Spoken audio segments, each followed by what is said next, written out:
Luckily, you said that you've been seeing me every day. You'll see me every hour from now. I've been involved in a number of things in West Africa and in Africa. In fact, tomorrow I'm going to Kenya. On the 14th, I will be in Liberia for the Ariran elections. That is what we've been doing. So I'm like a roving ambassador, seeing how we can bring peace to the sub-region, to the continent, and indeed, our country. This happened actually, it's almost like a week ago, but we couldn't. And today, it now coincided with the judgment of the Supreme Court yesterday. So it was an opportunity for me to also to congratulate Mr. President, and we talked a lot about the country. And so you'll soon see me, because there are certain things we discuss, and the country must move forward. And elections are over, so we must move forward. So with the success of the transition in Nigeria, how do you see Nigeria leading Africa? Yes, that is what all Africans are saying. I had the program, my foundation had what we call democracy dialogue, and Professor Lumumba spoke. And he emphasized the need for Nigeria to take a lead in Africa. Because, yes, we have challenges economically now, but we still have what it takes to lead. And these are some of the issues I will continue to have a conversation with Mr. President, including briefing him on all my foreign programs, because they are not personal issues. As traditionally, if former presidents go outside the country for this continental, regional program, even some international, you come home and you tell your president. So that's the tradition. So most of the time when you see me here, it's because of this thing that we must do, and to move Nigeria forward, to move ECOWAS forward, to move the African continent forward. Your Excellency, with the current state of... That's what I exactly have been saying, because we need to bring everybody, all our political leaders, including all the former presidents, together. We will not be fighting. If we fight, like this common saying that when two elephants fight, the grass suffer. If top leaders continue fighting, they will not suffer that much, but the downtrodden that suffer. And we want to end all this tension and so on. So we move forward as a nation.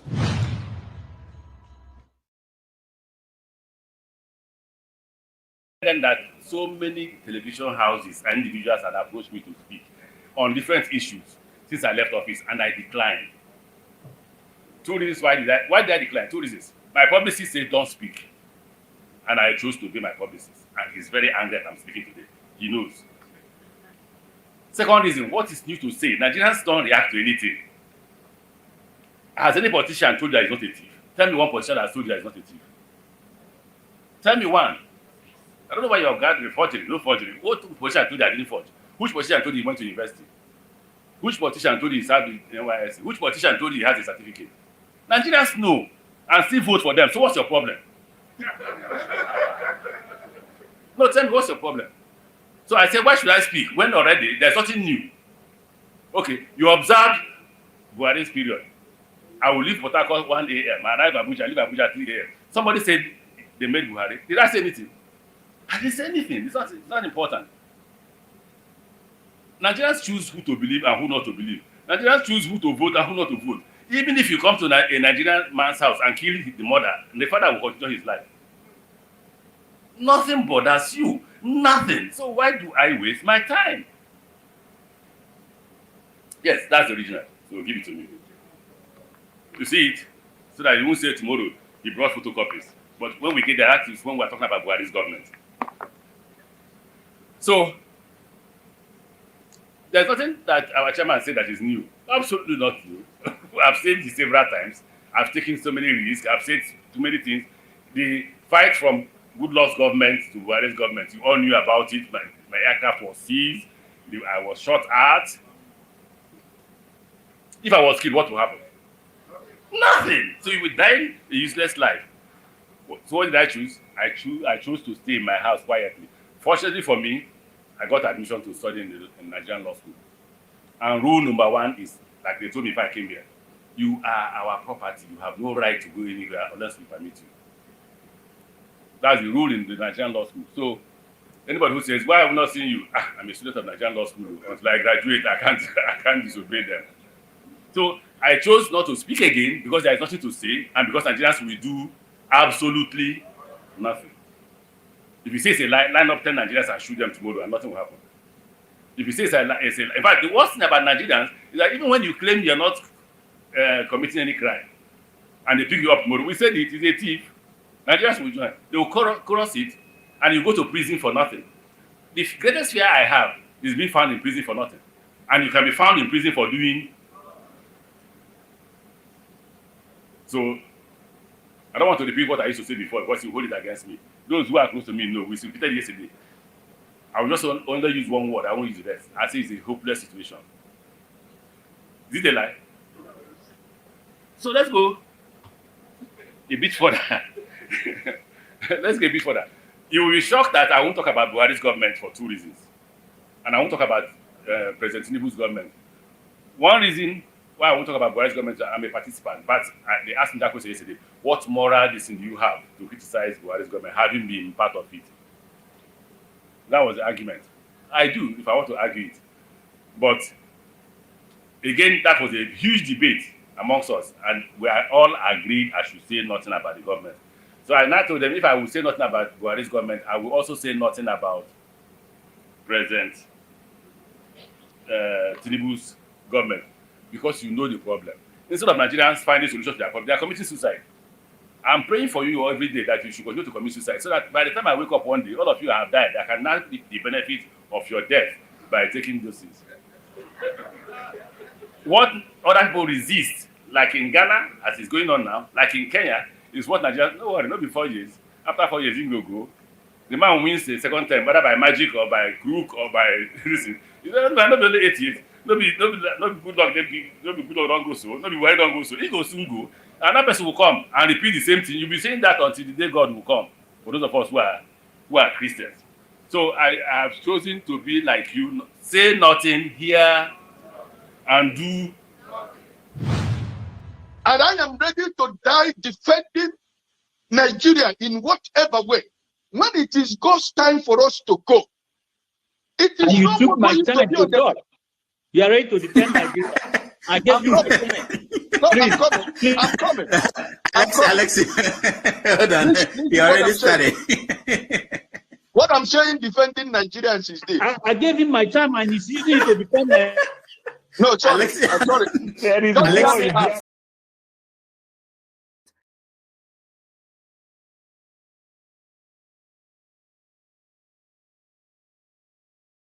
Tinubu is a criminal, yes, of course, a categorical grade 1 criminal. The only person more criminal than Tinubu in Nigeria is probably Babangida. But he's a criminal, and is he fit for purpose? Absolutely not. Should Tinubu be the president of Nigeria? Categorical no. Is there a better option than him? That is subjective. So show me who he is.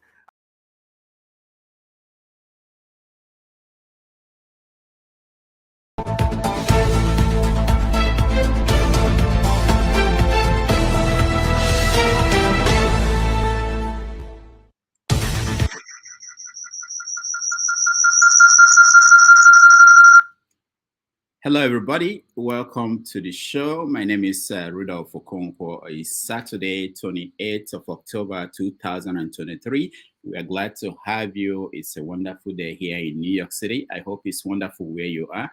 We have a wonderful show for you. We have several issues in the news. One is that the Supreme Court, they ruled, and now we are sure that we have Bola Tinubu as president for maybe 4 years. And also we are hearing from Rotimi Amaechi, who is one of the most interesting politicians in Nigeria. He spoke and he basically slammed Nigerians. And we also have a retired judge. He is retiring, and as part of the process, he spoke to Nigerians. He basically faulted the judiciary for what Nigeria is. So we're going to talk about that, Bawa, who was freed and he's suing the DSS, and Emefiele, who was released by DSS and was taken up by EFCC. so many things to discuss. So we are going to go straight to it by bringing in our people who are here already, and we begin the conversation. Let's bring them in. Ovia, welcome to the show. Assalamu alaikum, Paul, welcome to the show. Thank you and good morning. Man of Prestige, welcome to the show. I can't hear anybody. You guys can hear me? Yes. Okay, good. All right. So it's been an interesting week. Nobody, or maybe some people predicted that it would be like this. So let's hear what's interesting for you guys. Let me start with you, Paul. Well, Doctor, there's so many things to talk about, but I'm getting the feedback. Yeah, So I know. many things. I think it's me. Let me cut it. Hold on. Why did you do that? All right, Paul, go ahead. Okay, Doctor is the Supreme Court judge. I guess they even criticized the judge that it would be wrong for the judge to even do some of those things, and the judge actually says mine. But Doctor, it didn't surprise me much with that judge. Why I say it didn't surprise me much. Nigeria, in our usual way, when you leave office, you become a statesman. You start advising the system. Look at everybody will be so happy to go meet Babangida, to go meet Abdul Salami. Very soon they'll meet Buhari. Then before you know, we hope they see Tinubu because his health. I don't know whether it's there to sustain him to be somebody that will go see later. You understand? That's how the system rolls. You understand? It has been there. Yeah, that's my All right, thank you. Ovie. Yes. I mean, you mean additional story or? Yeah, additional story. If you have anything that you think we are missing that is very important. Well, other than that, we have what's his name? The new speaker in our all of us adopted country. Even though we don't want to talk about it, we are really that the four of us live in America. So we have a new speaker in person of John Johnson, who is pretty much his tweet of Donald Trump. So that movement, the mega movement, is very much alive. That's what it means. So yes, that's really thing. For America, I have the story about the shooter Oh, okay. in Maine that killed 18 people. I have the story about. Man of Prestige. Yeah. You've been here for long. You know how to do Man this. of Prestige. You don't become rookie for this game again. Though. I don't understand. All right. So yeah, but hopefully we'll get to that. I really want us to remember America whenever we do this, because what happens here has implications for other countries, and also since we are practicing democracy like the same structure like they have, so we should maybe learn something from it. Okay, Ovie. So what else? Anything? Not really. Just nothing. I mean, I think the court judgment. I don't know. It kind of do something to everybody, both the victors and the and the losers. Everybody kind of like. Some people are $14 on it, so I don't even know. Really, I'm just not really pay attention to new things. Or rather, I was pay attention to some spaces. Everybody kind of say, "Oh, let's go protest," but nobody wants stand up. So, which I'm happy anyway, because I'm not a fan of protest. But yes, other than that, you pretty much. Ovie, let me make you laugh. I saw a comedian who talk about. I said dollar is so trending that when the president wins, some of them start celebrating with the APC people. Say, thank God, though, I don't win, because you are the people that is buying the dollar, that is making the dollar go up. Any dollar for me. They don't just tell me anything about APC or dollar.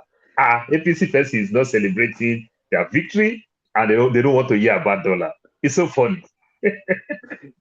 All right, Man of Prestige, can you hear us? Yeah, I'm good right now. I'm good. Okay. All right. So, what is there any story that you think we should be talking about? No particular story, but I have a lot to say when it comes to what transpired. I think I saw something in Oyo State, like APC won, and you have women protesting in the market. I don't know if you saw the video, complaining about APC and the cost of living and where Nigeria is heading to hell, according to their word. That's what they used. They spoke in Yoruba, but it was like a riot. I mean, it wasn't but it was very rowdy, So having said, and what we're probably going to talk about what transpired in USA, OVA party, their chaos, the chaos going on there. They elected somebody, which I think Democrat will campaign on, because that guy is very conservative in all ramifications. I mean, he's like a hell from bottom to top, abortion, election denier, and he doesn't even have a chairman. He doesn't even have any kind of a chairman position, So it's Yeah, going it's to be true. very interesting. But let me make a comment before we proceed, Dr. Rudolph. I wasn't here. I wasn't there last Sunday, but I tuned in later to hear what's going on. So we need a clarification from one of your lieutenant, which is one of your co-hosts, Tunaja. I mean, I like Tunaja, but there are certain comments he made that need a clarification. I didn't listen to it, but people were so mad at on Sunday after he made that comment. So I'm saying I didn't listen to it, but according to what I heard later from the people commenting about it, he has already left, because they say he was mad, he left. So we need a clarification. We don't need that kind of He stuff came in back. Nigeria, because He came back. he compared the Biafra, the Igbos, to Biafra, which is Igbo, to Boko Haram. Yes, that was his statement. So I don't know if you heard about it. So when he come here, we need a clarification. We don't need any division. How can you make such an utterly statement? I don't know what caused it or whatever, but I hope he come here today. So he need a clarification. You can't compare the Biafra to Boko Haram. That is Man of uncalled for. prestige. Man of prestige, if you don't mind, can I speak a little bit about it, because I was there? Yeah, okay, I But wasn't there, but I to just some had it later. Go ahead. to some extent, I myself too, I blame him. I said, forefather, since we don't know where you come from, and it is your right for us not to know where you come from, please don't speak about tribe again. It will be better, because you are a nationalist. You said Nigeria is enough for you. So when people are talking about that tribe, don't speak. But what forefather was saying is that, remember the repentant Boko Haram. So he said the repentant Boko Haram, and government want to recruit the repentant Boko Haram into the military. Will it be right? It is wrong. You understand? So that was what he was talking. He said during the Biafran War, after the Biafran War, all the things that the Biafran did, they tactically generate their own weapons, their own everything. And Ogbomudiana advised the government to ask these people to join the military, to teach them how they do all these things. And they said it's wrong. So he's just talking about the way it will not be right for government to recruit the repentant militant into the militant.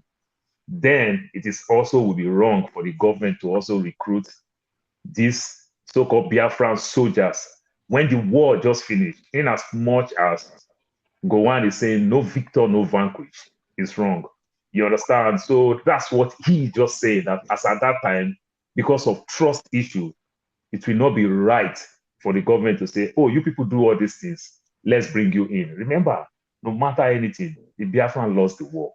They are not happy. They lost over 2 million lives. They are not happy. So if you want to bring them into sensitive position like that, they can use it again to alter the system. That's what he was saying. Okay, thank you, Paul, for the clarification. Like I said, I wasn't there, but I was just hearing the rankles after that. Thank you. My biggest concern is that, forefather, please, if you're hearing me, or doctor, if you want to talk to me, I would like you to beg him. Let him not talk about tribe, because he's not a tribal person. He's in Nigeria. He's a nationalist. We don't choose even know not to where tell he's from. anybody where he I come don't know from. why he's ashamed So to say where why he's are from. you entitled to discuss about everybody's tribe, but nobody is entitled to discuss about your tribe? I think it's Thank wrong. you, Paul.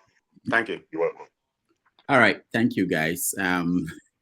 I want to go to Bob, but before know, then, maybe I should announce that we had a meeting yesterday of the moderators, and we came to some agreements, and we will talk about it when show comes on the show, and we want to talk about it when there are more people watching. So for people also in the comment section to know, we unbanned everybody. There were people who were banned on this platform. We gave everybody amnesty.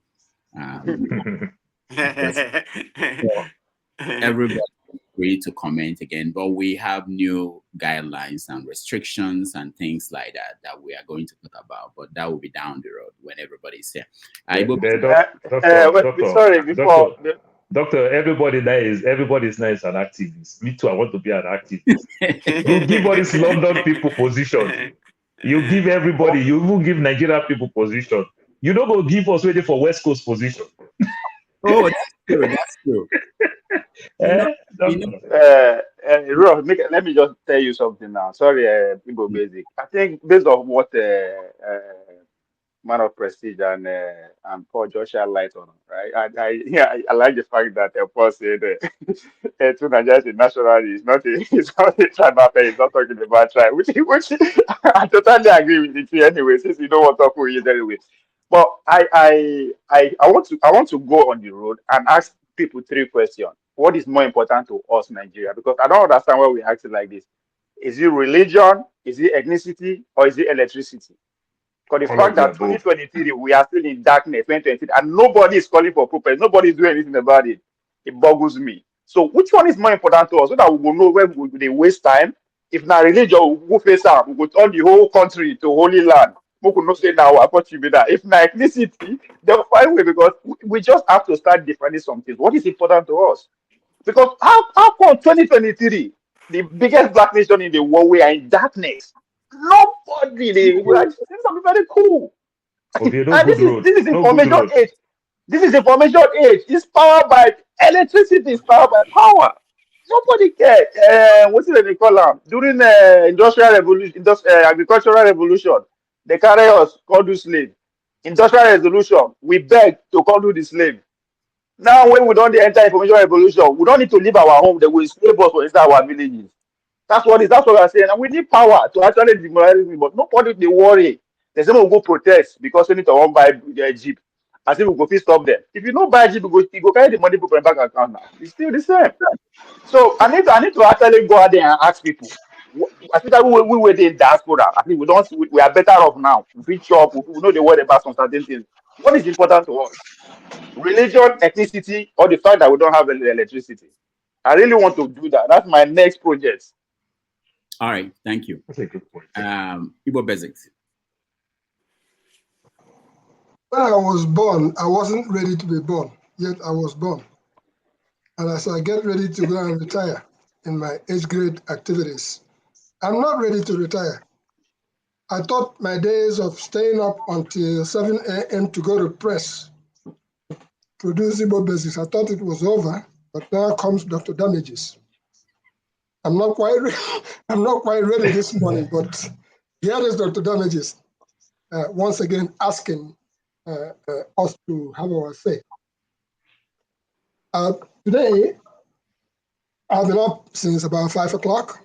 It was the Academy of Medicine Specialty Practitioners of Nigeria, and that just took place at the Sheraton in Lagos. We are one of our own, Professor Carlo Ubureke was one of the 6 inductees there, the Minister of Health, and the rest of them were there. It was quite a gala occasion. So I thought I'd bring that to the table, that something is going on, whereas the people who are on the road struggling for daily bread, at least there is still some level of sanity in the medical industry. The language they are using there is quite interesting. So that's on the one hand. I just want to appreciate. I'm going to try to stay as far away as possible for now from this president that, Nigeria this, Nigeria that, so I can at least still have my head on my shoulders. I want to commend Rudolph Okonkwo for the great things that he's been doing. As I ran into him at Princeton University this past Wednesday at the book signing of, the Chimamanda Adichie was there. So I am grateful that I was able to see Rudolph there, and that was on the African Writers Initiative inaugural lecture. I encourage a lot of us to still make some time to participate in some of these things. And today, I think tomorrow, Gab Okoye, who is a member of the Georgia House of Representatives, a fellow Nigerian, he will be in Kararet New Jersey, for Nigeria's independent anniversary celebration, where mayors from around this area, Linden, Roselle, etc., they will all be there. And Paul, next time you pass through here without stopping in Elizabeth, we'll make sure that the police will wait for you at the, at the Wood Bridge. I am coming. I cannot be in Linden and not reach Elizabeth. Not a problem. It's less than 10 minutes Uber. I'm glad to see you all again, and let's try to be as civil as possible. And for the people who are both in the comment section and stuff like that, please realize that some of us are senior citizens. Don't knock us too much. Just take it easy, because we're equally capable of throwing back punches. But see, you don't tell when we begin to throw this punch. Make we stop now. Make we gather, make Nigeria work again. Thank you so very much. All right. Thank you, Igbo Basics. Dexter, welcome to the show.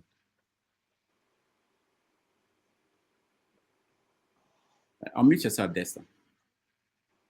Sorry. Yes, thank you, Dr. Damages and everyone here. I think I would say for topics I would like us to add. I don't know if we can add the elections, off-season elections coming up. Yeah. Yeah, the off-season elections coming up in Kogi, Bayelsa, Imo.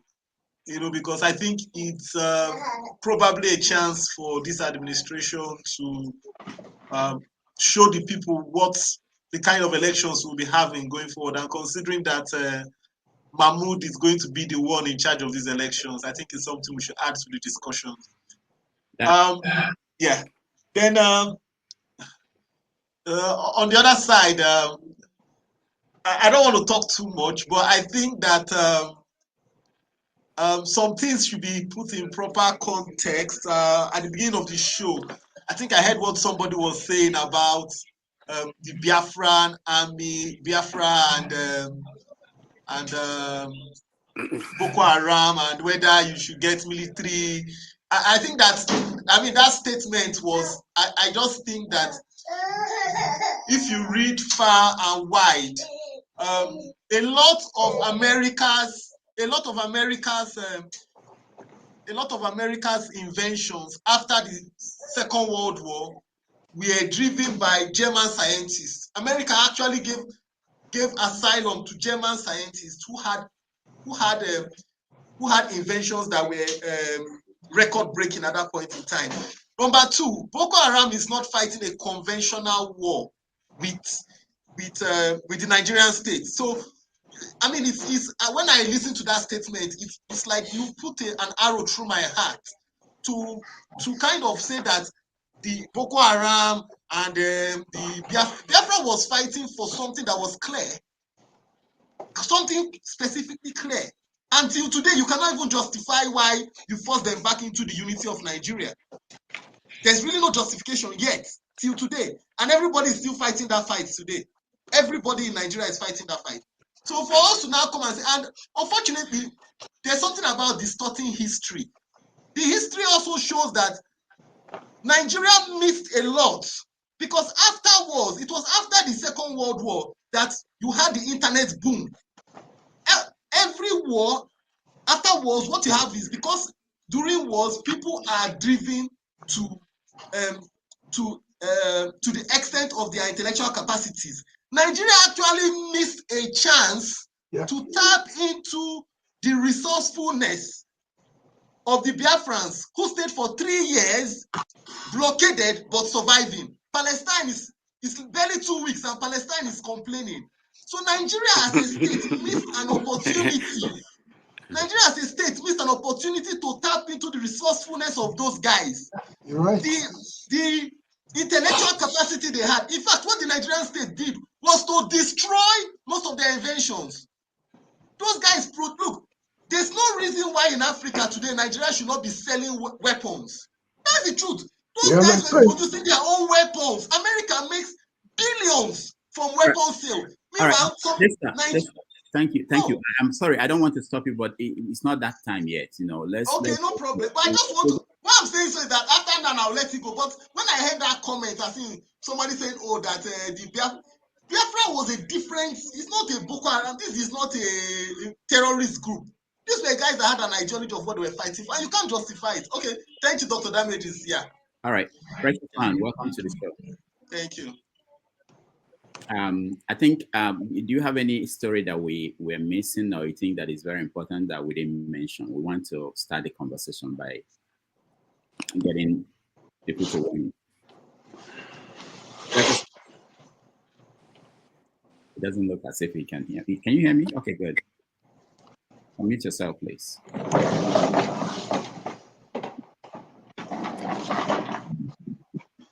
Hello. Yeah, good. How are you? I'm good. Good afternoon. How is Nigeria? How is the Nigeria is as bad as you guys left it. You mean people were not celebrating about the Supreme Court's ruling? Celebrate what? Celebrate what? What are we celebrating? Nigeria is in mourning situation. Everywhere is just down, and it's quite unfortunate anyway. You know,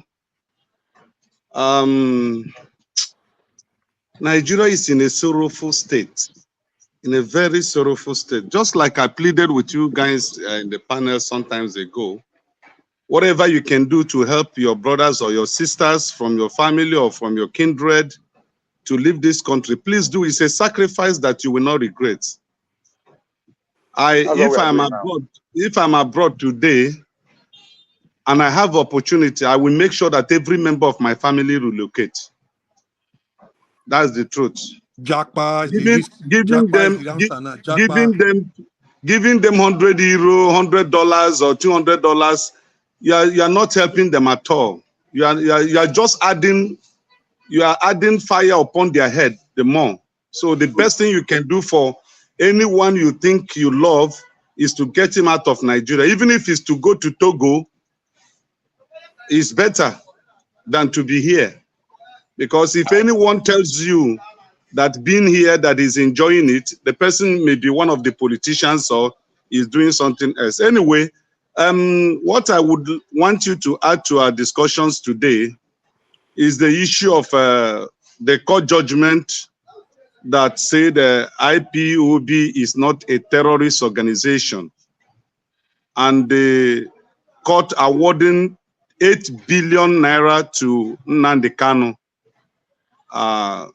So the action of the federal government and the state prescribing IPOB as a terrorist organization, the court has nullified it and said it was uncalled for. That's number one. Number two, the validatory speech made by the outgoing Supreme Court judge, he opened a can of worm to reveal what had been going on in the Nigerian judiciary, which maybe let me use the word speculation. We have been speculating and we have been thinking of. And now one of them opened up just on Friday, thereabouts, or is it Friday? Yeah. And just released the bomb. So judiciary officially today in Nigeria is a corrupt institution. And anybody that will come to salvage them or to defend them or to say that you can't call the Supreme Court the learned justices.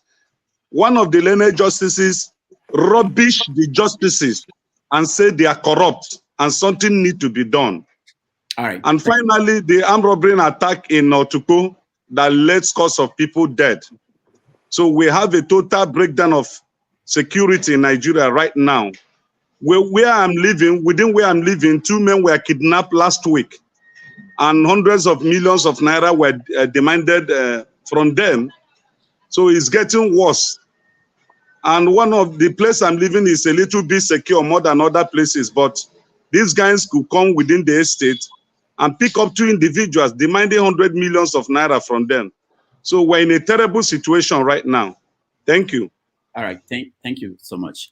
Professor Nebulous, welcome. Thank you so much. It's my pleasure to be here again.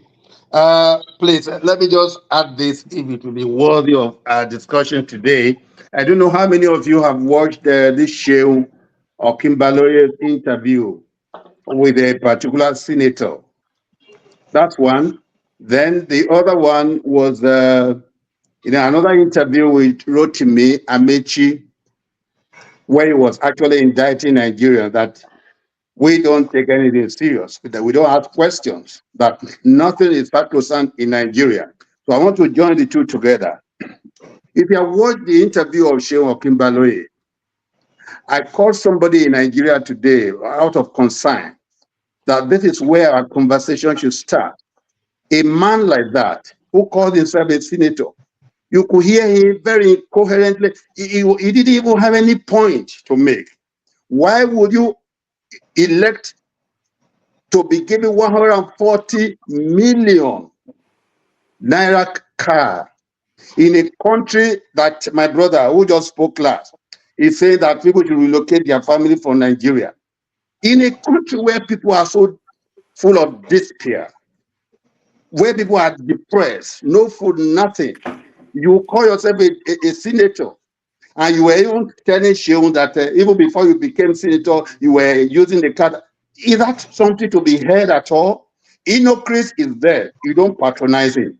Other car manufacturers are coming. You are not patronizing them. And yet you want our Naira to appreciate? Where on earth will that happen?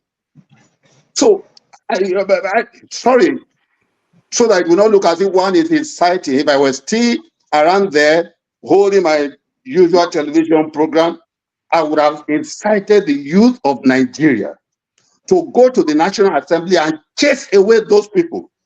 We can't have it this way and expect to get anything better, no matter who is there, as long as we have this kind of legislators who are not even sympathetic at all. It's like they're in another world. How is India developing? Go and look at the official car that the Indians are using. They are all produced in India. That's how you develop. But with this, like Rotimi Amechi said, that Nigerians don't ask questions. Don't you think we should start asking questions now? And my brother who talked about, I think he said something about the ingenuity of the Igbo during the war. Okay, I buy your idea. But my problem with that is this. The Southeast governors, what have they done to tap into that technological ingenuity to develop the Southeast? They all get the money that other governors are getting. What do they do with the money? I mean, I don't think you are thinking the way I'm thinking. I'm boiling. Because the charity should begin at home. If you want people to take you seriously, the Southeast governor should meet together and say, look, our people are so intelligent. We want to turn our back to Japan. We want to do this. Let us see you begin this process and see who will scuttle it. Whether, in fact, the true federalism we're all crying for, you can start it in that a remote format. You will see that other states beginning to emulate you. But we are not seeing any of that. The people collect the money that other people collect, they pocket the whole thing, and yet the people still remain the way they are. Their ingenuity is just there, latent in them, suffering from diffuse atrophy. Let me stop for now. All right, thank you so much. Henry, you're next. Yeah, good evening, Mr. Ruto. Good evening, everyone. As all what the panelists was saying before, I support it. You can talk about this topic, including the Southeast governance. They have to bring this topic on it because I said it last time. We are talking about the government. The government. Who's the government? The state governments of the Southeast. They have to do more to change things around. They should not always blame this federal all the time, but they get a lot of money to make sure that state become better. So we should talk about this topic about the Southeast governance. And secondly, Mr. Rudolph, you have to put on about this recruiting of Boko Haram and what do you call it, bandits in Nigeria Security Service. They should talk about this issue. It's alarming. Nnamdi Kanu did not even kill one person, but he's still in jail. Why? Boko Haram, who raped women, beheaded kids, let them become repentant Boko Haram. It's only in Nigeria we have something like that where criminals, terrorists become Nigeria security. I don't know if they have it in America like that, where you post it. But some people here will come and defend this topic, put this topic, please, about this recruiting of criminals to become your security in Nigeria. Thank you. All right, thank you. Alaba, welcome. Unmute yourself. Yeah, thank you. Thank you very much. I was just, all protocols duly observed. I do have a lot to say, but you see, this is just basically the introduction. I just want to say that as Nigerians, we need to start asking. I think today's conversation should be based on a few facts. One, what do we have now? Is it worth keeping? Is it working? If not, why are we participating in it? Secondly, what are you as an individual? Are you an enabler of the current situation, or are you the solution? What part is your role in the agitation groups that exist? Which one do you belong to? What is the way forward? Now, next thing we should talk about, what is next for us as individual, as a group? What is our plan as individual, as groups, as sections, as tribe, as a people? These are basic facts we have to address, because we have to answer the question, each of these questions. Is this thing working? If it's not working, why are we participating in it? If you're participating in it, it means you're an enabler. I have constantly said Nigeria is a plane that has been hijacked, and the hijack are heading 200 million people towards destruction because of their greed. You understand? So what is the solution? What's the way forward? You know, do you keep participating? Do you think right now, I don't want to go into details, but we will when I have a chance to talk in details. Right now, we have a dictatorship. We have a fascist state. We have hijackers in control, people who should be in jail, who should be in prison. Enemies of the state are running the state. Enemy of the country are running the country. People who should be locked up, the keys thrown away, or immediately executed for treason are running the state. So what is the solution? So if you're an obedient, if you're waiting for OB to give you direction, then you don't know what you have. You don't know what you're dealing with. OB is just one person, just like you. If you're an IPO and you don't like the obedient because they participated, you're enabling the problem, because right now, whether you're IPO, whether you're an obedient, whether you are Yoruba Nation, whether you are revolutionary now, whether you are Nadeko, whatever you are, all forces should unite, because we all have a common enemy. Whether you are from the Middle Belt, whether you're from the North, we have a common enemy that is making criminals out of our citizens, out of us. The only way you can participate in what exists now is for you to be a criminal. And this system is not only killing us, it's not only destroying us, it's not only making us slaves. You understand? It is worse than apartheid. It is worse than segregation. You see, because we don't have a name for it, although I call it big manism, that we all keep taking it lightly. You know, if you're an articulator, if you're an article person, everybody should unite to fight this monster. You cannot have a lawless state. If these people have proven to us now, thanks to Obi's election, that Nigeria is a complete lawless state, this is our opportunity. We should put together that anger. That rage should be our force now to say, now we have a right to create a new state. We cannot be a part to the state. I don't understand it. All these educated people, you have, yes, you have money, but your money will not save you in a lawless state. Yes, you have money. Your money will not save you in a state that is, if you have a business, you can't go to court. If you have a problem, your business will not stand in a lawless state. Yes, it might not be you that is affected today, but it it will touch you. Whether you like it or not, this is the time we have to think. I have a lot to say. All right, Alan, thank you. We'll get to that. Let me go to Ngozika finally before we start the conversation. Ngozika, just 2 minutes.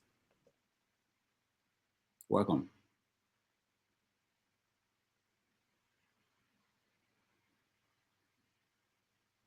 We can't hear you, Ngozika, if you're speaking.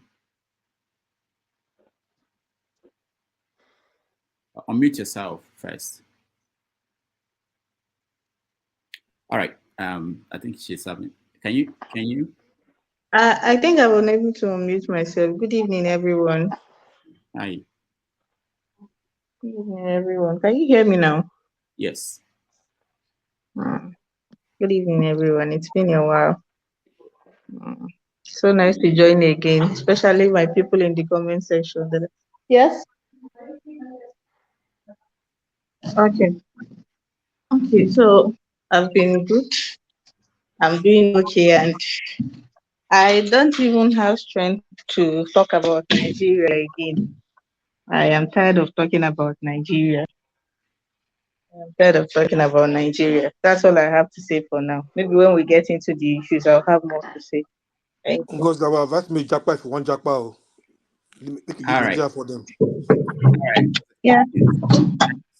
So let me say this. One is that we have a lot of people who are trying to join. So what we are going to do when you speak, we get you out so that we can get other people in. You can come back again after the first round. We have several topics we want to get to. So we try to manage time as well as possible with everybody. So don't think that we're picking on you for any reason. That's one. Secondly, I just want to announce I was waiting for a show, but I think I can as well say that.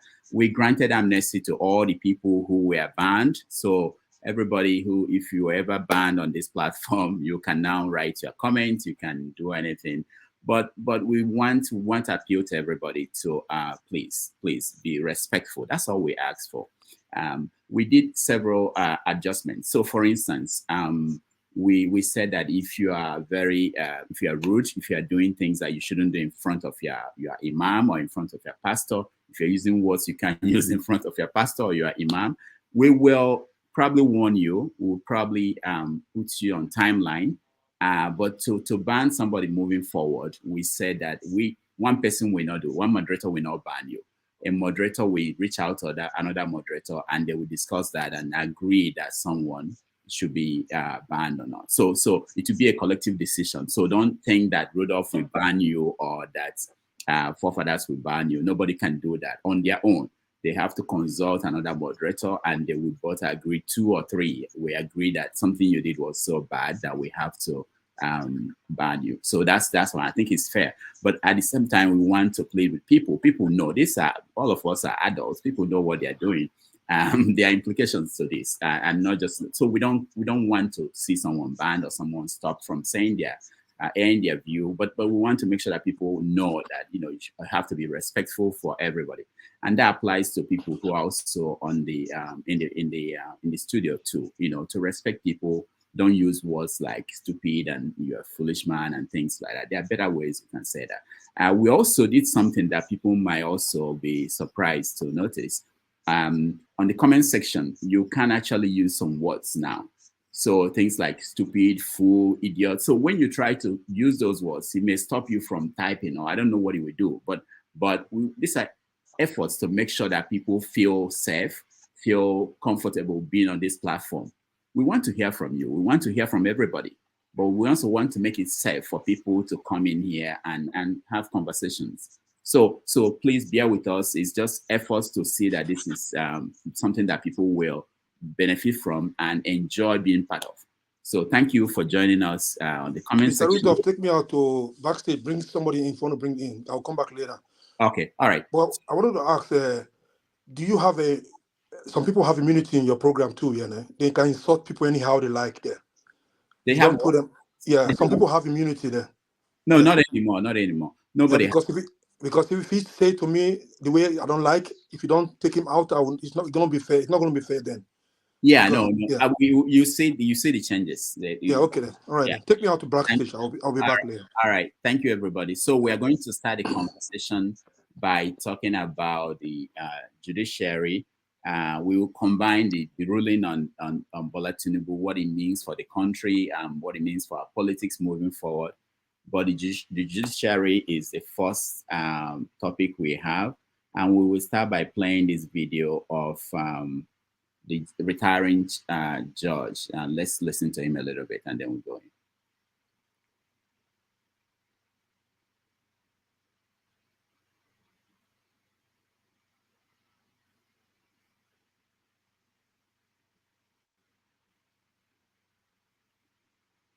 All right, something went wrong.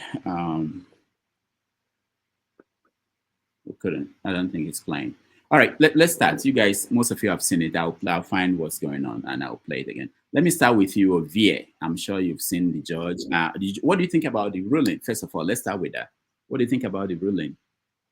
Go ahead, Ovie. Nothing really, because I mean, since the very day Yakubu announced Bola Tinubu as a winner, I said it's a wrap. That was 8 months ago, and I often get heated pushback when I, stick my ground. It's not because I know what people don't know. 99% of us know that's going to be the outcome. To deter subsequent contributions. The quest for institutional improvement, particularly in the judiciary, they insisted, must rather be intensified to avoid hastening the demise of our society. A society, they significantly reason, rots too easily when institutional defects are ignored. I capitulated, and thus the unfolding events today. I'm coming now. I am also here to say goodbye, particularly to the attendees of today's event, the public, and indeed the country at large, for giving me the privilege and honor of serving the judiciary for 47 years. The valedictory, again, is a thanksgiving exercise for the good health one enjoyed in the course of service. Glory be to the Almighty Allah, the Lord of the universe. Because I would eventually write a book to tell my story, including the experience gathered while serving in the judiciary, it is incumbent for me to be very brief in my address this morning. Appreciable efforts have been made by earlier speakers in telling you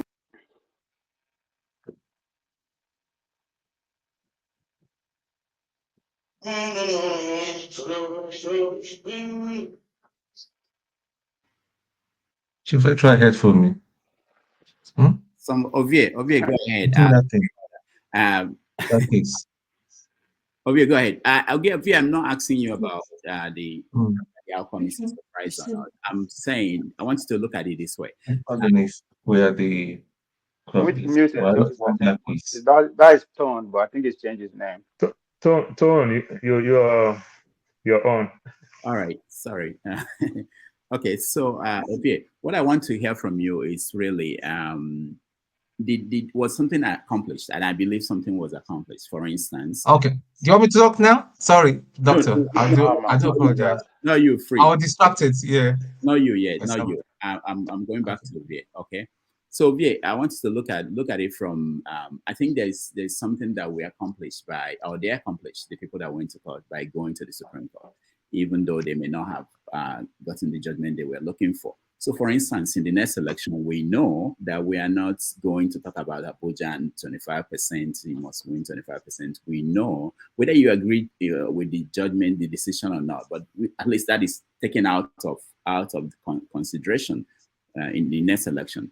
And also, we know that they are saying, obviously, that the INEC should not, must not upload the results the same day, the same time. So these things are settled.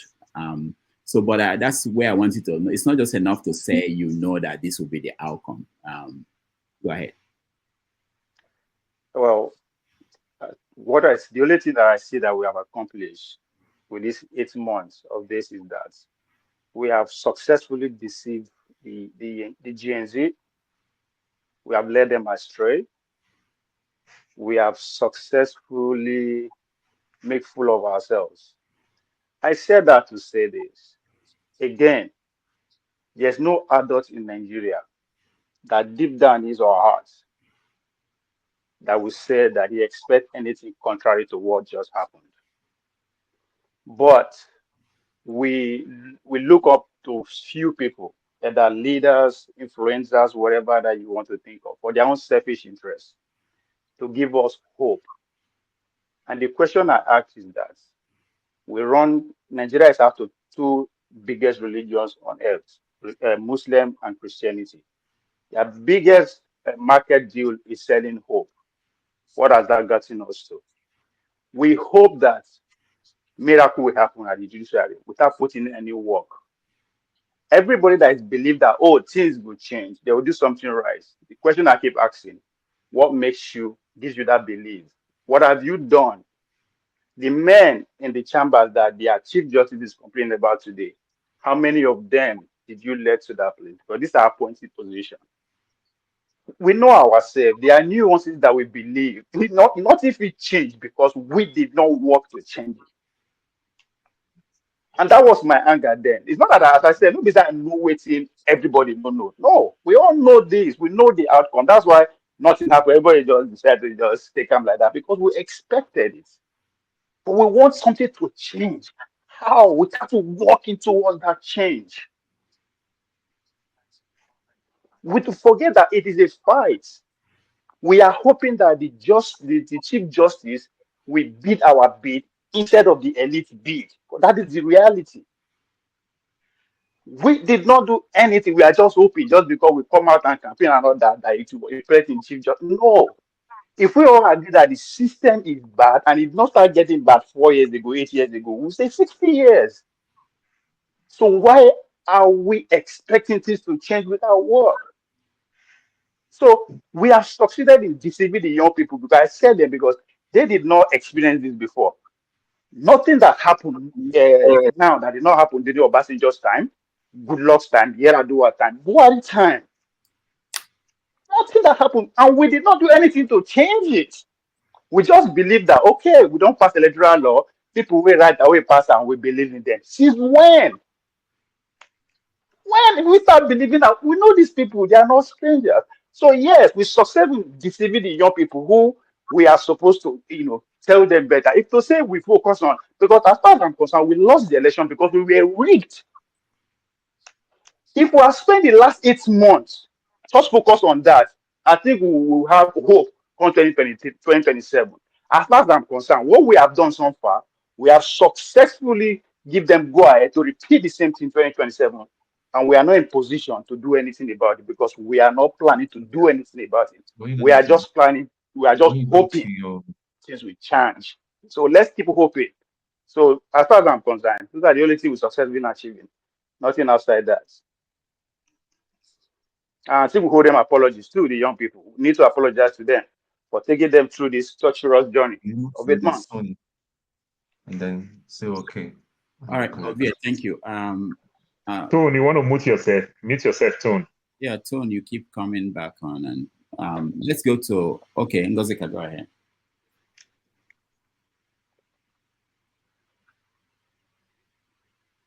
Can you guys hear Ngozika? Can't hear her. Ngozika, unmute yourself. No, she's not muted. Just that we can hear her. All right, let's go to Paul. Paul, you're next. Ngozika, I'll take your position. Ngozika, go to court. I'll take your position. Okay. My take, let me start, take it up from where Ovie stopped. I want to thank this Gen Z very well. They did a good job. They fight a good fight. But like Barack Obama would say, there is no strong institution. So institution rig this Gen Z. They did a good fight. They fight a good fight. But the system failed them. Just imagine that a young man, I'm from Delta State, I'm from a local government that had a lot of oil, and I went to school very well, everything.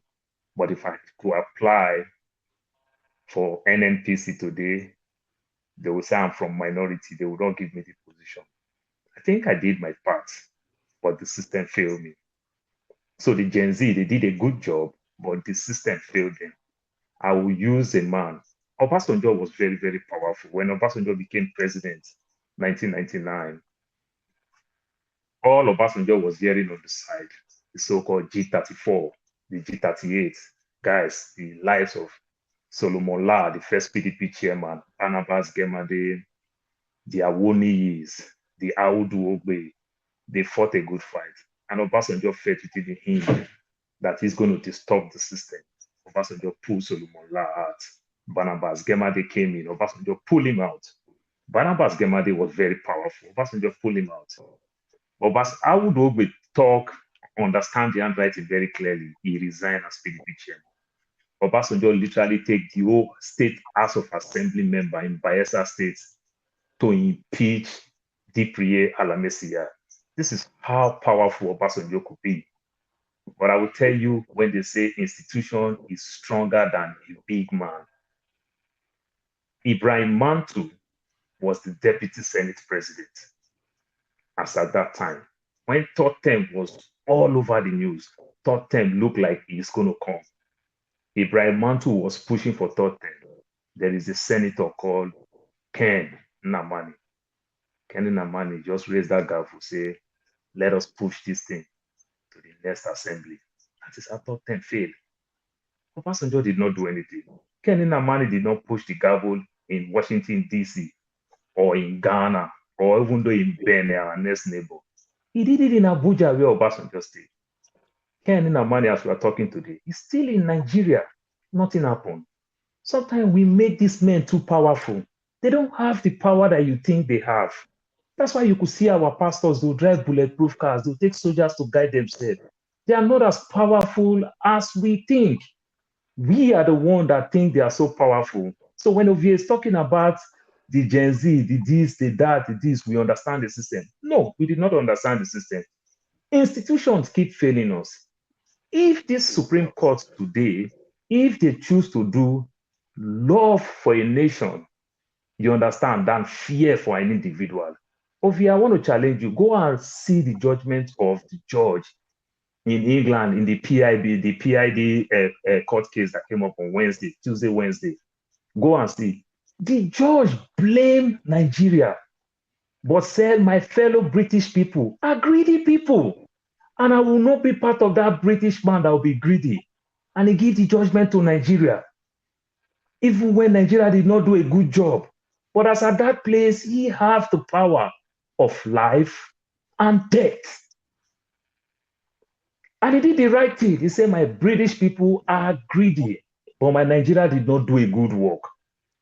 What keeps failing us in Nigeria, Ovie? I keep telling you, institutions keep failing us. It is not us. Ovie, we are not doing all this Paul, you just call my name. Hold on, Paul. Hold on. What did I say about the Gen Z, please? I want you to repeat what I said about the Gen Z.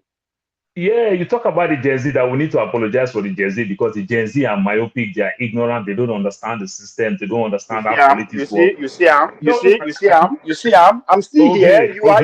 Hold on.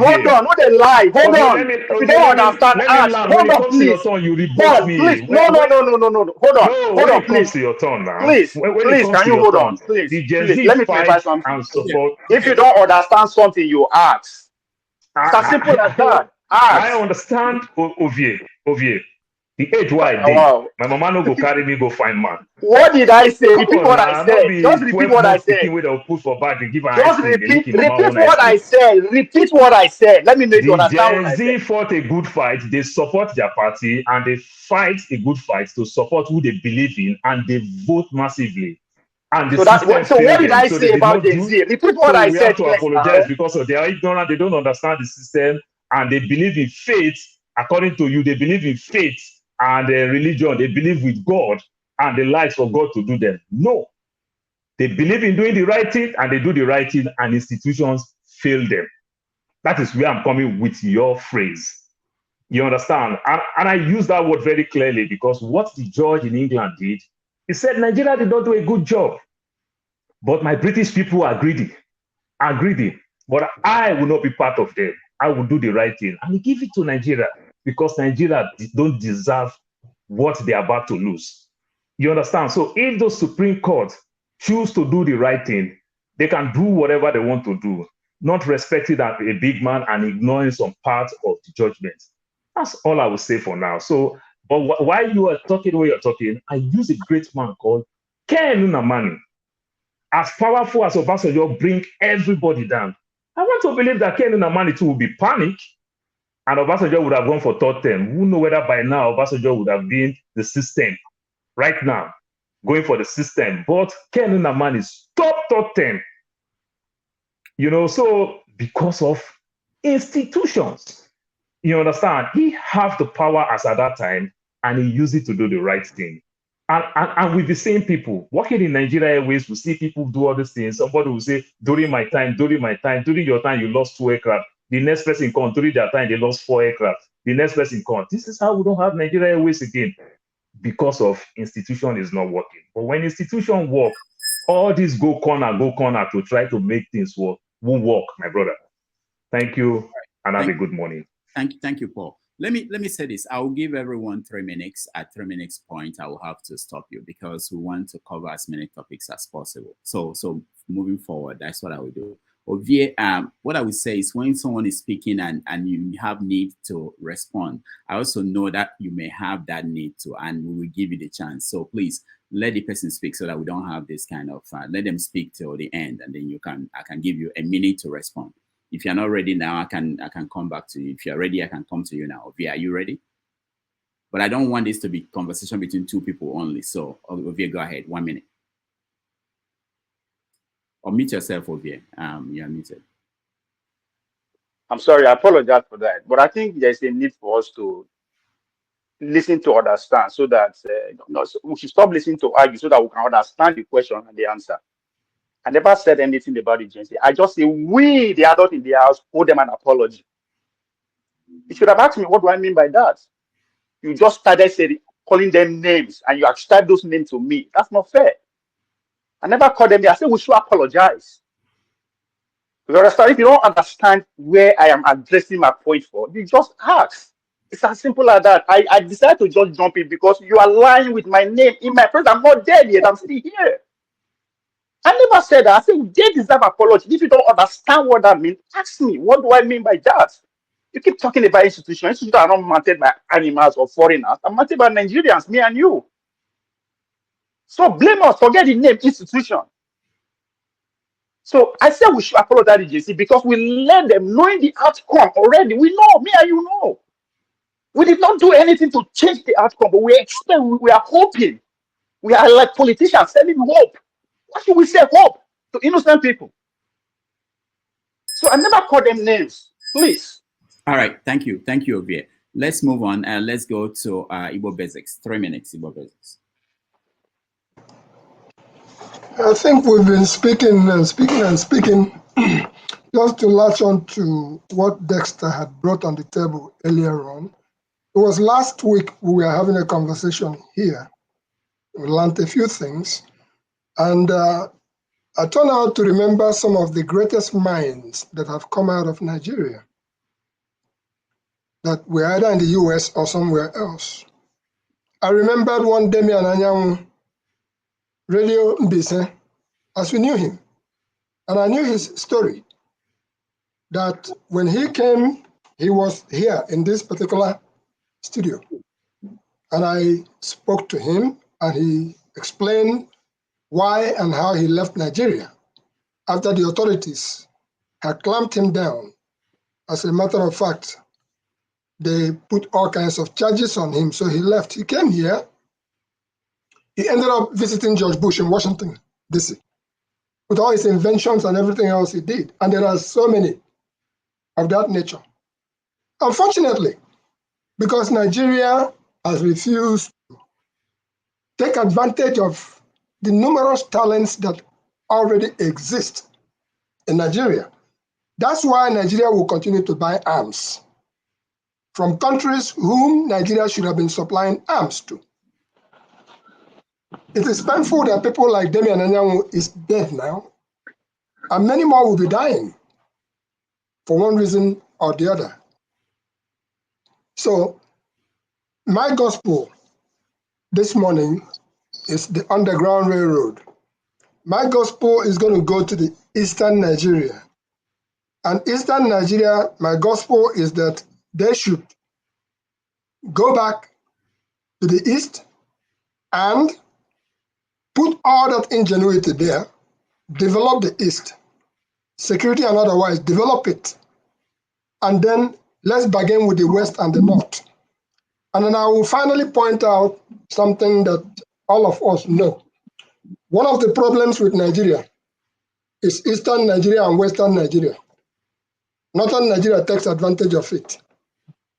Western Nigeria, with the insincerity that goes on in between, if the East can band with the West at any point in time, honestly speaking, that Nigeria of a place will become a better place for all of us.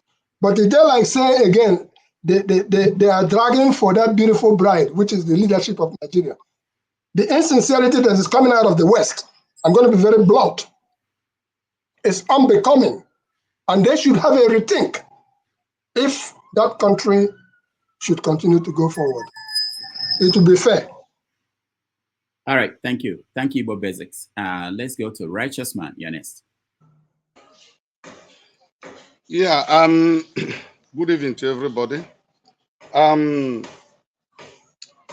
Nigeria is a nation that kills talents. Nigeria is a captured state. Can it work? Yes and no. What is the cause of agitation? Why would people wake up and say we're agitating? It is because of the unresolved issues that we have brought tribalism, the power play between the Southeast and the Southwest. Who is the kingmaker? If not, in this last election, the truth must be said or told. The Southwest has no business in contesting for the presidency because they knew it was the turn of the Southeast. But the Southwest insisted that it was their turn. In 1999, Alex Ekwueme gave up what he was meant to be because he was the chairman of G29 or G37 that formed the PDP. But he allowed Obasanjo as a compensation for the loss of June 12, 1993. And subsequently, the Southeast backed the South-South that made them lose their precious daughter, Akuyele. He stood so that Jonathan would become the president. And after that, what have the Southeast gotten? That was what this justice highlighted in his validatory statement. He said he has been asking, why is it in the Supreme Court, the Southeast have no representative there? The position that is meant for the Southeast, they have refused to fill it up. How can you tell me that the Southeasterners will not agitate? In the highest court of the land, the Southeast have no representative. Why? Can anybody explain it? It is because of the corruption. And it's because of the power play. Some people want to say, okay, the Nigeria is owned by the North. And when I'm saying the North, I mean the core North. The Middle Belt have not tested the real power. After Gowon, the Middle Belt have not shared in any political goodies of this country. When I'm saying the North, I'm talking of the core North. The core North and the Southwest think that whatever they decide will happen in Nigeria. But you see, this 2023 election, February 25, we mark or may Nigeria to go forward or to crash. Because what I'm telling you now, nobody is happy right down here. Nobody. Nobody. Thank you. All right, thank you so much. Let's go to Professor Nebulous.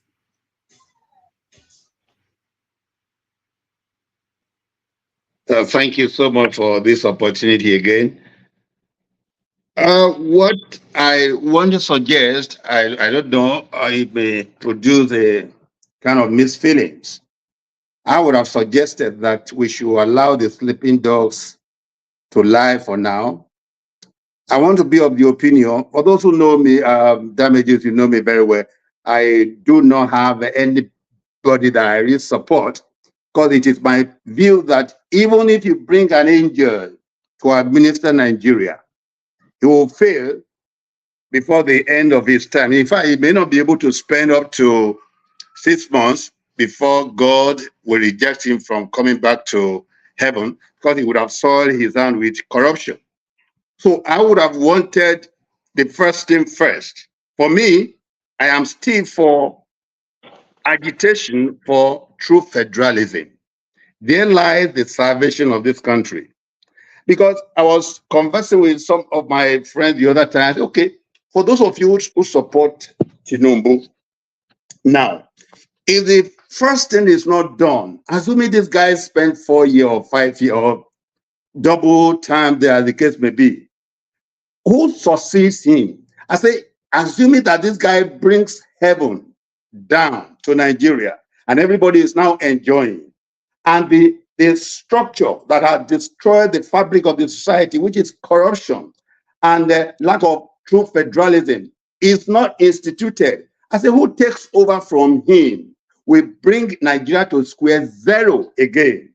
That's why I do not support whatever they are doing there. I don't have faith in it. I'm sorry. I don't have faith in it until we have true federalism, alias resource control. That's what many people are afraid of. Whoever is afraid of it, it is because of laziness.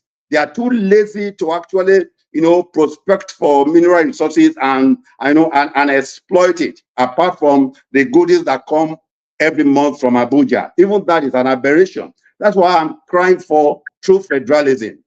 In case of, because if there is true federalism, what we raised earlier on, like the Eastern state, for instance, being the Japan of Nigeria, that is, we are still together, Japan of Nigeria and all that, it is there you actually see what is called competition among the various states, because they have, the power to actually tap the resources within their state. Can you imagine that Ondo State, where I came from, bitumen is oozing out of its own accord, begging to be tapped, but because bitumen is under exclusive list, Ondo State doesn't have good roads, and yet we have bitumen. Don't you see can't you see the contradiction there? So all these things must be addressed. Otherwise, my brother, I do not even have faith in that country. I'm sorry to say. This is my submission. All right. Thank you. Thank you so much, Professor Nebulous. Let's go to Alaba. Yeah. Thank you very much. I want to start by kind of disagreeing with, was it Righteous Man or a few of the people who have spoken earlier? Yeah, not just Righteous Man, the others, the one who talks about institutional failure and all that. I can't remember his name. Anyway, so let me go to my key point. So the question is on the failure of this judiciary. Nigerians, Nigeria is made up of Nigerians. Nigeria is made up of people. The first question we have to ask ourselves before we start saying, is this one's turn? Is the turn of the Igbo? Is the turn of Emilokan? Is the Hausa have had too much of their turn? Is that what kind of people are we made up of? You understand? We are very religious people, very educated people, and we have a large number of illiterates among us. You understand? But the educated ones have been thoroughly miseducated. They are not really educated, because if they are, they would know that since 1963, I repeat, since 1963, we don't have a system that works for themselves or the people? They would know. And who does the same thing over and over and over again and expect a different result? Only insane people, not educated people. Nigeria is full of educated people.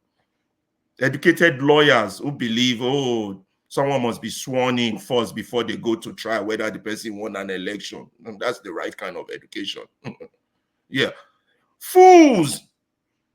Fela called them animals in human skin. Nigeria is full of, let me phrase it like this. If hypocrisy could be said to be the homage vice pays to virtue, then the Nigerian governmental system could be said to be an homage. Absolute nonsense tries to make to sense. Let me put it in a simpler language. If hypocrisy can be said the homage, satanic behavior pays to good behavior, then what is happening, or the Nigerian system as it is an homage. Absolute nonsense tries to pay to sense. If this is the case, that means Nigeria, irrespective of our educational qualification, is full of hypocrites, 90%. It don't matter your tribe, your religion, where you come from, your PhD, hypocrite. People who see white and call it black. People who see red and call it green. The best way to solve a problem is to be sure you have a problem. Yes, we have a problem, but we still can't solve this problem. Fela has been singing since I was a teenager. 40 years ago, the same thing has grown. Tinubu is not just our problem. Tinubu is a seed of the Nigerian production that was watered by the Nigerians. It has now grown into an Iroko tree and has now yielded fruit. What is the fruit that we have yielded as a system? We yield the fruit of death. We yield the fruit of criminality. We yield the fruit of abuse. Mr. Rudolph, why they cannot see his face? You understand? These are the fruits we have yielded. But it is easy for us once we have someone to point a finger to. It's because of the Igbos. It's because of the Hausas. It's because of the Fulanis. No, it's because of you. All right. I'm not done. I just want to quickly eat the people. No, we are not seeing you. We are not seeing you at all. Now, the people. Institutional right. failure Rudolph, we are not seeing as a result of the people. The Henry, people runs the institution. I know. When he spoke first, you saw him. Maybe there's a technical problem. We can't just stop the show just because we are not seeing him. You know he spoke before. All right, go ahead. We have to go to the next person. Okay.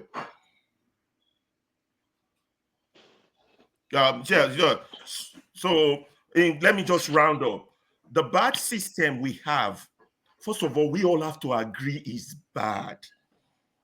I have said since 1999 we didn't have a democracy. You are just coming to terms with that. And some of you are still even not come to terms with that. Some of you are still thinking of 2027. How can you have an election where the system is rigged? How can you change a system when you're not provided a medium to change the system? You have to come to terms with what you have. We never had a democracy. We've had selection. It's who can rig most. Your thief is better than my own thief. That's the system we operate. Your thief is better than my own thief. We have to come to terms with the reality of our situation. We have to be pragmatic, realist, to have a solution. For me, this system needs to go. The structure of impunity needs to be pulled down. If Atiku believes that, if Obi believes that, then that system will go. But if they don't, if they still think the system we have will change, then they are fooling themselves. Let me stop there so others can speak. I still got more to say. All right. Thank you. Thank you so much. We appreciate that. Dexter, you're next. Okay. Yeah. Thank you. First of all, I want to say that I kind of agree with, I think what everyone has said from Ovie to the last caller now. I would say I in some way agree with what they're saying. I think they're all saying the same thing, but with different ideas.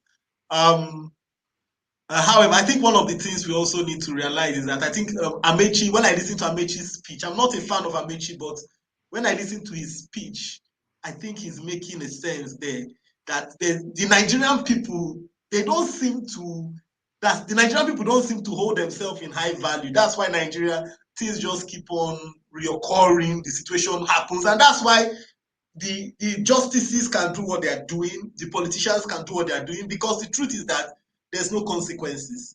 We operate a system whereby there's no consequences for the crimes you have done, and if that is what it is, then talk as much as we want, then it will just keep on repeating itself. There is a need for a cultural shift, for a mental shift. And talking about the Gen Zs, the Gen Zs were privileged to come into the global community. For people that were born in the 1980s or in the early 1990s, unfortunately, they didn't have internet. So they were not part of a global community. They couldn't really see what's happening, what's obtainable elsewhere. But the Gen Zs came into a situation whereby they were seeing what was happening elsewhere. So they could say, oh, wait, so what's happening here is not right. What is democracy? We are supposed to have the power to choose our leaders. But then you have a demography in Nigeria for the people that were born, that are not part of the Gen Zs. They don't believe that they have the power to choose their leaders.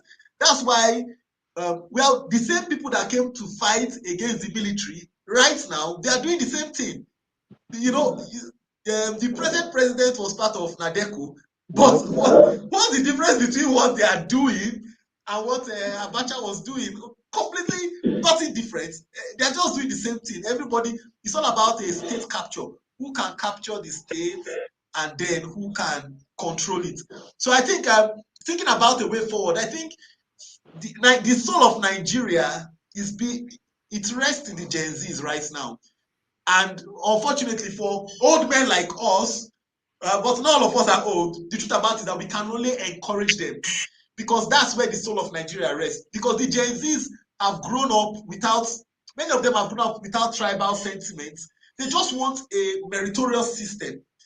But what they are seeing right now, what's happening right now, is not encouraging, because what we are I'll be rounding up. What we are parading for them is somebody like Mesoma will feel great injustice that she was vilified for forging her certificate. Yet we have a man in the highest office in Nigeria that clearly forged the certificate, and the highest court in the land says it's not a problem. And instructive is what happened in the UK. Nigeria did not meet all the requirements of filing this case, but a justice looked at the merit of the case. He didn't look at the technicality. He looked at the merit of the case, and he saved the Nigerian state from collapsing. Unfortunately, when the Nigerian justice needed to be patriotic, they were not patriotic to their state. Instead, they looked at technicalities and they did not look at what would be right for the Nigerian state. Thank you. All right, thank you, Esther. Let's go to Free Nigeria.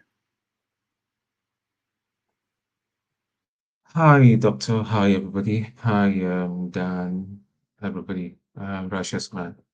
Right. Okay. I will start by congratulating all the APC people, all the supporters of lies and hypocrisy and evil. I'd like to congratulate you for a good heist, for a job well done. Many, many congratulations. I doff my hat for you. But listen to me very carefully and listen to me very, very seriously. Something that will shake Africa is coming. You guys think you've gotten away with this?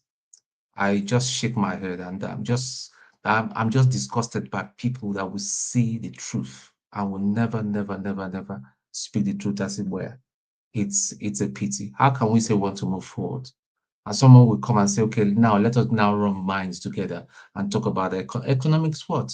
This has just been like how many months now that like Tinubu has come with. All we hear is just boring, boring, boring. Yeah. Somebody in the comment section here, Ofie, had just said he's just giving the military 18 million or 18 billion. Where is that 80 million going to go? It's going to go to the generals, all the big bellied generals. That's where it's going to go. It's not going to go to the junior officers and the other rank. It's not going to go there. But guess what? It's coming. We're in the second phase of the whole thing. We're not going away. We're not going away. A thief might come to your house and rob you and all that. I want to use that same money to bribe you for you to shut shut up. No be juju be that. Yeah. So don't think we're going to go away. And I will be very brief. I'll come back because I'm a bit busy. Doctor, you said something this afternoon about thank God for your courage of people being respectful. But I just saw something some few minutes ago. Somebody was removed. And before he was removed, somebody said something even more terrible than that, and he wasn't removed. So please, we need to have equity. Check your phone. I just sent you the comment and the timestamp of that comment.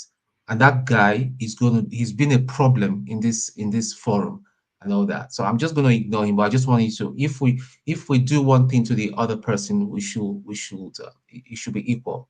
That same person, especially when you leave in the evening, I know that he will be trying. He's been trying it.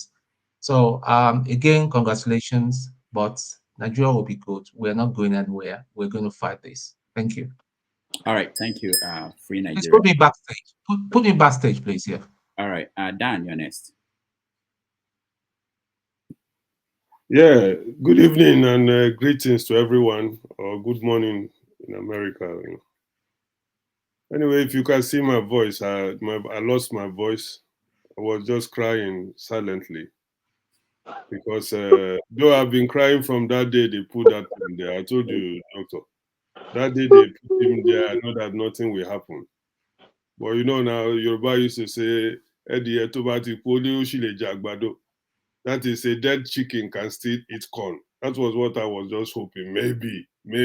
But deep inside of me, I know that they've got the goal already. Anyway, for me, Obi said it very clearly. If the leader is not stealing, they don't burn anybody where they under him to steal. So Nigerian system is still the same shit. Leadership. We have not seen a leader that is honest. You understand? That is my own point. We have not come to a point where all those Obasanjo and all those type of people, we know who they are. We know how he nearly killed a fella because they were speaking the truth. So if today people are raising Obasanjo hand, I just they laugh. I just pray, like Nigerian system, every time pray. God, sometimes if Nigeria start to pray, God go tell all those angels, I bet man, lock door and window, please. I'm tired of these people. So make I use our Nigerian system because we are all Nigerians. Prayer cannot save us. It's just unfortunate. In fact, as I did so, I don't have nothing to say, doctor, to be honest with you. I was just listening. I came in as listener today. Please, let me just, before I go and insult myself or insult somebody, let us, Tinubu say in turn. He tried everything. We pull and so they be like saying that then get power pass. So let's leave him there. And I don't know what to say. I just pray say something will happen. Thank you, sir. All right, thank you. Wayne, Basti, you're next. Good day, everybody. It's been a while. In Ibibio, we say Nanayin often imami fanoyut. That means sorrow. Sometimes you have to laugh at it instead of cry, and that's what I've been doing about Nigeria. Prayers cannot help us.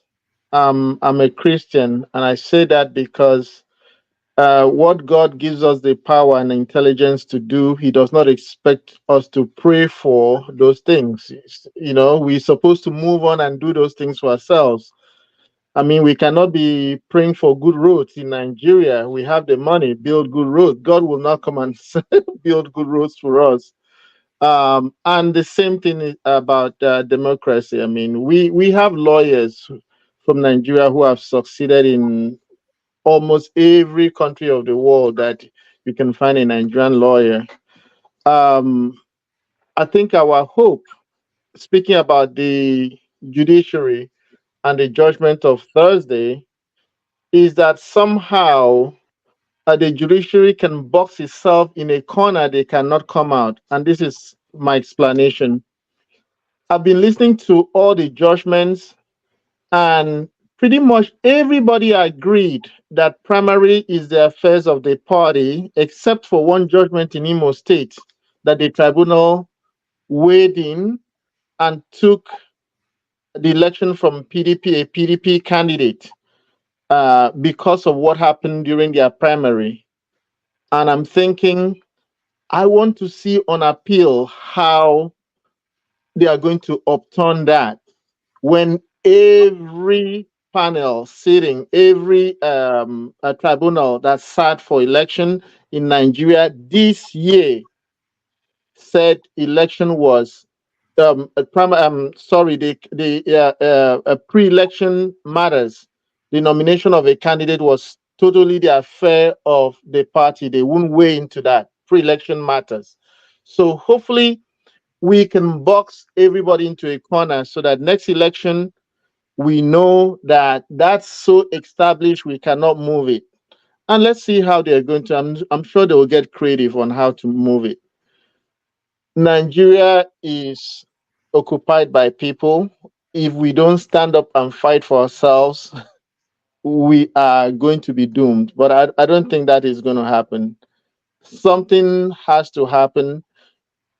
Two things, I think. Is either we're going to have a revolution of some form, or we are going to get progressively better with this election thing. And again, the people who are in charge, Supreme Court, should I give them a credit? They kind of weighed in and said, well, it's somewhat disappointing that INEC did not follow through with the promise they made to Nigerians with the beavers. It is criminal what they did. It's not just disappointing. But let's hope that before the next election, that so much pressure can be put on the powers that be for somebody to have the guts to say election result cannot be valid if it is not transmitted electronically at the site of the election. Let's see if Nigerians will have guts, because that's the bone of contention in this election. And we need to solve it by making laws, not arguing about it, because we can talk about it till kingdom come, and by next election cycle, the same thing happens because the court said it, that is inconsequential. May God bless Nigeria. All right, Wayne, thank you so much. Henry, I think you spoke, no? Did you? Come on, man. I didn't speak.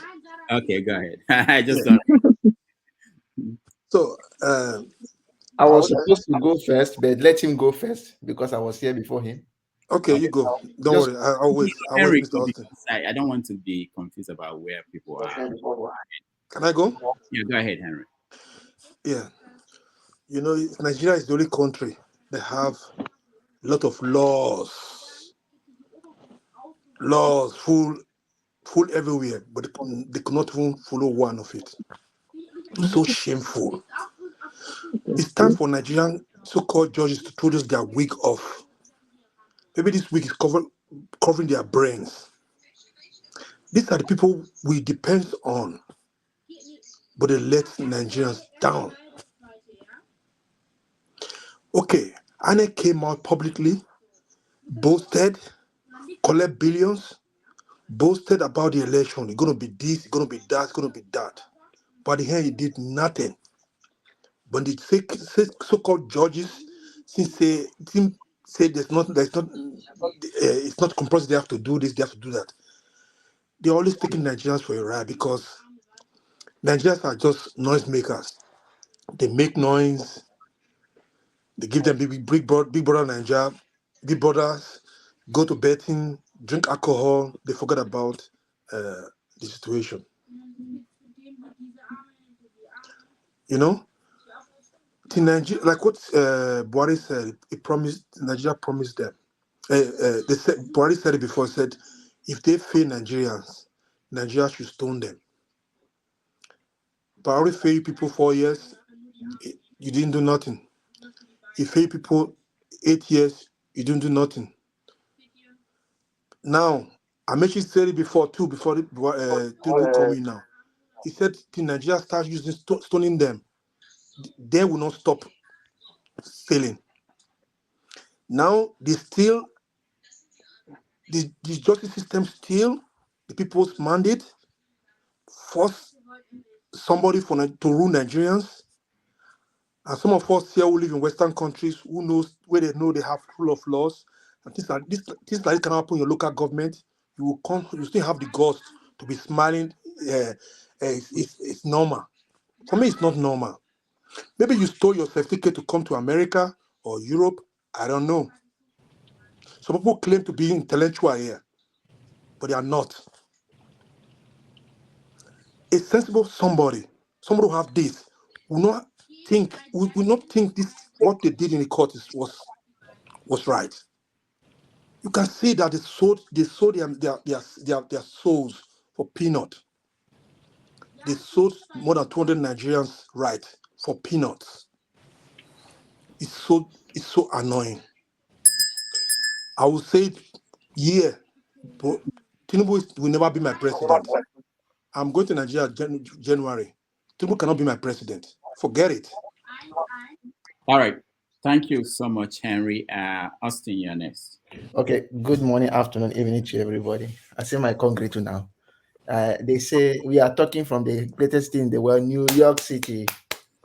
I had to first check my passport. When I got my passport the first time, that was some years ago. I always read through it. It says on the first page that the commander-in-chief is swearing for you that you are a good citizen. If you read through that first page. So before coming here, I make sure I see and wait. I go read them again.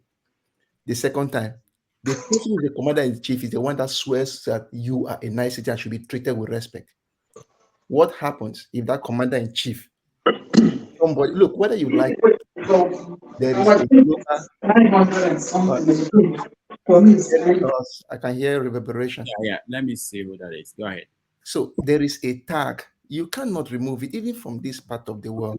They know that the Nigerian seat has been desecrated. They know. So when I go through the airport, they will sit me down for 5 hours to search even my toe and my neck, even my esophagus. I will need to give them the chance for them to do it. If I know they do Yahoo, I know they do this. When they finish, they tell me to go after 5 hours, I will go. We must learn to take the consequences of our action. The average Nigerian on the street is very corrupt. He likes to get money without working. And that is why we are all here today. Now, I always like the way forward. It is very true that the system is corrupt. One thing about the system is this. Nigerians, we have the best of laws, as the last person just said. Somebody said it. Read the laws very well. We get the best. The problem is implementation. The implementation of these laws, even at the local government, state, and the federal level, is poor. But if you read those laws very well, even the state government can implement a lot of social programs that will help the country. So one thing I want to propose, my own, is that nobody should despair. Don't feel bad or dejected. This thing will touch everybody, including Dangote. As the Naira, they fall ala. Dangote's money is also reducing. $10 money is also reducing in dollars. So it will touch everybody. Before now, maybe my first year, they paid $15,000 for my first year school fees. That time maybe it's about 6 or 7 million naira. Now, if a judge in the Supreme Court needs to send his child abroad, even if he don't finish with the children, the grandchildren, he will pay up to about 50 million, 60 million. So that money will in the thief, he will still give them out. So it will go around to everybody, including all of us. So my point is this: don't despair. Go ahead with your normal business. The only one thing I want to beg you is this: don't despair. Go with your normal business. Don't be despair that, okay, 2027 or this and that. Do the right thing you're supposed to do. And when you do it, we are very, very sure that when the time will come, everything is going to be right. So don't fight with any Agbado person or this and that and that. I don't see why you should fight with them. The most important thing is that try not to change from being good to going to be bad. They just take the consequences. If you are asked for certain things, just take it. That is just my own. We move further, we do the right thing, and everything will be fine. So no, forget about all this two way they talk. It go touch everybody. All right. Thank you, Austin. KJ, you're dressed up for the show. Dr. Damages, because of the respect I have for you, I stepped out of the business meeting I'm in to come and speak to you. We appreciate yes. that. Thank you. I have come in peace, and I have come because nothing that has happened that we didn't say on this platform. I'm not disappointed. I would have been disappointed if the result came the other way around. And I want to tell my last brother and friend who just spoke that since 2015, Nigerian politicians stopped spending naira. They spend dollars.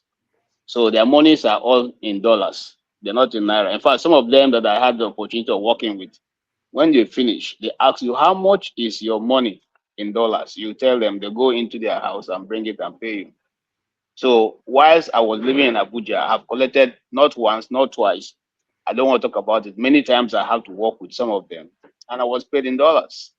So it is the ordinary Nigerian who are refused to open their eyes that this is going to affect. Now, am I surprised? No. They say the law is an axe, and an axe, it can be interpreted in whichever way. But there's another saying that says that justice should not only be done, but must seem to be done in the eye of the ordinary man. Sorry, I'm having an echo. Yeah, it's electricity. He's a moderator. Okay. You should know. So, if the law from the eye of the ordinary man doesn't seem to be done, then there's a problem. You see, I am Igbo, and in my community, there was once a dispute between the two communities. You know, somebody had misbehaved, one of the girls from my community, and the young men went out to that community and fought everybody they could see. And when they came back, the elders sat in the square and said, hey, well done. If people didn't do this well, we'll have known that you're not youths, you're not young men. Every society, and they went ahead to say, if your society don't have radicals who can stand up and stand against the of injustice in that community, the community is finished. Ladies and gentlemen, I want to remind you, and I want to say with open face, the community called Nigeria is finished if we sit down and take this thing. Some people are talking about 2020. In fact, Doctor, one of the reasons why I came in, because I follow your videos that you do, and I like the way you actually put it across, and for whoever wants to hear, let him hear. That's the truth. We are desecrating our society by accepting things that no other society can accept. Okay? We are swallowing and saying, giving it a name. You are people who have, some of them have done PhDs, 3 PhDs, 4 PhDs. Some of them have gone to law schools for 5, 6, 7 years. And then you come out, you are the one interpreting what you know is wrong and accepting that it should be truth. So we have now put it, just like we made bribery and corruption, we change it to settlement. Oga, go settle him now, go settle this guy. The same way now, we are brought in forgery as it's not a problem. Once you can get away with it, you can get away with it. Now, it is so shameful that nobody has been able to even come up to say, well, oh, no, we're not going to agree for this one. Am I surprised? No, I'm not surprised. Unfortunately, you see, I'm not here to, because I didn't think it's going to change anyway. I'm only here to say, let us mark this day that we have started again to add new lexicons into our political sphere in Nigeria, where now you can say, I am going to be, and I will be, hook or crook. The Bible that I believe so much in says that The end just does not justify the means, but the process to the end is what justifies it. If your process is faulty, you cannot get to the end and say you have delivered. But now we can say if you deliver, once you get to the end and you have the throne, the trophy, you can keep it. It's your own. Gentlemen, it's dangerous waters we have entered. But I have no, like I said, I lost my faith in Nigeria, not today, not yesterday, many years ago. And so there's nothing to lose here. I'm not crying for anybody. It's not like the song, Don't Cry for Me, Argentina. I've sung that song many times for Nigeria. I'm not singing it again. So it's over for me. Thank you, sir. Thank you very much for the opportunity to speak. All right. Thank you, KJ. Let's go to Pastor Paul. You're next. Yeah, Doctor, God bless you, Rico, for the wonderful work you are doing and gathering the young men and the elderly to talk about Nigeria. I appreciate so much. Sorry, Doctor, put me behind. Thank you. All right. Hello? No, go ahead, Pastor. Go ahead. I said I appreciate the great work you are doing for gathering us together to speak about Nigeria. I appreciate it so much. God bless you. Thank you. But there is something I discover when I'm hearing many of us. Some of us don't even understand Nigeria as it is now. We don't understand. And why I say so is that I don't know why we're expecting much from this country. We are expecting much. And we have lived up to 40 years, 45 years, 50 years. The same thing that have been happening seems to be happening and nothing has changed. And yet you are still expecting that it will just change without an action. Let me tell you, corruption is a spirit that requires a very great action to break it down. You can never break corruption down without force. Without force. And Nigeria as it is has been hijacked, kidnapped. And those who kidnap Nigeria, all of them are the same corrupt-minded people. So what we are going to be talking about, that forces, power will come through to break them down. Because if they are not breaking down, in next election, I can equally tell you who is going to be head of state. Just as I told some people 2 years ago that Tinubu will be a head of state of Nigeria. They doubted it. I told them, watch and see.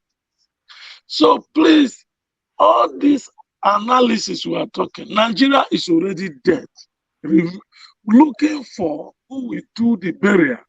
And nobody has the strength and nobody has the power to conduct Nigerian burial. And that is what Nigerians are waiting.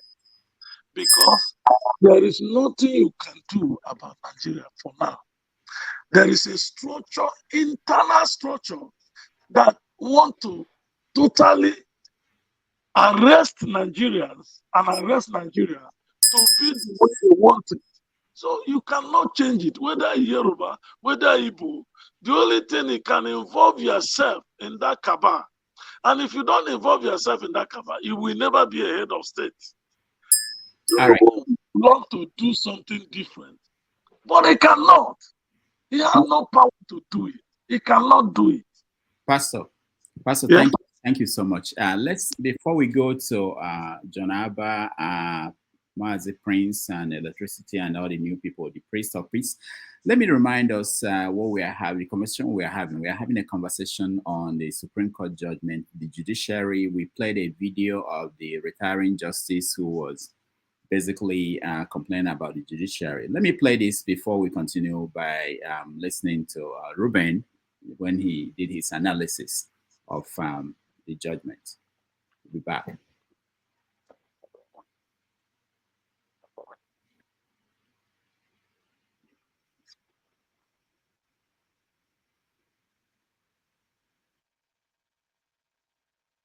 on this program. And we have the authority per Nikitobi JSC in Atiku Abubakar versus Umaru Musa Yaradua, who said that the only clientele of law is the law, not public opinion. People may express what they like at beer parlors and all of that. And we saw that yesterday, that their lordships dealt only with the law, qua law. And it seems to me that they even made that point. Justice Nyango Koro made the point, telling people to trust the judiciary, because that's the last place of, of appeal. And so the judges, yes, they are not going to follow your opinion. It's not your opinion. They follow the technicality of the law. But as it were, this matter is now res judicata. That is settled in law. What is the implication? The implication is that President Tinubu has been confirmed as the properly elected president of Nigeria. The Supreme Court has upheld the decision of the Presidential Election Petition Court of September 6. The Supreme Court has further conferred, if you like, legitimacy on the government of President Bola Ahmed Tinubu. So that's a settled matter, and there must be an end to litigation. And which is why I think that, look, in respecting the Supreme Court, the best thing, the best option going forward is for all the parties to come together to realize one fact, that election season is over, campaign is over. It is now time for governance. And that governance, we cannot leave it to President Tinubu and his team alone. All of us are going to be involved in it as follows. The PDP, the Labour Party, all the other parties, having lost at the highest court in the land, should go ahead and congratulate President Tinubu, as we have congratulated him this morning on his victory. They should act after the fashion of gentlemen and sportsmen, and then also go ahead to provide opportunities for collaboration in the national interest, which is the overriding factor in all of this matter. President Tinubu himself should be magnanimous in victory. And being magnanimous means, reaching out to everybody across party lines to see how all of us can focus on this process of governing Nigeria. Because there are very serious issues, particularly about the economy. And no political party has a monopoly of wisdom on this matter. And in any case, I also expect that after congratulating President Tinubu, the Labour Party, the PDP, and other political parties should also play their role as opposition party. Working with the Tinubu administration does not mean abandoning their role as a quality opposition. Now, let me go to the issues raised by the court, by their lordships. Justice Nyango Koro providing the late judgment, and the other justices, all of them without exception, agreeing with him. There is cogent issues of law, and I think that their rulings is sounding law. I've always said it on this program, that look, within the province of conflict of laws, what is known as international civil litigation or private international law, if you go and take a ruling or whatever, or you go and collect evidence from another jurisdiction, it does not mean that it will automatically have effect. When I use the phrase here, that voyage of discovery to the U.S. District Court is likely to be of no moment. That was exactly what their lordship said yesterday.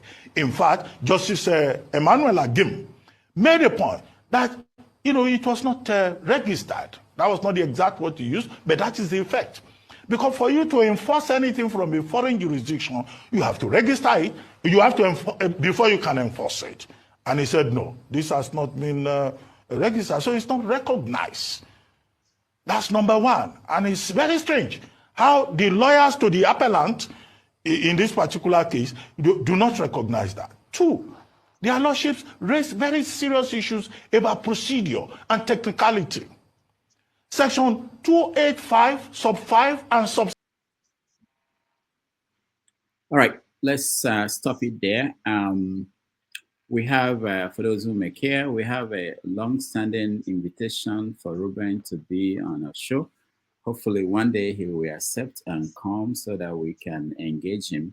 And let me also say that, Ovie, some of the arguments you make, similar to what Ruben is making here, there's a question I have, and that's a question of, if you look at how things change in other societies, if you want to use America as an example, there comes a time when the judiciary, I know that Republicans or people who are on the right will say they become activist judges.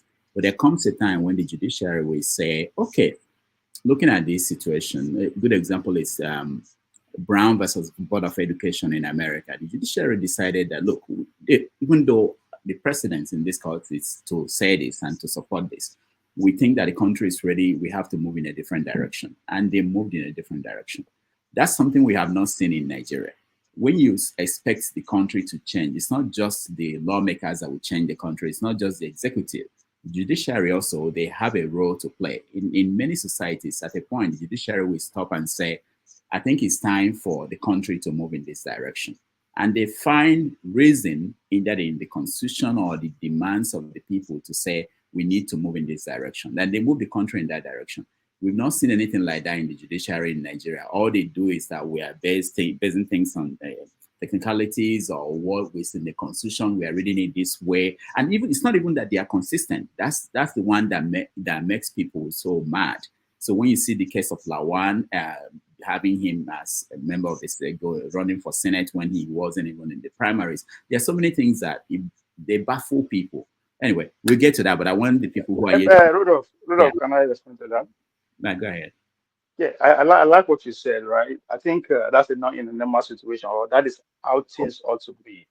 But again, if you listen to the judge that just retired, the whole speech that they made in that the whole judicial system, we all know this. Nothing that is said that is new. You understand? So when I'm making an analysis, I'm making an analysis based on the reality that we are in. For you to be expecting those judges to actually act like those that carry out Brown and that of America, you need to actually understand how those two judges came to that point, that realization. A lot of work has done on the ground. The only job that has done on the ground in this case is that APC successfully put their loyalists at every junction of the way. So when you have your loyalists, this is a winner take it all politics that we are playing. We should not deceive ourselves. That's why I say we hold the duty to actually educate the young people, tell them exactly what we are practicing. We are not practicing a democracy, not in any way. We are practicing a system whereby only the wealthy are only allowed to have a say. We don't have to disagree with me. All the talking points we see on our national TV, they don't come from us. They come from these people. That's why I'm so angry that why all of a sudden we find merit in article going to Chicago. How? For God's sake, these people are friends and brothers. So we want our younger ones to tell them the truth. It is not the best thing the way we are doing it. I'm not saying we should be celebrating the system. I'm against it. But the only way for us to actually even start planning for any disruption or any progress, we have to actually agree that this is the situation we are in. That's why I agree with Halabia. This is who we are, whether we like it or not.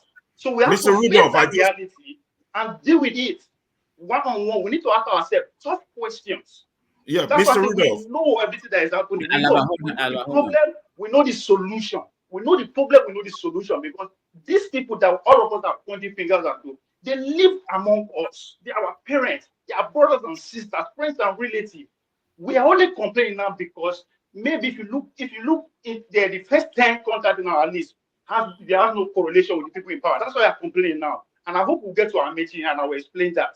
Right? And again, we have choice. We Nigerians, we have so much choice. If you know the word, we could japa. Right? If you don't work too much, go find way, make friends with the person where they get power. We know ourselves. So why are we deceiving us? Why are we expecting things that we did not work towards? Instead, we are hoping the judiciary to just be angel overnight. We did not work towards that. So Okay. I'm not that I am celebrating the situation we are in, but I cannot just look away and say, oh, I know where we should be, but we are not there for a reason. We are not there because we fail to acknowledge where we are now. That all of us are guilty, All whether right. by doing or undoing, doing it or however you want to put it. We know because we know it. Okay, thank you. I want to hear from people who are here to speak. But I can give you 1 minute if you have. Yeah. I just wanted to comment on that Abati thing you posted. You see, that's part of the problem where a few educated people look down on others, think they know better than them. The same thing with these Supreme Court judges. You said it in civilized society. When a court gives an opinion, there will be divergent opinion. There will be, I agree with this. This is why I agree. I disagree with this. In the Nigerian context, there's no there because all these educated people like Abati still have this Kolo mentality that fella talked about, and they are nothing but Mr. Follow. They don't open their eyes, their mouths, their sense. They don't, they are the problem. And in furthering solutions, we need to find a way to counteract these bankrupt people pushing poison into our community, because what comes out of Abati's mouth is nothing but poison and propaganda. He should be, as a journalist, the one to analyze the judgment, criticize the judges for not having a counter opinion. But when we have journalists like Abati, my brothers and sisters, we are not going anywhere. All right, thank you. Let's go to Janaba. Janaba, go ahead. We give everyone 3 minutes, so 3 minutes. Let me see, Tamo, because my own case is special all the time. Before I finish talking, bell will ring, but it's okay. The judiciary stuff, I already said long ago before it started, it's a dead on arrival case. And I know it's about interest of what individual, wherever you are interested and whosoever you are interested. And to some of us that are believing that we should be buried ourselves in shame as a result of whether it's a forgery, and it is all the chain reaction of individual self-worth. There is no reason you take a blame for Tinubu or because you have Nigerian passport. The country that you are all living, they are more corrupt, they are more evil than you. So, and their leaders, the same thing. It's just like go to church and pray for generational curse, while the people that wrote it to it are the one that they bought you as a slave, they never apologize for it. And you now have generational curse to the fourth generation. It's all the same political, and I think we are just playing the same cycle. Let us find a way how to empower the system. I said here the last time that the federal government is the top, but we start from the grassroots. We have local government, we have state senators and governors, and all of those people who are very close to us, who can hold responsible based on whatever they have given to them, whether it's a security money or to implement or to develop ourselves individually, power grid released by Buhari, and all of those things. Let's talk intellectual talk so that people know that, okay, we can actually hold these people responsible from the grassroots. And then we go to the top. You can't jump from bottom to the top. If you jump up, you come back to your level. So let us play a good politics with a good education. And I believe that you guys believe that they are all evil, and then the one that is lesser evil should be. And that is the problem. If one of your finger touch the oil, the rest will not deny it. So it's a game of if we are of all of them ring in their endeavoring level, and the one that highest bidder take it. So there's nobody there among all the people that are innocent. They're always fighting for their own name and their own whatever greed or name they want to bear. All us, the burden is all on us as a Nigeria. Turn mirror on ourselves, and let us know that we can all start all over and start building our nation. Thank you. All right, thank you, Janaba. Let's Can go. I ask Janaba one question? No, oh well, okay, all right, go ahead. If we feel that the person at the top does not matter, then why do you think about oh my God? What do you think about some of the recent policies of some of these maybe institutions abroad who are now trying to scrutinize Nigeria more on their certificates? They are just being hypocrite. They talk matters. I mean, I'm not. There's no excuse that what Tinubu did or whatever happened. I'm not going to go into whatever. But the issue is that don't let down judge yourself on any issue that somebody is much or more of a better person than you or anybody else that believe that. So it's about your individuality. Hold your head up. You are not there, and if they refer that to you, tell them that they have done that to you or to your forefathers and bring them by force. So tell them that the evil does not start from any one person. So there's no reason to hold my head down because for the people that are shedding down and killing other people while other people are still praying, and the same holy people are shedding on killing other blood. I don't want to. Let's not go there, man. All right, thank you, Janaba. The Prince of Peace, Yanis. Oh, okay. Thank you, Rudolph. It's unfortunate that some people might feel surprised at what is going on. The verdict. The verdict offered pronounced by the Supreme Court. You see, Amechi said something subtly to Nigerians that civility is not going to help anybody. Civility will not help Nigeria. And when you look at the situation in Nigeria, in Africa, you discover that the most dumbest people in the whole of Africa, in fact, in the world, is Nigerians. Because one, whatever that happens in Nigeria is just like pouring water on top of the rock. It will just spill and go away. Nobody will do anything. This thing that is happening in Nigeria has been orchestrated, planned, and APC started since 2011 to come this far.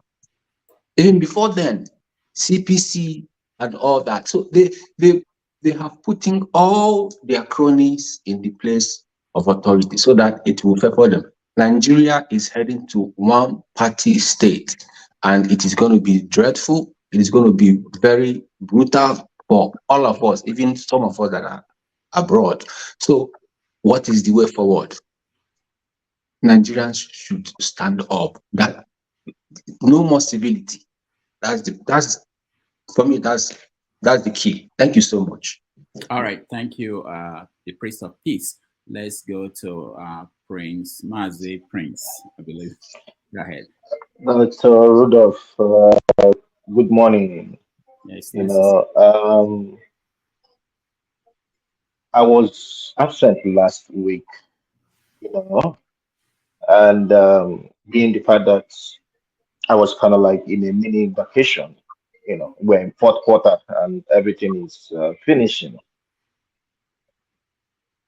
I happened to be in Vegas, and while there,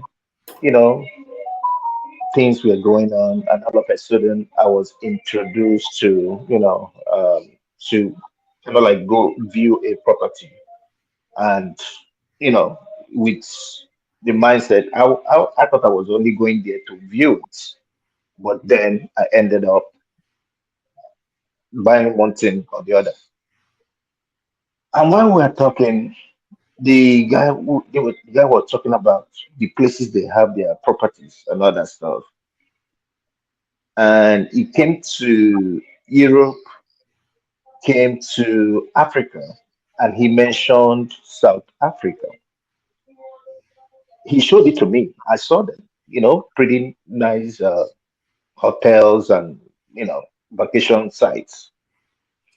And while we're talking, and I said, guy, so how come you guys don't have anything in Nigeria?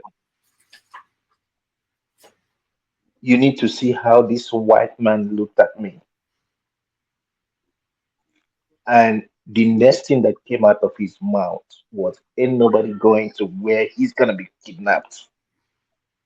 Ain't nobody going to go to a corrupt country. You need to listen to the foul languages. At some point, I had to search for my phone and I recorded the voices. You know, he apologized, at some point because I told him, I said, "You're talking about my country.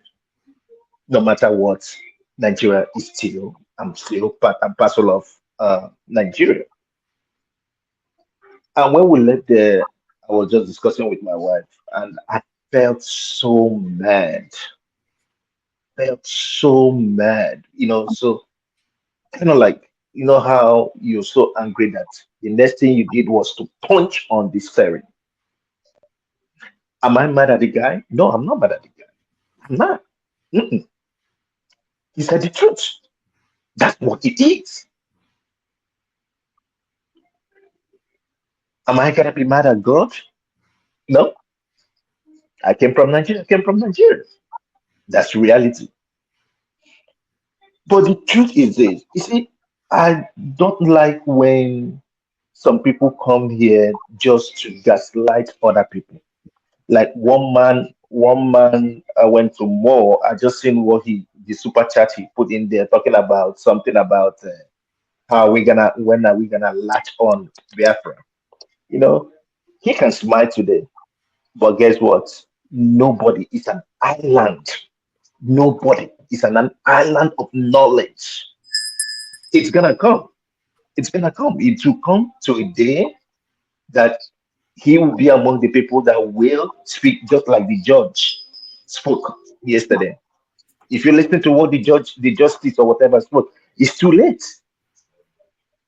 But that is reality about Nigeria. The Supreme Court should be changed from Supreme Court of Nigeria to Supreme Court of corrupt and criminal judges. I rest my case. Oh, before I leave, Tinubu still remains not my president. I don't recognize him. I don't care. Period. All right. Thank you, Mazi Prince, California. Let's go to electricity, Ernest. Yeah, thanks very much. Greetings to all on the panel and those in the comment section. Actually, I came in when I saw KG in his suit, so I actually wanted to ask if an olive branch from Tinubu has been extended to him and his position was given, but it's left. I agree with Abati on only one thing, which is the Supreme Court is the highest court of the land, and the judgment has been made. So the question now to us is, what is the way forward? Which direction are we going to? He will get his appointment soon. Mark my word on that. They will call him and say, Abati, come and present us on this and that. He will get it, take it or leave it. So, but it's right in the sense that the judge, whether we agree with the judgment or not, whatever it is, that is the end of the road in the legal process in that regard. So the question is, what is the way forward? What do we do as citizens? How do we progress forward from here now? We can argue till the cock comes home. It's not going to change anything. The way forward is now the issue. So I think we discussed this yesterday, Dr. Rudolph. What is next? What's the next thing for us to do? Because we ain't going to be flogging dead horse again. The horse is dead, and let's leave it as it is. We know what the situation is like in the country, economic situation, inflation, the price of, the value of the currency. We know bag of rice is 60,000 naira now. 10 tubers of yam. I'm telling you, life thing. I get updates every day. So those are the things that matters to people. And like Sho said yesterday, even people are choosing not to buy fish again because fish is now, we can do without it, and those who are selling it are not crying. So these are the issues we have to address and how we can. I know the pastor earlier was saying we have to be, I don't know, he made a statement, I wrote it down, probably forgotten that.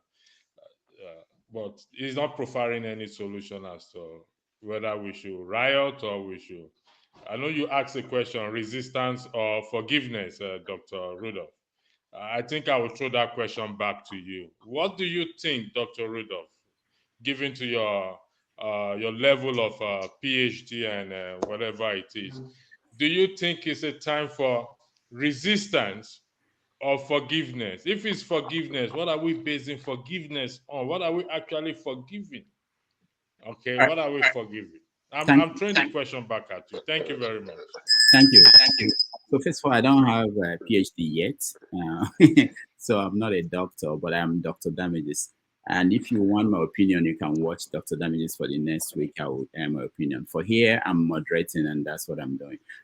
So let's go to Bello, you're next. Alaba and Austin, you can wait. I know you guys have said something. Let's get to people who are yet to say something. Bello, you're next. Good morning, good afternoon to everybody. Well, just briefly, my own contribution is just going to be that the whole election year for 2023 is done and dusted. Either we like it or not, the deed has been done. The Supreme Court has ruled, and depending on how we take it, depending on our biases, because whatever we say, we don't just say it on how we feel, and that's like a bias. And wherever each and every one of us belong to, either be Tinubu, Atiku, justice has been done. Justice is for everybody. It's either going to favor you or it's going to favor you. So Tinubu stands, he got justice. If he, goes the way, it's justice, to their account. If it goes to the article's side, it is justice for their side. But one way or the other, a judgment has been made. And for me, as a Nigerian, I think we should be looking forward. We should be looking ahead. Not how, it's supposed to be like. Whether you say, Tinubu is never going to be your president or not, either you like it, you still have the Senate families back home. One way or the other, the policy is going to affect them one way or the other. Either you like it or not. So saying, oh, he's not a president, we should sabotage the economy. I don't think that's the way forward. It's not being patriotic. It's not being that we love our country. We might, all the citizenship to other countries, but our heart, it's still Nigerian. Either we like it or not. We have to tell ourselves the fact. So we shouldn't come here and start saying, oh, people back home should start fighting against the government while we are here in the comfort of our living room, of our room, enjoying instigating the people against the government back home, and people are dying. And what I'm here to say is let's just look forward, and whoever loses should prepare for 2027. God bless Nigeria, and God bless everyone of us. Thank you. Thank you, Bello. I'll let Mazi Prince 1 minute to respond. Okay. So, Bello, please, when I say Tinubu is not my president, it's me. I did not encourage you, and I'm not sabotaging anything. It's my personal decision, and that's what it is. So please, when you say, you can believe what you want to believe on your own, and don't, like I said, I don't care. It's me. All right, thank you. Let me, Righteous, 1 minute, just 1 minute. I just want to ask Mr. Bello, I want to ask him a question. Oh, go ahead. 1 minute.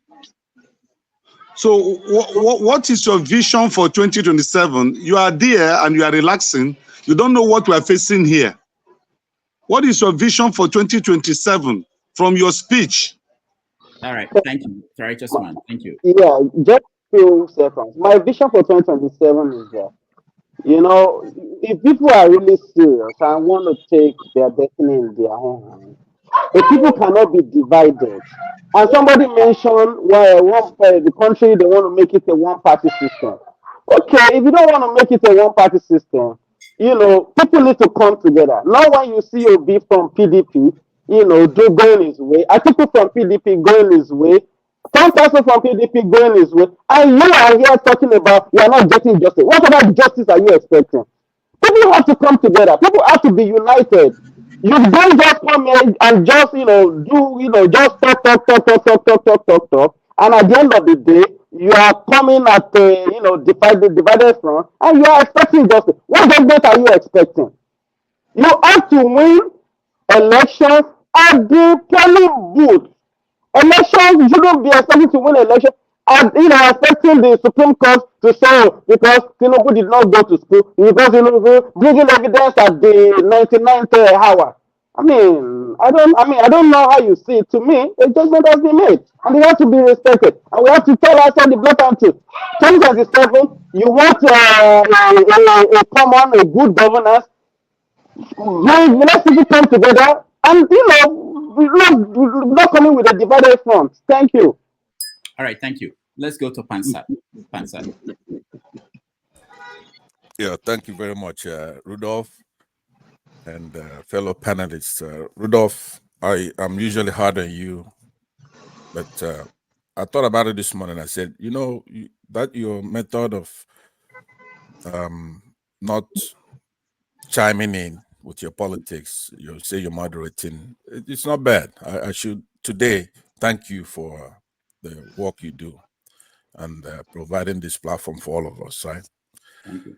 And then, of course, let me say hello to the fellow panelists and those listening to us in other media. To Nigerians, I'll say persevere, work harder, try to figure a way to make the situation better in the country regardless. You have to produce, to say that this Gary is 30,000 naira or whatever it is. I mean, go to the farms, go and do whatever you can, okay, until we sort these things out. Now, for those politically now speaking about the situation, we copied our constitution from that of the United States. So in times like this, it's okay to reflect historically. How did they handle people such as Tinubu, right? We know he didn't win the election. And I don't put all the blame squarely on his head. I've been in many platforms in the last week, and I've made my case to what I think the problem is. We have a Sunni Islamic problem in Nigeria. We have to solve that. If I have time, I will try to make the same case here at some point, in case people didn't watch it when I dealt with it academically, where I make citations and I would say why I'm saying that. But let's look at the situation today. We have a Tinubu now, but please do not say it's over, because it's not over. We copied our constitution from the United States. So about, I don't know how long ago that is now. We had a president in the United States who was, his name is Richard Nixon. And he went through an electoral process where he emerged as president. But within that period, before that election itself, he had committed some crimes. So they had the impeachment process against Richard Nixon. It was initiated by the United States House of Representatives on October 3rd, 1973. And it's colloquially known as the Watergate scandal. So a bunch of resolutions calling for his impeachment emanated, and they finally got it done, right? So usually the president just doesn't become president and then you have to look again 4 years later what to do about it. There are things that could be done if he's committed crimes. I say that in the backdrop that the Federal Bureau of Investigations here in the United States and other agencies would be releasing some information. Now, it depends on what's in there.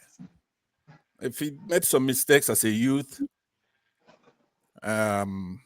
even peddled drugs here and there, well, maybe it doesn't stink to high heavens. Fine.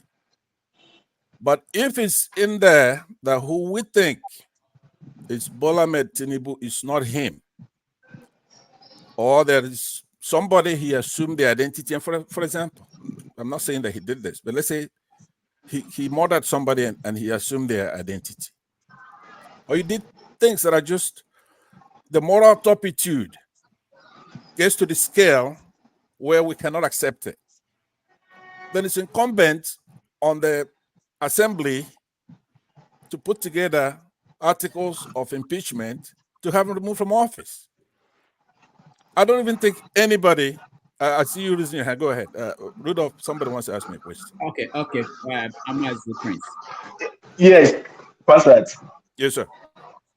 How long are you in US or are you in UK? I'm in the United States. You are in the United States. Okay.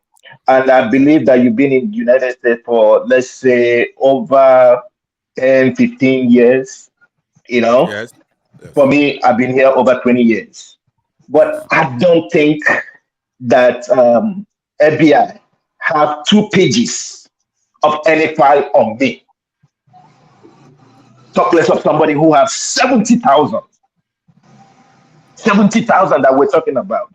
You know, when we keep comparing I thought it was Nigeria and it was 2,500. I don't think it's 70,000. no, it's 70,000. They compressed it to 2,500 that they're going to release.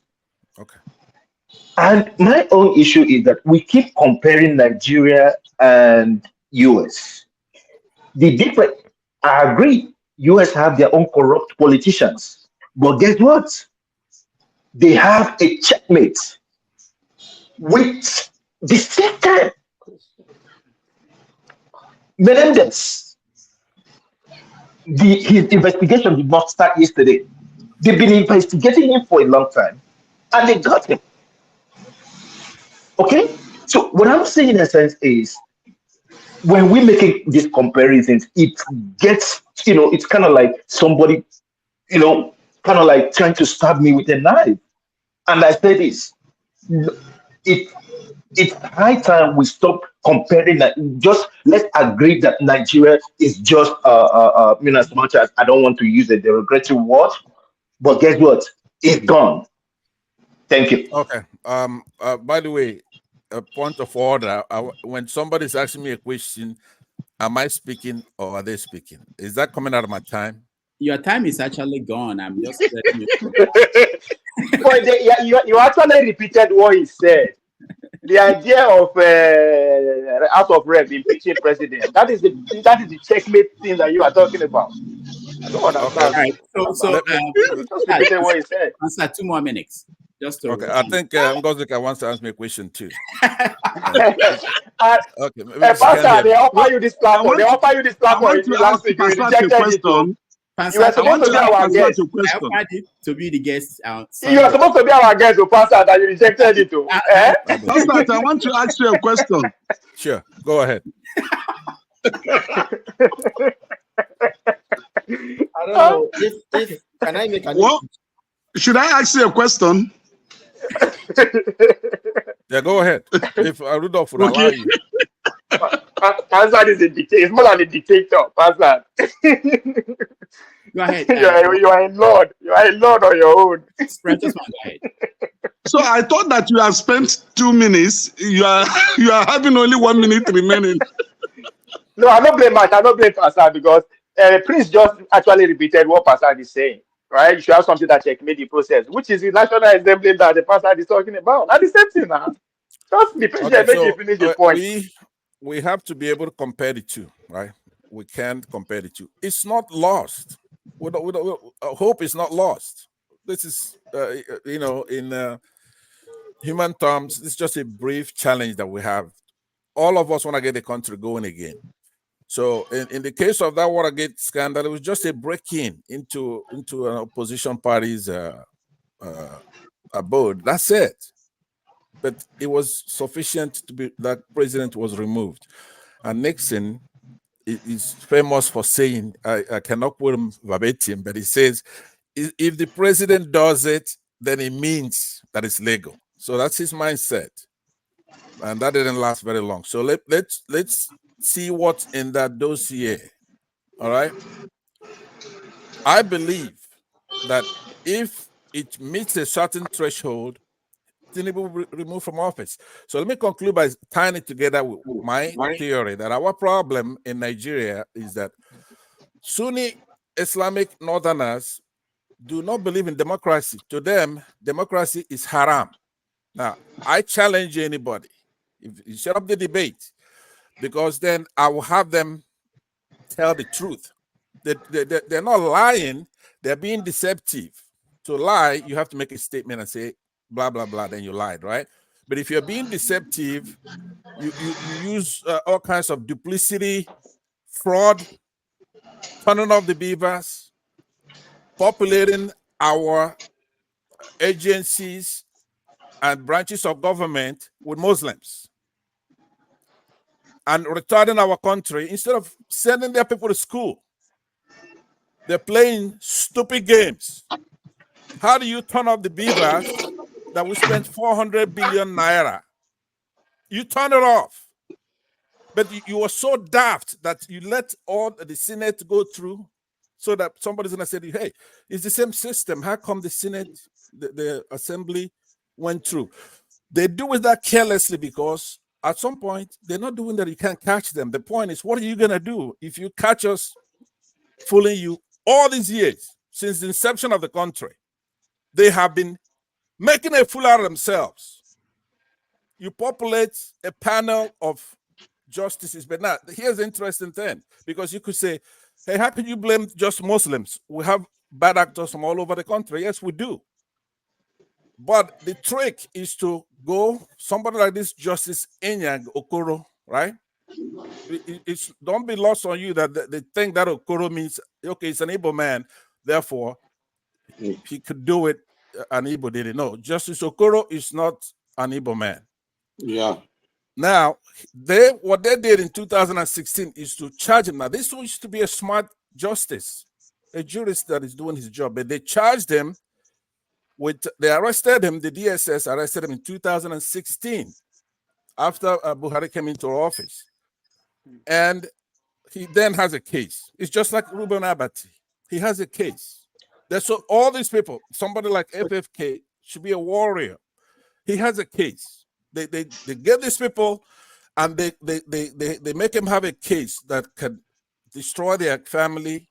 They won't have any money, or they're gonna go to jail. It's like a Showore. Now Showore is the kind of person that is incorruptible. But if he's like an FFK, he would have been corrupt by now.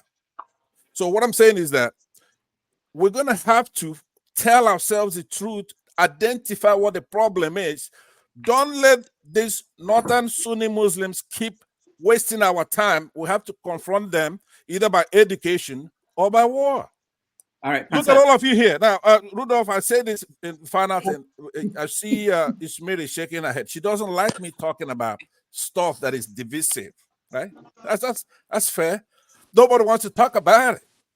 You think I like talking about it? I don't like talking about it. But I want to be given a time to make my case. I want a Muslim scholar, come here, let's talk, let's debate. Because I want to poke you in the eyes and I'm going to say to you, knock it off. All right. Knock it off. So, I will arrange that debate if you are willing. Please, I want to have the debate so that our people like this will know what the problem is. Now, you don't have to like it. You don't have to participate in it. But at least if we identify that we'll be selling right now, we'll be doing very well. All right. If we solve this problem, and it's common in many places. So finally, Rudolph, right? Let me ask you a question. Can you answer this question for me? Right? Just answer this and I'll leave it alone. Go ahead. If in Israel, Netanyahu just went through an election, right? But you go and you get Hamas to impanel their chief judge, their system, Supreme Court. You have 7 Hamas, and then Netanyahu comes in there with an appeal to their Supreme Court, composed of Hamas.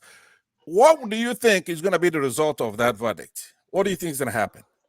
Hamas, where in Israel? Yes. They're not in Israel, are they? Yeah, Palestine, Israel, they're in the same. They're in Israel and Palestinians. So please answer it, because you are fair, right? Do you think he's going to get justice in a place? Because that's exactly what we have in Nigeria. This Supreme Court in Nigeria, I can bet you none of them have a WAEC certificate. None of them. All right, Pansat. Okay. All right. Let's All right, go. thank you very Let's much. move on. Thank you so very much. Let's move on and let's go to Austin. 1 minute. 1 minute. And Please, I wanted. I don't know. We're going wrong. Even though no there are question. No question to Pansat. No, it's my comment. No, yeah, no question. I want to because I know that they go down with 2 minutes. I want to use my own 2 minutes to address. Oh no! I thought we gave you your own time. No, I've not. I've gone the first time, but people. New Yeah, people we are came in. getting to people who are yet to speak for the first time. I'll come back to you. I know that you are there. That's why I left you on. And there's Ngozika is also waiting, and there are people who just joined us. So we'll come back to you. Let me actually go to Ngozika. I forgot that she's in Nigeria. I thought she's like you guys who have free internet. Go ahead. Okay, I'm exiting. Thank you very much. All right, thank you. General, so. All right, Ngozika. So before I could say anything the last time, my internet started acting up, and you were asking a question at the beginning of the show that with the Supreme Court judgment, what have we achieved or something like that, and the way to the law. And I just want to say we have achieved a lot with this case going because I am one of those people that stood firmly with me when he said he was going to court. I stood behind him knowing fully well that there are chances. Your line is it's not good at all. And Can you hear me now? Is it better? No, it's not. There's a lot of noise. I think friction or what is it? Or the scientists here. Reverberation and the rest. Yeah. Static. It's static. Yeah. Oh, Is it better now? Okay. Good. Okay.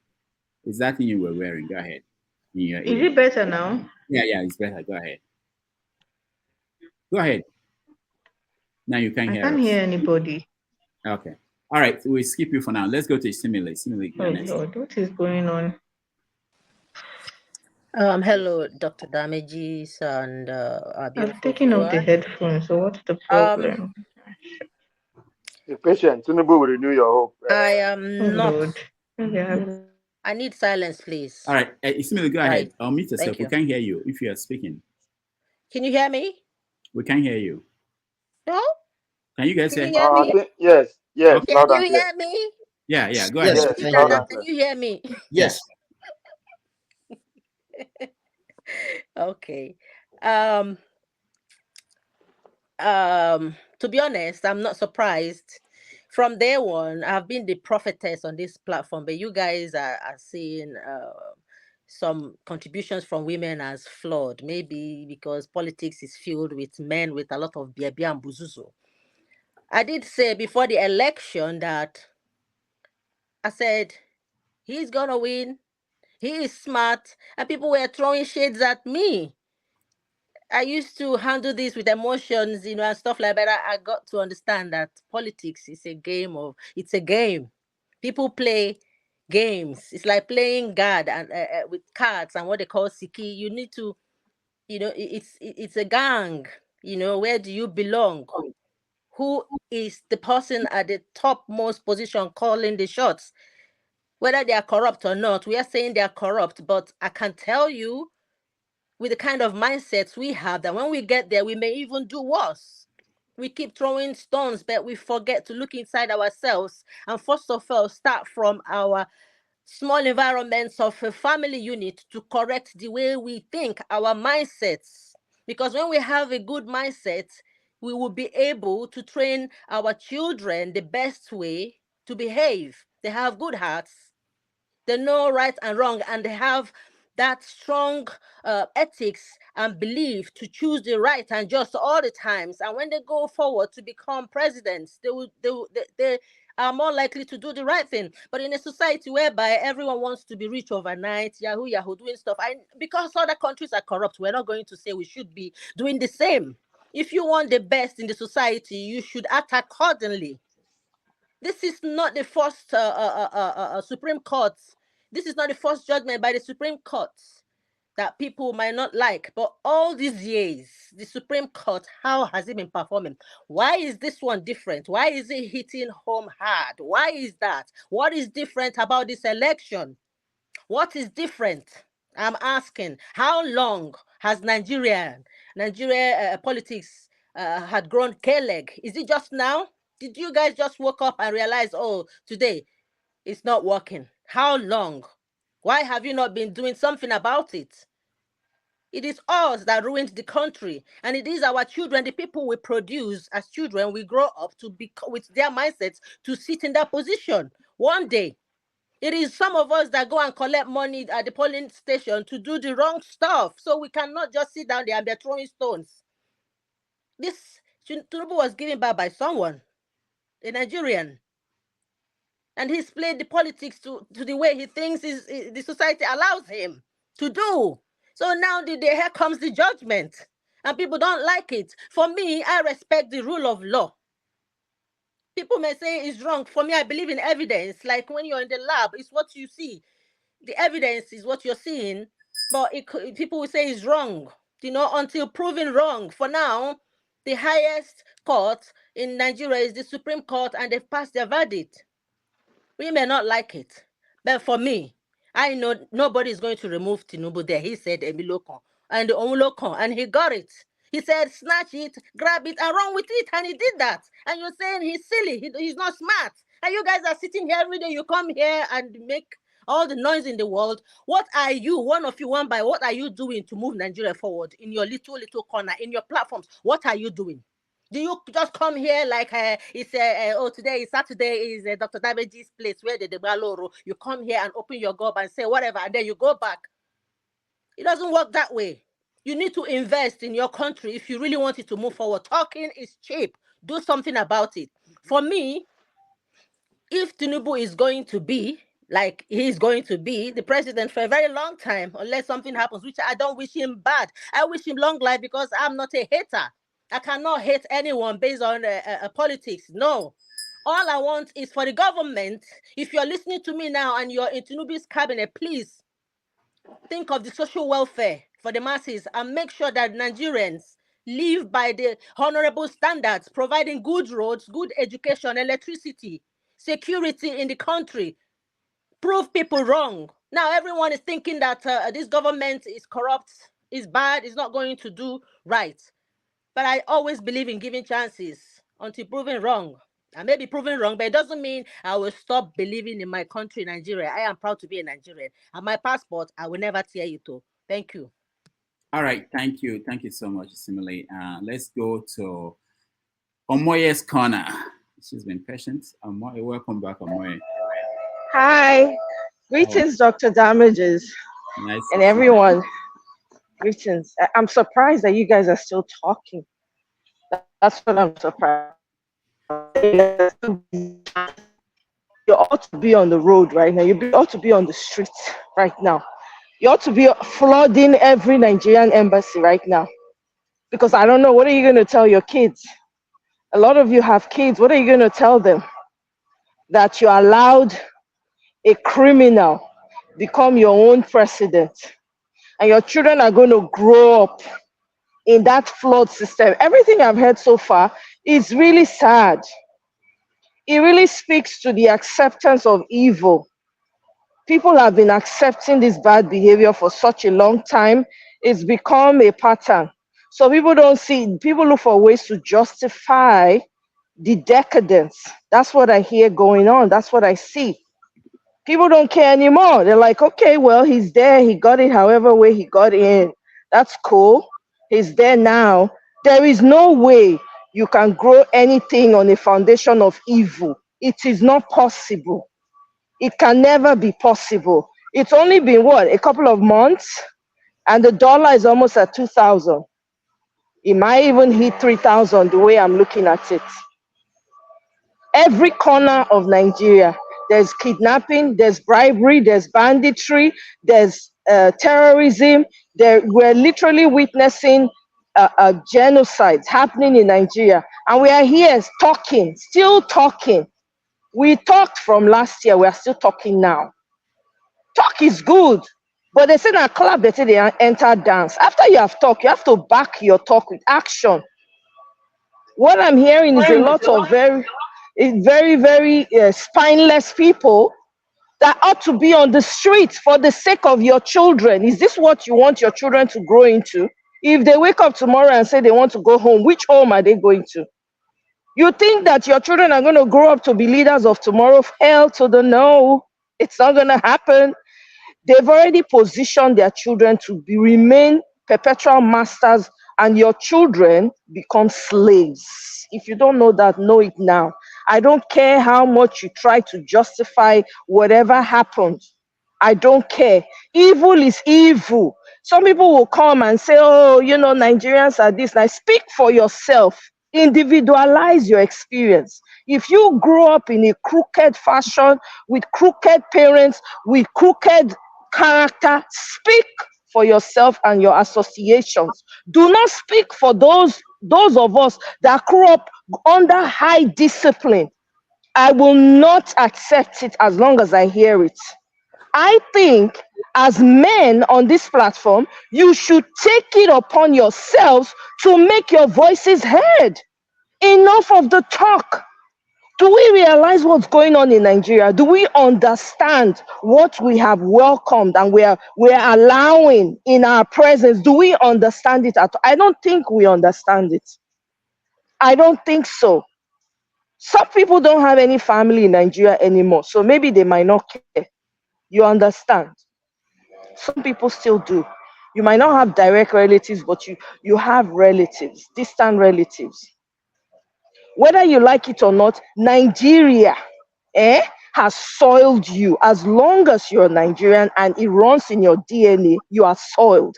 We are walking traumatized people. We don't know that yet. We have not even started to deal with the issues, the layers of abuse as Nigerians. We have not even started to deal with that. And then add to it this conglomerate of evil that has taken over. Yeah, some people are celebrating. Yeah, my brother is there now. Our local, yes, whatever. Salute to you. I celebrate. I am happy for you. But guess what? It is turn by turn Nigeria Limited right now. They don't even need to announce anymore. All they do is show up. And they take anybody's life. Are you people excited that children now that are supposed to be having a normal childhood, teenage years, in the university, whatever they are now using each other as sacrificial lambs just to get wealthy? Is that what you want? What law? I don't understand. You don't have any systems. Your systems have been destroyed completely. Your judiciary that you're talking about, I mean, Dr. Damages, yeah, I heard you play the clip of the guy, but where has he been? Where has he been? Why is it now that he feels the importance to come out and say, oh, by the way, I don't give a damn for such people. I'm not interested in what you have to say. A lot of societies all over the world, they're fighting for their land. What is our excuse? What is our own excuse? What kind of docility is this? It doesn't make any sense to me at all.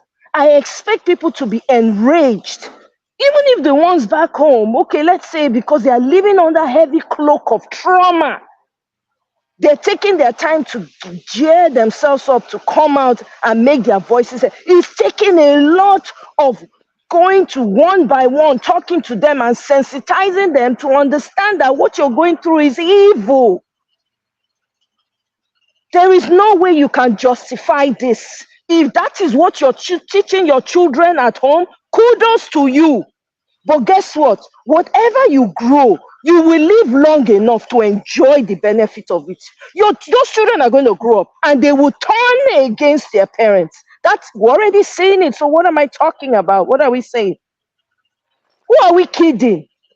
Do you know how people are laughing at you right now? If I hear any Nigerian, oh my God, come out in this obodo and say they are racially profiling you, Omo, I go do live session for your head. You better shut all the way up because you are not better than any slave. I'm telling you the truth. You have children, yet you cannot stand to fight for your country. People are being slaughtered, and I don't understand these southern leaders. You see what is going on. Why don't you borrow yourself sense? The Emilocos have told you clearly, our local, it is our turn, and they have claimed it. You are there, you are speaking, you are following them to be chopping money instead of you to borrow yourself senses now and gather as southern leaders and start to form alliances to effectuate this break up. Yes, I said it. Break up. I don't give it. Which Nigeria? There has never been a Nigeria. There has never been. They've been lying to us. I grew up. The youth of today will become the leaders of tomorrow. Here I am. Are you kidding me? Anybody that is justifying this evil, your children will be exactly the same, and they will come for you first before they come for other people. They will, yes. It is not a cause, it is a fact. It will happen to you if you are supporting this. Your children, your children's children, your descendants, the ones that you are here to see, they will become like this evil. They will come for you and they will take over from you. That is what will happen, whether you like it or not. If it affects you, then you are guilty. I don't give a damn. You can speak all the tongues you want to speak. Your religion is borrowed. Everything you have is borrowed. It's not going to work because your prayers are not going past the air. It is hitting the ceiling. If you don't know, God has departed from you. He has departed from you. So if you like, kill yourself. The Nigeria that you people are clamoring for, it will collapse. It will not work. Everyone in diaspora, do not send your money home. Use your money to benefit yourself and your children wherever you are. Do not support this government. Everyone that is supporting this government, this evil will befall all of you. Guess what? If you're sending money home, do not send. Send only to your parents. Let the hunger hit them at home.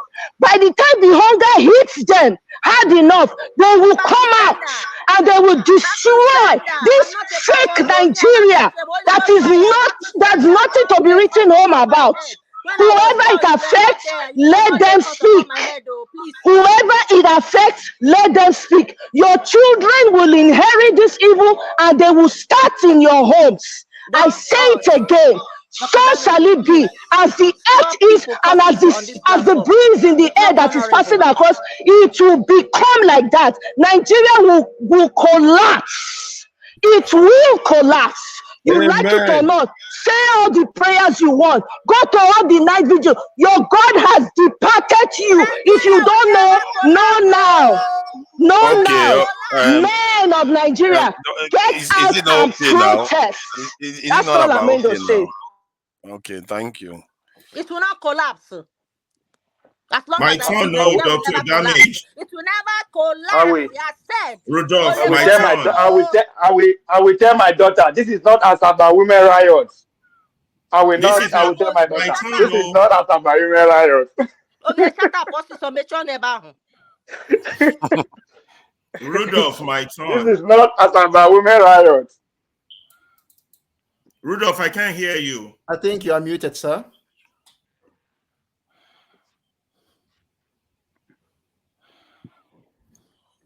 You are still muted. We can't hear you. Is the confusion now? The confusion entered the technology. Rudolph, we can't hear you. Rudolph, you are muted or what? We can't hear you. They don't prayer. You don't collect bullets. You don't collect fake bullets. Prayer warriors, they don't start That's anywhere. fake bullets. He collects fake bullets. That prayer don't work. It start with the Rudolph. Are you related to Tinubu? This one with the prayer affect you? Rudolph, can I go? They don't start everywhere. No, my turn. No, my turn. Fathers, can you step my in? turn I think to speak. Ngosika should come next. I don't know. Okay, who's I think it's Augustine. Augustine hasn't said anything. Ngosika should come next. Alaba, After I hear. Ngosika, Then I think Alaba was supposed to speak before I speak. We're more change the topic, sir. Okay. I'm going to Okay. other Yeah, topic now. so it's Ngozika, Alaba, and Augustine. Then Ngozika, please go ahead. No, it's We'll my go other turn. topic. No, I What don't do you think mean, so, sir. forefathers? It's my turn Augustine to says it's speak. not your turn. No, Our it's ladies, supposed to be our that way, ladies sir. have ended this topic. Let's move to the next Rudolph topic. said it's my turn. I'm speaking. Rudolph said No, it's after supposed the to be ladies Ngozika, sir. speak that I'm speaking. No, Let's I'm not going to let's lose my retire this. Okay. The women have called us to retire this topic. Let's do Women another get topic. some privilege Enough, because they don't let them have their numbers here. Ngozika local, your brother. Alaba, your turn is going to come now. Are you in a hurry? Let Ngozika finish. She's in Nigeria too. Rudolph said after the ladies speak, I speak. As Ngozika speak, yeah, Ngozika, go ahead. Sorry, I didn't know. After the ladies speak, I speak. Yeah, sorry about that. Go ahead, Ngozika. You cannot mute. You are muted, MMA. We cannot hear you. Ngozika has a bad system. So if you need to speak Alaba, go ahead. We tried hard. It didn't work. Okay, Ngozika, we can't hear Ngozika don't you. collect When straight your bullet. system Ngozika comes don't back collect on, straight to bullet. let you speak. The Nigerian system, Ngozika day now. She don't collect straight bullet. Your mic is muted, Ngozika. I don't know why. Your mic is muted. It's No, it's not about her mic. why. Her system is bad. Her system was static earlier. She couldn't speak. Oh, I see. Okay, Alaba, go ahead. Now my turn. Since what's his name? Justin Maker on the comment section has been calling me DJ. Let me spin a little bit. Now we're gonna go. Let's go down to the underground spiritual game. After you hear the truth to talk, if you like, you die. Gang. If you no like, you hang. If you hang, you go die. You go die for nothing. We go carry your body, go police station, die wrongfully. Gang. So let me start. This conversation is not about Tinubu. It's not about Obi. It's not about Atiku. Because they're just one person in the contraception called Nigeria. It's about Nigeria. But the way I want to approach it is, I want to approach it from this perspective. Who are you? I mean, those of you on this panel, I mean, those of you listening to me, I mean, to every 200 million plus Nigerians. Who are you? Are you an enabler or are you the solution? So there are only two categories. You can only fall in one. Now, if you are an enabler, right now you will be saying, election has come and go, let us move on. You are an enabler. Wait for next time. If you are an enabler, you will be saying, well, if you say wait for next time, it even means that you are a fool. You are an idealist. You are an illiterate and you are an idiot. It's not a cause, it's a description. Now, if you are part of the solution, these are what you're going to be. You're going to be either naive or wrong in your purported action or hopeful. And let me warn you, hope is not a solution. So where are we? Pragmatism is a solution. Where are we? We all know we have a system since 1963 that has failed us. At least it failed me. I'll speak for myself. I don't know you. We don't have a system. I have been saying since 1999 that we have a permanent coup d'etat by the ruling elite against the masses. Now, thank God for Obi. Oh, God bless that man. The coming of Obi is like somebody who puts a fingerprint. You know, you need graphite for you to see the fingerprint. Obi has helped us. His movement shook the establishment. The establishment's been there since the 60s. His movement has shaken the environment, yet they've not gotten victory that they want. But the story has not ended. Now, thank God for that man. Thank God also for Tinubu. Amen. Thank God for Tinubu. If not for Tinubu, we would not know some people we call men are men. Dele has already said that. Thank God for Tinubu. You see, we would not know the rot within our system is this deep. We would not know we don't even have a system. We would not know that things are this bad.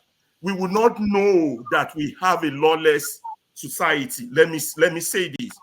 Nigerian jurists just disqualified their authority, their own authority and themselves. And they have awakened a righteous response to remedy the situation.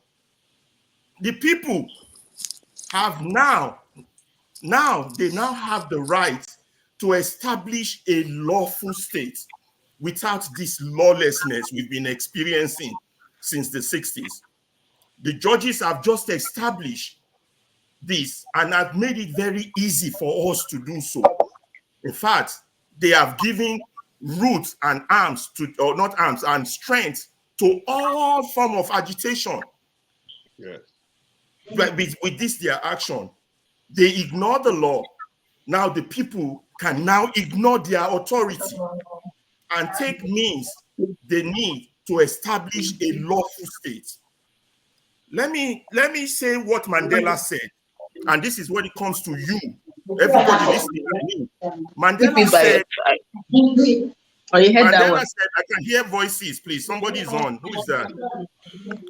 Somebody is on. Your mic cannot be muted. Yeah, let me finish. Yeah, I'll soon be done. Mandela said, I have cherished the ideal of a democratic and free society in which all persons live together in harmony with equal opportunities. It is an ideal which I hope to live for and to achieve. But if need be, it is an ideal for which I am prepared to die for. If every one of you on this platform or every Nigerian does not get to that state of mind, you are all hypocrites. You are all fooling yourself. If this ideal of an equal society, don't tell me we've had it. They've been deceiving you. We have democracy. We have a false democracy. Now you know. You don't have any excuses anymore. That I didn't know. So if you continue to participate in this madness, you are an enabler. So make up your mind now what you want to be. Do you want to be an enabler or do you want to be a solution? Now, it's not the time for us to fight each other like I almost saw women's civil war. This is the time we need to all to come together. If you are Yoruba nation, you need to get in touch with IPO. If you are Middle Belter, you need to get, this is time we all need to come together. Because what we think we have, we don't have a lawless state. Is that what you want to hand over to your children? Yes, make all the millions. Make all the billions. It will touch you. Money will not save you when it comes. Like it has not saved those that were in power. Where are they now? Those with Shagari. In fact, number 3 person to Shagari died in London. Nobody will claim his corpse. There are stories. Nigeria would happen. We want to disband this Nigeria. Get up one day and say we want to destroy this voter card. We will not participate. Okay. So now, what are my own solutions so that our children don't become slaves, don't become criminals? Because this thing is turning us to criminals and this thing is killing us. These are my own solutions. Pretty easy. First, we need to form coalitions with everybody that is against this government. No matter how we hate them. If you are revolutionary now, Sowore, we need to be talking. If you are obedient, we need to be talking. If we are hypo, we need to be talking. When hypo calls a rally, we need to be there. When Sowore calls a rally, we need to be there. When hypo calls a rally, we need to be there. This is how united we should be, because this is not what you can hand over to your children. You cannot pass on generational disaster. You know, so we need to form coalition to defeat this dictatorship, this fascism, these hijackers, this bunch of criminals that have taken over what you used to call your country. We need to come together. We need to form a powerful media that will drown out the voices of people like Abati, Dr. Rudolph. Champion this. You understand?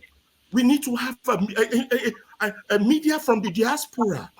that speaks to our people and their pain, and their suffering, the dead. We need to form a coalition, even if we have to operate illegally from the sea.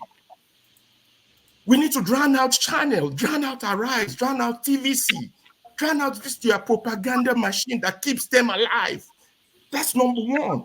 Number two, we need to start the process of boycott. Boycott all future elections. Anything election. Mahmoud is still there. What can I do? Boycott anything boycottable. Do we have a time limit on this? Please. Number three, because I wrote it down to make it easier. Hold people accountable. If you know somebody who is a lawyer, let them be our new gang. If I were me, sue anybody you can sue in that their unjust system. If a counselor is not doing anything, take him to God, even if you don't win. If NEPA takes lights, take NEPA to court. If anybody in there, bombard that their system, make that their injustice visible for them. This is what the Nigerian Bar Association should be doing, but that would never happen. Number three, organize protests in form of parties. Organize sports events, make speeches. But the key is information. Information education, because our people are traumatized. You don't know you have a combination of for trauma to succeed. You have three combinations: poverty, ignorance, and trauma. We need to uplift them. We got to do better. So what are you? I'm asking. Who are you? Who are you? Are you a solution? Or are you a problem? Or are you just here for people to hear your voice, to argue? Is this what you want to hand over? You can have billions. If you hand this over to your children, they will not hold on to that billion, I can assure you. I can assure you. So we have to answer this question. The seventh option I cannot put on here, but that one is still available. Yes. Can we take it for the next time so that we can please? No. Lastly, we need to focus on the youth, on the young ones. Most of us are in our 40s, 30s. We need to focus on those in college, in high school. But the seventh option, I cannot put on here. But people who are smart know what I'm talking about. The ANC used it. The Irish Republican Army used it. For us to have a home, we need to take our country back. Thank you. All right, thank you. Can you guys hear me? Yes, loud and clear. Unfortunately, I'm sorry, I can't operate any of my systems, and but I'll figure out what's going on. But thank you, everybody, and I want to thank Omoye for stopping by, and I just want to say something about her, just for those who are watching. In the last few months, I've watched her. She has a program, a channel of hers, and every day she talks about what is going on from her own perspective. She wouldn't care whether it's 3 people that are watching or 10 or 100. She was on it for hours talking about how she felt. And it goes to what I believe in, which is that everybody must be involved. I don't care what side you support. I don't care, but you have to be involved in the process. And if you are happy with how things are going, let me read this quote. It's something that I had on the show over the week. It's from James Baldwin, and he says, precisely at the point when you begin to develop a conscience, you must find yourself at war with your society. If you're looking at Nigeria and everything going on today, and you are not at war with that society, you're yet to find your conscience. And I don't care what side you want to belong to, but you have to insist that we could do better. And I respect her for what she has done for weeks and months. And she wasn't doing it because people were watching. She wasn't doing it because billions of people will watch her. She insisted that she must do this. And this is what I believe in. So I encourage everyone to, and that was why when she came here, I wanted to hear her. I wanted to hear her out. And I thank everybody. All right. So forefathers, you can, I want to get to, we want to get to people who are here to say something. So someone like Jim. Let me say something and go. And I've been waiting for my. Let's get us in 2 minutes. Austin, go ahead. Okay, first, the second part of my words. Can we talk about that? Can we talk about that topic? Go ahead. Okay, I think first, the second part of my words. Can we talk about that? Can we talk about Wow, that? somebody, I don't know. No, Now, the second part of what I can't mute anybody. I can't do anything on the system. The second part of what I'm supposed to have let's been taken by Alaba, and I think I like one thing you said: good people should not become bad. Now, for my second part of my 2 minutes, I want to address one person in the comment section, Efosa. When Emetone said that some people come here to gaslight others, I just smile over the whole thing. For me, it's very difficult to make me angry. I know that you are an Agbado supporter. And let me tell you, you are so, the way you speak, I just try to weigh your profile. You be perceived where they beg money.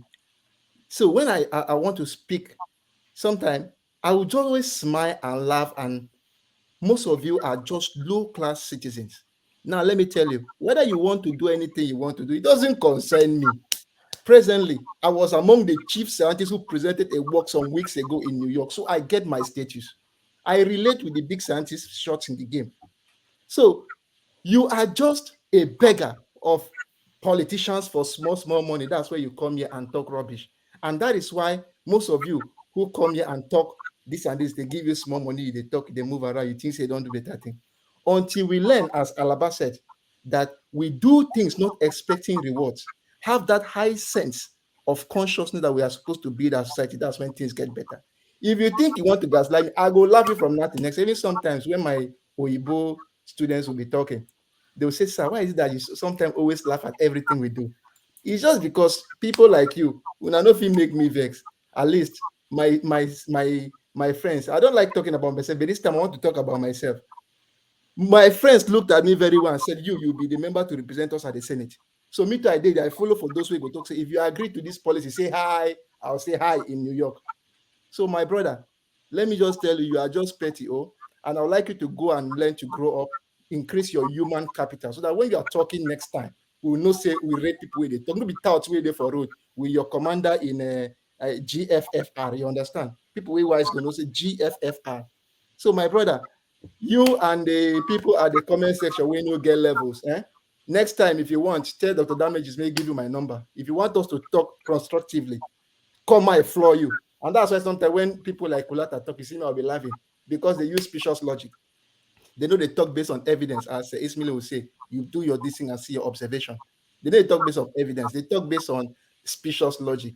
So this second part, I just want to address those who are petty beggars in the comment section. Please try to grow up, okay? So that we can build the Nigeria of our dream and make everything better. So I'll see you later. Let me go and do the work where they don't send my duam now. So All take right. care of yourself and enjoy and learn to grow up petty beggars. All right, thank you. It's similar 2 minutes. Then we'll go to Dr. Damages. Anyone can come on shows to air their views constructively, respectfully. You can even say things that may jar people in a constructive way without laying curses on people. Growing up, from my background, I have been taught to disallow any curse upon myself because there is power in the tongue. I'm a spiritual person. So if someone is coming, even if they want to act like gods, they are big, they have trillions of followers, we are not supposed to worship human beings. No one is above the other. I see human beings as equal, but I give respect when respect is due. But if you come in a public place, even if I look like a rat and you are a Goliath, you think you can raise your voice and lay a curse on anyone that has a diverse opinion, I will not accept that. Anyone else can accept it. We don't have to all be on the same page at the same time. If we all on this platform are singing the same song, sounding alike, looking alike, then it's a boring place. There's no need for me to be here. Regardless who you are, I give you respect, but don't come here to lay a general curse on people for their beliefs that does not align with yours. We all want Nigeria to work. If I have said what I said, I have a reason. People deal with issues differently. The mental health is important. For me, I believe when what's done is done. I believe in solution. What now? It's not about talking and shouting and making noise and throwing, tearing panties and all that. I don't believe in that. I believe in action. But don't come here because you think you are God or you have whatever platform. Thank goodness for you. I respect you, but don't come here and lay a general curse on people where I am. I will not accept that. That curse shall never work upon me. That's why I responded that way as a spiritual person. Do not lay a curse where I am, because I am under that umbrella at that moment. If I'm not here, no problem. When people air their views, I do not say, oh, you're not supposed to have your views. Every view is important. We are supposed to be one. Every voice is important, whether it's on the other side, whichever side you are on. We're all Nigerians, but don't take it personal to lay curses on people, regardless who you are. You ain't no God, man. Thank you. All right, thank you, Isimile.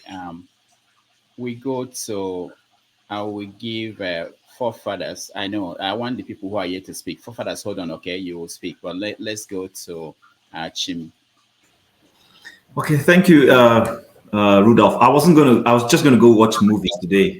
You know, I went out for a How function. dare you? See, bro, I was just watching a video where Chibuike Amechi was speaking. I've just sent that to you if you've seen it on your phone. We played it already, but we okay. That's the next topic. Okay. So, but there's one, even though I don't agree with the man as a person, but there's one thing he said there that I just want to reiterate.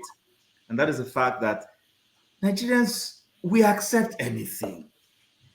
And you know, sometimes when people say, oh, why you want people to, Nigerians accept anything and just move on. And first, I beg, can you, Omoye, I want to twerk for you. I want to twerk for Omoye. I'm not joking. I want to. So I don't, whatever anybody, if I let her lay more courses, if the person who says he or she is spiritual, if I don't know why you are afraid of, you are so spiritual and then you are afraid of somebody's this thing, and you forget that you are spiritual, there's a word that says that a curse without a curse shall not stay. So if Omoye is making endless, empty spiritual courses, why are you worried? Why are you worried? If you're guilty, you don't have a conscience that is prickly. Why are you worried? That lady spoke. It is because of Omoye that I came on. I was just going to watch you guys and then go and watch movie today. But when she started speaking, I got energized and came here. You know what? I saw someone sent me a chat where, I mean, yes, it's a conspiracy where I hear that our man who won a Supreme Court judgment is paying the military to stay away from removing him from office. Many of us may have seen it. And I'm just saying, so if you are this popular, you won an election, why are you paying? You stole an election. Then you are doing everything to the same democracy. You claim you're a Democrat. You are a Democrat. You fought for democracy. You ran away from Nigeria because you believe in democratic tenets. You came in and became part of it, and you are desecrating every part of that democratic process. And people are clapping. People are saying he's smart. Smart where? I heard somebody here tell me he's a smart person. What smartness? You live in the UK. Did Boris Johnson steal an election? Did David Cameron steal an election? Did even Sunak steal an election? And you sit down in the UK, enjoy the benefits of people who struggle to get a parliamentary system of government. And you dare say, telling us, you are one Christian, you are one this thing. I beg, Omoye, I want to twerk for you. Thank you very much. I don't have words enough to explain to our people who are supporting evil. People are telling us to accept a man who desecrated everything called civility. And you are there telling me, look, that damage is nothing's going to happen, no, because Nigerians are going to accept it. We've already accepted it. In fact, it was when I realized that Nigerians accept problems. That is the day I dusted my butt and carried my load and left Nigeria. Yes, I have never been one to go and live abroad. I had a good job. I worked in fantastic places. I'm not going to blow my, but I was okay before I came to sit in this cold where I live now. So it is not because of I wasn't doing well. I was doing well, but the people I was sharing space with, I was sounding like a strange person in the midst of plenty people. People accept rubbish. You can't stand for your right. It's the person sometimes the person you want to defend will put you into trouble, and you ask yourself, why am I defending this person? Thank you. Stand up to pursue a godly cause with people. They will stiff up. Look at Mr. Durotoye. I want to speak to him today. He ran for president. He was busy motivationally speaking and running all over the whole country.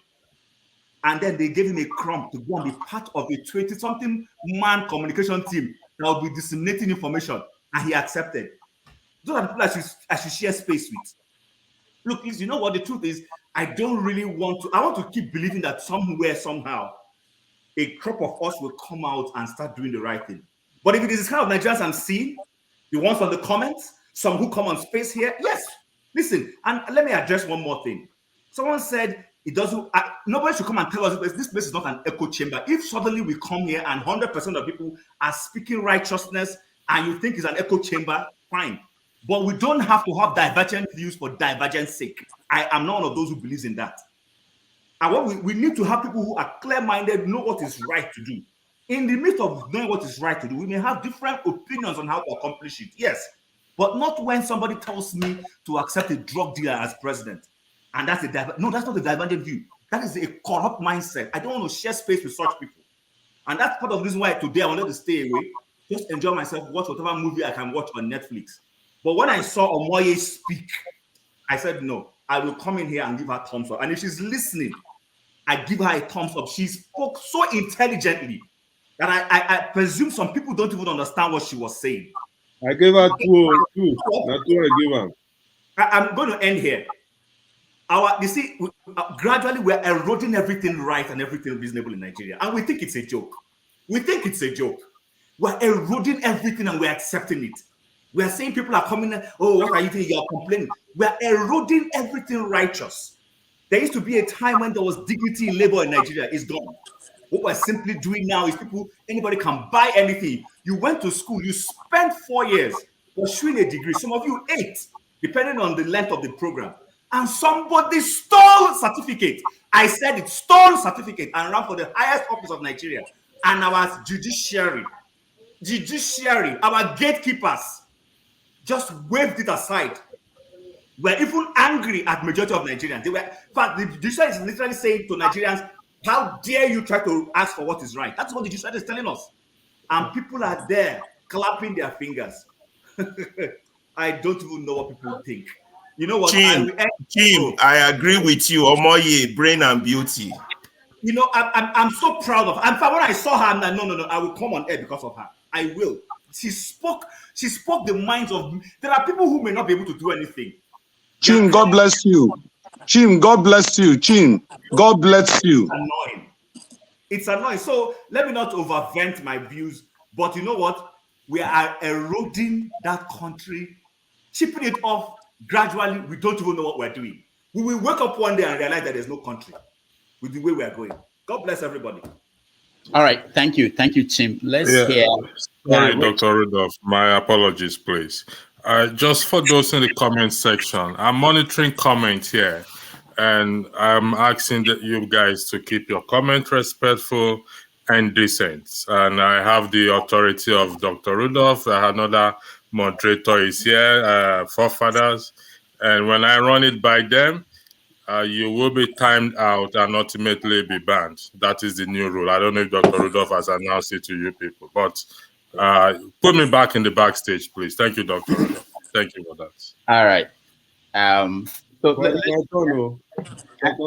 Richard, no, righteous man. Can you say that in 1 minute, or should you wait?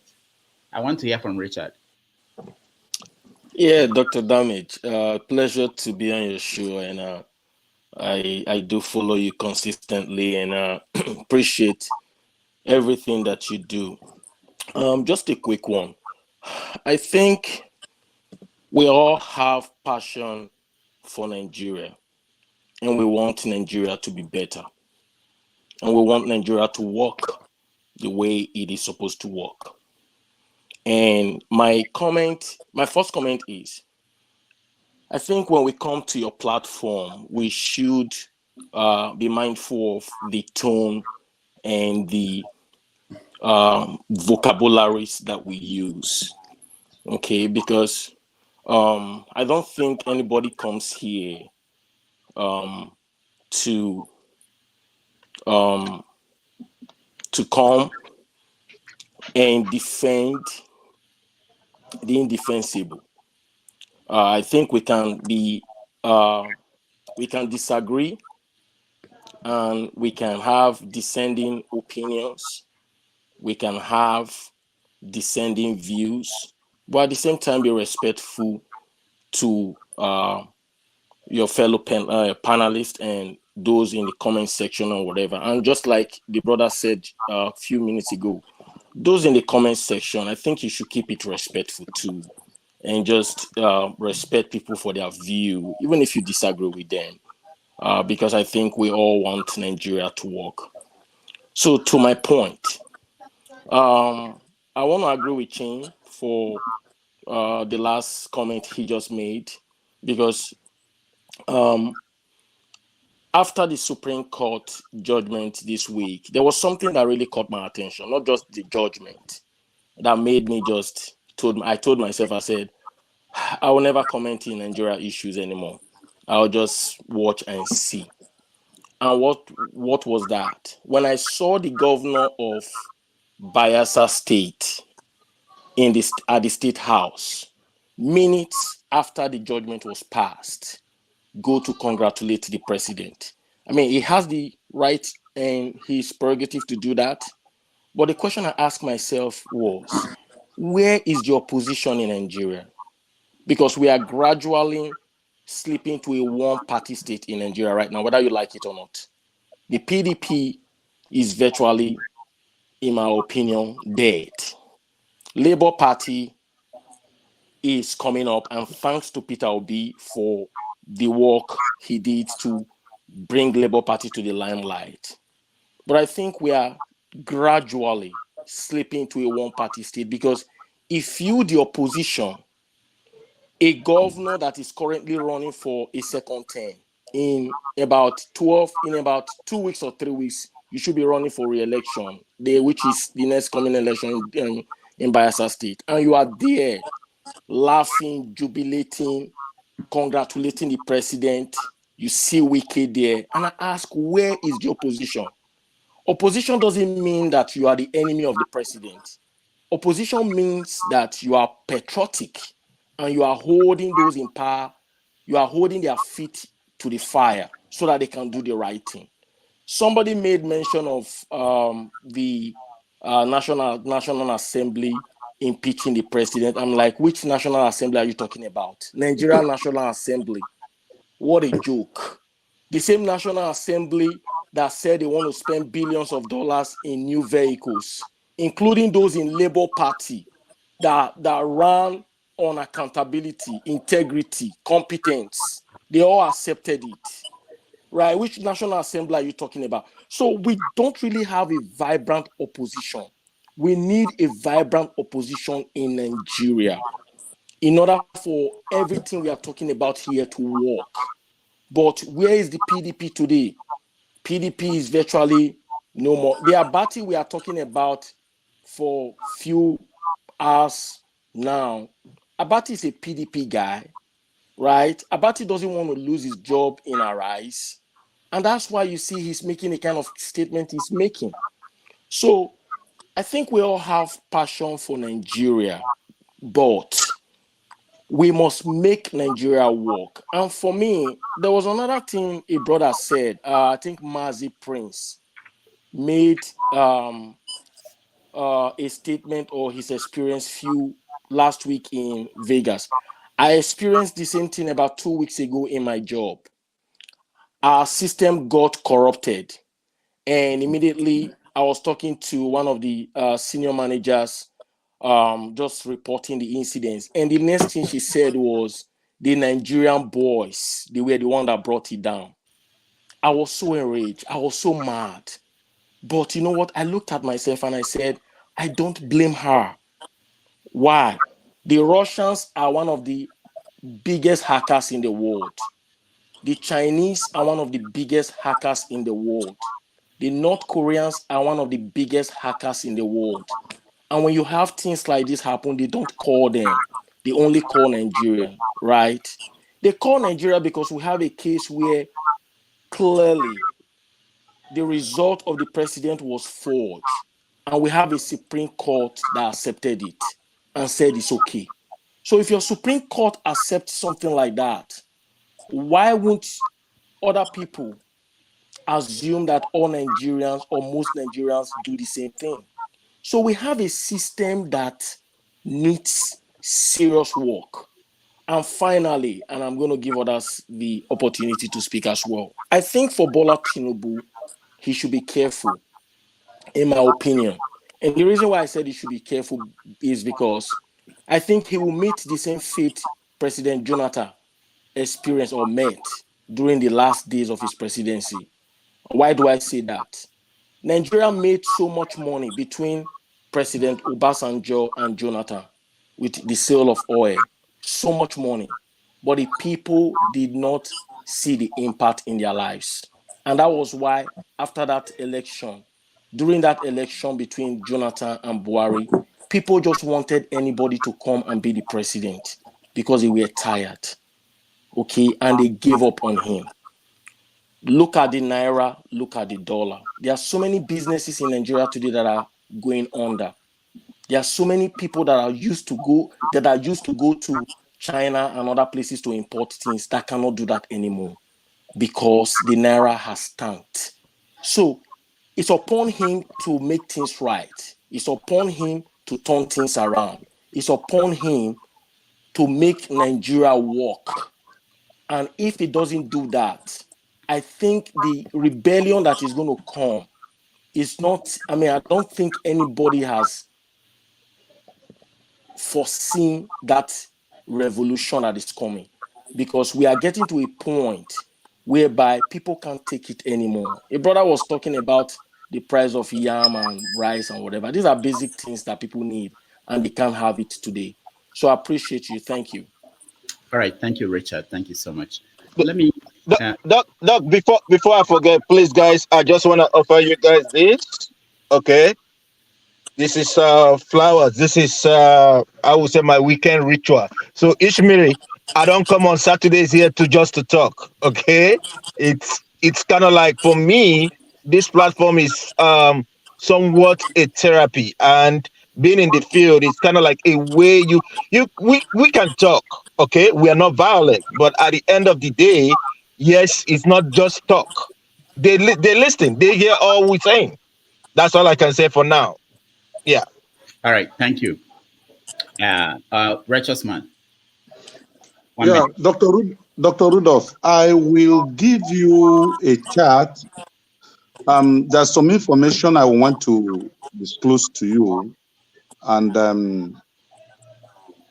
then I will explain a lot of things that happened in 1993 to you, because somehow, something happened and something happened. I don't want to say the other one. Now, I went to Seme, that is Cotonou. A friend of mine, we drove down to Seme, went to price a vehicle there, and the embarrassment we got at the border. I'm just talking of Cotonou. Cotonou survives on what comes from Nigeria. If Lagos economy collapsed, that country called Cotonou, Benin Republic, will collapse immediately. But we go to the border and we show them our passport, show them the necessary things, it's visa-free West Africa. And the man told us that we need to pay. That if we cannot pay, we should go back to that our useless country. I mean, somebody from Benin Republic that is not up to Alimosho local government in Lagos State. So I asked him, I said, my friend, excuse me, I said, you are calling Nigeria useless? He said, if I am angry, I should go back to my country. Why am I coming here? That is how bad, excuse me, it has become. That is how bad that a country that cannot stand a local government in Nigeria is challenging a whole giant of Africa because of this evil precedent that is being set by political office holders, by the judiciary, by our military personnel. We have no value again. It was a big insult. We were forced and we paid because we needed to go there to get the motto. Now, she made a very, very good submission with the brother that spoke last. Please. Omoye is the pride of women in Nigeria today because there are thousands of Nigerians that listen to this broadcast every Saturday and Sunday. And Omoye represented the honest Nigerian women that knows that Nigeria is like a banana republic today. Nothing is working, absolutely nothing. We generate light for ourselves. Everything we have here, we do it ourselves, the water, the security, everything. There's nothing we are benefiting from the federal government of Nigeria, not from the state, not from the local government, absolutely nothing. Your motor will get spoiled by the, let me round up. Your motor will get damaged. They will ask you for your roadworthiness when the road is not worthy. So the issue that Omoye raised, I want to highlight on three of it just briefly. One, and that's the thing I have said here. Let's make a purposeful submission in this platform that can gender the reaction or the change that we're looking forward to achieve in Nigeria. This platform should bring a harmonized thoughts that we can sell out to bring a change, not just to come and talk. Then number two, we should be respectful when we are addressing each other. Nobody is less than 20 years here. Let me just be fair to every one of us. So if we are up to that age that can rule this country, because Gowon was 27 when he ruled Nigeria, then we should respect ourselves. Some of us are married, some of us are double married, like a brother said last time. He went and picked a second wife, because the economy was good for him. So let's just try and respect ourselves. We that are in Nigeria, we are this one that's supposed to be boiling because we are living in hell here. You guys that are in abroad, thank God for your lives. You don't know what you're facing here. I'm telling you. Let me tell you, do you know this medicine they called, what is it called? Augmentin. Is usually used in treatment of malaria. Typhoid and other light bacteria. The highest that medicine was before the election was 5,800 naira. As I am talking to you today, Augmentin in Nigeria is 28,000 naira. 28,000. From 5,800 naira to 28,000. And that is the drug that most hospitals in Nigeria use for treatment of typhoid, which is everyday sickness in Nigeria. So how will a poor man survive? A bag of rice is clocking 60,000. A tuber of yam is 5,000 naira. So what are we going to do? We should proffer solution. And that solution, just like one brother, I think Alaba said or thereabout, Dr. Damages, you have a good platform that is global. This platform should be able to create awareness, harness with other platforms so that we can rescue this country. Nigeria needs to be rescued right now. If not, maybe in 3 years to come, we may not have a nation called Nigeria. Thank you. All right. Thank you so much, Righteous Man. I want to hear from forefathers, but I'll give, if you can do that in 2 minutes. I told the Righteous Man 2 minutes, but he went on for a long time. If you can do that in 2 minutes. Yeah, me, I don't waste time because I always go to the point. And after this too, I'll be going to my daily work again in the very cold city where I'm living, Anyway, what I want to say, I've always said it right from time.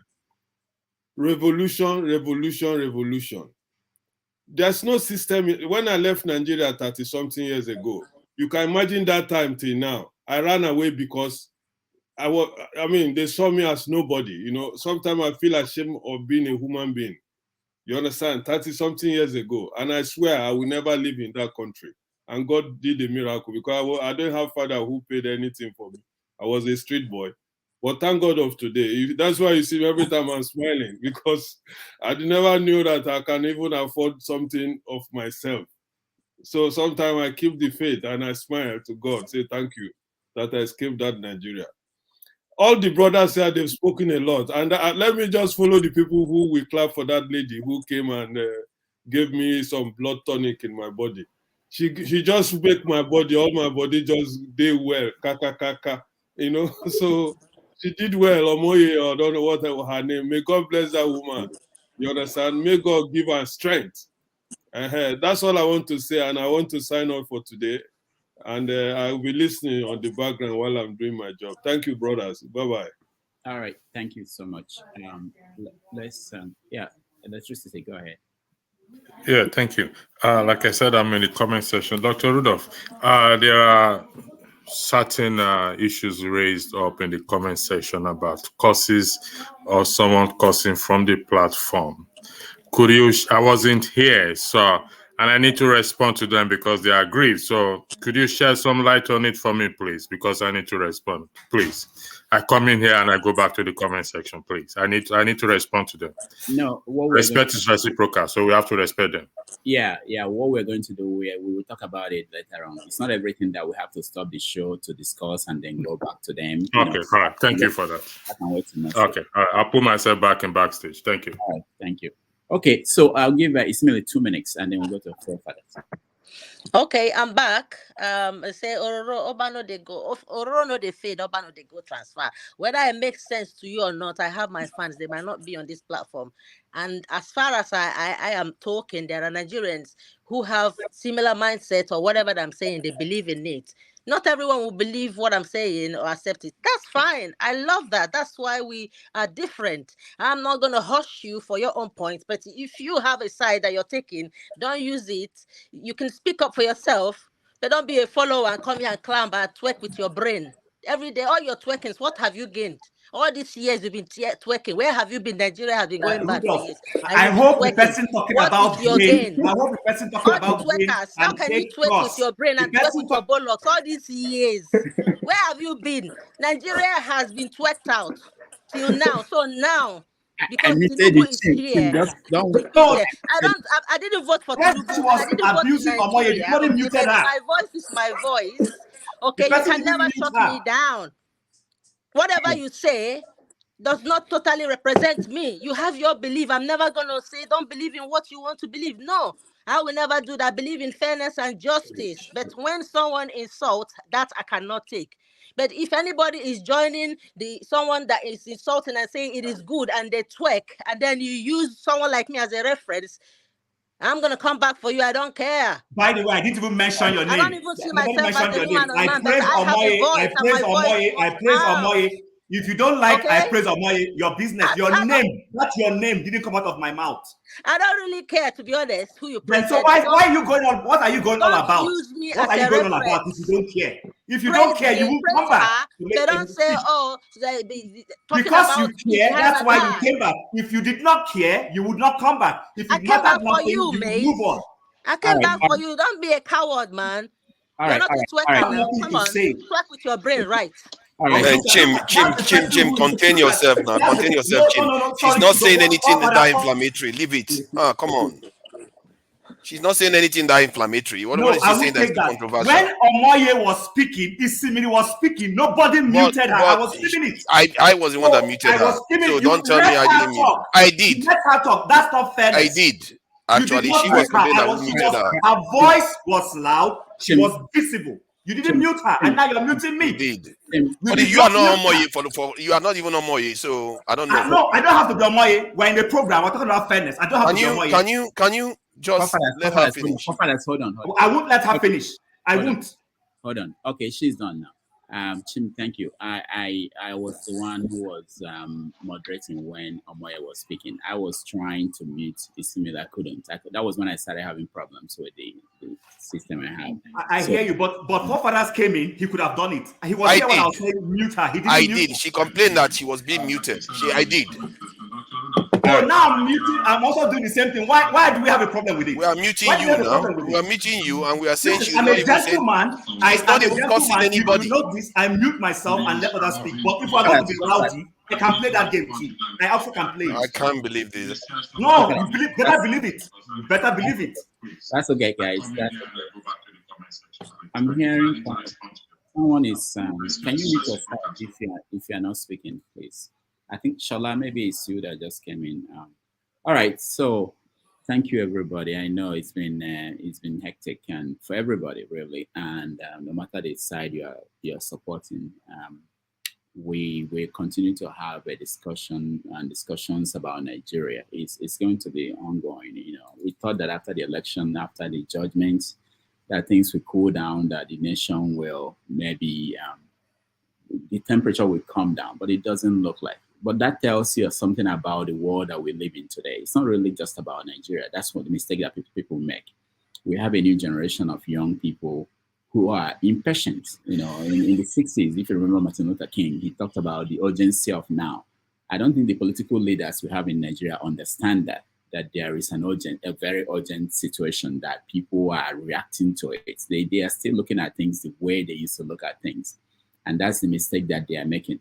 And if you listen to Amechi is a crazy guy, but most of the time he says things that people should pay attention to. I think if there are politicians who understand the temperature where things are, I think he's one of them.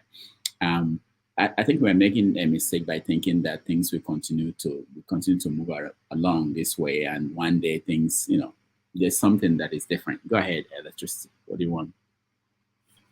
For me, Amechi. Thanks for. Oh. Hold on. Oh, okay. I don't know. Was it me or the other person? Thanks for allowing me. Electricity. Yeah, he's working for us. So there's only one electricity on this planet Earth, and that is me. Anybody who takes that name is looking for. I could be the second one. Go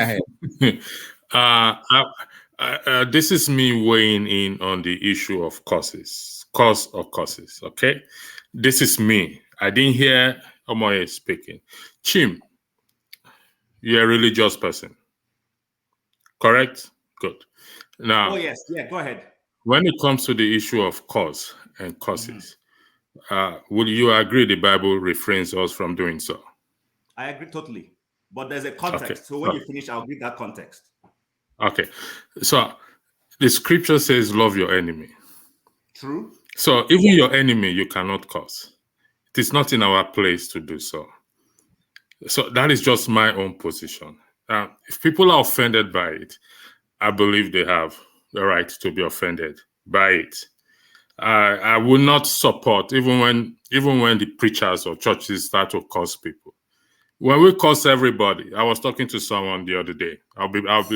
There's this church called Mountain of Fire. They always pray fall down and die, fall down and die. I said, you've prayed for everybody. Everybody have fell down. They've all died. It has affected your tithe and offering. Even your members also have died. Nobody comes to church again. So I think we can put our point across without having to place a call. It is not in our place. I know we are all aggrieved. And people come, and that is my own view. I will never applaud or support anyone who calls. Okay, I yield the floor back. Thank you. Okay, if I may quickly, I don't want to dwell on that. The video is there. We can always go back. I'm not here to defend Omoye. I don't know who she is, but she spoke truth that I align with. Like I said, and I wasn't even intending to come into this program. I just wanted to go and have a nice time today and have fun. Yes. When Omoye used curses, she did not say anybody will die, curse and die. She just said, may you enjoy that Nigeria that you are praying for. So my concern is that some people say they are so spiritual. And I believe that a curse without a curse shall not stick. Am I correct? Electricity. So in my own view, if you don't, because you can curse for whether you curse. If she's not saying anything that is, it's a word. She didn't use machete with you. She didn't use Gaza tactics by Hamas. She just expressed herself, and you're so afraid and you're worried. I don't understand why you're worried, and you're just going on and on about her. She has made her point and she has moved on. I came here, I said I support her. I didn't mention anybody's name. The only name that came out of my mouth when I was speaking was Omoye. And somebody is worried and coming back to attack me. I don't get it. So if Omoye has made a curse and you believe her curse is meaningless, move on with your life, make your contributions and move on. But when you start sticking on it, it means you have a conscience. It means she has touched a chord in you. So live with it. But I'm not in support of anybody cursing anybody. I'll be honest with that. But she expressed my views and I support her. If you don't like it, too bad. I support Omoye from now till the day Jesus Christ comes. All right. Thank you. Electricity. Let me, there's something you said about the Bible does not support curse. What are we talking about curse? Is it in terms of the word used or in terms of what it actually meant? Like, some people can say F-U-C-K. F-U-C-K, is it a curse? We all do it, right? And some people can say that. We all do it. But are we going to be religious and say, oh, it's a curse word? No, it's not. No, it's that's not what I meant. I'm just using that. No, I'm using that as in context. Okay. Now, if you tell me, that issue alone and go to more important things, please. Exactly. All right, let's go. Let's leave this. Okay. Thank you. What is more important to you than what we are just talking about? Okay. For my country to be okay. Yeah. Maz, it's okay. What I said is this: we're going to meet the moderators. We meet and we talk about it. It's not everything that we'll bring up immediately and have to agree and discuss it now. All right. So let's go to forefathers. Forefathers, Eunice. Yeah, greetings, Dr. Rudolph. Thank you for having me, and Dr. Damages. Greetings to everyone on the panel, the chat, and to the viewers. This has been a bit interesting conversation. I think Omoye made some good points, and I also believe that Ismiri made a lot of better points personally.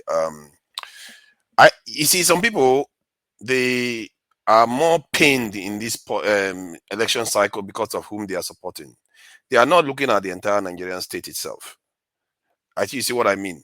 And I've always said it from the beginning when I came here, it's not necessarily about one election cycle, because it's really inconsequential from my point of view, the way I look at the way things are going on in the country right now. We lost something 100, 200, 300 years ago that we've never restored. We've never restored our sovereignty, and we never restored our ability to project into the future. And that is why I'm here. If somebody thinks this one election is an issue for me, I don't look at it like that.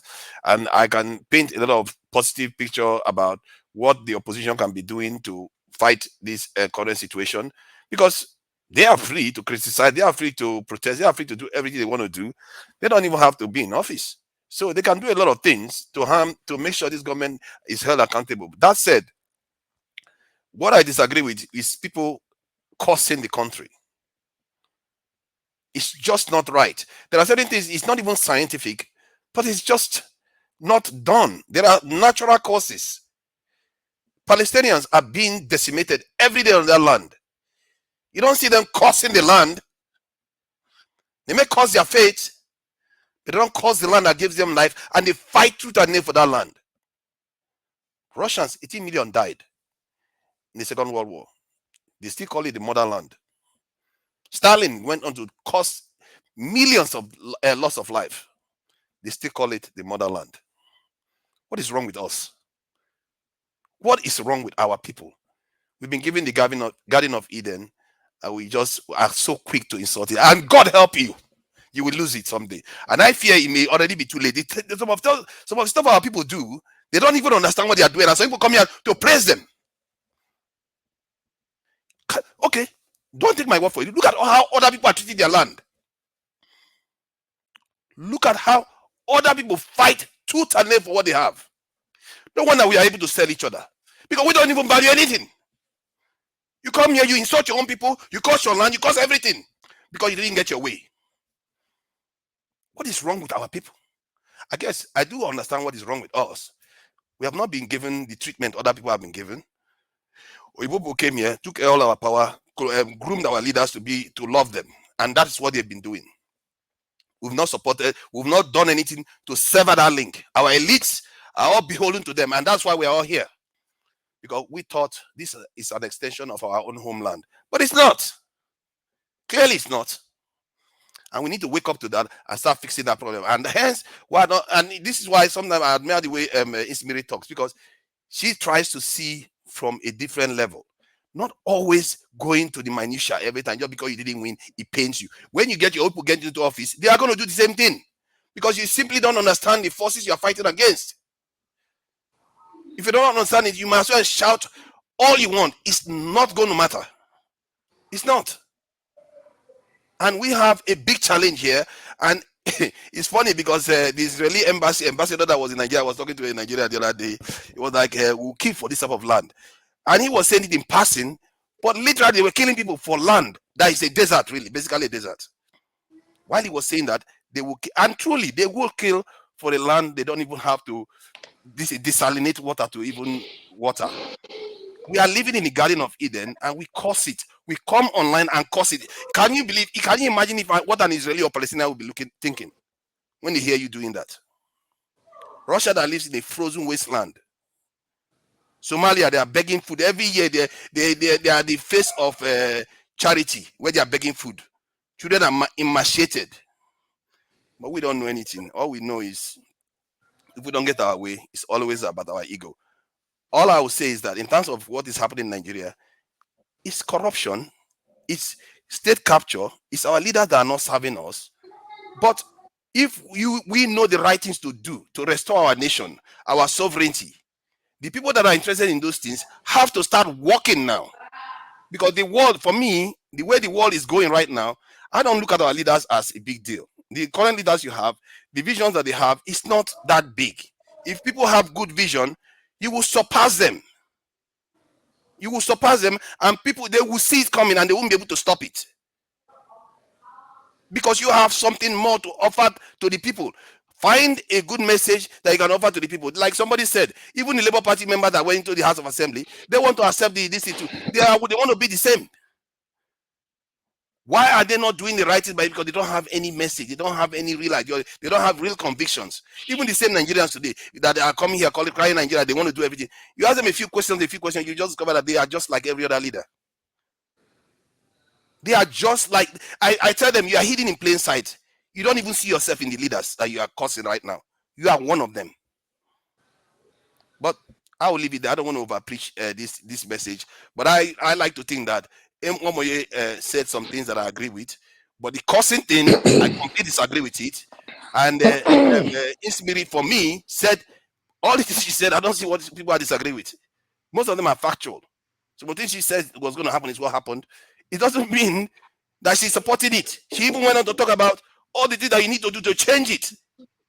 Come on, people. Thank you. All right, thank you, forefathers. Let's go to Shola. Shola, welcome to the show. Thank you, Dr. Damages, for allowing me to come in and just present a few points that I have written down. And I want to just greet all the members of the panelists and those who are on the other side writing. Well, I'm calling from Canada. I've been on your show a couple of times. I actually came in because of the two ladies who were, who engaged themselves in this, what I can call fracas. You know what I mean? But I think the young lady, Omoye, I guess, spoke well. But I have two things that I want to disagree with. Emery spoke well, and like Forefather said, I totally support going in line with Emery. And I have my reasons for that. Number one, Omoye said he doesn't know why we are still here talking. We should be at the embassy. That's not nice. Because Dr. Damages has provided a platform for him. For him, he's doing his own what best he can do. So she can, if she's good at going to the embassy to protest, she can arrange and do that. You don't have to criticize other people on what they are doing. We can do it differently, but that does not mean that everybody should follow your own way of thinking. We can disagree on issues, And we don't have to think everybody should be the way you want to go, want to do your things. That said, secondly, we don't come here to insult or lay curses on ourselves. We're all Nigerians. We want things to be good for, to be better for us. We may want to have it your way, but that doesn't mean that is the only way that things can get better for us. And we should also begin to listen to ourselves so that we don't think that we know it all. Nobody knows it all. We know it partly, and that person will bring his own thing. And then we put all the truth, all the information together. And that make it very more like hybrid. You can't come here and think your solution is the best solution. No. Everybody here talking is bringing his own input. And we put all together. And that make it better for us. And that's why American is good. America bring all the talent all over the world. And see where America is today. If you think your idea is the best, then you must be joking. So we should learn to listen to one another. And that's why we say that our allegiance should not be to an individual, should be to the nation. Because if you love Nigeria, you will know that what we are going through, the president, the people are going through, it's irrespective of who gets there. People are suffering. It doesn't matter if Tinubu is there today, or Obi is there, or Atiku is there. Those guys, they're not going to suffer. Even right now, they're not going to suffer. But the average Nigerian is suffering now. So if your allegiance is to one person, then you don't really love that country.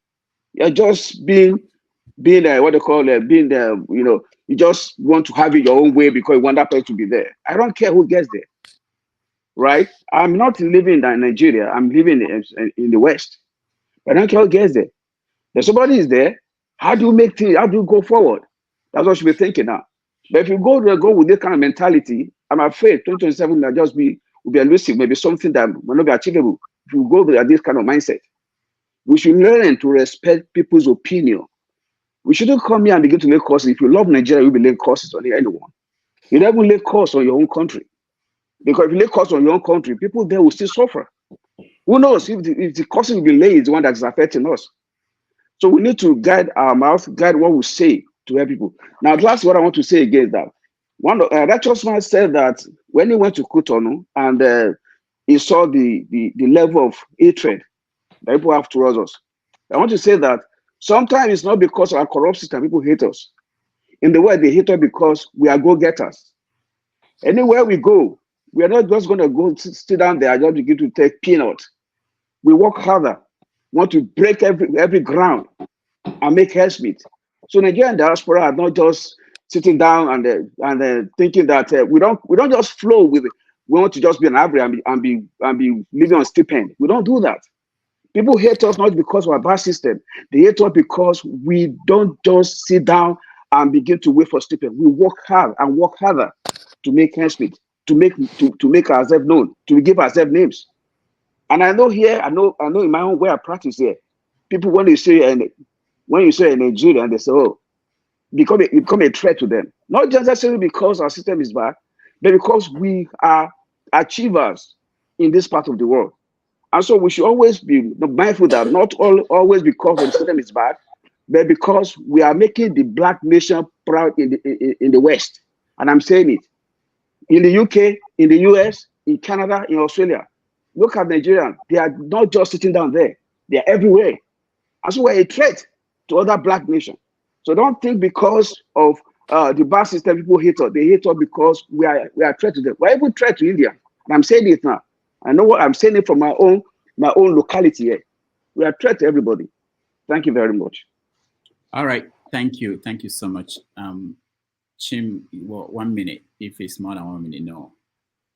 Okay, so I just wanted to say this and I'll let it go. I keep hearing everybody returning back to this curse.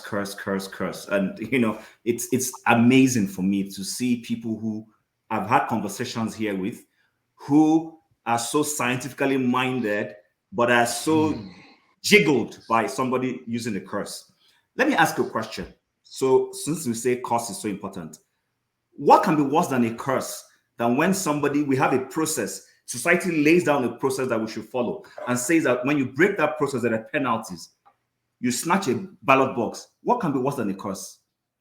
What can be worse than a curse when people are lining up to vote and thugs come and knock them off from where they're voting because you want to disrupt that vote so that it doesn't count for someone? What can be worse than a curse? What can be worse than a curse when senators sit in the National Assembly and appropriate 60-something billion to themselves to buy SUV vehicles when many Nigerians are perishing? Simple. Both Tell are me wrong. what can be worse than a Both curse. are wrong. It's very simple. I don't know what. Okay, so please, can I finish? Please, thank you. This is what I'm saying. I don't know what. Can I finish, please? I don't want to engage you in any banter. Let me do my own. When it's your turn, you come back and you speak for your views. Dr. Damages, while I'm in this forum, I keep mute. I raise my hand when I want to speak. I have started snatching it because I've realized that I think it has become a normal. No, and this is not, I'm not even laughing anymore. Because I think that is why the guy who snatches boxes does it. Because he feels the society does not allow people who want to follow process. And therefore, the only way to get it is to be malbehaved. The people who are malbehaving are the ones ruling us. Because they discover that that's the only way to get through. And when we in these places, we reinforce those behaviors. So my question is, for those of us who are so entangled in this curse, can you tell me if it's not a curse when you have laid a law, a process, and you break it to accomplish your goals? Have you not laid a curse? So a curse is only when somebody uses their mouth to say it. No. But when you steal money, when you steal the wealth of the nation, that's not a curse. You know, yeah, Jim, 1 minute. Can I quickly just add to this? Please, 1 minute. 1 minute. I will call it quit. 1 minute on this. I will not. I hate this topic, and I've told you all to stay on this topic, but you all did not listen. Just 1 minute, Dr. Rudolph, please. 1 minute. Listen. If you allow prayers, you must allow curses. It's a secular state. You people come here and make some the prayer. I am going to tell you, how many people do you see cursing their own country? If you want to go and curse yourself, if you allow if you want to curse yourself, be happy to curse yourself. Do you understand what curse means? Don't listen. Do you understand what curse means? If you don't know what curse means, go and grow up and learn what curse means. This is a scientific stuff. This scientific stuff. If you are saying something subliminally, you are absorbing that information and sending it to your own people. That's what it means. Subliminal stuff is consequential. Of course, it's nonsense to you now. That is if you believe in it, you can. That's what you don't understand in this life. Today they've been cursing you forefathers as he told you. No, that is different. Make me move to something that is different. Who told you? How do you know it's not affecting me? Maybe that's why I'm challenging you right now. Maybe it's affecting me. How do you know? Stop talking nonsense. You shouldn't be cursing a land that gave you life and then gave your forefathers life. Make we move to curse your own parents if you want to stay off this topic. All right. Okay, thank you. Forefathers, please. You know why I just didn't want to touch on this topic. If I even air my opinion, all of you will be surprised. I don't, so I don't understand. I'm surprised really. But let's move on. I want to hear from the flagship, I think. My system, whenever you guys talk about this, my system all freezes. I can't even the whole thing freezes. But all of them are able to talk twice or 3 times now. I've just spoken once and they won't let you say anything anymore. I'm coming. I'm going to people who are here to speak.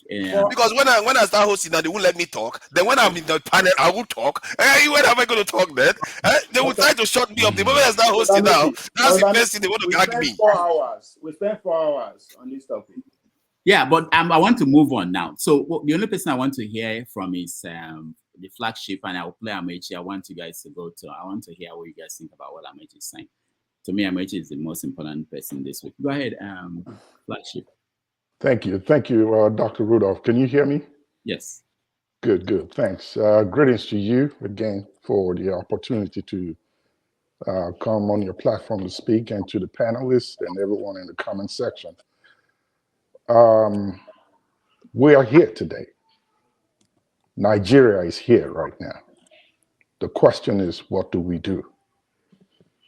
Believe it or not, the entire globe is watching and looking at us. And the question they are asking is, what are you going to do? The people at home are also looking up to us in the diaspora, and they're asking for help. We can do better than come, sit down and argue. Everybody here has great points,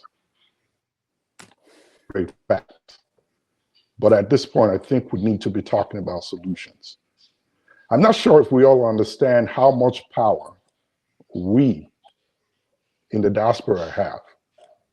I don't think we really know that we can effect changes within the Nigerian political system, the government, and how they rule the people. We just need to harness that energy. We need to go there. The people have been so numbed that nothing seems to bother them right now. It's like, oh, well, it happened, so let's wait and see what happens again. From 1960, when Nigeria had its independence, to the era where the military would grab power and put their claws on Nigeria, until 1999, when we adopted this democratic style of government. There is one common word or phrase that I've always heard Nigerians say: oh, well, let's give this new government a chance. Maybe they'll make it better. 4 years rolls by. The same thing is said again. Here we are. To our face, they have told us, what can you do? We can't come here and sit down and argue amongst ourselves. Let us begin to prefer solutions. There are two sets of people in conflict resolution, in management or business that we talk about: problem solvers and problem analyzers. Where do you belong? Everybody can talk about the problem. How many of us can come out with solutions to prefer, to see how we can at least effect some change? Wildfires do start with little sparks sometimes, and in most cases. So please, everybody here has great level of intelligence. We're not going to talk down on anybody. We're speaking based on how we feel and what it means to us. If Nigeria doesn't mean anything to anybody here, I don't think we're going to be here. It's not enough to say we're in the West or in the diaspora, so whatever happens there, oh, well, good luck to them. No, they're looking up to us. Perhaps it's the reason why we all got the chance to come abroad, so we can see what life really is, how government should be ran, and how the people should live. How much of this information and knowledge that we've gathered have we been able to piece together to say, let's take it back home? And maybe even start from our little local government chairman or levels and try to instill it and talk to them about it. The people are tied, their hands and feet are tied, and their mouths are gagged right now. They can't really speak. You and I can. Let's begin to talk about solutions. Let's bring them together. If you know how to, if your gift and ability is to analyze the problem, please join the group of those that do analyzing. We need you. If you know how to prefer solutions, join the group that prefer solutions. You are needed there. Again, I'm going to end with this. We in the diaspora, we have a lot of power. We just don't know it yet. We can begin to effect changes at minimal level. There is one guy that has so amazed me, and I sit down and look at myself and I'm like, what have I been doing? David Udain, he doesn't live here in the West.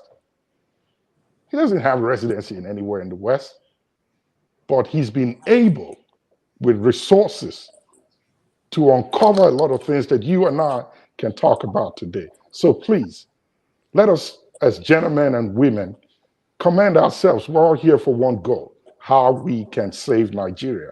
Nigeria is no longer, it's almost out of life support right now. I'm very concerned about what's going to happen to that country. We are borrowing money. We don't know the terms and conditions on which this money is being borrowed. We might all wake up tomorrow morning and find out that Nigeria has been sold at 4 a.m. when the new owners of Nigeria start showing up in their boots and straps, and we can't do nothing. So please, the world is watching at us. Our integrity and everything we have in the West that they see us as competitors and all of that is about to fade. Those days, yeah, Nigeria used to be a big competition to them. But right now, this whole thing is about to fizzle out if we allow this.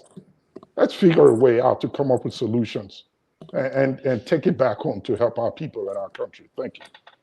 All right. Thank you, Flagship. Thank you so much for being patient. I know that sometimes we have a lot of back and forth from people we typically hear from. That's why I'm always interested in hearing from people who are here to speak and who are not. All right, Dubisi, go ahead. 2 minutes, because we have to round up on this topic. So. Okay, thank you. Good afternoon, everyone. It's a sad situation that we are facing back home, and it's melting into us who live outside Nigeria. That we have a certificate forger, among other crimes or criminal activities, as our president. And some people are asking us to see how we can accept it and work with it and wait for 2027. Are we even sure 2027 will be there? Are we going to do the same processes again? I will not say much. I think what we should be looking about now is solutions. We should start making our voices heard to people who care about having a sane society for our country.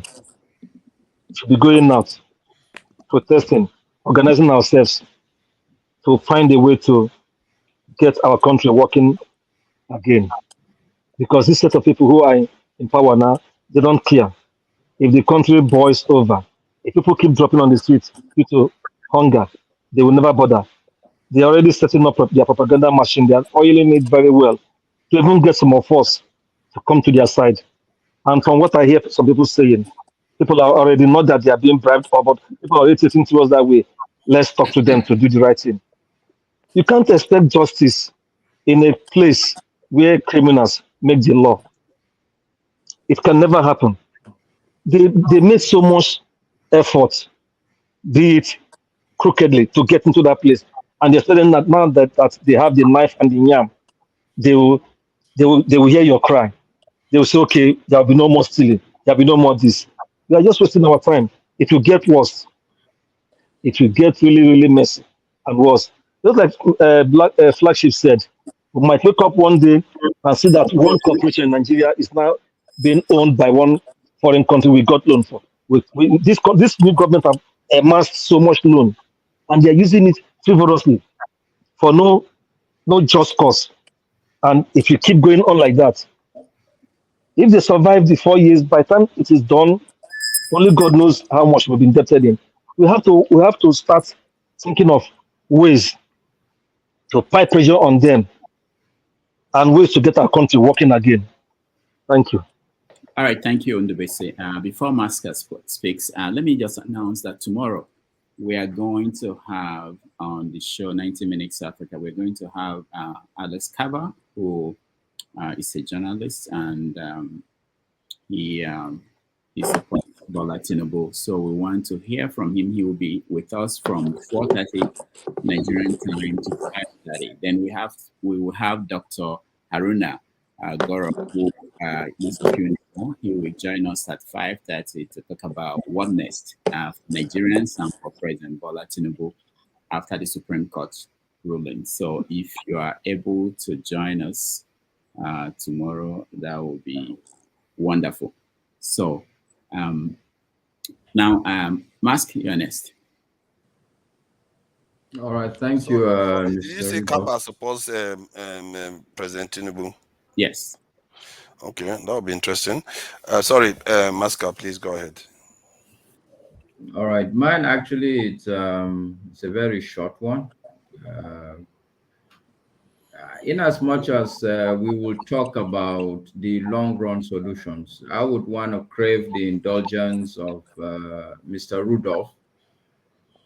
I don't know, maybe today or maybe next week, but I think here in Nigeria presently, there are two critical problems that are immediate problems. One of them is the high rate of inflation. I remember the last time we spoke about rice, I was saying that I went to buy rice, it was 52,000 naira, and it was a big issue. But today, rice is 62,000 naira.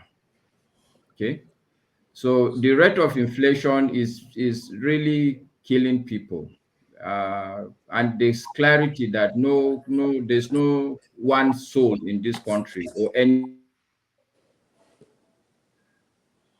All right, his mic is gone.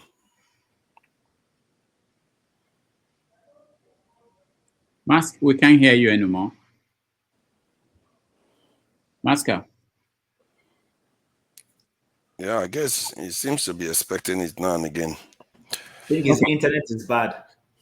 All right, he's joining us from Nigeria. We'll wait for him again to come back, and we usually like to hear from people who are in Nigeria who have real life experiences to share with us.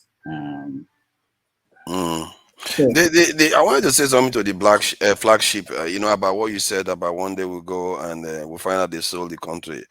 I think maybe they're going to be getting a second receipt because the country has been sold a long time ago, and it's just that people just don't realize it. The government are governing for other people, and that's why nothing works. They keep the country docile and everything underdeveloped.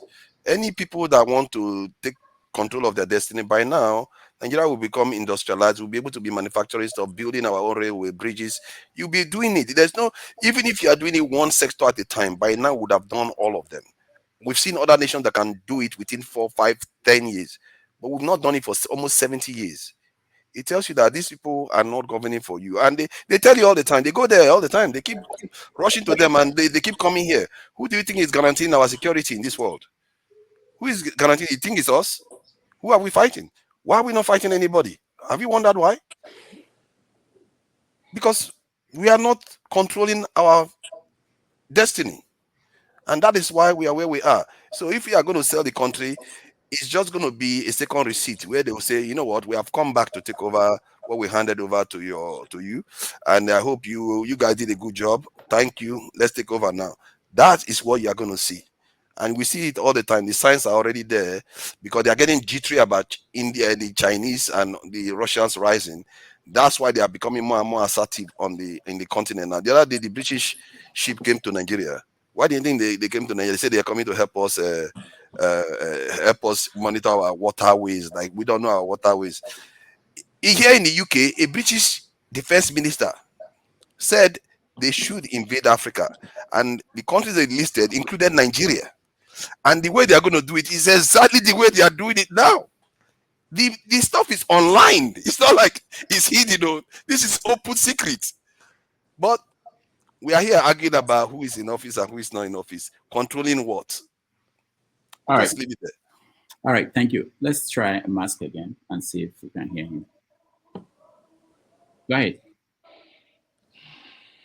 Masker? All right, still having the same problem. So let's change electricity. I already keyed in a video, so you can talk until the video plays. I can't control it. Go ahead. Go ahead. Unmute yourself. No. Play the video. I can wait. No problem. I'm not in a rush. Oh, okay. Wait. Please, can I respond to a little from what Prophet has just said? Just a little comment. Just 1 minute. Okay, go ahead. Once the video plays, you stop and. Okay, Father, please. Houses and individuals that approach me to speak on different issues since I left office. Go ahead, and I declined. Okay, Father, it's about you saying that we're talking about individuals here. Nobody's talking about individuals, right? It's Tinubu, Obi, or Atiku, or any other person. We're talking about the survival of our country. Our country is in a deep mess. So we shouldn't be talking about maybe some people are angry because maybe their own person didn't win or so. It's not it. If you're talking, very well. Please don't be offended. Okay, let me hold on. Tell me one. I don't know why you're guarding forgery. No forgery. What politician do that in NYSC? Which politician?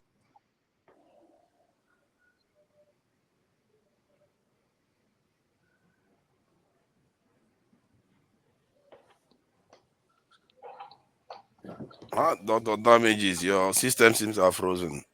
Is the video there? Maybe. Yeah, it's hold on, guys. Or maybe Forefather can play it from his own side. Maybe if it's better that way.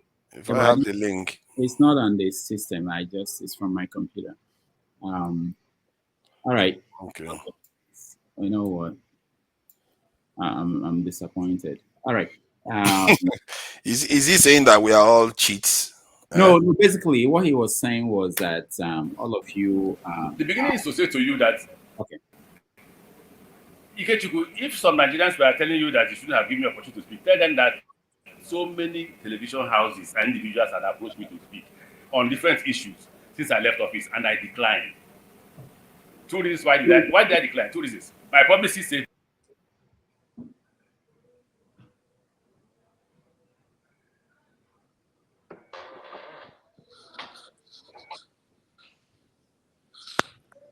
it almost looks like that's the end of the video. No, it's not. Okay. Rudolph, if I send the video to electricity, will electricity be able to play it? And I chose to be my publicist. And he's very angry. He's playing now. He knows. Second reason, what is new to say? Nigerians don't react to anything. Has any politician told you that he's not a thief? Tell me one politician that has told you that he's not a thief. Tell me one. I don't know why you're gathering forgery, no forgery. What politician told you that I didn't forge? Which politician told you he went to university? Which politician told you he served in NYSC? Which politician told you he has a certificate? Nigerians know and still vote for them. So what's your problem? No, tell me, what's your problem? So I said, why should I speak when already there's nothing new? Okay, you observed Buhari's period. I will leave Port Harcourt 1 a.m. I arrive Abuja, I leave Abuja 3 a.m. Somebody said they made Buhari. Did I say anything? I didn't say anything. Who to believe and who not to believe. Nigerians choose who to vote and who not to vote. Even if you come to a Nigerian man's house and kill the mother, the father will continue his life. Nothing bothers you. Nothing. So why do I waste my time? Yes, that's the original. So give it to me. You see it? So that you won't say tomorrow he brought photocopies. But when we get there, that is when we're talking about Buhari's government. So there's nothing that our chairman said that is new. Absolutely not new. Many things. The fight from Goodluck's government to Buhari's government, you all knew about it. My aircraft was seized. I was shot at. If I was killed, what would happen? Nothing. So you would die a useless life. So what did I choose? I chose to stay in my house quietly. Fortunately for me, I got admission to study in Nigerian law school. And rule number one is, like they told me if I came here, you are our property. You have no right to go anywhere unless we permit you. That's the rule in the Nigerian law school. So anybody who says, why have I not seen you? I'm a student of Nigerian law school. Until I graduate, I can't disobey them. So I chose not to speak again because there is nothing to say, and because Nigerians will do absolutely nothing. If you say it's a line up 10 Nigerians and shoot them tomorrow, and nothing will happen. If you say it's a in fact, the worst thing about Nigerians is that even when you claim you're not committing any crime, and they pick you up tomorrow, we said it is a thief. Nigerians will join. They will cross it, and you go to prison for nothing. The greatest fear I have is being found in prison for nothing. And you can be found in prison for doing. So, I don't want to repeat what I used to say before because you hold it against me. Those who are close to me know. We repeated yesterday. I will just only use one word. I won't use the rest. I say it's a hopeless situation. Is it a lie? So let's go a bit further. Let's go a bit further. You will be shocked that I won't talk about Buhari's government for two reasons. And I won't talk about President Tinubu's government. One reason why I won't talk about Buhari's government is I'm a participant. But they asked me that question yesterday. What moral reason do you have to criticize Buhari's government, having been part of it? That was the argument. I do, if I want to argue it. But again, that was a huge debate amongst us. And we are all agreed I should say nothing about the government. So I now told them if I will say nothing about Buhari's government, I will also say nothing about President Tinubu's government, because you know the problem. Instead of Nigerians finding solutions to their problem, they are committing suicide. I'm praying for you every day that you should continue to commit suicide, so that by the time I wake up one day, all of you have died. I can now reap the benefit of your death by taking those things. What other people resist, like in Ghana, as is going on now, like in Kenya, is what Nigerians, no worry, not before years. After 4 years, he will go. The man wins the second time, whether by magic or by crook or by reason. You know, not only 8 years. No be good luck. No be good luck don't go so. No be why don't go so. He go soon go. Another person will come and repeat the same thing. You'll be saying that until the day God will come. For those of us who are Christians. So I have chosen to be like you. Say nothing, hear and do.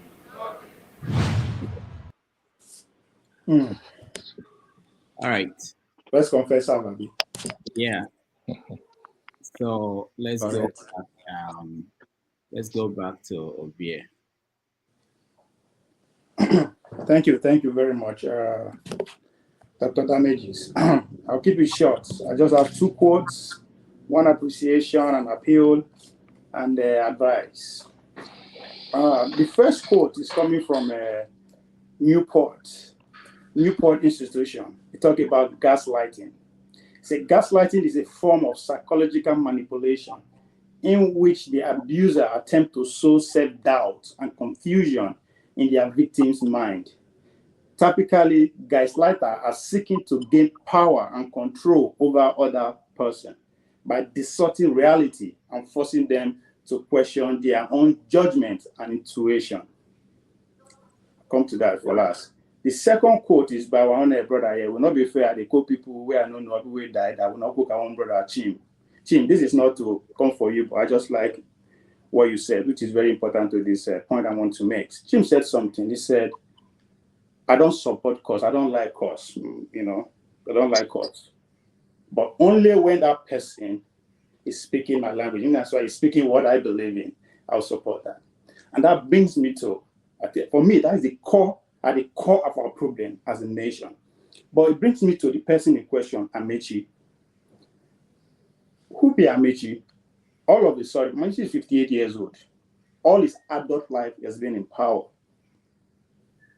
All his adult life has been in power. From 1999 till 2022, he's been part of it. The 2 governments that put us where we are today are responsible. He has been a star of those 2 parties, both PDP, both APC. Now, first of all, I would say, let me appeal to our Arewa brothers. I appreciate the fact that when I carry people from our side, give them chief title. But at the same time, I want to say kudos. I hope you guys are proud of Amanandora. That is the title you guys gave him. But please, anytime I want to give person title, I think we should be consulted so that we give you our best. I said that to say this. If you pay attention to all the words he's saying, that is an homeless man speaking. For the first time in adult life, he's out of power. Completely is out of power. As a party man, no get party, but he refused to be a sportsman. When he lost, he refused to congratulate or work with the party. So he's out. Thanks to Wike, who has taken over that position. In his speech, he talked about jail. Yes. If you don't keep quiet, that's why I say he's not going to. He's psychologically speaking, because I serve in Buhari administration, it is not morally right for me to actually speak against that. And for that reason, I will not speak against this government. Try and you will be in jail. That's exactly what he's pointing at. So why am I saying all this? Please, this is my advice. We should not listen to him. He is looking for home. He's looking for followership. The first comment he made was when he came out to say Obasanjo are nationalists. I don't see a nationalist in Obasanjo who, under his watch, he wrote a book under my watch, because part of our land was ceded away. And then I started when we started move. That is not a nationalist. But I understand why he has to go there, because deep down under Amechi, Obi has failed. Failed in the sense that failed the people who rallied behind and the likes of Obasanjo. So he's looking ahead of his time. Can this man come adopt me? Because he has no home. So the best way for him to do that is to come to our face and insult us directly. And I understand people will buy into it. But what has this man said that we don't know? Or what are we going through today that he is not directly or indirectly involved? So the fact that we are talking about it is okay, but I don't think we should give him that privilege. He is homeless. He is homeless. That is why he wants, instead of him to come and apologize or find a better way, he's insulting us to our face, expecting us to react. Please, we should ignore him. He don't get power again. He's not in any position to trigger us to any action. If we want fight, no, we should stop looking to their direction to tell us how to fight our fight, because that's what he's trying to do, so that we'll rally around that. We should keep ignoring him. This man is out of the system, and I promise, as long as Bola Tinubu will be in power, he's going to be out for a very long time. So, and that's exactly what this guy is playing. He's trying to gaslight his victims, as if we don't know what we are going through. We don't need him to remind us. So, as far as I'm concerned, he's just here to gaslight us, and we should not encourage him. Instead, we should keep showing discord that we need that mix, make them send and go jail. I press my case. All right, thank you. Chim, go ahead. I'm going up that way. Okay, thank you. So I had watched the video earlier on, and first and foremost, the only thing he said that I agree with is when he said nothing bothers Nigerians. That's the only comment he made that resonates with me, and that comment is very evident in this. Let's move on. 4 years, on those kind of just nothing bothers. Nothing. He said if you kill a Nigerian man's father and walk away, the guy will move on with his life. We've seen it with the musician, and I don't want to belittle the fact that his life was cut short unnecessarily. His family is busy fighting over financial benefits that they're supposed to accrue to him and all that. That's a typical Nigerian. Even those of us who are in diaspora, we have this tendency. Everybody to your tent, oh Israel, we're busy, with our crab mind, chasing our individual goals and objectives. That is not to say we shouldn't chase our individual goals and objectives. I live in a community where, to my left, the person who bought a house to my left is Indian. The person who bought to my right is Indian. They dominate that entire street. They have tried to get me to sell my property to them, and I refused. Go and see the way these guys cooperate. Go and see the way they fight, even trying to do things back home, which is why the Canadian government takes them very serious. India is a very important nation when it comes to Canada's foreign policy. But back to Amechi, you see, everything else he said, like I said, is gibberish.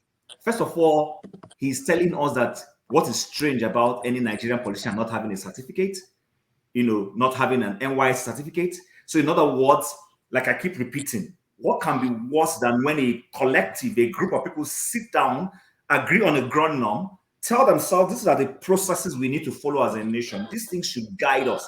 Anyone who breaches it, this is a penalty for breaching it. That's what happens across the world. Everywhere in the world, when people break their laws, they pay for it. It doesn't matter how highly placed you are. If the prime minister is caught speeding in his private car, a police officer will stop him, give him the ticket, he will go and pay it. But in Nigeria, it doesn't happen. And the same people who are supposed to superimpose themselves and make sure our laws work are the ones who break it, and people sit in the comment section and clap for them. And then we're supposed to just, like you said, just allow it be, which is what he's saying. So, like Ovie has said, I cannot disagree with anything Ovie has said. Interestingly, I hate to agree with Ovie, but I have no choice than to agree with Ovie in this instance. Amechi is seeking relevance.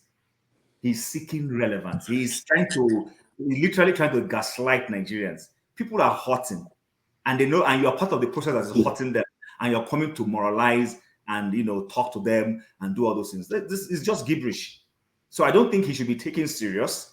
As a matter of fact, the only thing he has said is that nothing moves us. I remember one of my lecturers, Dr. Aja, said, you push a Nigerian, he will move. He keeps creating space. You push him to the wall, he hangs on. If you even push him on that wall, he will create a hole and get into that wall. Nigeria will never push back. The only person so far that has done something extraordinary, and I'm wondering if he has a DNA that is not Nigerian, is this David Hundeyin that Flagship has mentioned. His doggedness. In fact, I sat down and I thought about it. This guy went all his way, and yet there's nothing this man has brought out that hasn't come to pass. But still, people will see it, especially those of us in our comment sections who call themselves Nigerians, and people are gaslighting and trying to rubbish the work he's done. So I don't think there's nothing Amechi has said that is fantastic. I only saw it and I decided to share with people because I just felt, what? Can we look at this? He has said rubbish. Nothing he has said is meaningful. He's seeking relevance. Thanks. All right. Alaba.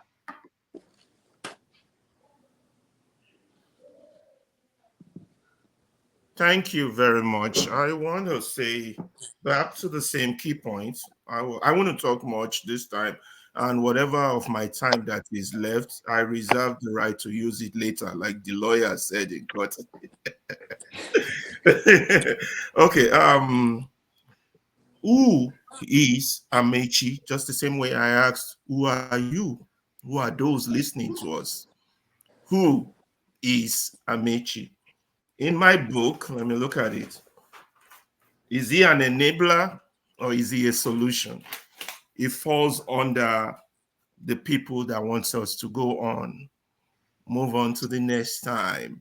So to me, he is an enabler. Those who wants the system to stay the status quo. Why they keep, I love that definition from OVA, gaslighting us. You have to read that definition again. It's a standard. Gaslighting us. There's so many people who come on this panel to come and gaslight us. They keep gaslighting us. Next time it will be better. Next time we can do this. This we can do. We refuse to call a spade a spade. The system has not worked for the Nigerian people. It has created a lot of agitation. It has failed us. And to crown it all, thanks to the Supreme Court, which is not supreme, not neither a court, it is lawless. Do you understand me? So who is Amechi? Why would I listen to people like that? Very soon, I know Obedience will be very mad about this. Based on how Obi responds to these, we would answer the same question. Who is Obi? The same. We know who Atiku is. He told us, after the Supreme Court, I'm just going to go sit in Dubai and I'm done. Yeah. So we're waiting for Obi to tell us who is Obi. But let's take it back to us. It's not about these people. It's about each one of us hearing this. Who are we? Are we an enabler? Those who want the status quo to continue? Those that understand that the status quo is producing slaves, is producing criminals, is producing dead people? Or are we a solution, even though we might be naive? We might be wrong in our approach to the solution. We might be excessively hopeful. Who are we? So focus on solution. Nigeria, as it currently stands, is not working. The intellectuals are the master gaslighters. In fact, all of them deserve the title of Ashiwaju in gaslighting. The educated fools. I know that song. Educated fool. I'm an educated fool with money on my mind. Gangsters paradise. We're building our gangsters paradise right now. Julio. Gangsters paradise. Educated. I'm an educated fool with money on my mind. I hope. What's that guy who said I'm rapping? I'm a DJ, whatever his name, on the comment section. Just to make. I hope you're listening. I hope you're dancing as I'm giving you the vibe. It's full with money on my mind. All right, so, you know, go understand that lyrics. Thank you. That's all for now. I reserve time to use my time for later. So time is finished. That's another form of dictatorship. All right, electricity, Ernest. Yeah, thank you very much. Just like Chima and Alaba, I always hate to agree with Ovie, but in the terms of Amechi, to be honest, I just don't understand what that guy is saying. I just have to be honest. I completely was lost. If you ask me what he said, honestly, I don't just get it. I just don't know. Now, I'm going to speak about nation building because that is what I believe Alaba is referencing to. I stand to be corrected. Nation building. And I am not bringing this issue up again, but my argument in nation building and in respect to those who hold the position of causing the nation, you cannot achieve anything in that regard. So if we're going to focus on nation building, then we have to what? Remain positive. Now, those who have put the nation in where it is today, I don't need to curse them. You know why? Because they will always reap what they sow. But we have to now do pushback and start to ask ourselves, how do we go about changing the status quo? Because if I cause a nation, I will not be able to change the status quo. So I have to now go about what? Nation building. When Nehemiah heard the destruction of Jerusalem, I'm speaking to a few people here who understand what I'm saying. It did not cause Jerusalem. It is part of those who destroyed Jerusalem are what? Are those are citizens of Jerusalem. He stood up, he prayed, he asked God for favor, and he got the favor, and he went back to Jerusalem and he rebuilt Jerusalem. So that is, let's take that step and say, okay, you know what? The country is messed up without a shadow of that. I didn't know that the price of rice I got to 62,000 naira.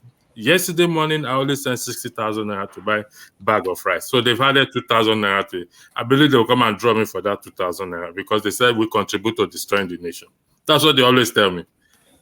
So, Maka, thank you very much. I didn't know it's gone to 62,000 naira. Just in the space of how many hours? Less than 24 hours?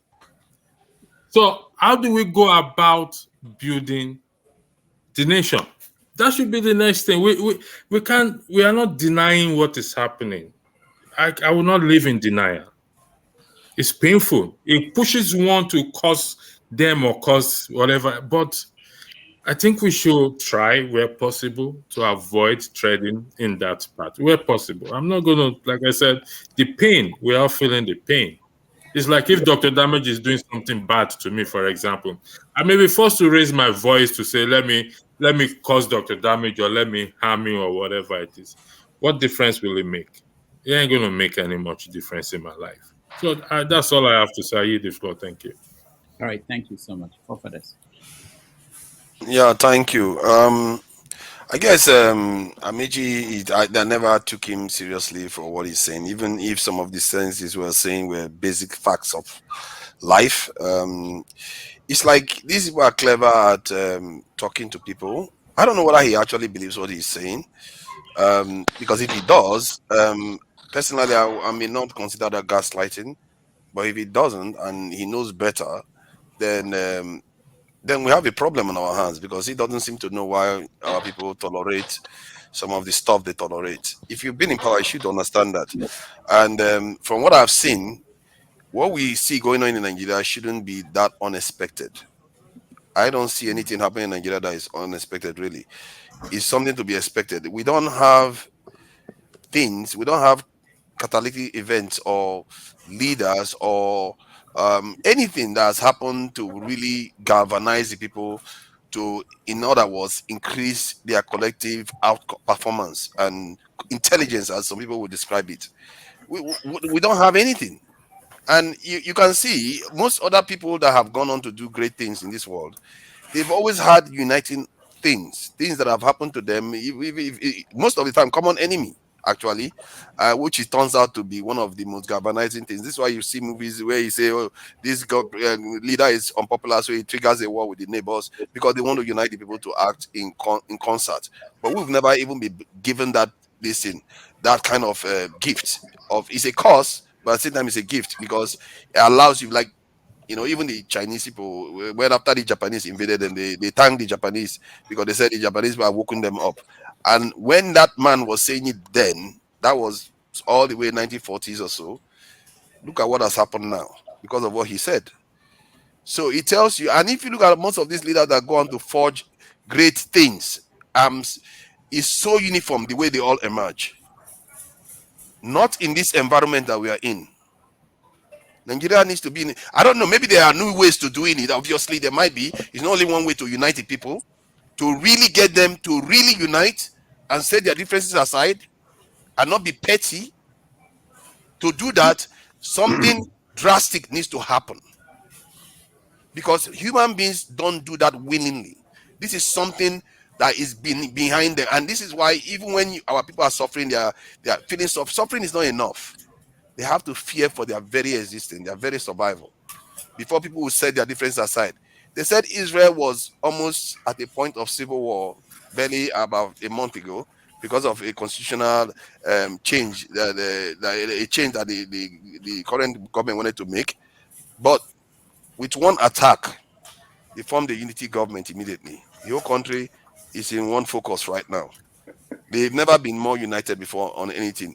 That is what happens to a nation when there is a uniting factor. You don't, and Ehud Olmert, a former prime minister, said it himself. He said, "We have set our differences aside and we have chosen to come together." Because that's what happens when you have a uniting factor. The beauty of what Europeans have done to us, they are so clever. They never give us any uniting factor. They never come and deal with us the way they deal with, like the Middle East. Look at how quickly America carried its warship straight to in the Middle East and bombing Syria and all the rest of it. They never even given us that, because they know if they give us that, 1.3 billion people will wake up in the world. This is not the Middle East we are talking about. This is a lion that has been asleep for a very long time. Slavery, after slavery, you know what they did? They send your kings away in exile as hostages, and they raise their children. They culture them to love them, and they handed the power over to them. Any nation that has had that happen to them, they never go on to do well, because they are beholden. They see the West as an extension of themselves. They don't see themselves as independent. And guess what our leaders are doing right now? That's all they've been doing for the last 60-something years. They never see us as independent. Even North Korea, with all the sanctions, look at what they've accomplished. In 4 years, North Koreans with about 10 million population built a 100-meter underground railway system in their capital in 4 years. That's what people are capable of doing when they own their sovereignty. But we have not been able to do that for how many decades? It tells you that these our leaders are standing us down. They are not governing for us. Some people might be under some illusion that is happening. It's not. The day of reckoning will come. And that day, hope that we come out of it to be able to build again. Our eyes will open. Because when Amechi is saying what he's saying right now. Sorry to just an advice. Have you read this book by John Parkins? No. Confessions of an Economic Hitman. Oh, I've read something. No, have you read it? No, have you read it? No, I've not read it. No. I think you should read it from this night, please. Don't delay. Well, I think I have a gist of what it's all about. They're talking about what they do in Africa and other countries. They come to sabotage other countries. That is part of what I'm talking about. You are muted. Oh, sorry, your mic is gone. Why do I? It doesn't take away from my point. The point I'm making is that what Amechi is saying, because everything he said is factual, there's nothing wrong with what he's saying in terms of being factual. Well, I guess what Ovie was saying was that maybe he's doing it because he wants to garner the people that are disenchanted. He is homeless. I don't think Nigerians. I don't think Nigerians are that stupid. The Nigerians do a lot of silly things now again, but they can see through. I don't think he even expects that. And I really don't think he expects. We have people be around. We have a lot of other more credible people around. Nobody will rush and surround themselves with Amechi anytime soon. So I don't think that is going to happen. But what he's saying, technically, it may not be wrong. Maybe that's all he knows. Who knows? Whether he knows any better? Because I've been in Nigeria. No, I'm saying this because I've been in Nigeria. This man has been in power for over 24 years. Exactly. Maybe he believes maybe he believes like Buhari that we are an extension of the Western states. Maybe he believes that. Oh, that's a fact. So if they believe that, then they are not part of the future. They are not part of preserving us. What they are all going to do is surrender us to foreign powers to be able to do as they please with us. That's what they are going to do. Masker, I don't know what I'm saying that you disagree with precisely. If you have anything that you disagree with, I want to hear it. Forefathers, thank you. You've done 7 minutes. Oh, nice one. All right. Let's go to Ismail. Dr. Damages. I don't even know what to say because now when I open my mouth now they say this one not get brain bet, man. You have fans. You have fans. Don't worry. Okay, no one knows it all. I'm learning from you guys, but I won't learn from everyone because I know what I want to learn. They say all mediums online. There are a lot of rubbish online. You just have to select what you want to learn. Okay. From what Amechi was saying, everyone have said everything that I believe in. Ovie said it. Electricity said it. Forefather said it. I believe in all what they've said. He's trying to get a reaction from the masses. Actually, he's calling for anarchy indirectly. You know, his speech would actually hurt the losers more to action. Maybe go on the street and see Obi as a weakling. Yes, because if he's saying, okay, Nigerians didn't do anything, if he does that, so he is one of the reasons why Nigeria is the way it is now. He's been in government for a long time. Yeah. When he was in government, did he hold his actions to accountability? Did he judge himself? Now he's not in power. He's judging people for some reason. I don't know why he's not in power. He's saying he refused some positions, but we don't know what happened behind closed doors. He didn't. They didn't offer him a very juicy one that could make him rich overnight. But whatever he was told was bullshit. But will Nigerians learn? That is my point. My point is that I'm not a Tinubu supporter. Don't get me wrong.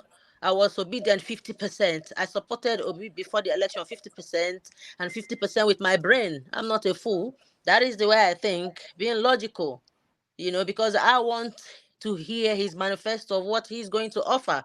If it's not conducive for me, I can't give him the remaining percentage because I'm a very, very strict scorer. I'm not a pushover. I score by what I see. I don't believe in what people say. Words are cheap. I believe in action.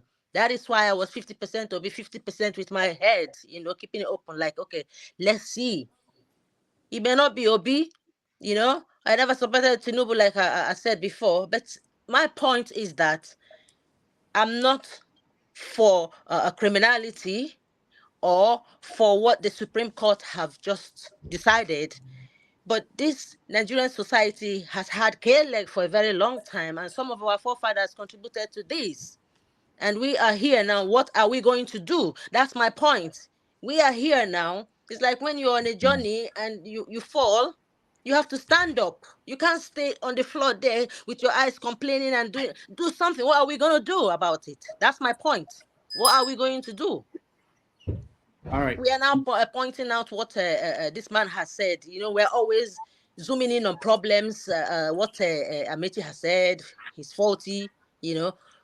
Can we have a session that is positive? People bringing out, go away with your books. You are all bright, more educated than me, more smart, politically savvy. Write out your points, how you want Nigeria to move forward. Start practicing, start doing now. Don't come and speak all the grammars, and do all the gang ups with, these things in Nigeria that are problems need to be better. Nigeria is for everyone. Whatever that has happened with the other lady, I don't dislike anyone, but I speak up when I believe, the line was crossed. And I'm not against Chim. Okay, Chim, I'm not against you, but I have a strong voice and I make my points clear. Okay, so I want Nigeria to work. You don't know me. You're not inside me. You don't know how I feel.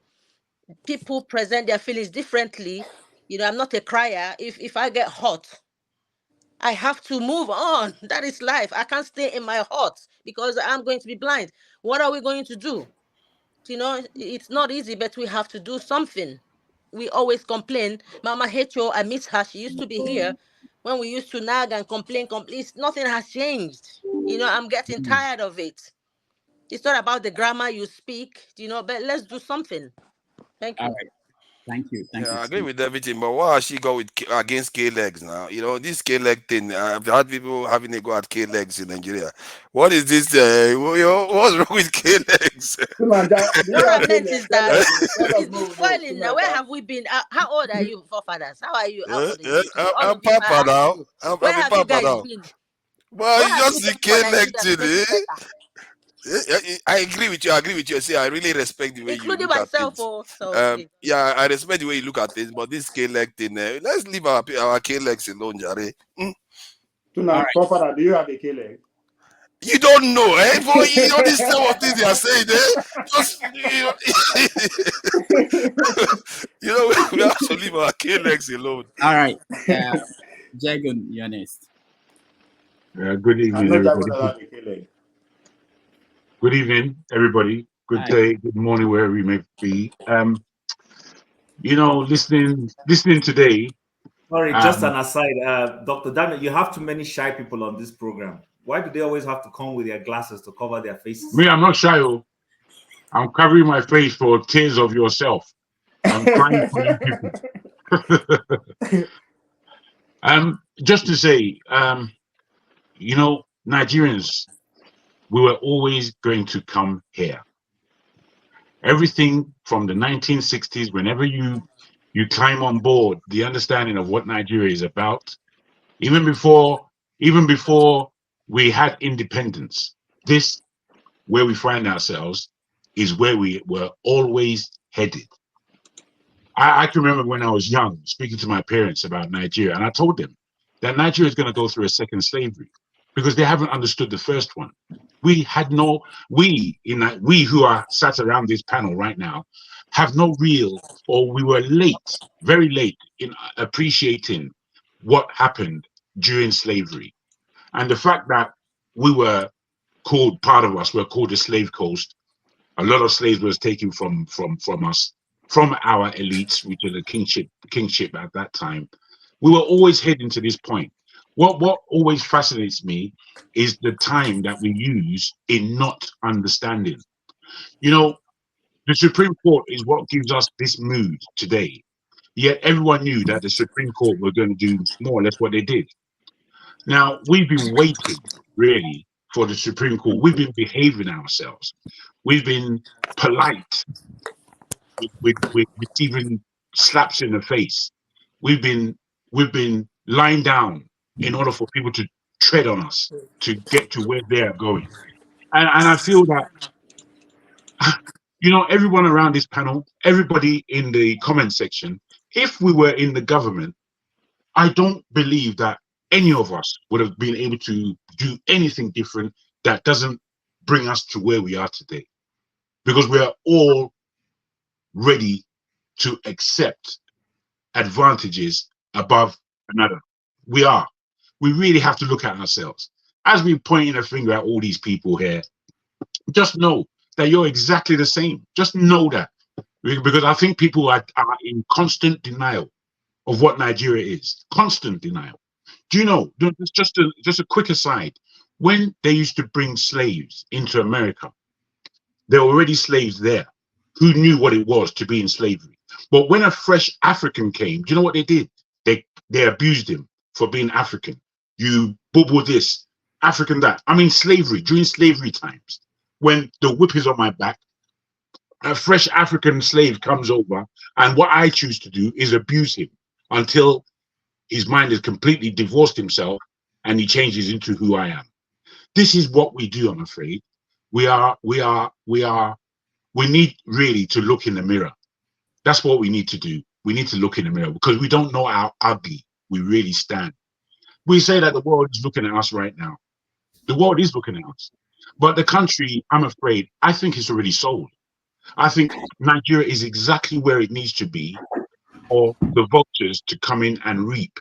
What I'm saying is that the amount of projects that are going on in Nigeria at the moment, if you look at them, you'll be inspired. You think, wow, look what we're doing fantastic. But it's not for us.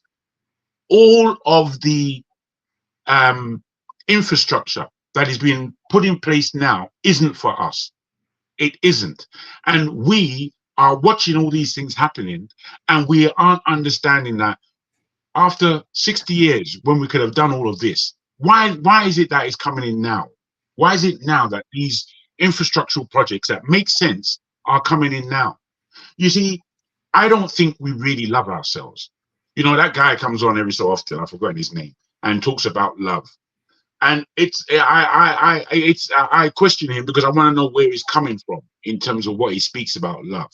We don't love each other one iota. I'll leave it there. I'll come back. Thank you so much. Righteous man, you're next.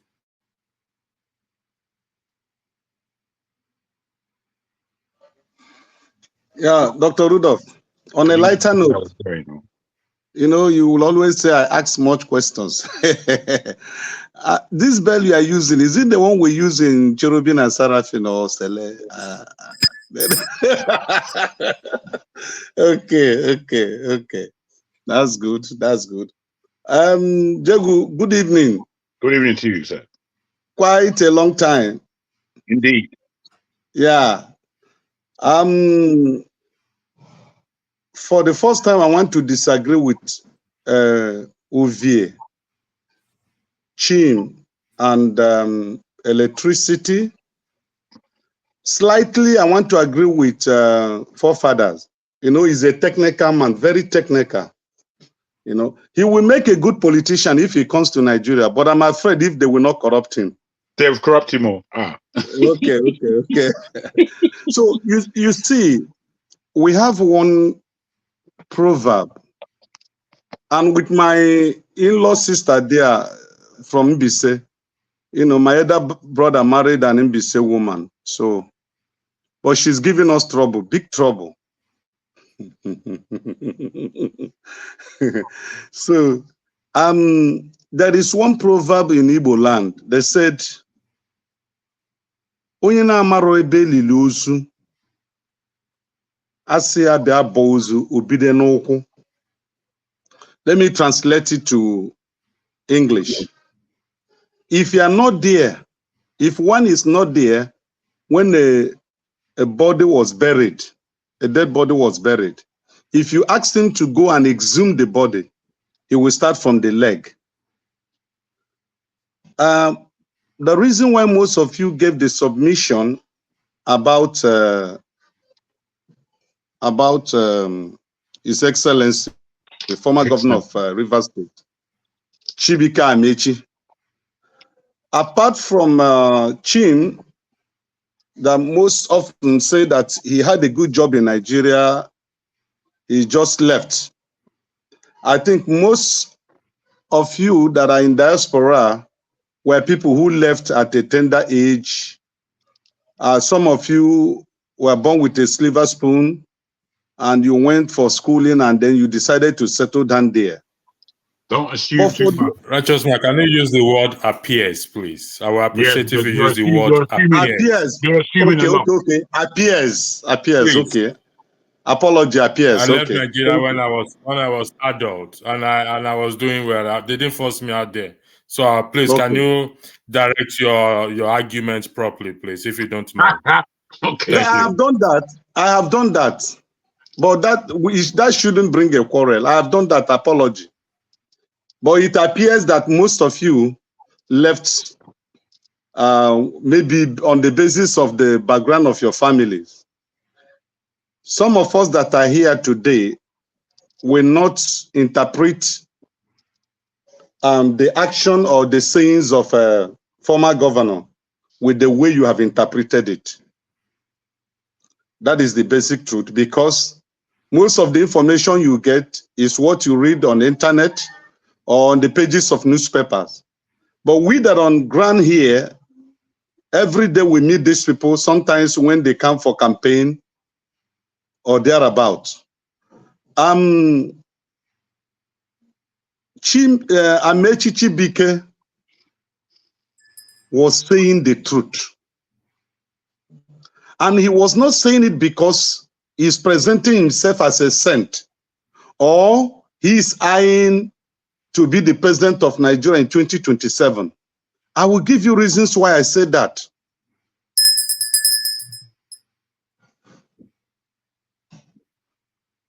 Are you seeing vision damages? You're 4 minutes into it, so round up. Okay.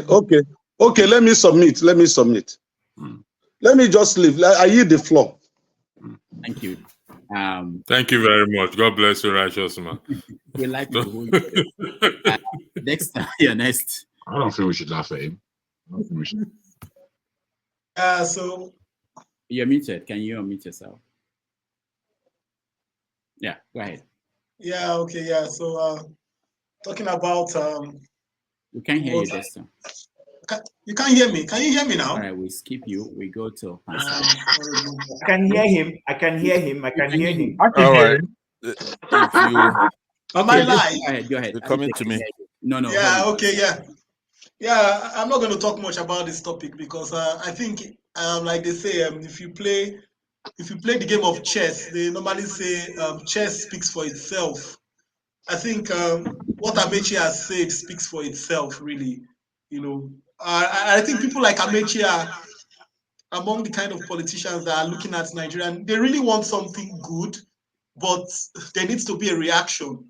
You know, the fear I have though is that Nigeria is getting to a point whereby if there is a reaction, Nigeria will break up like the Soviet Union broke up. You know, that's something that I don't think many of us are seeing that possibility. There's a possibility that when there's a reaction in Nigeria, there will be no Nigeria again. What will be called Nigeria will be a fragment of what it is today, because there's a great need for restructuring or going back to what was handed over in 1960. But the question is, will the people agree? Will the power blocks agree? Because you have different nationalities, everybody is getting educated. Back in 1960, you were just having people, the first set of people that were going to school. Right now, some of us are in their third generation of graduates, you know, and the truth about it is that the resources are limited, but the human beings are increasing. And the same people that have held the state down are not realizing that things have changed. So what people like Amechi is calling for, the truth is that when it happens, it's not going to happen in the scale we imagine. It might just fragment Nigeria in a way that our lives will not be the same again. So, well, what can I say? Maybe Nigeria just missed the last boss to be able to keep it together. And maybe they just missed the last boss. And truth is that when you get to the tip of a triangle, what happens next is that you collapse. You come down to the base again. I don't think there's any more where Tinubu is now. I think we are like at the pinnacle of it, and it's just a matter of time before everything comes crashing down. Thank you. All right. Thank you, Dexter, for that submission. Before we call on Pansat, which is an event, and let me say that for Amechi, I just want to put in this so that when people are discussing that, they will probably remember. Sorry, Masca hasn't spoken, no. Masca. Oh, we get to him. He comes in and out. It's not our fault. We call him and then, yeah, we'll get to him next after answer. I just want to mention that if you remember the history of Amechi and how he got into a political position and the key things, interventions, you can say, he was one that said one time that the reason why they are stealing was because you guys have not stoned them. He was the one who came out and said that Buhari's government was useless when he was serving under Buhari. The reason why I think that there are characters like that in political situations or political culture of countries, why they are important is that it's not that they are telling you what you don't know. It's that they are inside and every now and then they open up something. Because I can say the same thing Amati said. It means nothing to a lot of people. You can say it means nothing to a lot of people. But for ordinary people in Nigeria who are listening to political leaders, to hear one of them say that the reason why they are stealing is because you have not stoned them. To say that you guys are not doing anything, that's why they are doing what they're doing. I think it means a lot for people who otherwise, not that they didn't know that, but it's a reminder. All right, let's go to Pansat Tennis. All right, thank you very much. everybody's doing a fantastic job today. They brought each one of you brought your game, and Chim, whoever Amadioha muted, it's not your job to try to unmute them. Now, there were a few people who came here earlier that I think they should really be commended. One of them is we had the moniker, the flagship. He made quite eloquent and important contribution to the panel. And our regular Alaba took his vitamins today. He did a fantastic job. Why I came back is to use Ishimiri London Cosmetics to answer a question that's recurrent on this platform and other platforms. It's actually a problem that's universal, which is to have us try to resolve the question of the chicken or the egg. Represents an ancient folk paradox, addressing the problem of origins and first cause, causality. Probably if you want to just Google it later on. If you're saying, why should we get good leaders before we have a good country? So you have to be able to determine, would you have a good country before you have good leadership? Or do you have to have good leadership before you have a good country? So we can't be mired in that dilemma because let me ask the Shimini right now, the chicken and the egg, which one came first? Could you answer me, Shimini? All right, if she's Am I not allowed listening. to answer? Yes, just chicken Damage. and the egg, which one came first? Just If tell me you've come to chicken or face egg. me one-to-one, because I understand that when you disagree with points, you face people squarely, but please be careful with me. No, let's go. Let's With go. all I due want respect, I to, give with you all respect, but respect, don't I cross the respect line, you. please. I respect you.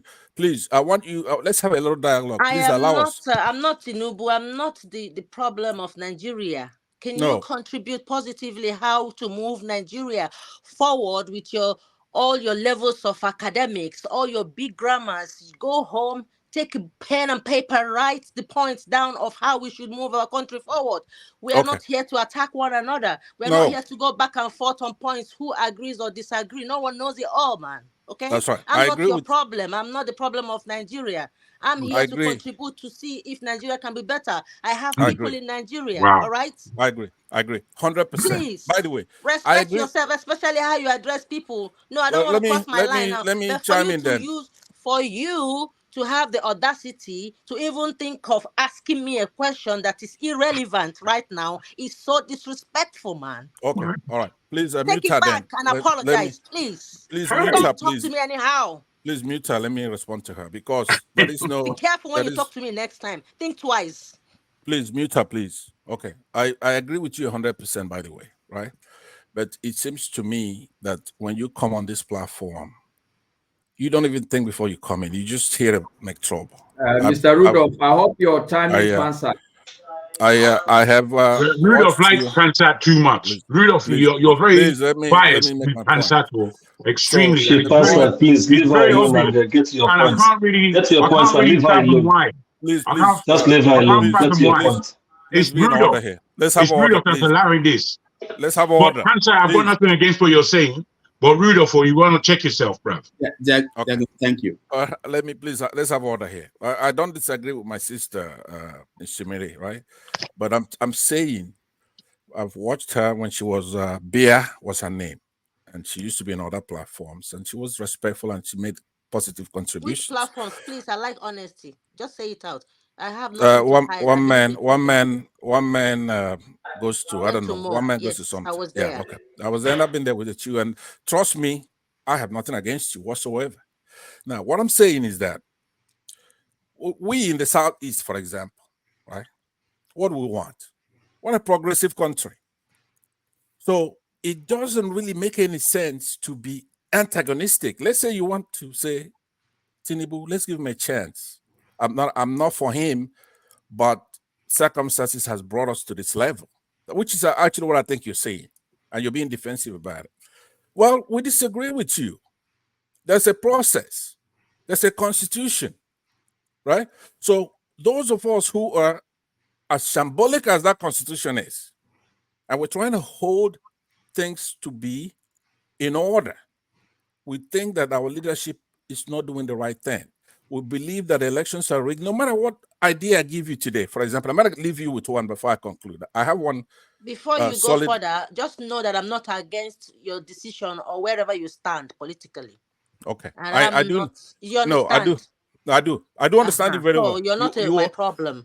Yeah, no. I want Nigeria to work. You need to send your messages to all the politicians that are listening now. I am just one tiny person from Nigeria, please. I understand, but listen, don't cut yourself short. I don't want to engage in this kind of discussion now, please. Thank you. No, you're important. Just try to listen now. You don't have to respond, right? Especially if I'm not disrespecting you. I'm not disrespecting you. I believe you're important. I'm using you as a bounce off to the politicians, right? I know you can't wait to debate me, and I'm looking forward to it. But what I'm saying to you, listen, please. This is important. I'm going to give you one solid idea before I go. Let me say. I don't want to debate, please. I'm not the problem of Nigeria, please. No, you're not. Forward, please. No, it's a bounce off. Thank you so much. I respect you, brother. I understand. I understand. Can you move forward? You win, so but I'm not a hater. That's me. Everyone is different, and the way people heal. If I get hot now, I have a way to heal. I'm not someone that keeps complaining on every time crying. No. I'm gonna be woman now. Come on. Man. Okay, so let me, Rudolph, please. Let me take a couple of minutes to end. No. 1 minute or two, okay. Max. Yeah, please. What I'm saying is that it's modular. The way we're going to solve this problem. Nigeria is a behemoth where nothing works. Nothing, right? So it's a behemoth. We don't have to take the whole thing one piece. For example, the Supreme Court rendered a decision that I believe adversely affects Abuja, for example. And this Abuja cannot be, like Supreme Court says, it's like a state. They cannot be in a situation where there's taxation without representation. The way Section 134 2B of our Constitution made it is that if there's two or more candidates, you have to win Abuja. In that case, then the president would appoint the quote-unquote governor of Abuja. In essence, you have to win Abuja so that then you can appoint somebody like Wike. But if the Supreme Court says, no, you don't have to win Abuja, then Abuja does not have anybody now that they elected. For example, Wike is not elected by them. The person who appointed Wike was not elected by Abuja. So Abuja has to reject Wike. Now that's how we're going to start these things. Abuja has to be taken back by the indigenes and citizens of Abuja. They have to reject Wike because he's imposed by nobody. There's no nexus to with their votes. You understand? So now that goes, of course, that comes to us in the Southeast, right? All Southeastern states will believe that we give our vote to Peter Obi. It's indisputable.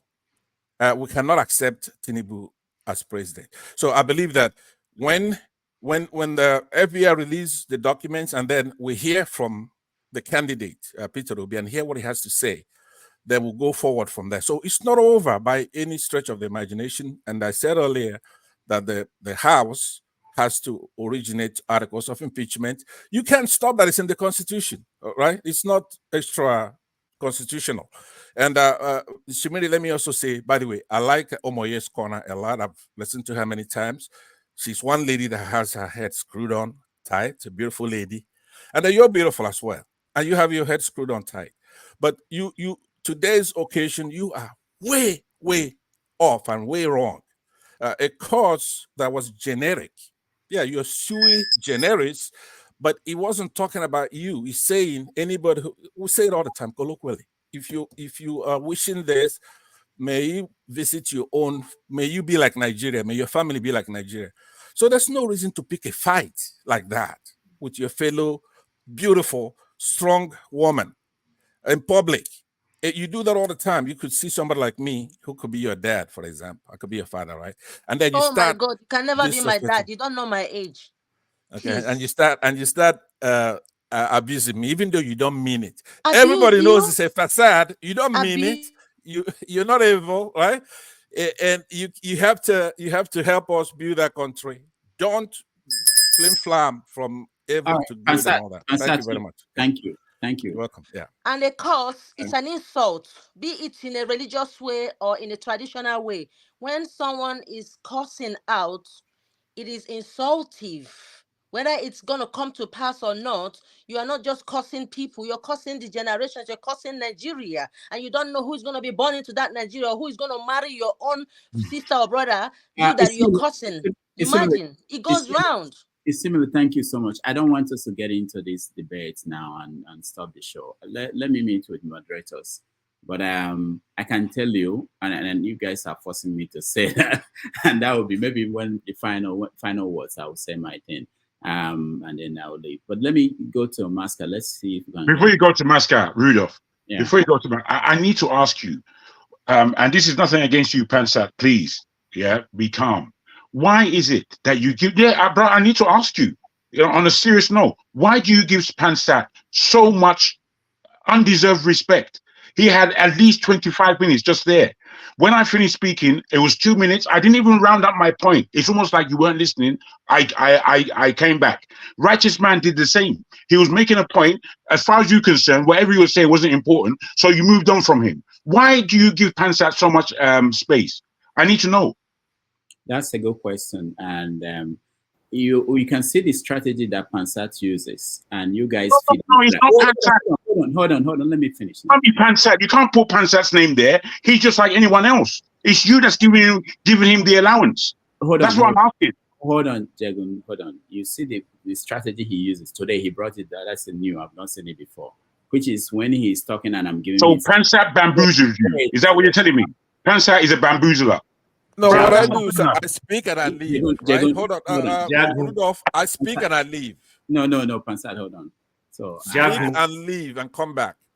Why don't you try that, Jagun? Speak, go and shave, and go get off the platform, and then come back later. How I insulted Pansat, bro. Pansat, let me tell you, bro. Dr. Damages, please. Today, I don't want him to soil my name in vain. Can you tell the public right now what I have said that is an insult? Pansat, please, I beg you, please. You did not say anything that's an insult. I didn't say that. You said I was insulting you. Didn't you say that? No. I said the way you're talking to me, it's like a demeanor kind of thing. That you're just being careless when you're approaching a guy like me, right? You're supposed to be, you're giving him more space. You're giving him more space. You will never hear where I insulted anybody on this platform. Ever. I never done it. All right. You guys fit into this, and it continues. Mascot, you are next.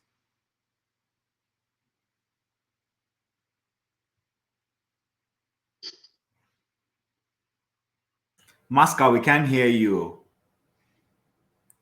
All right. Someone was saying that I have not let him speak. This is like the fourth time. It's not our fault. It's just that we can hear him. I said Amadioha stopped him from talking. It's not our fault. All right. Let's hear CJ. CJ, you're next. Hi, everyone. So I've actually heard everybody. But the one question I always want us to ask ourselves is, did anyone of us respect? You can't hear me now? Oh, Masca, go ahead. If you can, if we have. Yeah, I can hear you, Masca. I don't know about others. Can you hear me? Okay, go ahead. Yeah, we can hear you. All right. First, Rudolph, I think you are afraid of Pansat, and it's not nice. This guy came to this platform. He threatened this platform that he will come after this platform. And you are giving him so much leeway, and sometimes it's very aggressive. And it's obvious. It's obvious. You're smiling, Rudolph. I'm not happy. Let's try to be a little bit, he is just trying to give people freedom of speech here. What are you talking about? What are you talking rubbish for? Why would you come and talk rubbish? It's about freedom of speech. If it's about timing, fine. Look, what we're saying, if you're not understanding, if you're not understanding, all that we are putting forward is that there is a specific bias towards Pansat coming from Rudolph and I suppose the platform, and that is what I'm charging you with. Why? Okay, you know what? You know what? We're going to try one of these days. When I'm on, the last thing that Rudolph said is that he wants Pansat to be a speaker. That we will be coming to. That will be a please allow Mascot to talk before his line freezes. Allow Mascot to talk before his line freezes again. See, Rudolph, hold on there. See, let me just tell them something. You know, Jagun, I'm going to try this with you. When we are on, hold on, Mascot. When we are on, Jagun, I'm going to try this with you. Pansat comes on. If Pansat comes on, I will say I'm not going to moderate. I will allow you to moderate Pansat. So you put yourself in the shoes of Rudolph, so you understand the context. As you said, Master, calm down. I get where you're coming from. Forefather, as you said before, I am not Rudolph and I am not you. So I won't do it in the way you people are doing things. Believe me. Just believe that. Yeah, but I would like to see it. I would like to see it. So maybe there's something to be learned from you. I don't like the idea of timing, as you know. But I do understand that sometimes we need to rationalize what we're saying because everyone's talking at the same time. So a period of timing will come in. I understand all this. But what I'm not understanding is that a clear 20 minutes to 2 minutes, you know what that is? Do you know what that is? You're telling me that you can't. I mean, it's poor. It's poor. I agree with you. And you're not accepting. You're not accepting how poor it is. It's poor. Chim and it's can go for obvious. 20 minutes too now. Chim can go for 20 minutes. Fathers, can you please keep quiet?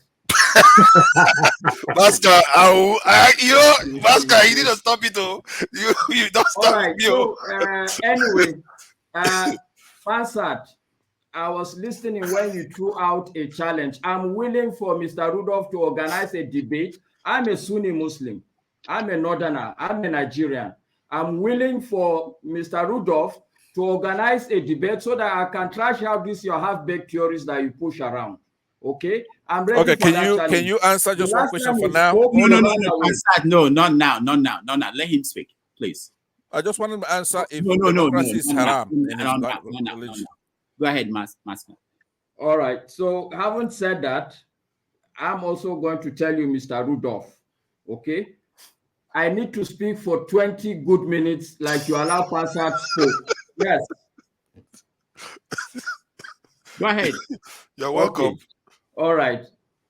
So, well, I came on to plead with you, Mr. Rudolph. I am in Nigeria, and unfortunately, Mr. Righteous Man has gone. But there are present what they call clear and present danger, or I would say clear present problems. One of them is hyperinflation. Like I was saying before the network went bad, rice at some point we were saying was 52, and it was a big debate for us at the late night session. Forefathers, I'm sure, will remember that discussion. But today rice is 62,000. Fuel at some point was about 430. Today it's almost 630 per liter. Everything is going up by the day. I have some sort of understanding of where some of these problems are coming from because there is what is called ways and means. And the long and short of it is a situation where a country prints money to solve its financial problems. Okay, I think that's part of it. But what I'm asking you, Mr. Rudolph, is to couch some of these sessions to discuss some of these clear and present issues. Yes, Nigeria as a whole is a big problem, but we that are here sitting down here, we need people to put heads together to see how we can discuss some of these issues. I'm sure even the government of the day wants to solve this problem, but the reality is that I don't think there's anybody that knows how to solve this problem. So I think it's important that we begin to have some of these issues as.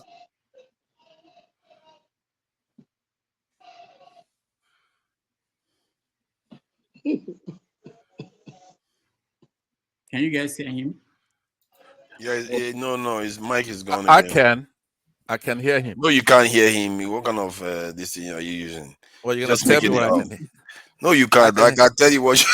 Whatever you're hearing, you are back in 10 seconds or 20 seconds ago. Rudolph, please, 1 second, please. No. Just 1 second now. You saw all of them pile on me. They talked about me. Let me just say something. 1 minute. Not yet. I'm saying just 1 minute. No, not yet, Pansat. Oh, right. just because they say you're letting me talk now, you're not gonna let me you're talk. back now. I'll let you talk, but wait. I'm back. Yeah, you're back. Oh, he's back. Okay, go ahead. All right, thank you, forefathers. You are a good man. God will bless you. Oh, now I'm a good man. Okay. All right, so I think, yeah, we have our differences, but you're a good man, forefathers. We always say, even your intervention after the lady spoke, I like it. It's a bit high level. It's good. So I'm pleading with Mr. Rudolph, please, let's have a session where we can discuss inflation as it is in Nigeria. Let's look at data. Let's look at scenarios. Let's look at possible solution. No solution is stupid because right now there's no solution at all. So please, I need a session on inflation and probably a session on exchange rate at some point. And they are connected. All right. Okay. So are you done? Oh. So that's one. No, I'm not. I say I'll talk for 20 minutes. I have lots of things to discuss. So you guys should chill. Rudolph, you cheated on Rudolph. I'm the whipping baby in the house today. Anytime I want to talk, you just ring your bell. I will yield the floor. If you want to talk, yeah, continue. You talk. You can talk on your time. But we have me and you. We have 20 minutes. You can take 10 minutes and talk. I will do the exactly. Thank you, my brother. At least both of us are in Nigeria. Thank you. Yeah. Rudolph, I want to respond to Jegun and Maska, please. Jegun, do you? Sorry, Pansa. Why are you telling me to go to hell? I said to you that this is not about you. I'm targeting my anger, my opinion towards towards the damages, not to you, because in your position maybe I'll do the same. You understand? But what you're telling me to go to hell? Why? Can you? Okay, let me say. What are you guys fitting into this? I don't want Pansat to speak. Don't talk about Pansat. Let me hear from Master. After him, we go to CJ. I'll come back to address this. I don't know why. When you talk to him, then he wants to talk. And then you. But he already talked to me. Well, he already talked to me. I know you will talk, but not now. Let me hear Master finish up, please. Okay, so let me just put myself. Let me peg myself. So there are two more issues I will discuss. The next one I want to talk about is I've been listening to the platform for a while now, and the bulk of the discussions mostly have been emotional. And then sometimes comparable analysis and stuff. But I think the platform, I'm pleading also that the platform should begin to progress into scenario building. Let's begin to look at probably what are the root causes, what are the possible solutions. In terms of what is the scenario, I mean, I hear Pansa talking about waiting for Peter Obi to speak. What I can say categorically, I haven't looked at Peter Obi over a while. I know that Peter Obi will never tell Nigerians to go on the street if any other person is waiting for that. So that's one scenario. If anybody is painting a scenario where probably the opposition party will say, go to the street, I'm already putting together a scenario. I don't think it's part of the scenario. One of the scenario I'm seeing, and I think we can begin to have that discussion, is what are the possible other alternatives. Let's begin to build scenarios, not to just continue to talk in the air. Let's begin to build what is the possible scenario. What do we see happen? What do we envisage happen? Probably what do we want happen? And this is the kind of discussion I want to begin to hear on the platform, because consistently could you yield me some of your time, Jegun? Could you yield me a couple of minutes? No, I'm not lying. Where do you think I come from, Mr. Pansa? Do I look like a goat to you? Give you my time so that you harass me. Go and sit down. All right. So I think I'm thinking that, look, this should be a natural progression of the discussions. Let's not continue to harp on complaints only. We know Nigeria is bad. We know the leaders are bad. And I like the quandary Mr. Pansat put forward, the egg or the chicken. And I think he's right. We cannot sit down and begin to do that quandary. We need to begin to, if it is the egg, we need to even break the egg ourselves. All right. Thank you, Maska. Sister speaking. Can you guys hear him? No, we can't. Though he was still speaking. CJ. All right, thank you, Maska. Before CJ, okay, let me just say this. Maska, are you willing to debate Pansat on Saturday next week? Okay, we can't hear him. Okay, we'll get back to that. Speculate. Okay, what? No, sorry, Mr. Rudolph. What I think we can do, okay, so that it will be enlightening discussion. I think me and Pansat need to have a discussion offline. Let's understand and agree as gentlemen what kind of discussions we are going to have, what is the terms of reference, so that we won't just come here and just be talking a lot of nothing. I think if you can put me through, connect me, you have my number, you can connect me to. All right. Audio is gone again. Your audio is gone, Maska. Yeah. We understand him. I think he's right. All right. So I'll reach out to two of you. If you guys want to have that conversation, we can do that. CJ, go ahead. Okay. So I agree with what's his name? Mascot. I think Nigerians have been looking at this issue from the emotional angle. The question we should ask ourselves, first of all, is did any one of us expect anybody other than Tinubu to be the president of Nigeria right from the inception of their primaries and every other thing? No. The answer is no. Let's be truthful. The answer is no. We all knew President Tinubu was going to win that election, no matter what. We all know that election does not happen in Nigeria. We all know. Now, what do we do to make sure that we have the country we crave for? That's the next question we should ask. One thing I tell everyone to ask yourself here is, if given the opportunity to go back to Nigeria to replicate all the good things we've been speaking about here, how many of you will be able to do that? The answer is, if you don't have the right institution to checkmate you, you're going to do the wrong thing. You're going to be like them. There's a lot of diasporan Nigerians who have gone to Nigeria and messed up too. So how do you, I don't know the reason why we want to build a country out of nothing. You want to build a nation out of nothing. Like, it's impossible. How do you think Peter B, do you think Peter B would have changed Nigeria? The answer is no. No, he wouldn't. You need institutions to checkmate people. Humans are naturally greedy. Humans are naturally bad.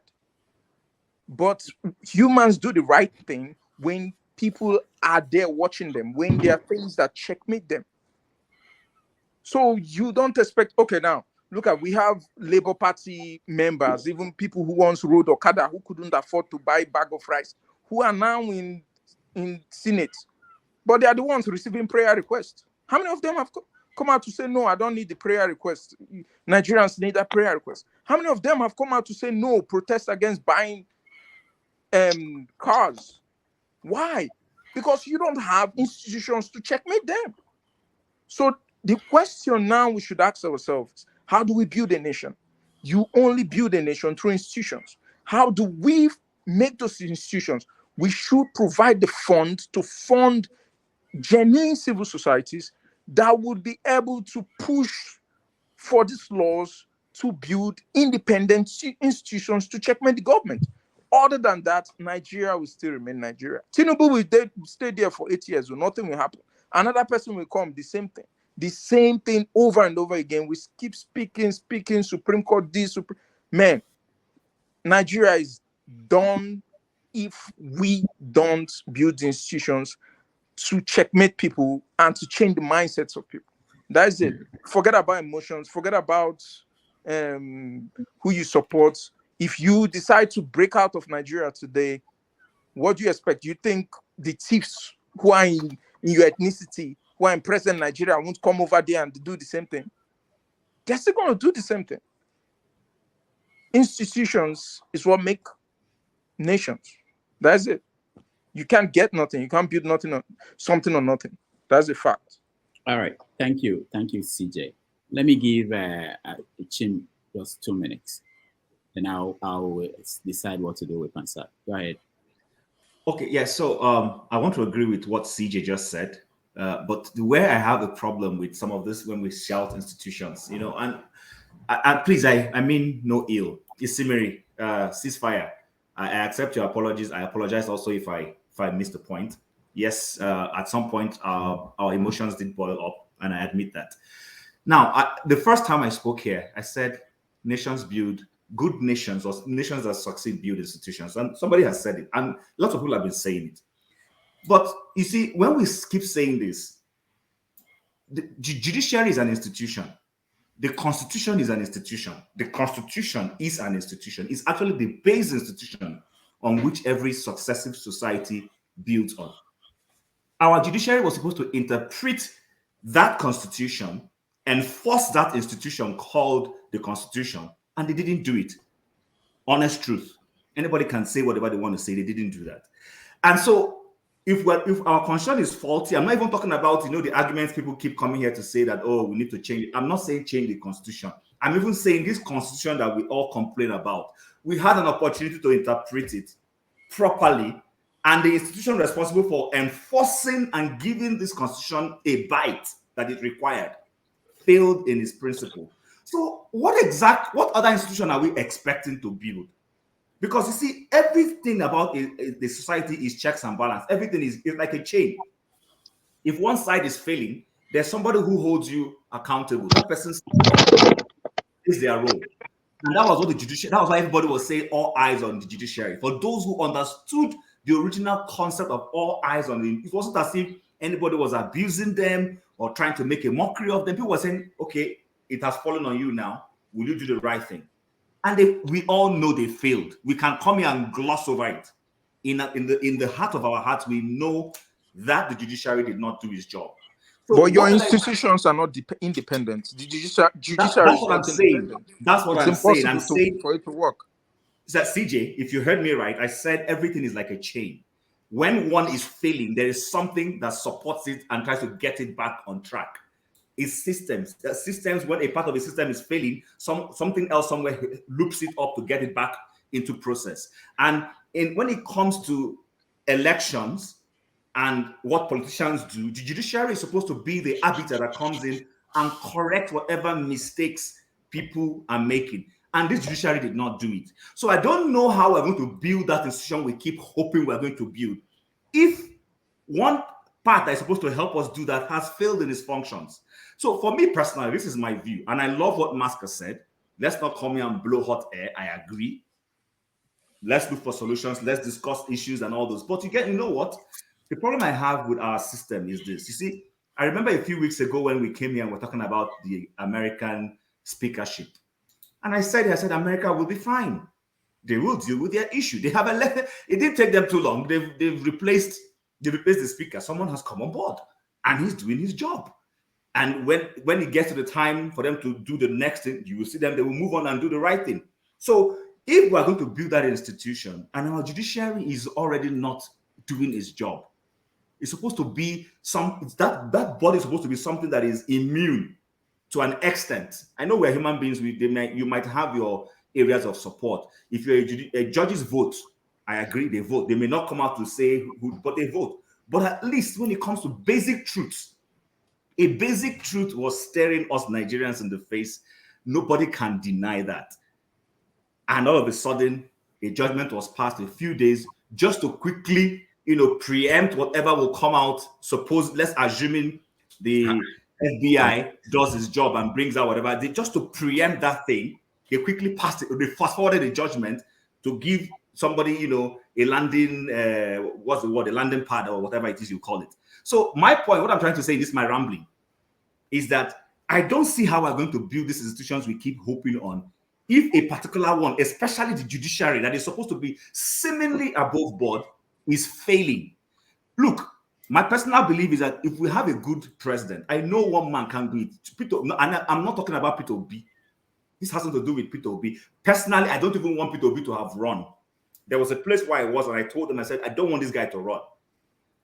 It doesn't matter. Let's even assume that Tinubu didn't have all the baggages that we're talking about today, and he won the election free and fair. Nobody will be talking about this. I will be the least person coming here to come and castigate him. I'm saying he has broken our laws. We know this. All those supporting him, they know it in their heart. So what institution exactly are we going to build again when the basic ground norm was desecrated? Please, guys, I mean, spare me these build institutions. The basic one, the constitution, was desecrated. What grammar are we speaking? That's the biggest. So are you saying you can push for laws to make the judiciary? Who's going to make the law? Which law? Who's making this law? You could. Who's making this law? Have you pushed for it? This okay, so my last comment, and I yield the floor. We have a National Assembly. So I've heard somebody say, impeach him. I don't understand how you're going to impeach somebody who literally holds the thread. No, you're not independent. The National Assembly is not independent, so they can't even do a good job. You and I know this. Well, unless we're trying to delude ourselves. My views have always been this. It might not be perfect, but I've always believed that if we have a good leader that has some measure of, hold on, please, some measure of sincerity, and he comes in and begins to live by some measure of example, it will rub off on the other parts of the government. Why we are where we are today is that we don't have a National Assembly that wants to do his job. We don't have a good president that wants to stand above board and at least make Nigeria say, you know what, I'm on your side. Look at, I want to run, I know that Nigeria is having hyperinflation. I want to run a lean government. I'm going to cut the cost of governance, starting from my office. This is my right, but I will cut it. You know what? Let me woo you. That, you know, at that point, others begin to see a mirror. He begins to become a kind of like a conscience on anybody who wants to do institutions are both formal and informal. But we're talking about the legal ones for now. I'm not talking about the informal ones. Let's talk with the legal ones. If you no, you can't decide which one you want to talk and what you don't want to talk. You have to talk to both of them, the formal and the informal. If we decide to move, you say the efforts and the interest we have in the presidential election, if we concentrate that effort and interest in our House of Rep and Senate elections, things would have changed. That's a fact. Forget about presidency. You should be looking at. And it is not only the formal institutions that we should look at. There is the informal institutions. At the rate Mr. Rudolph is going, he will soon be an institution himself. Like the civil societies, all the stuff, those things matter. And his institution can only succeed because it is founded in a society where there is free speech, where he can do what he's trying to do. Who make those but the good news is that from that society, he can move into that bad society you can talk about. I'm talking from that bad society, thanks to whatever it is, technology or whatever you call it. All right, thank you, everybody. Me and Rudolph cannot now be mutually exclusive. The two of us can work together. Let me just a few things, and then I'll call it a day. But first of all, let me say to you, Jagun, I feel if you feel that haven't been fair, I'm sorry, especially for you and everybody else who are feeling that way. There's a secret to some of the things we do here.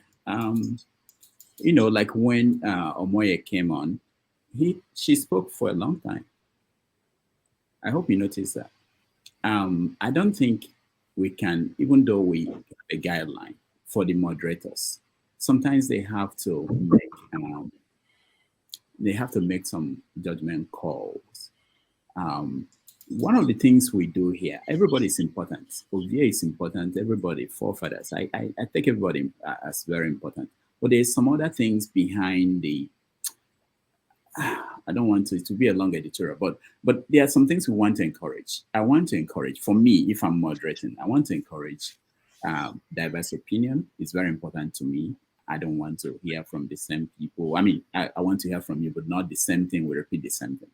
Anybody that we encourage debate, we want to hear that. Anybody that has, like I do give special attention to people who have platforms like Omoye, who are talking to other people. When you are talking to other people, you are having this conversation. There's a wealth of knowledge that you have that I think is important. And when I'm hearing from you, I'm not just hearing from you. I know I'm hearing from what other things you had from other people. So that's important. It's just like bringing a guest to us here. The guests will tell us certain things. The politician will tell me things I don't know. I've not been in the field. I'm not a politician. So there are certain things like that that we do. We put that into consideration to make this an interesting conversation. But again, there are other things that I will say it here. I don't have to say it, but I want to say it because I want to make sure that people understand why things are the way they are. There are some people who I think we need to get them out here, make them even a guest, because I want to know why they think the way they think. And I think you want to know, especially people who may not, maybe they annoy you by the way they talk. And I think by engaging these people, we want to, maybe we can understand them. Maybe they will understand us. Maybe they will change their position. That's why I want to have Pansat and Master debate. I really want to have, because this idea he has about Sunni Muslims, I want to see this debate. I want people to challenge it. Okay? So these are some of the things behind the scene. It's not that anybody is treated, that nobody is appreciated, or there are some people who we favor. But behind the scene, this is a production. You may not think this is a production. This is a production. I wake up at 4 a.m. trying to prepare for this show. There are certain things we have, because it's a production. Otherwise, it will go in a different way. So there are certain aspects of it that I don't have to reveal everything. We don't have the time. That's not the show we are producing. But I don't want you to feel that way, that there is any special. We've been able to get, even though he's here and I'm talking about it, I think we'll be able to make progress with Pansat understanding what we're trying to do and we understanding him. And I think we need to do more. It's not just about Pansat. It's not one person, but there are people, like one man. Let me use that as an example. I want one man to come here, and even though he upsets some people by the way he talks, but I want to hear from him. I want to hear from Kulata. Okay, I want to hear from people, not to shut them down. I don't think we achieve anything, but it's not that we're giving them. Can I ask a question, Mr. Rudolph? Go ahead, Master. Go ahead. I have listened to Pansat severally. I mean, today, is there any new thing that Pansat has said today that he hasn't said before? No, let's be honest. Let's be fair. Is there a new thing that Pansat has said today that he has not said before on this platform? But you know what came out today that I like? The fact that you felt that I should challenge him. And I'm in support of that. No. We've had, maybe forefathers can tell you. I had a small debate with Pansat. He's here. He's alive. Forefathers is there. I didn't know. It's not a new thing. I was the one who volunteered. He threw that. I wasn't on the platform when he threw that challenge. I was at the back end. I was only watching through YouTube. But I really, and so we want to give two of you a platform to debate that, and we will learn. And I really want someone to debate him. Okay. Could I talk for myself? I'm right here, right? I know you can. I know you can. Let me speak. Before you speak, Pansat, I'll just round up. So, Jagan, I hope you understand what I'm saying. It may not be convincing to you, but I'm just saying this is Thank you for speaking to me directly about and trying to answer my question. But you see, I've got nothing against what you're saying. I'm a production man. I'm a media man myself, so I understand what goes on in the background. It's clear on me. What is particular is that if we're having rules and we're saying 2 minutes, 3 minutes, whatever it is, and we allow somebody to go way over that time, I have an issue. So what you've said doesn't necessarily answer that question, because I like when the conversation flows without timing, because people have things to say and a point to make, and I'm here to listen to these things. I don't want anybody's point to be shorn because of time. However, when there is time, for the practical reasons that the production house would exclaim, when there is a timing factor and you're allowing someone to go way over that, obviously there's an issue. I'm afraid you didn't answer to that, and this is my issue. So let's leave it there. And to add to that, please, I want to come here and be civil. I want to come here, and if it's 2 minutes, I speak within my 2 minutes. And even when I have a lot to say, and as a moderator, whether it's you or forefathers or whoever, and you ring that bell, I want to respect it. That I'm respecting it doesn't mean that's right. I cannot be an agboro. That's why I keep using that joke wrong with it. I know what I'm trying. I'm passing a message, because I see there are people who come here when they speak endlessly. They interject. You see, when I want to interject, I raise my hand. It's not because I'm so much of a gentleman. Yeah, nobody has the monopoly of anything terrible as a behavior. We can all do that. Because some people choose to be respectful, and that's why, like I said, our political system back home is the way it is. Someone is trying to be, nice. We think he's not we think he's weak. No, it's just because he wants to be civil. But if you want us to play the punch and abura, trust me, guys, I can fold my fingers, fold my shirt, and do it like anybody. Just to be fair, just to be fair, let me just say what I just observed just now. There is a little bit of dissonance, if you want to call it, in some of the stuff that has just been said. Because first, this in Dr. Damages or Rudolph said that there are sometimes judgment calls made by moderators, which is true. If they put you here, you have that too. And there is also the aspect that even Jagun said he would like people to speak freely, that they don't like people being timed. If you don't like people being timed and somebody makes a judgment call and you're against that, you see there is a little bit of contradiction there. You can't eat our cake and have it. Sometimes there is always a middle ground, and allow somebody that is in charge in the end to do their job. I agree with you. But what I'm saying is, as the moderator, when you want to make that call, I'm not in your mind. I'm not a mind reader. You can say, you know what, guys, I'm going to give Jago an extra 20 minutes. He's saying something that I feel would need to hear. At that point, that's fine. I don't have a problem with that. It doesn't also mean that if I only have 2 seconds to speak, I have to speak for 20 minutes. I will speak for 20 seconds. But what I have a problem with is when certain people just go on tangent, unhinged, and especially when we need to maybe mute them. You guys have the power. Go ahead and mute it. So if you notice today when you were muting me, I resisted. I kept unmuting myself because I felt, and it's similar. I have a recommendation. When Omoye was speaking and Isimile was speaking above, nobody muted her. I was here. I saw it. No more, righteous man. No more. Just we hear you, man. But guys, I respect your authorities. I am not here to undermine you. Dr. Damages. All right. I have a recommendation. You don't mind. Righteous man, go ahead. He has muted himself. All right. You have muted me now because I'm calling from Nigeria. You see, Dr. Damages. Hold on, Dr. Damages. You see, I respectfully want to talk to you outside this platform today. I will call you. You see, I'm of age. I'm not a kid. I'm above 50s. I'm a grandfather. So there are some certain things I have noticed that I don't like. But I wouldn't want to say it as an elder. I wouldn't want to say it in this platform. But I think Jago had made a very good recommendation, and Chin, that we all should abide, and it will make this place a very progressive platform. Please, I am begging you. So what is the recommendation precisely? Let's get it precisely. What is the recommendation? If it is 2 minutes, if no matter whatever the person is saying, no matter the presentation of that person, is binding on all of us that is 2 minutes.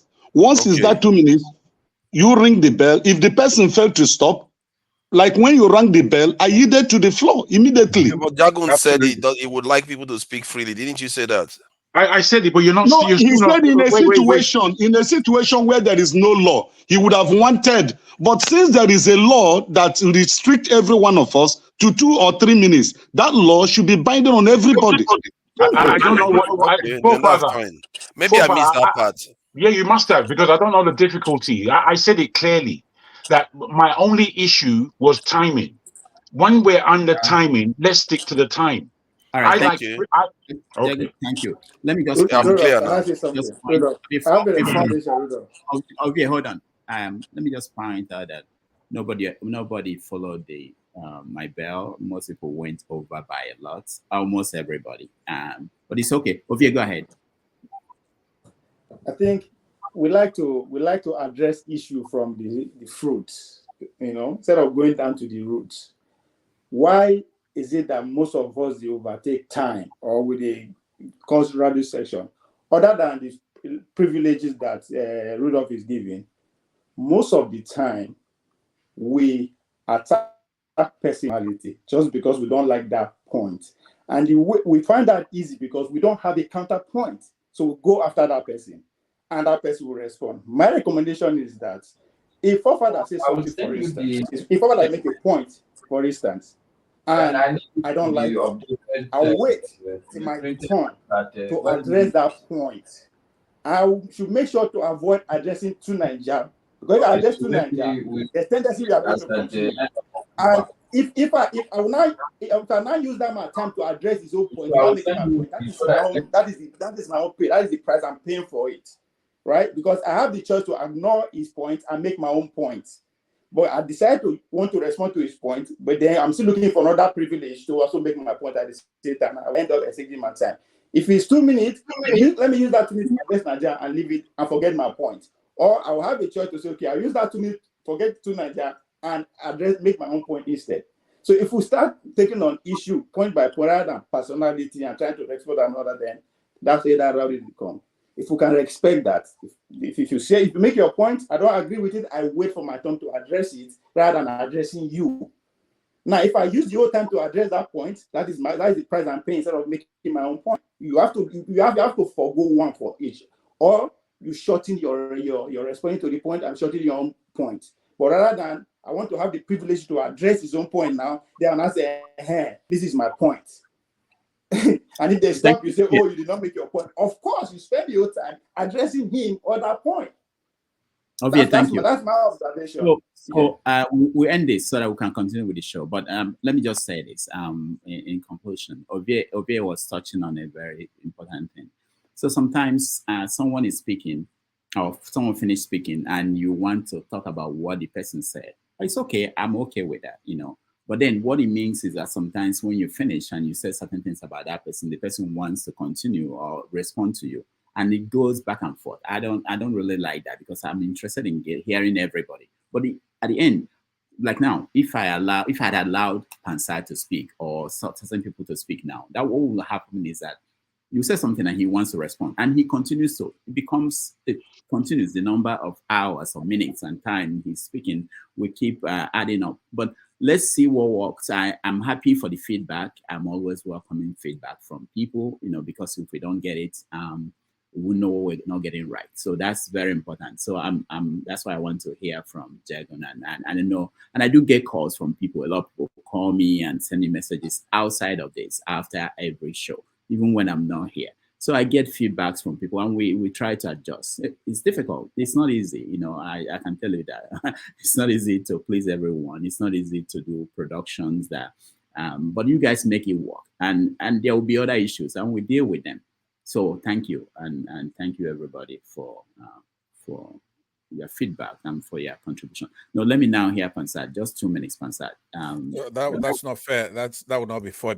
Everybody's talked about me, and I was patient. I have to respond to every single person who had an issue, because that's the only way we're going to do this. Don't be intimidated. It is your platform. You're not just a host. This is your station. No. Nobody should. Rudolph, please let me be hard. Please. Say something I want to. You're interrupting me. No, I'm not interrupting. I want to make sure that it's clear to you. This is our platform. I can't do this alone. If I stand here, I don't want to do a show where I stand and talk. That's not what I'm doing. It's you. It's the people that make this platform. It's not mine. There's something I'm doing here other than to moderate. I have my own show. I have my own show, and I go there and say whatever I want to say. I understand, but you're being magnanimous, and that's fine. That's not my issue. I just want to make sure you understand that. I understand. It is your show, and you're doing quite well. Yeah, you're democratic. You want to get inputs. But let me say something before we get distracted while we're here. I'm not here so I could be talking with the guys, right? Some people come here, they want to have fun, and that's okay. When you're gone, this Jagun, Maska, forefathers, they stay here for hours, sometimes 10 hours, dealing with all kinds of topics. So when you have issues such as the reverse prodigal son, right? When some of us come in and you say, oh, you were gone. My son of mine was gone for a long time. He's back here. And you have those in the house, like Massa say, give me the inheritance because I've been here all the time with you, right? That's what's going on with Maska. He's in the case of Jagun, he's new. I don't even think this guy's been here 2 months, but he wants to take over. 6 months. Right? 6 months. Some of us been here years. right? Well, We have yeah. seniority on this platform. Nah, man. Sometime. Now, hold up, please don't interrupt me. I will interrupt you. I will interrupt if you talk rubbish, bro. This is my observation, and you like to, when you're talking to me, use the word rubbish. It's like water off the back of a dog. You can insult me if you see the want. words that you've used. See the words that you've used. Please, you said you don't like people being interrupted. You want to let it free flow. Let me talk. Keep your mouth shut while I'm talking. It's my turn. I waited for my turn. All right, so Rudolph, you can intimidate Rudolph. Pansat, I had to mute you. Why? You mean, I'm not coming to your show again. Don't do that again. Don't do that again. I'm very strict about that. It's okay. This is not the first time you said you won't come again. Yeah, but it's not when they criticize you that you want to go overboard to show. We wonder why we have the kind of country we have. No, let me talk. The point is this: I want to make sure you know this. You don't say shut up, and we said that. We read the rules. Okay, I'm sorry about that. I meant keep quiet. Right? I wanted to keep his lips together. Right? How do you say shut up in a polite way? So, Masca, let me tell you, I don't mind debating you, even when Rudolph is gone. Let's do it with forefathers, right? But here's what I want to tell you. I'm not just here to talk and debate. I'm going to ask you a couple of questions. I want you to be honest, because you come here, people from the north, northern Muslims, you think we're stupid, and you want to be deceitful, right? Now, that's what the genesis of the debate that you're talking about, which I accept under any terms. I said that to Sunni Muslims, democracy is haram. Now, you could make the argument and say, okay, there was a beginning, and it was chaotic from the traditions. You had central authority figures, oligarchic, right? And then there's been progress. You understand? So there was a beginning, and then there's an evolution. But one thing I don't want you to do when you come here, and we want to be polite, you see how we're trying to democratically hash it out. Islamists are anti-democratic. So now, if you take it all the way to fundamental Islam, that is for sure anti-democratic. I know you're not going to debate that. I don't want to have that kind of silly debate with you. Do you know what the Shura is? That's my first question to you. No, hold on. We're having the Let me ask him a question. No, we're not having the debate now. Answer. That's no, it's not a debate. I'm trying to forge. You are going too long now. He wants to formulate the debate. Answer. That's why. No, we do that off air.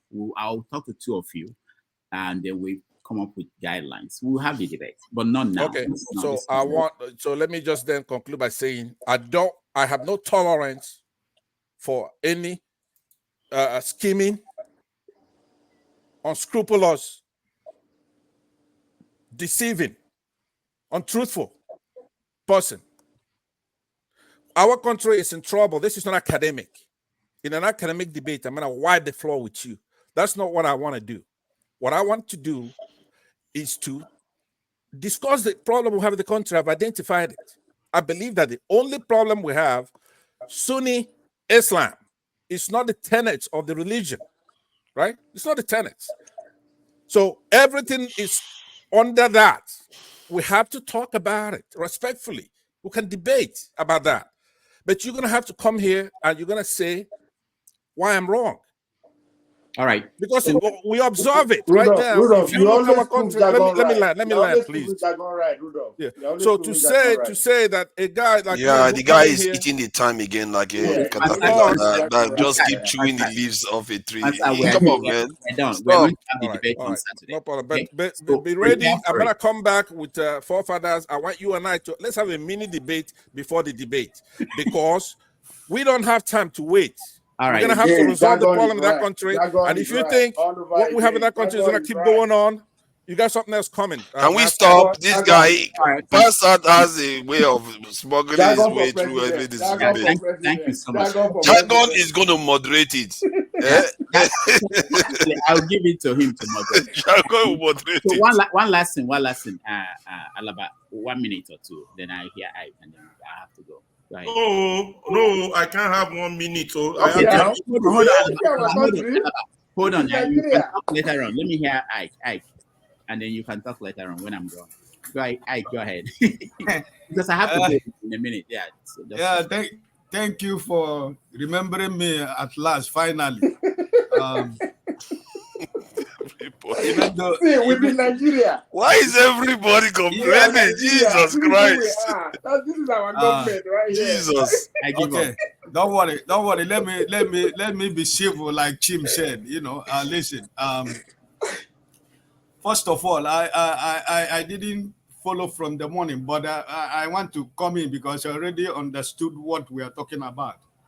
This is my own personal opinion. If there is any Nigerian, whether you're in this platform or anywhere, who is listening to this program, anywhere in the world, and you are against what Omoyo said here today,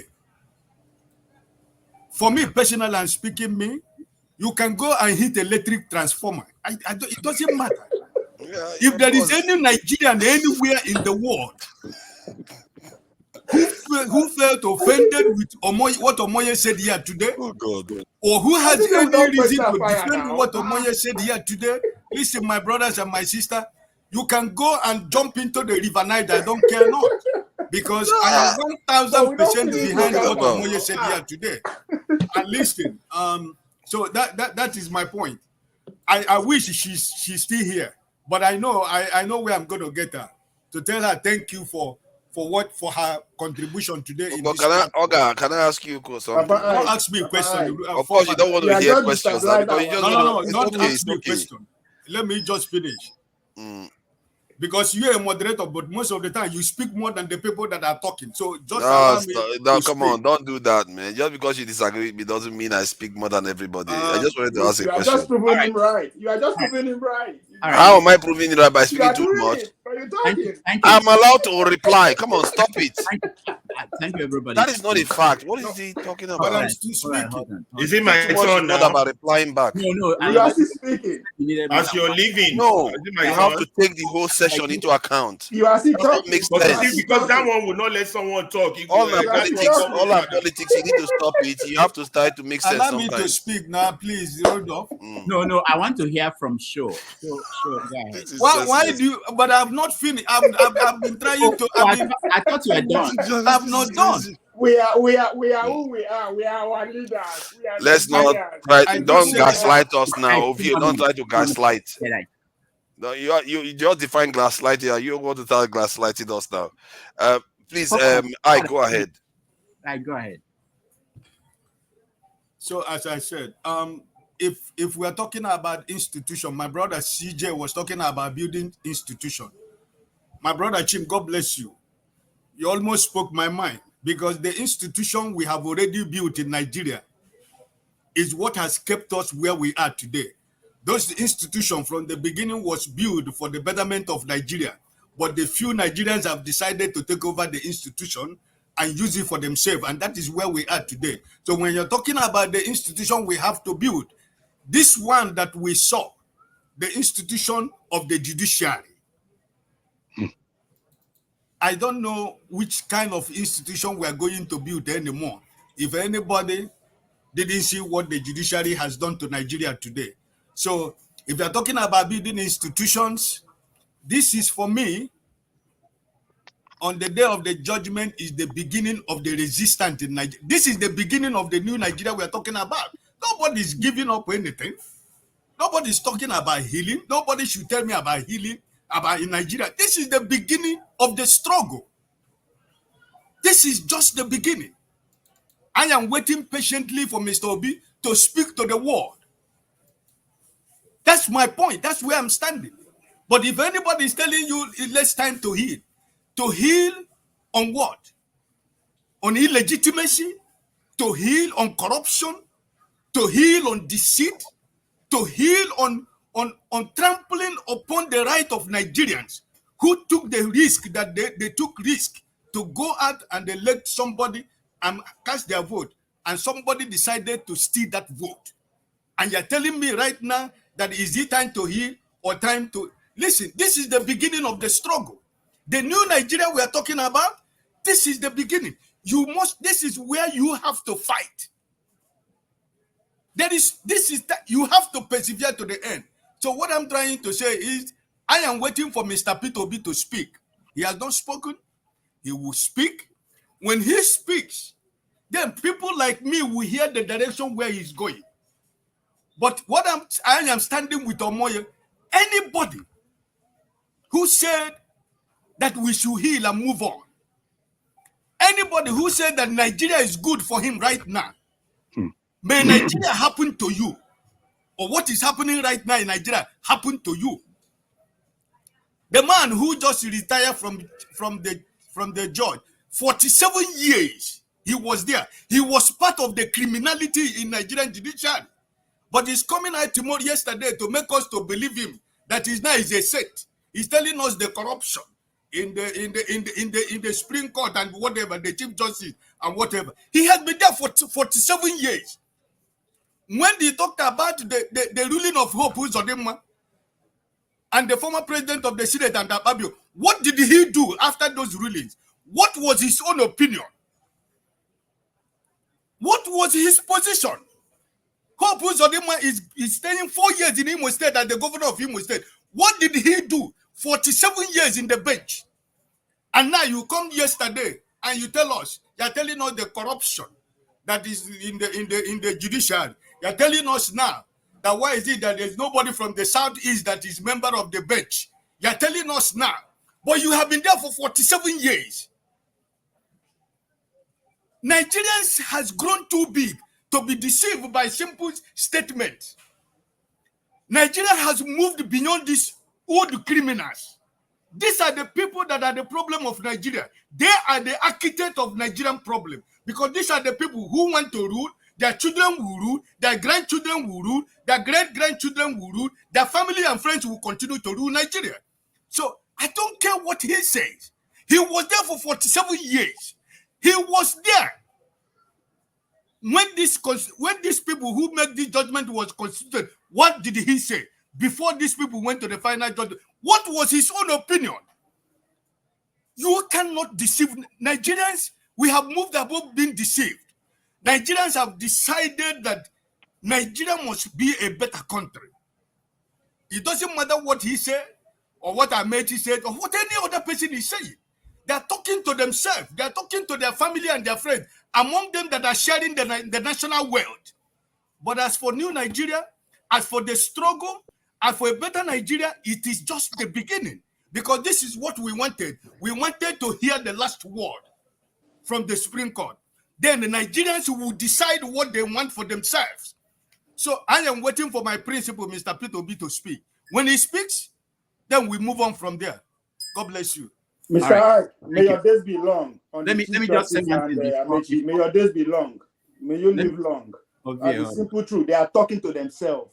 They are talking to themselves. Yes. Let me say something before show speaks and then hold on now. The thing of the ice is empty. The freezer is empty. No ice. Okay. Lisa, okay, it's okay. It's okay. Tell Lisa. Okay. Okay. All right. So thank you very much, Ike. Let me say that most likely, P2B we scheduled him to be on the show on tomorrow. Yeah, that's on Sunday. But certain things happened, and he's not coming tomorrow. I've announced it to people who are within my WhatsApp group. But he's promised that he will come and he will make our platform the first place he will make his statements. So wow. I'm thinking that will happen next week. So so we'll let you know. I'm willing to have a show during the week if he's going to. I won't go to church on that day. No, he's coming. He's coming. I'm 100% sure he's coming. So, and hopefully it will be the first place he will speak before he said he will do that. So I just wanted to let guys know about that. I will now hand it show. I want to hear you. What do you think about all these things that happened today? Good evening, Rudolph, or let me say Dr. Rudolph, as many people say. You need to start telling these people you're not Dr. Rudolph. No, I've said it. I've said it, but I'm working on it now. Maybe they need to watch the interview we had, the first 10 minutes where we discussed you as a person and I asked you personal questions. Because people will run with it and say, oh, it's a fake doctor.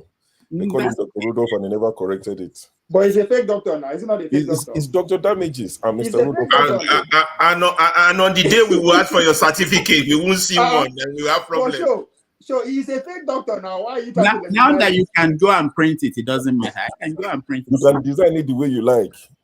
He's a fake doctor. Don't legitimize him. He's a fake doctor. So, I mean, today it's been a very interesting show. I've watched from the beginning till this point. You know, there are times I can just take myself out of it and there's nothing to say, so I won't just come on for the sake of coming on.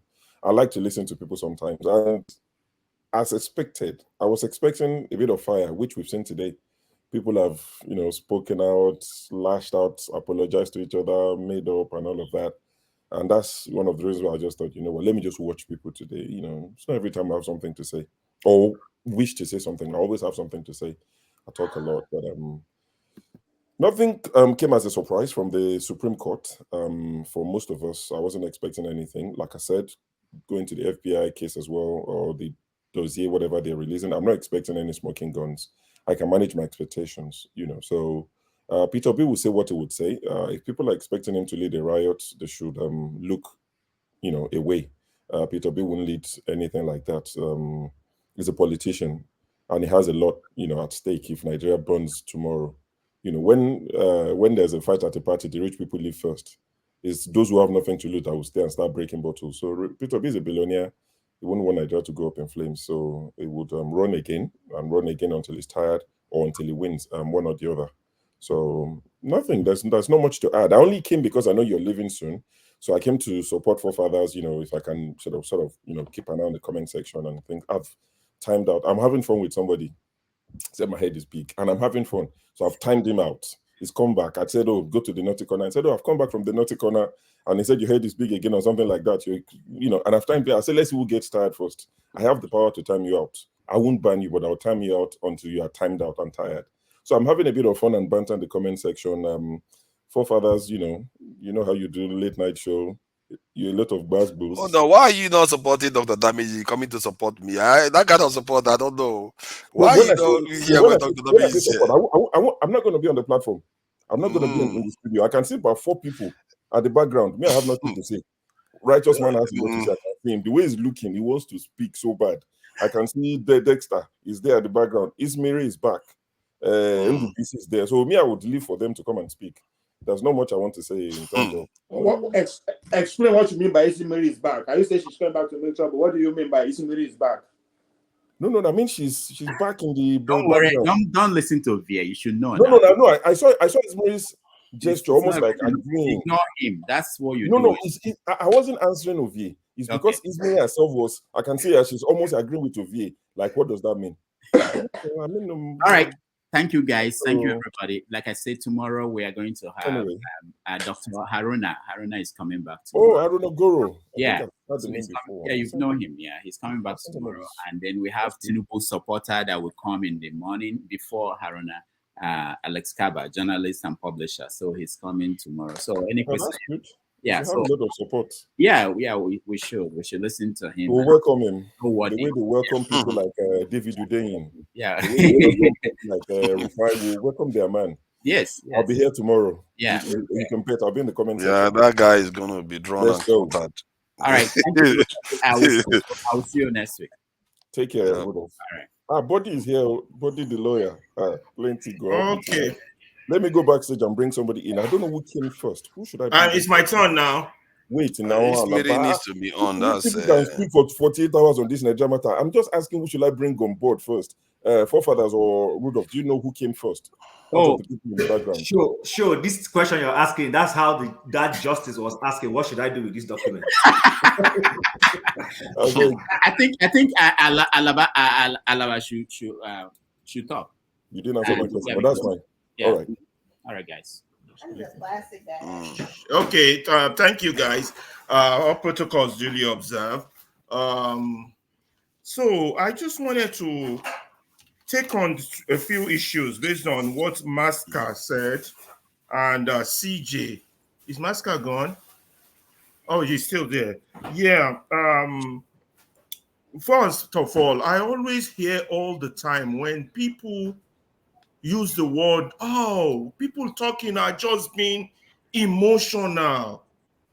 People talking are just being, and Master was talking about the rice being 62,000 naira, and I'm thinking, Master, that's an emotional issue for you, man. I don't eat rice that much. But you don't say, but my point is that emotional issues are the primary focus of every political issue. When George Floyd was killed and people marched, they were emotional. When America was segregated and blacks couldn't attend white school, they were emotional. You cannot keep using these emotional positions. Who is that talking at the background? You Sorry, can't I'm keep trying using to find. I'm trying to find who that is. Yeah, you can't Yeah, keep that's using this probably emotional here. position as a pushback or as if the people being emotional are not making points. They are emotional because it hurts. They are in pain. They are reacting to pain. They are in grief. They are reacting to grief. They are responding to grief. So let's put this aside. I hear that a lot from the Agbadomians. So let's put that aside. So being emotional doesn't mean you're not rational. That's number one. Number two, when CJ spoke, he said the word, don't we all expect Tinubu to win? That's the problem with Nigeria, low expectation. Let me tell you my own story about this whole scenario. In January, I visited a friend here in Chicago. And he was talking, there's this big thing in Nigeria, this movement. I just waved him off. Nonsense. Nothing's going to change in Nigeria. I waved him. There's this movement. I'm telling you, I've been watching you too. There's this group called, there's this Obedient. I said, oh, Lenny, they're all thieves. And, I didn't know who. I just knew Atiku and Tinubu were thieves. So I have cut myself totally off from Nigerian event. But he keep insisting. So I called my friend Bashiru in London. I called Bashiru. Ayo is saying Nigeria is there's something boiling up in Nigeria. There's something. I said, so what? Because Bashiru tends to go to Nigeria regularly, unlike me and Ayo, at least 2 or 3 times in a year, or 4 or 5 times. Bashiru will go to Nigeria. He's deeply involved in Nigerian politics. Bashiru gave me the response I needed to hear. Mama down low. Structure. That was his word. One, structure. Okay. So it's not going to amount to anything. Then came the election. I was all glued into it on YouTube and everything. And I was following all these things were coming out. And I called Bashiru that, it seems that they have rigged the election in Nigeria. He said, I won't only rig it. They can't rig it because this IREF thing they have is a checkmate thing, blah, blah, blah. Bashiru gave all the definition of the word. I said, well, intelligence report that I am digging up myself here shows that something is wrong in Nigeria. That was how I got all involved until the day I went into total depression when Agbado was sworn in. I couldn't believe that day. So that's how I've gotten involved in this thing. Not that I'm an obedient or I voted or anything. So I always thank these obedient people. So when TJ said nobody expected, that's part of our problem. We write off things. But this obedient movement, whoever they have shaken the establishment. And the establishment is afraid. They might not make it to the end point, but the establishment is afraid. And this is good. We need to build on it. They not only shake the establishment, they painted a picture that was invisible for most Nigerians to see how corrupt the system is. This is a good thing. Give them kudos for that. Praise them for that. This will move the nation forward. This takes us to the issue of institution. You understand? You were talking about we don't have institution. You're talking in literal sense without pragmatic response. We all know in Nigeria it's a dictatorship. Whoever controls the state controls the institution. So, like Masca also said, very intelligent people on this panel, and I love you all. Masca also said, you're focusing on one institute. There are two types of institution. There's the governmental institution and there's the non-governmental institution. The non-governmental ones are like the press, the civil societies, the NGOs. Let me give you an example. When they fought Brown versus Board of Education versus Brown in the USA to desegregate schools, it was the non-governmental institution that led the legal fight in that process to make Brown to desegregate schools in America. You would think Nigeria, organizations like the NBA will have a specific cause in their lifetime they will focus on and champion. You would think the Medical Association will have a mission they will focus on and champion. You would think the Nigerian Union of Journalists will have something related to their profession that they will focus on and fight on. No, but Nigeria is the feudal system. Baba Sokwe, whatever the one at the top says, let us go beg. Let us go beg. Whatever they give us, we'll take and we'll say yes, sir. That is why we have a Supreme Court that have 7 years, no objection, no legal arguments. That is why we have an apathy of Arise, always talking rubbish. No, well, Rufai is trying. That's why we have stations like the TVC. That was what the NTA used to be when we were growing up. Thanks for Frank Olizie, who will go into the local areas and show us the other parts of beautiful Nigeria. Is this time? Thank you, Alaba. Thank you, Alaba. Yeah, so institutions, to round we up. have to build institutions to checkmate government. But Nigeria we are not building institutions because we are all complicit in the Nigerian crime. We are all complicit in the Nigerian crime. That's why Nigeria is a crime scene. So but this opportunity that the judges have already told us is a lawless state. We now have to start to demand a new Nigeria, a new state with laws and order. We have to demand it. We have to join hands. We have to have a diaspora media that will stand against the media at home.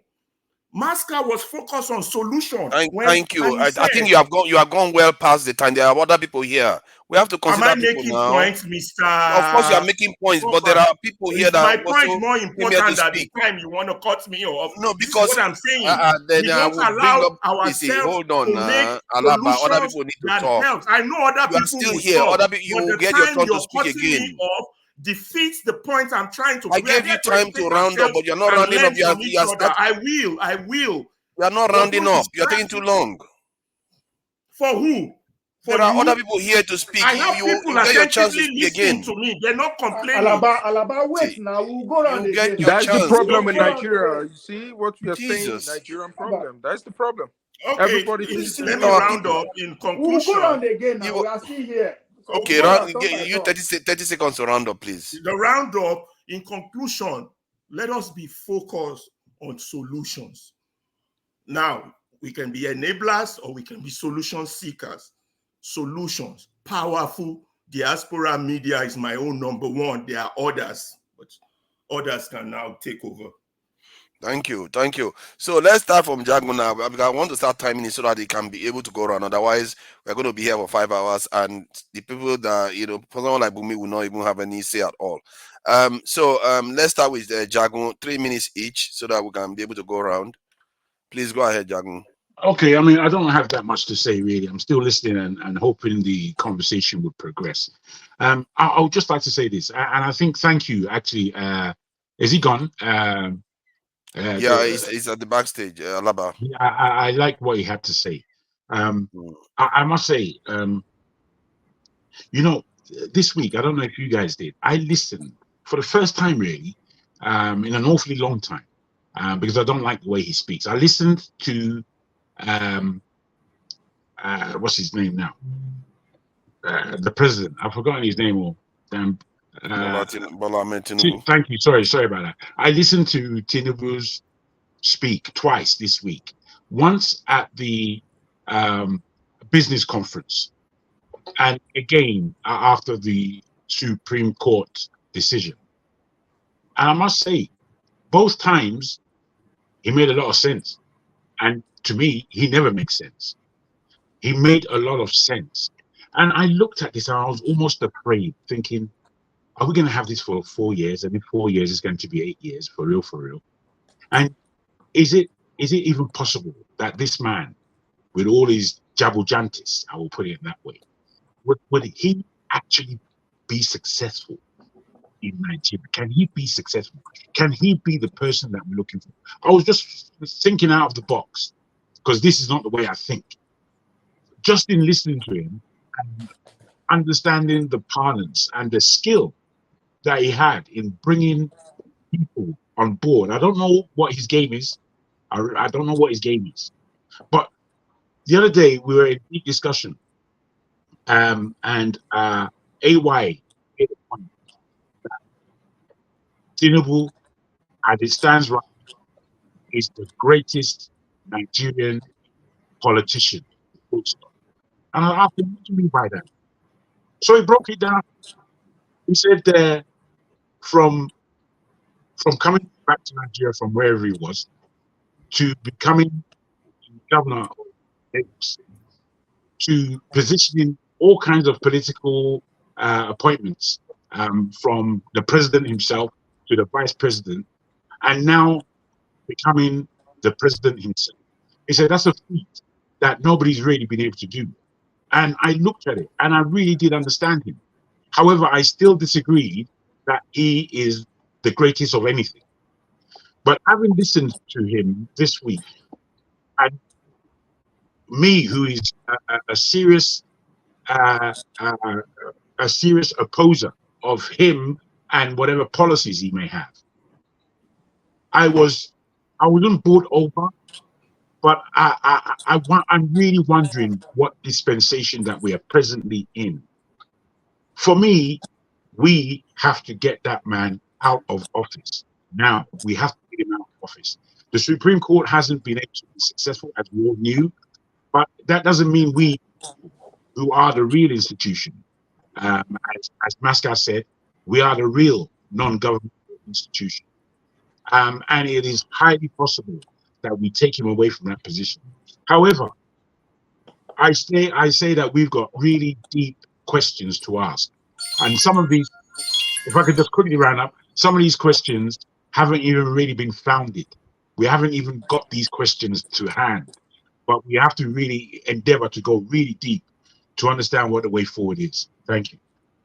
Thank you, Jago. You know, that thing that you saw, I saw that too. It's just that when I go back in time and listen to his previous speeches, he was saying the same thing about Buhari and about all the people. They say the right things. That's what makes it so. It's so sad, really. But let's see. Because now he's in office. It's not Buhari that is in office. He might do different, but so far, not much has changed. If anything, it's getting worse. So, Chim, please go ahead. Yeah, ordinarily, I was just going to keep quiet a little bit more, but the little point I just want to make back to the issue of the institutions we're talking about building, just to re-emphasize my point, I don't see us building any institutions if we're desecrating anything. The truth about life, you see, life works on principles. Many of us, especially those of us who have claimed today to be spiritual people, life is based on principles. You can't break natural principles and then think you can build, principles that are within the human context. It's not possible. I don't understand how anybody is imagining it's going to happen. It's not going to happen. See, already, if you have broken, and I still stand on my ground, I might sound like a broken record, that's fine. If there is a ground norm, as imperfect as it is, but that we have already agreed that this is the thing, this is the way we should build. We sat down and we said we want to vote. And when we vote, our vote will be counted, and whoever wins the vote will legally, say the truth. And we subverted that process. And somebody subverted it. It doesn't matter what anybody's going to come and tell me here. Anybody who has survived the process, in fact, the person who killed your father, he killed your father and stole your land. He poisoned your father and took your ancestral land. That person cannot pay your school fees. That person cannot care for you. It's warped thinking. Anybody who's thinking, I haven't seen it anywhere, either in folklore or in reality, where somebody who does not mean well for you wants to forcefully take what belongs to you, comes in any fashion to do you good. So I don't want to keep going around the circles. That's just what I want to say. And honestly, nothing more to say. But I don't expect anything fantastic from somebody who stole. Anybody who is stealing, my Bible tells me that Lazarus, they didn't even ask him. He just said to Jesus Christ, for those of us who believe in Christ, Master, anybody I have stolen from, I will return it back to them. And you know what? The little one that I have from the half, I will start giving back, fourfold. Anybody I have forcefully taken anything from. So the only way Nigeria will move forward is when we start saying the truth. The moment we start saying the truth, all this our running around the circle will start reversing. It's a law. It's a spiritual law. The moment we start saying it, just guys, watch and see how Nigeria will progress. For as long as we can't say the truth, we'll be back here in 4 years, 8 years. God forbid it. My family will favor my family. You can say that as much as you want. It's not going to work. So that's all I want to say. Forefathers, let the next person take on. Thank you, Chim. Masca, please go ahead. Masca, can you hear us? I think you can hear us. Can you hear me? I can hear you now. Can you guys hear me? Yes. I think we can hear you now.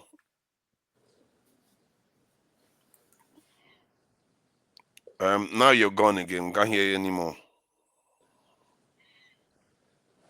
It's a bit of a shame, Masca. CJ, you can go ahead. Okay, so when I talk about institution, I'm talking about formal and informal institution. And I was talking about the informal institution. That's why I said we can come up with helping genuine civil societies groups to educate the people, let them understand where to focus their energy on, the tier of the government to focus their energy on. And I expected us to focus our energy on the judiciary and the parliament, especially the parliament, so that we can make the judiciary independent. How do you expect the judges of the Supreme Court or High Court to deliver a judgment when they go cap in hand to the executive to beg for money? It's impossible. Like, I don't get it. I understand people have to be emotional. For every action, there's a reaction. Your reaction might be emotional, but what I'm saying is, forget about the emotional aspect. Like, drop your emotional heart now. Wear the thinking cap, and then ask yourself, this is just a chess game, man. How are these guys beating me? Where do I place my men to attack these people back? It's a chess game. If you don't play it, you're not gonna win. That's what I'm saying. That's when I say forget about emotions. Let's focus our energy on the right thing, the right things, those things that can shake things. That's what I'm saying. Let's focus our energy on that. For God's sake, Nigerians are so good that they're comfortable in the situation they find themselves, right? A lot of Nigerians don't know the dividend of democracy. They don't know what democracy should be. They don't know what they should get. So it's up to us to educate them, to let them understand, man, this is what you're missing. That is where this informal civil society comes in. This is what you're missing. This is what you have to do. Okay, now let's focus on the parliamentary system. Let's make sure we vote in people who have the right mindsets of how a nation should function. Now, if we vote in these people, let's put pressure on them to make sure that they make laws that make the judiciary independent, so that the judiciary can have their own separate financial bills passed and not go to the executive for money, so that the other tiers of government can be independent. If we don't so that the EFCC can be independent, so that INEC chairman can be independent. If we don't make these institutions independent, these people depend on the presidency for appointments, for money, and everything. Man, there's nowhere we are going to. So let's focus on the institution that can bring about that change we need right from the grassroots, like from the base, and then we build from ground up. If you're going to the presidency, man, you're going nowhere. It's impossible. I think the point you're making seems to have a lot of substance. I think maybe people can excuse me to, that I've paused this clock so that it doesn't run out. About institutions, what particularly do the institutions, what can we infuse into the institutions to actually make them function? You said something about funding and about separation, but it's easy to say that from that point of view. Yeah, we should separate it, but how do you So separate? now, let's say Omoyele Sowore has the Revolution Now group, right? We can fund those group. We can bring in people into that group if we see that he's genuine, because we have a lot of fake Nigerians who are dubious. Like, we see genuine Nigerians. We see David Udein. We can fund him. We can fund that guy through that department of media. We attack them through him, through that aspect. We have someone like Omoyele. We have Serap and these other people. We fund those institutions to bring the people out, educate the Nigerians to stand up for their rights, and channel their energy on the National Assembly. Don't you think that even all these individuals, they go on to have themselves, when they have the power, they will go on and do exactly the same thing. They will want to control the institution because they feel they know what is best for everyone. That's what I'm saying. You need to get genuine people. Okay? Get people, genuine people, put the right people there. You can't, at some point, you just have to trust someone to do something. Put genuine people in there. You can't build a nation on your own by yourself. You have to trust someone. The reason why I'm asking, I'm trying to get to a point, is because what I see in most countries when they are building institutions is based on the sense of ideology. And at the heart of their national institutions is patriotism. Yes. And then there are other areas of economy and other ways of looking at the national this is part of the society. I think that is where I'm trying to get to, so that we truly understand what needs to be put is beyond individuals. Sorry, go ahead. Would you permit me to weigh in? Yeah, please go ahead. Okay, so because I think he's made that point, and everybody seems to be talking about institutions. So yeah, go ahead. And it's a very beautiful. CJ, the principle of the institution you're talking about, I don't disagree with you.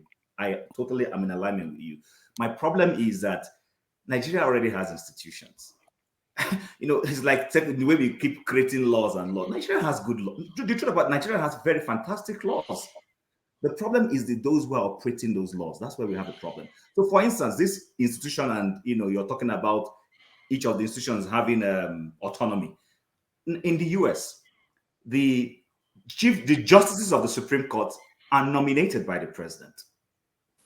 But there is a thin line. The only power he has over those people is that nomination. The moment he nominates them and the Senate approves them, and they take their seats there, they become independent. He can't do anything about them. The FBI, I don't know what we like in the FBI in the US to Nigeria. The chief of the FBI, the head of the FBI, is nominated by the president. But the moment he nominates that person, he has lost his control over that person. The problem we have in Nigeria is the Nigerian presidency is the most powerful presidency anywhere in the world. It is very unchecked. Unfortunately for us, we don't have a legislative assembly, be it the National Assembly, upper house or the lower house, that is independent. I was hoping that in this current dispensation, at least the Senate, the oppositions could not have done anything. The Senate leadership would have gone to APC. But what I was expecting Labour Party and APC to do is to influence who will sit on that seat. They had the numbers to do it, and they failed to do it. And then lastly, did you know that the House of Reps, the speaker did not necessarily have to be an APC person, because combinedly, what Labour Party and PDP has in the House, plus the other smaller parties have in the lower house, outstrips what APC has, which means those two other groups could have come together and said, you know what, let's get somebody who's our own. That way, maybe that way, that group could have begun to now have an influence on But how things are. but we are saying the same thing. You know the reason why I I'm know, saying we are but saying. I'm You know the disagreeing reason why with I'm saying you. we are saying the same thing. You know the reason why. Chim, Now you just ask for yourself one accuracy, question. the FBI one, the president of the United States can remove the head anytime. They serve at the pleasure of the president. I know, but the point I'm making for is that if, for instance, let's say there is a case against the president, at that point you can't remove that person. You can't. Cannot touch him. That is conflict of interest. Wait until that issue is over. Yes, that's serious conflict of interest. Yeah. In that case, but in the Nigerian case, see what president did. He went in and he just immediately removed Bawa. Okay, I think let's round this thing up. I think, you know what, if you have anything to add, CJ, sorry, Chim, because I'm worried that the others are not. I just wanted to chip in. I'm okay. So CJ, if you are done, we can go to View. He said something that he expected the National Assembly, especially the House of Rep, the opposition, to be able to nominate somebody. Now you ask yourself the question: why couldn't they do that? Why did they get in there and change? Why? Because Nigerians voted based on party, man. They were like, oh, LP, okay, LP, because of P2B. Even if somebody we don't see like all his life carry LP t-shirt, LP will vote. That's where those civil societies come in, engage, educate these people, let them understand. Like, you don't go at things, build a nation based on emotion. You need to understand, oh, what's my interest in this? It's all about interest. These people up there, it's all about their interest. We need to look for our own interest. What is my interest? How do I save my interest? How do I achieve my interest? It's an interest game in life. That's it. Thank you. Righteous man, I see you there, but let Ovie go because we have to move this in line on. Ovie, please go ahead. Thank you for your patience. Thank you, Godfather. First of all, let me use the opportunity to recognize the two new converts to Concosoya family, the two ladies in red attire, no other person that is in the AKA the Firebrand, and Ambumi, who we asked her to settle based on what he concerned me. Anyway, I will start by, with what Pansat was, he was asking a kind of general question, the chicken and the egg. And he also trying to tie it to the ability for us to impeach our president. And CJ also talking about the institution. First of all, the chicken and egg for me here, I think a lot of people want to deal with the chicken first and other, but I will tie that to another analogy here. It's like a question that you ask: does team spirit lead to winning, or does winning generate team spirit? As somebody who is a sport guy, somebody who is a track and field athlete, I took to track and field because it's an individual sport. But at the course of the championship, the Olympic, World Championship, African Championship, All African Game, National Festival, you will come at that point, you will have to build a team spirit because you have to run the 4x1, the relays, the 4x4.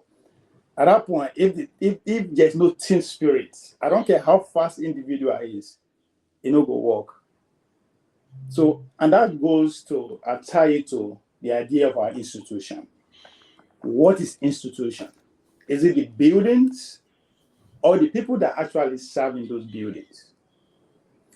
If I want to take us back a little, there's one word that APC family make popular during the campaign. They call it structure.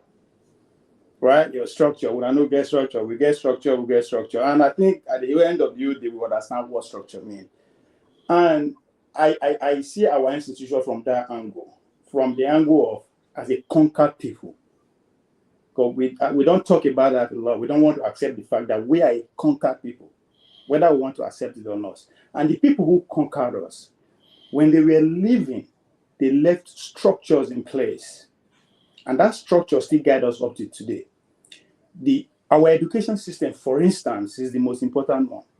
Because all of us, that shapes the way we reason, the argument we make, the way we think, started from our primary school, nursery school, then religion and everything. Those are the institutions they left behind because it is their spirit of that conqueror that established those institutions.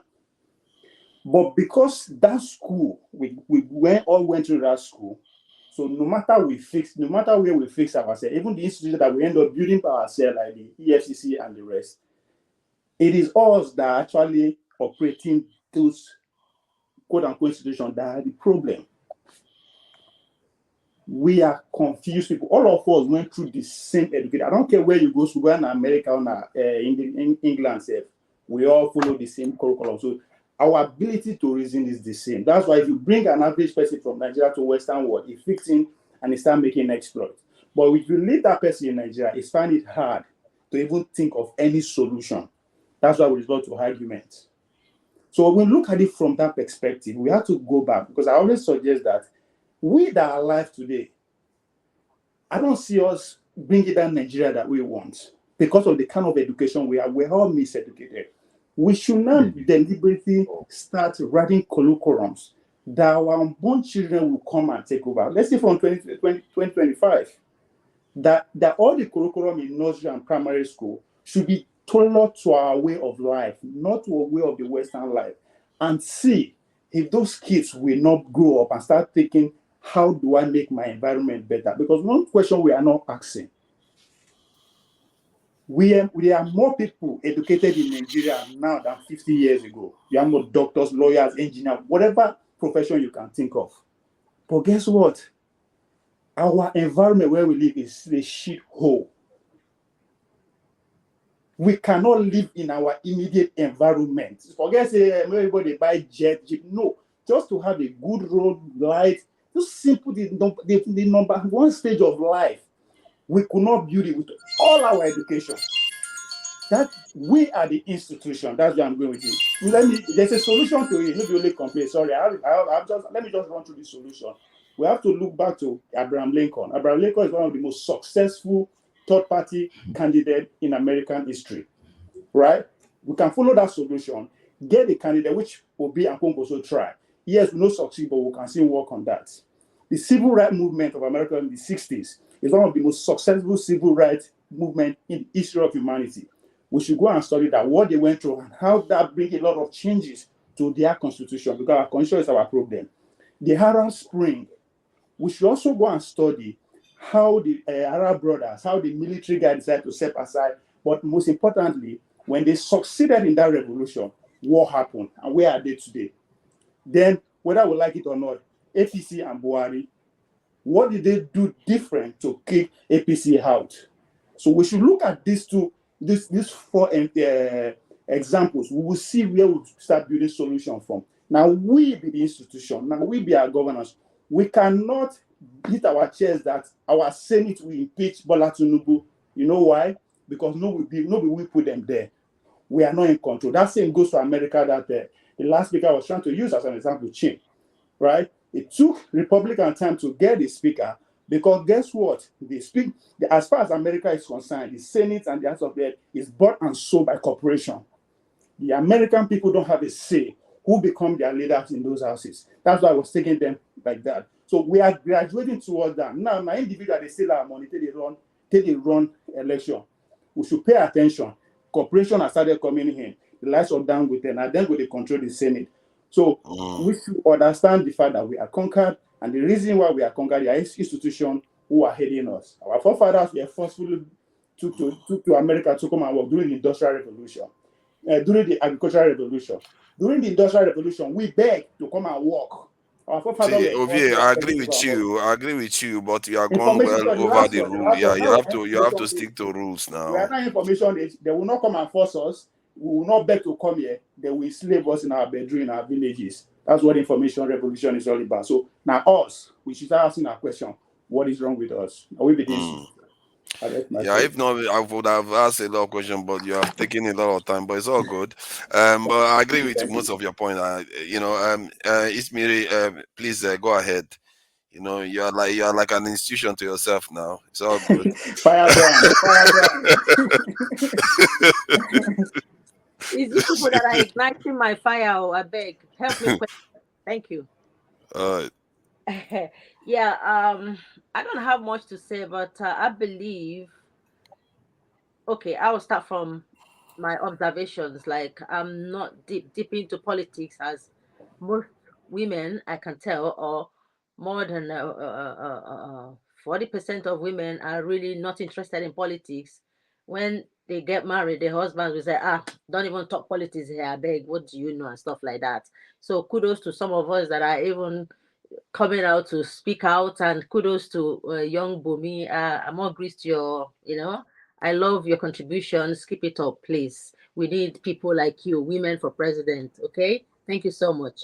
I believe that getting the young people involved into civic participation is very important. Like helping the young people know the importances of governance, keeping the rules, law and order, teaching them right from home, not to scare our children, even particularly the women, from getting into the civic participation, because it is their right. Politics, you want the country to be better for everyone involved. So from home, people should teach their young ones that it is okay to go into politics, and teach them to help them develop the right mindset to be upright from young. Not when we have become, like myself, old cargos, we've already formed our manners. Then when we are young, we're still forming, from our young basic institutions, teach them right, so that they can, when they grow, there is hope and chance, especially if they take part in politics. Sometimes they are saying the youths are lazy, they are watching big brothers, but I don't believe that. There is a research actually that civic participation varies by generation and education. For example, one study found out that while young people may be less likely to engage in mainstream media consumption, 90% of the high school students surveyed had engaged in politics in general, and 40% had engaged in participatory politics. You see, this civic engagement primarily occurs through social media. Individuals with higher education levels may have more opportunities for civic engagement. So when they grow in that part, they will not be afraid to take the right path and right decisions, by training their mindset that although in human beings we have the negative and positive inside ourselves, that we can be bold to choose that right path and say, I will choose the right, even if I'm going to die in it. I stand by the right because I'm carrying everyone along, my country. You be proud to die for your country, for good. That is important. Secondly, we need to encourage young people to be active in their communities. It is important for promoting lifelong civic participation. Okay, let's see. One study also found out that high school students, there are young people involved in their community services, are more likely to vote and volunteer in adulthood. So what am I talking about? We encourage these young people to even volunteer in their local civic participations, no matter how small, because we all are political human beings or animals. When they get involved that way, and when they come to you and report to you as parents or guardians or adults, every point of contact is important for the young people, and they are telling you what things they have done or the way they are thinking that it is negative. You serve the country right by telling them what is right, educating them on the right path, and condemning evil. Thank you so much for your time. Thank you. I agree with you. No, you can have 30 seconds to round up if you need to round up. I want to say to Pansat, I love you regardless. I don't even have no fiber of bitterness or hatred. Me, I say it the way it is. When it is, I say it, and it's gone. I don't bear grudges and stuff. We are one. We are one big family with different opinions, diversified, beautiful, wonderful opinions. But let's stick together. There's no need to hate. Okay. Omonye, love you. Pansat, sorry if I was naughty a bit, okay? Even one name. There was sir. Thank you. Well said. Body, please go ahead. No funny businesses, Body. Oh, thank you, Father. There are funny businesses, you know. For my side, there's a usual saying. They say there is no way people know they cook for nights. Now sweep where they sweep pass.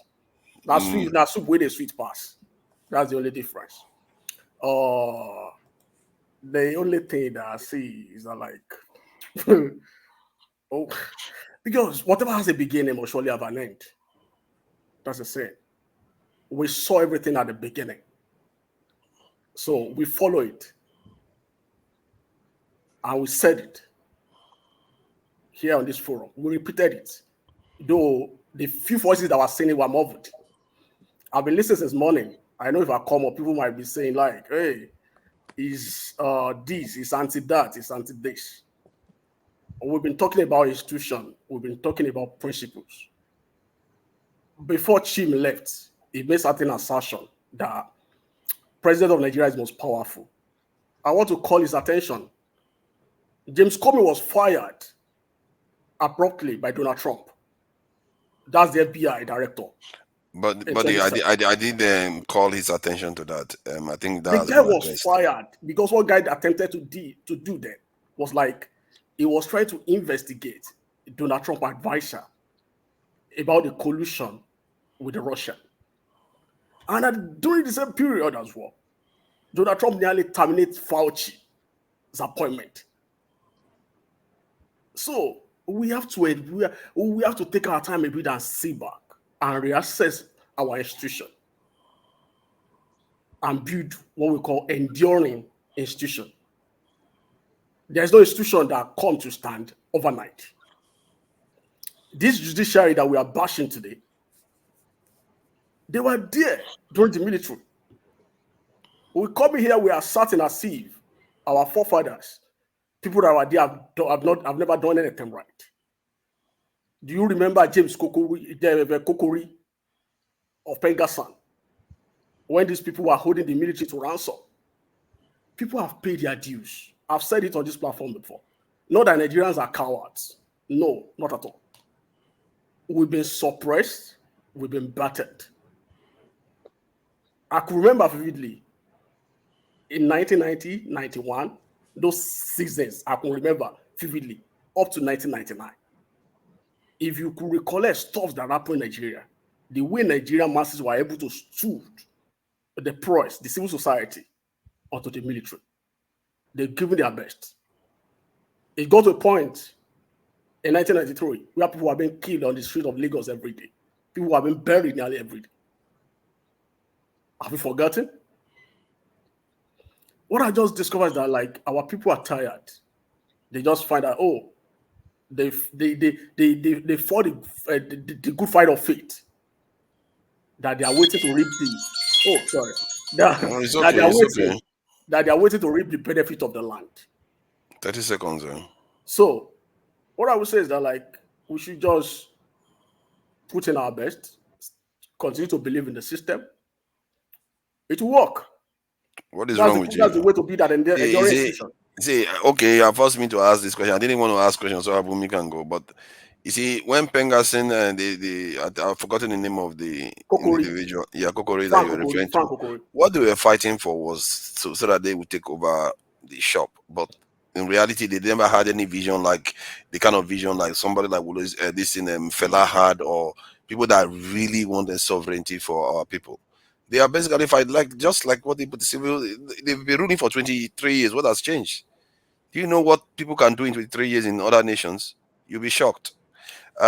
So that is why when you say believe in the system, you have to be careful. You can't give what you don't have. Or the best version of you is you. The best of you, the best of you is you. That's it. We had the best of us once, like people like the Fellas and all that. We destroyed them. But that said, we have better people. They were in this country. I've seen videos that I didn't even think existed. People that were complaining about what is going on in Nigeria. A brave man criticizing the West and everything. But you know our political party system. You know the last election, our political party system didn't give us the best. They only give us the options that are available to them, and they give it for us that we should choose. And none of them is good at all, to my standard. We've seen them. They've been at the governor at one point in time. Look at their state, their disasters. But when you say So we should trust the system, we should we are not heading anywhere. They are not heading us to, anywhere. That's the problem. because if we destroy the system, we left with nothing. Nobody's saying you should destroy it, but you have to change certain things. Don't say trust it as it is. In the good book, they say one thing: you don't fight evil spirit with evil spirit. You don't fight evil spirit with vegetable. But you don't say you should trust it, though. You should say you should change it. Don't say you should trust it. What is that? Like trusting your kidnapper? What's that? Let me shock you. Let me shock you. This Supreme Court that people are bashing, if you're familiar with Ghanaian Weekly Law Reports, go and Google it, search it. I could tell you for the past 30 years, the cases that have been decided on, filter it, you will see the case people keep on bringing to Supreme Court are the same cases that have been determined. They will claim that these cases are new. That, the case they are bringing to the Supreme Court, they raise people's hope unnecessarily. I have no qualms with you on that one. It's I where told you you, start saying I that we told should you in one of our trust conversations a that this case will system be dismissed under that is 30 not minutes. delivering for the people. That's where I have that's what I have an issue with. But thank you. Let's allow others to speak. It will come back again when we have a freer session. I just want everybody to have their say first. Bumi, welcome. Thank you for coming in, and please go ahead. Yeah, good morning everybody from my end, and thanks for having me. I don't know, am I supposed to just comment on the institution, or You are free to talk about anything. You can talk about the country you are in. You can talk about the institution. You can talk about the judgment. Whatever you like, really. I actually wanted to comment on like the media and how like one of our biggest problems is actually our media. And I feel like if there isn't like an action to kind of work on having a diverse media, or like have media be controlled, have media apart from Arise channels, AIT, NTA, because I feel like those ones have been corrupted to an extent, and they tend to pick and choose the main topic of the day, which can get people away from the real Nigerian problems. Because I don't know what the media has been talking about, but I'm very sure this week they were mostly focusing on the Supreme Court. And it's like, even though people are really focused on trying to see what the decision is, we still have a president that's currently making plans, and we have no idea when it comes to the loans that's being taken. We have no idea what those agreements are, and it's like those medias are supposed to be focusing on things like that.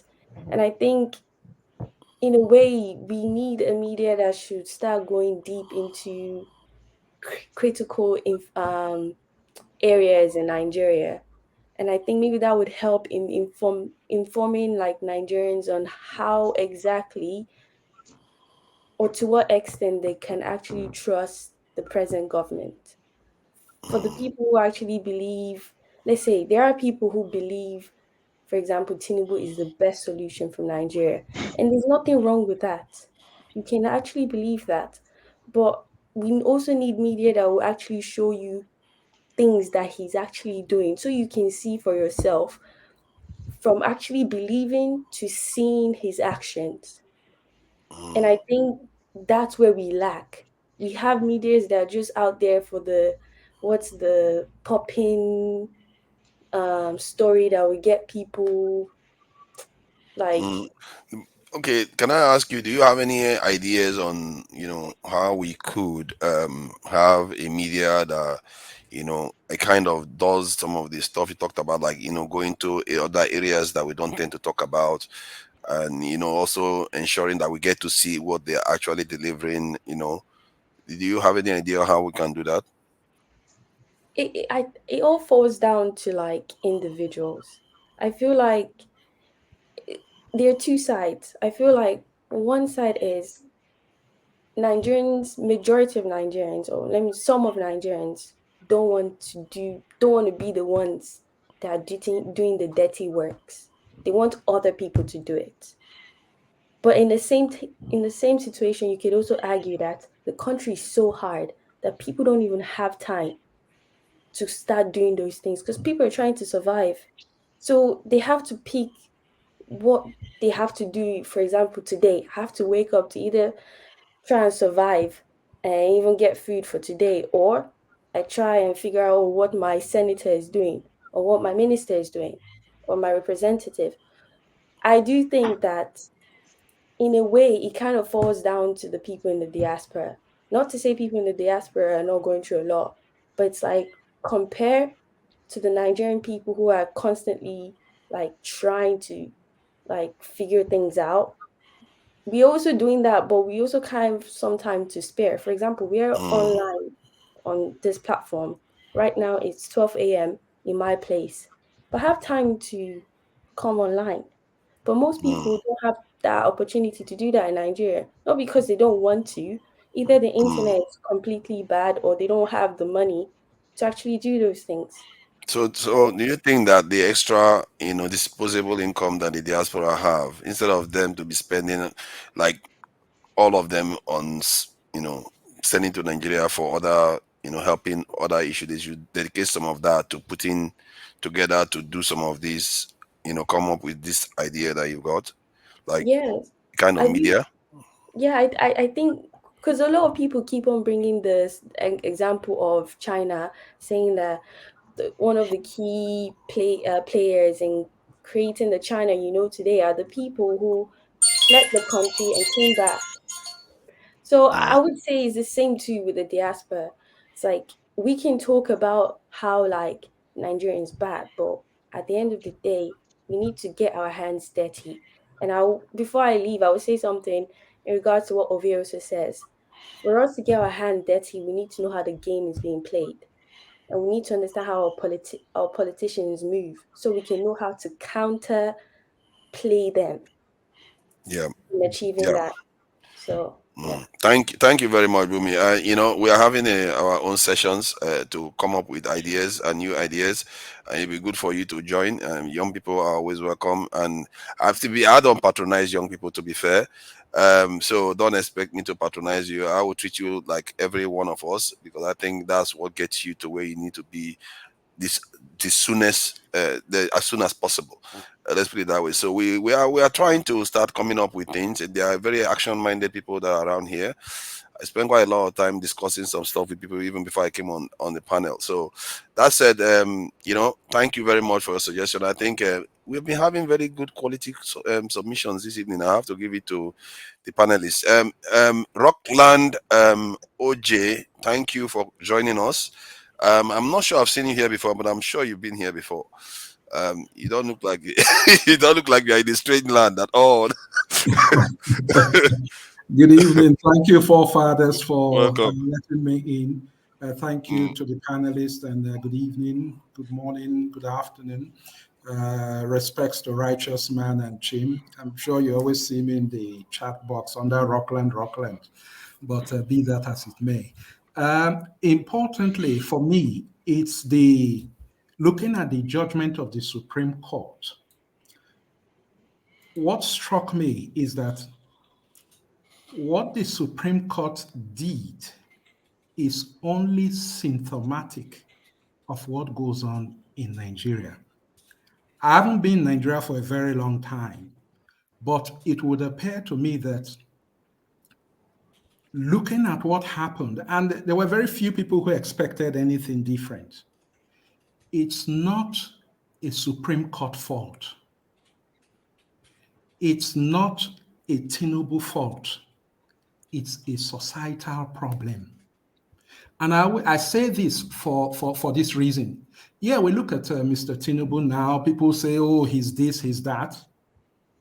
But if you look, these are not issues of today. These issues go back almost 20 years. The question to ask is, how was it that the checks and balances that we ought to have in our society, even going back to Ghani's time, how was it that an individual who was suspected, because we have no evidence to the contrary at this point, who was suspected to have had these experiences, was able to find his way through to Aso Rock? So if you look at it and the way he was able to get through, firstly, we look at the Ghani case. Ghani had, at least on paper, documents that he could show that there were issues with this candidate. But what happened? The police who was charged with investigating didn't do any investigation. In fact, they refused to do any investigation. That's why he went to court to compel the IGP to investigate this character. No disrespect to Mr. Tinubu, but this was what ought to have been done. Then that matter went through the court system down to the Supreme Court. And what they say? Oh, he has no locus to compel the IGP to investigate. You see, it's an institutional failure on many levels, down to the individual, down to even the market supporters, and MC Olumo also. It's down to that level. It's our mindset. There's something defective about the way we think and conduct our society. That is the problem. And how can we solve this? Thank you. I think I'd rather rest on what Chim and Isimiri said in that respect. But that's all I would say in view of my time. Thank you for bringing me in. Thank you, Rockland OJ. Sorry, I was typing away while you were talking, and we have to manage several things sometimes when we are here. So I appreciate your presence, and I hope you join us. Whenever you have time. I know you are all busy. Righteous man. You are always appreciated, especially given you are coming from Nigeria. So this is why you are looking at me like this. No smiles, righteous man. What is this?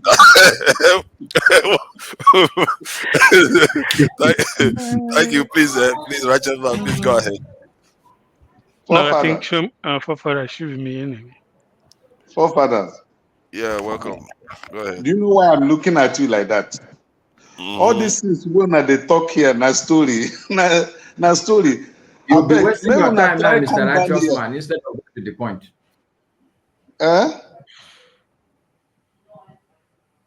No, we just wanted you to go ahead, please. Yeah, you see, the guy that just spoke lastly made a very critical point, and that was what I was about. In fact, I was having in mind to say or ask. Don't we think that this problem is not Tinubu problem?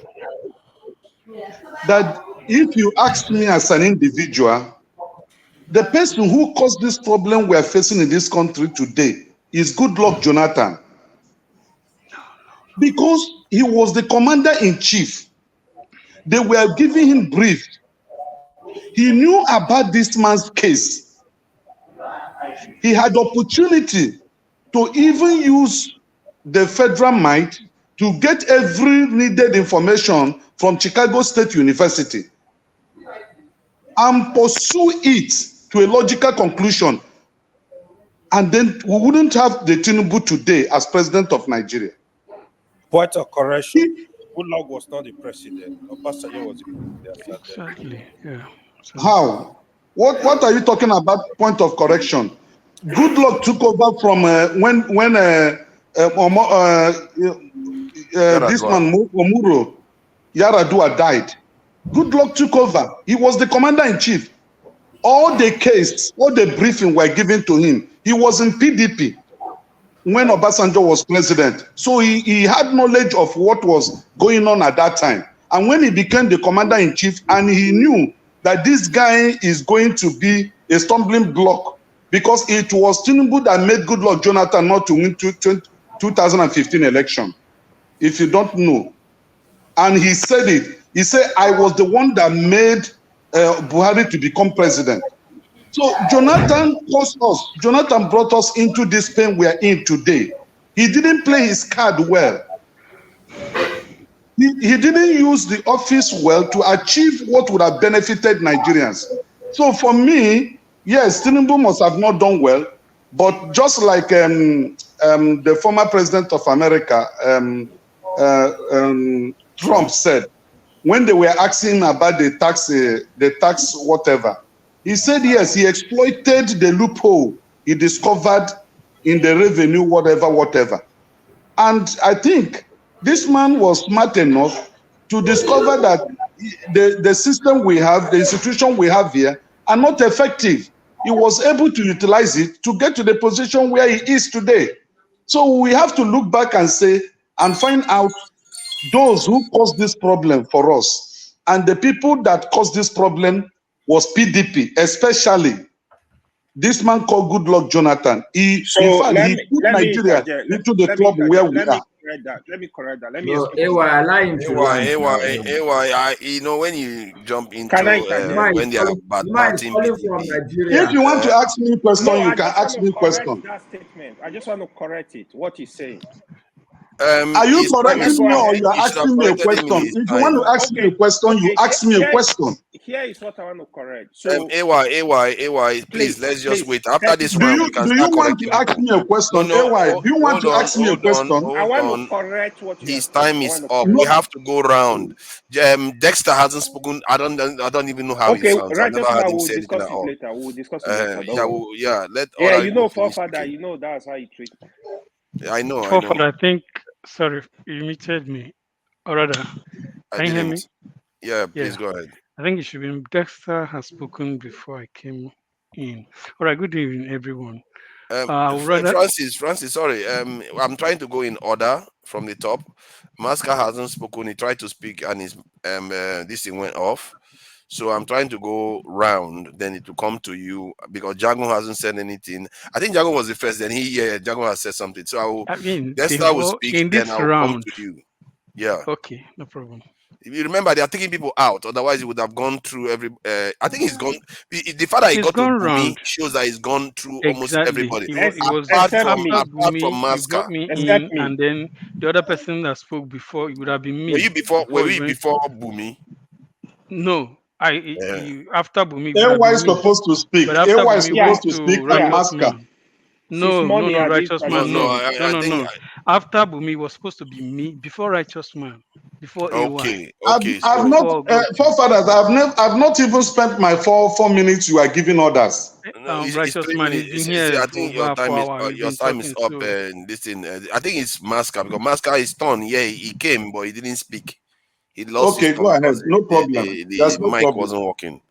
So, Masca, Francis, allow Masca to finish there. Because I wanted to draw, because they were referencing what Masca said.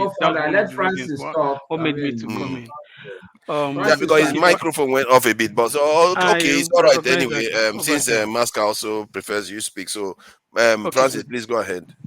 All right, good evening, everyone. I think I will start from the banter between Similia and the other lady and Tim, but at the end of the day, I think I like the way it all ended. Everyone appreciating and apologizing and all that. So the thing is this: we should endeavor to always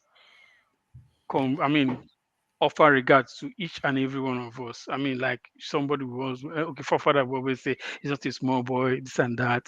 I mean, we all what do you call it?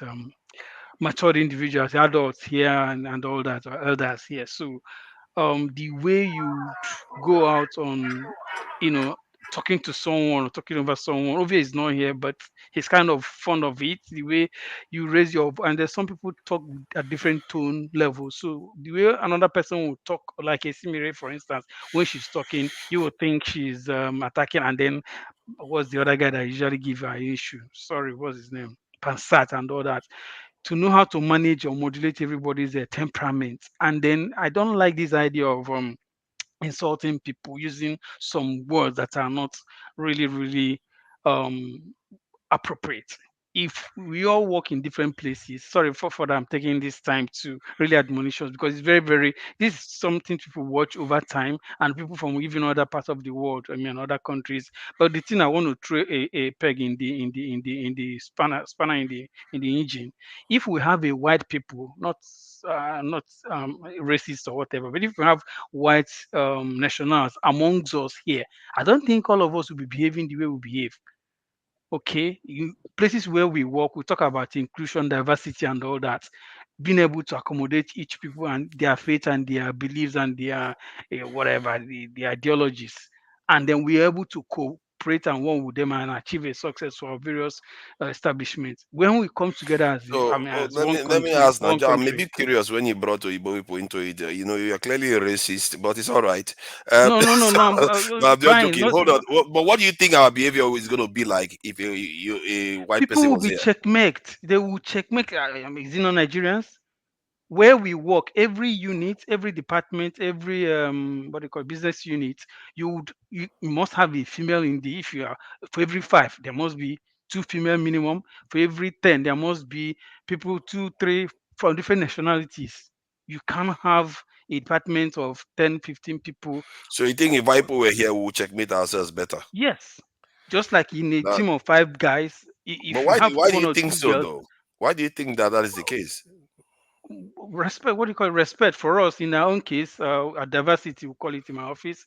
We make sure that you have the opposite sex to be able to tone down or whatever temperaments when you want to go up. At the same time, if you have people from different nationalities, Muslims, Indians, Hindu and whatever, and Christians, and everybody, you would respect each other's religion as a norm So before your I'm whatever. just trying to understand precisely what you mean by white people being here, because white people are in Nigeria right now, and if anything, I mean, in this forum, yeah, as we, yeah. it's not a given that if they are. Is it a given that if they are here, they are going to alter our behavior? Is it a given that we Yes, are going to be better behaved? it's my observation. I mean, if a child is here, we are going to be better behaved. Isn't it? If there's certain things, So if anybody is here that is not doesn't conform to our way, you will see your behavior will be modified. yeah, Could that just be what it is not than necessarily just child. it When being the a white lady that person? left, Bumi, right, when she came in, well, you don't see people. Even when the other lady from Enugu, I can't remember her name now, comes in, you see some people would, I think I can't remember her name. The lady from Enugu that usually have stuff. Ngozika. Ngozika, yeah. You see people kind of subpedal. I guess that was the time somebody was insisting that he's going to talk until he say, hey, gentlemen, ladies first. I say, okay, maybe I can't remember the guy. So that plays a part in our psychological, sociological relationship and behavior. That's why I joined your show in the afternoon when we wanted to talk about the ideas. I wanted to understand Philosophical where and you are going and all ideological that. this thing base, Yeah. yeah. So he has a way of modulating how we all behave. But the one that pains me is when we have adults shouting over one another, be it in the case of the 2 ladies or guys over girls, or as case may be. It shouldn't really be welcome. But I mean, the other guy, the guy from military guy, you always react to what goes on in the comment. Yeah, too. He gets on him. But Show has already told him, forget about these guys. But you can't stop people. Some people will gaslight other people just to get you to react in a certain way. But at least Thank you. let's try to leave some of those. The underscore word is the insult, or the I don't want to elevate it beyond that word, but we shouldn't be allowed to be talking down on any other person, no matter what. Thank Okay, you. the few things just And kind of time. there's no few things, so their time No, is no, no, well no, up. no. Okay, all right. Your Maybe time if is he comes well back, up. fine. If Yeah, if he to comes be back. back, I delve into the Nigerian thing. But this attitude really Mm, gets on me. Jagun, thank you. I respect. And sometimes I listen to some educated output from some of you guys. But when it comes to this idea of shouting down on people, it doesn't really portray us very, very well. Thank you. It's a Thank you. share. Let's respect one another. Thank you. I think it's AY. In short, I would choose to ignore AY. AY has because of problems. He's been looking for ways to start something. I'm sure he's going to start something now. But it's okay. Since it's the rules, we have to allow AY to speak. You gotta obey the rules, man. You're going to start something soon. Go ahead. Thank you, AY. Papa. Welcome, Even AY. Master, give me time, sir. Thank you. So, Righteous Man, what I was trying to correct, Good Luck did not do anything, right? So, during the first time they were investigating Tinubu was when he was the governor. Obasanjo was the president then. So that's I don't think why you're mentioning good luck on that. Yes, good discussion so far.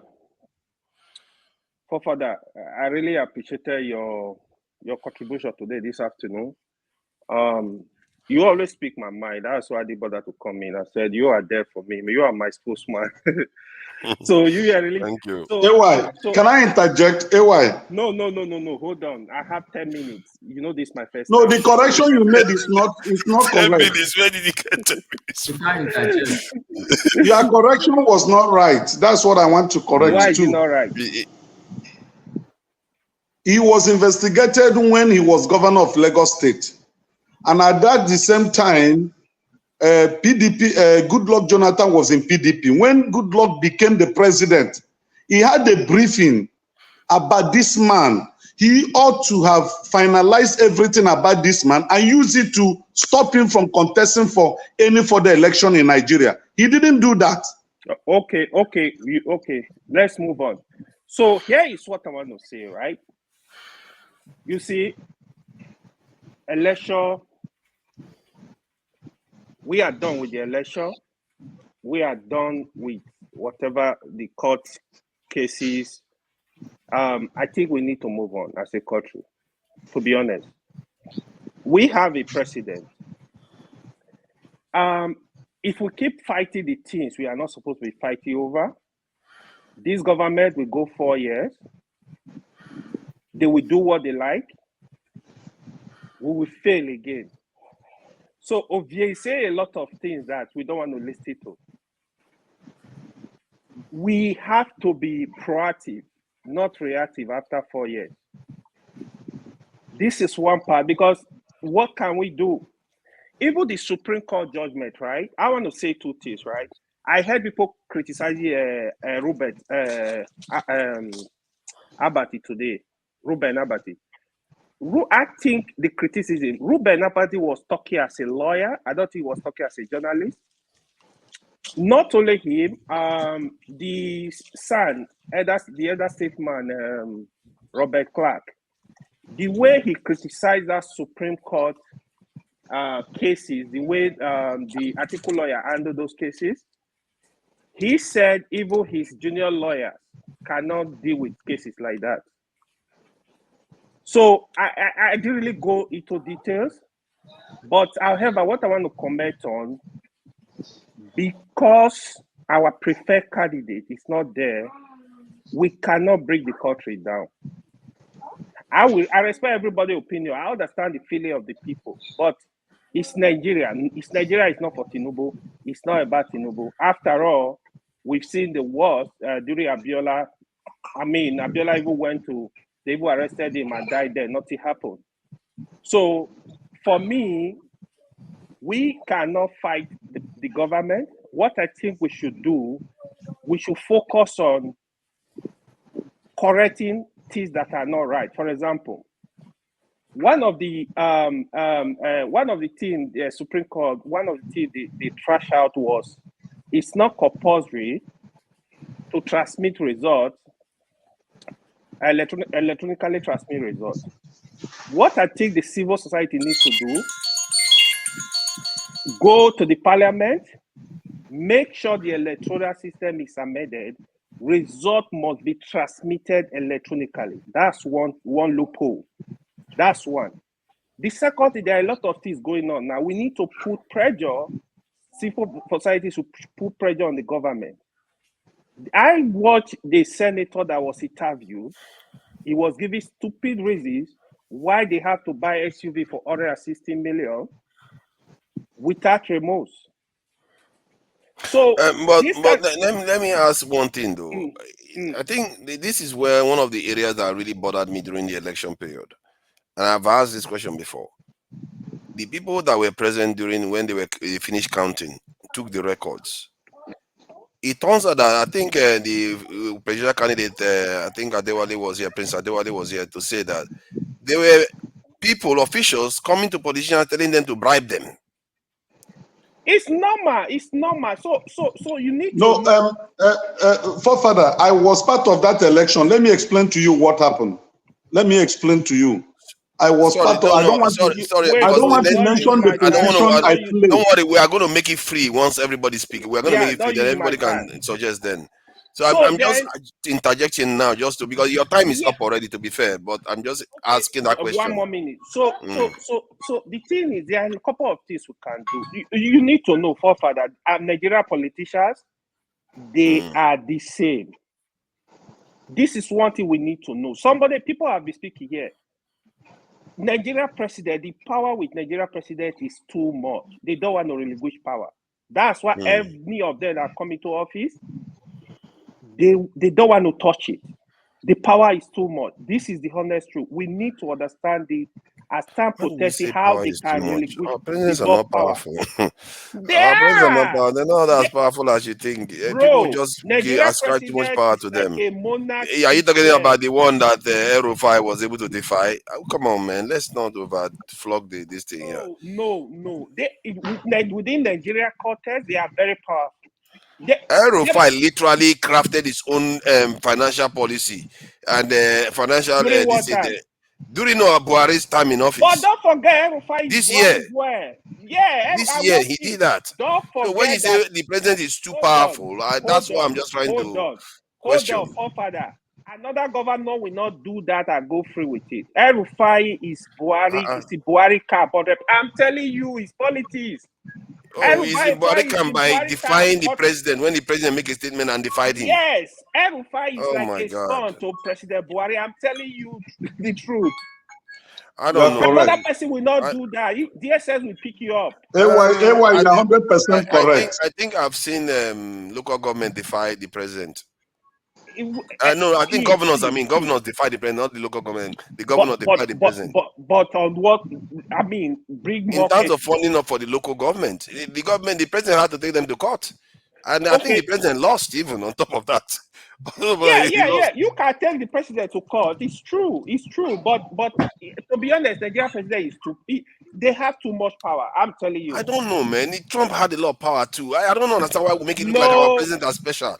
Trump had a lot of power too. He did a lot of crazy things. I'm not even sure our president would do some of the crazy things Trump did and got away with it.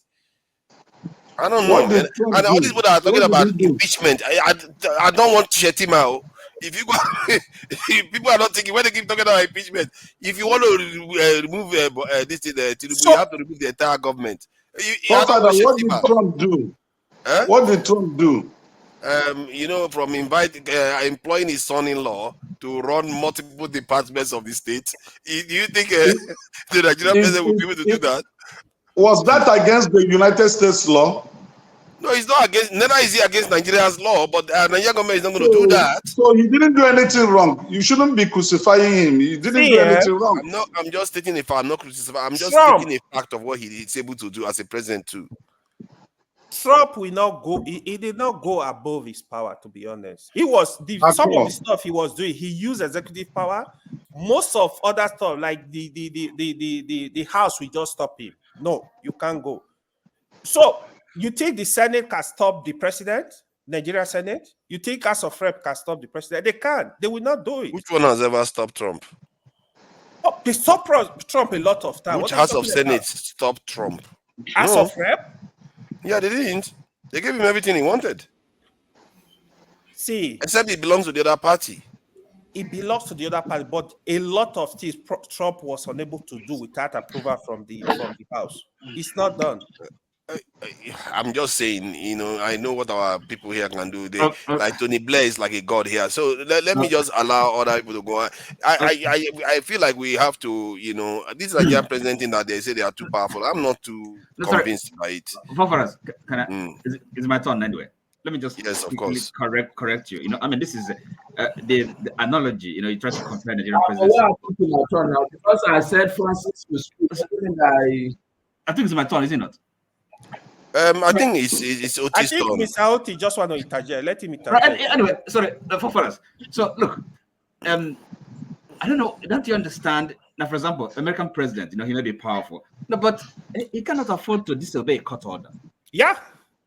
So look, we talk about institutions. People are talking about institutions and all that. In America, they're well developed. All these the different arms of government, they do their job. Nobody can interfere with them. So it doesn't happen in Nigeria. So that you can begin to compare and say, okay, Nigerian president is not powerful. So when we not powerful in the good sense, not in a kind of in a sense of lawlessness. Mr. Oti, that's what we're right grappling with. now they are investigating President Biden's son. Go and investigate President Would that happen in son. Nigeria? Go and investigate President any son and see if you will be there tomorrow. Go. Go police officer investigate yeah, the president. So come on, let's just. I have a question for you. Don't argue it. You can't make it like you can't make it like for like. They have different areas where they are powerful and areas where they have not demonstrated power. I have a question for you. You see, when we gather at this medium is supposed to inform, educate, enlighten, and brighten our knowledge. It's not AY's turn. AY's turn is past, so it's OT. Yeah, but it's report. I have a question for him. Because he said something was let OT finish and Free Nigeria finish, then Ike finish, then I will leave it open. You guys can self-regulate. Maska no go talk again. Yeah, Maska, I will come back to you. I want to actually speak to what I just said Francis should go ahead and talk. Well, that's all I said. Yeah, okay, I see. Dexter, I've not heard Dexter say talk. I don't know how he managed to remain quiet. They said he has spoken and he just took it. I've not heard him speak. I'm not a violent man. Yeah, you just allow them to remove you know. I'm not a violent man. Okay, just quickly. Okay, and actually, I'm kind of responding to what AY has been saying. So, my friend, you got it wrong. Okay, now first of all, Nigeria can fight their government. Okay, it is their government, and you don't seem to understand the difference between what it means to have a coup, be it military or civilian. Are you happy to live under a dictatorship? A government that is illegitimate, that you do not, he's not saying that he's happy to live. He's only saying that this is the reality. No, excuse me. Excuse me. When he says we should move on, what does that mean? No. What does that mean? What does that mean? How do you bring a change? Are you expecting come 2027 you make a difference? You are able to if you don't want to move on, tell us what should we be doing now? What do you expect us to do now? Oh, listen. Yes, listen. Excuse me. You are eating notice. It's almost up. He's been arguing with people throughout. The only question I have for OT is that he said it is normal. His time is up. Is that the state we are in now? We are AY is the tactical destructor. Don't mind him. He's going to start his brother. Everybody wants to go back to him. Innocent me. Yeah. I hear you. Oti, take 1 minute to round up. No, but they've been interrupting me, So look, see. Let him speak, please. Let him. So now, if you're asking me, what do we have to do? The way forward. That's a different question entirely. But don't come and then tell us move on, right? In other words, you have accepted an illegitimacy, okay? A wrong is done. He has accepted. Come on, can you just wait now? Hey God, are you going to let him finish? AY knows what he's doing. Excuse me. AY, you know what you are doing. No, sorry, righteous man, can you just please calm down?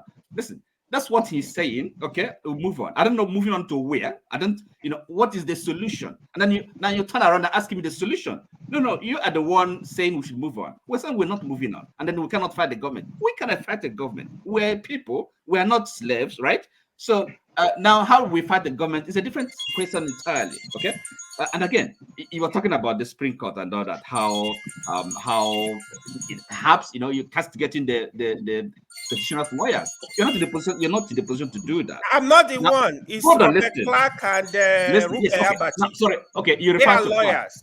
Hold on. Clark, yes. I'm sorry. I gave you 1 extra minute to round up. You still use the entire thing, and they are still arguing with your co-panelists. Is it Robert Clark? See. Excuse me. Let me finish. We're going to come back to you. You have used up to 4 or 5 minutes. Give him 1 more minute, man. Come on, let Oti speak. Okay, everybody agree to this. I agree. Okay, now, one more minute. don't interject him again. Don't interject him AY, again. no more interjection. Let OT just settle.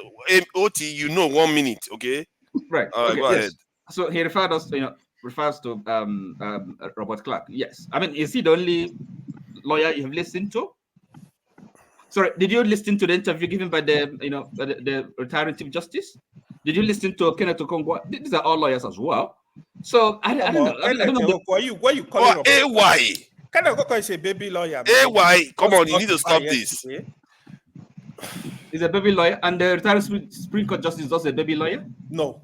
I will listen. Don't talk to him, AY. We said no interjection. So look. AY, what? Okay, I thought we agreed. Why are you calling? Why are you calling Kenneth Okongwa a baby lawyer? It's over. This what is do you mean by that? All right, okay. It's over. He's a new lawyer. He's a new lawyer. Why will you call him a baby lawyer? What do you mean by that? Enough of this. New lawyer is a baby lawyer. Enough of this. I'm going to send you backstage. AY, chill. AY, stop now. You keep interrupting. He's not nice. He's trying to finish his time. No, he's not asking you. It's a rhetorical question. At least take it as that, especially when we all agree for 1 minute. Please take 30 seconds again, OT. Get your point out without nobody interjecting. God. All I'm saying is this. Okay, look, is nobody should really. Well, you can come here and say that, but I don't think it's a way out. It's not a solution. Is a dead end. You're not helping anybody. You're not encouraging. We have to have a resistance, okay, against the government. I mean, this is do we call this democracy?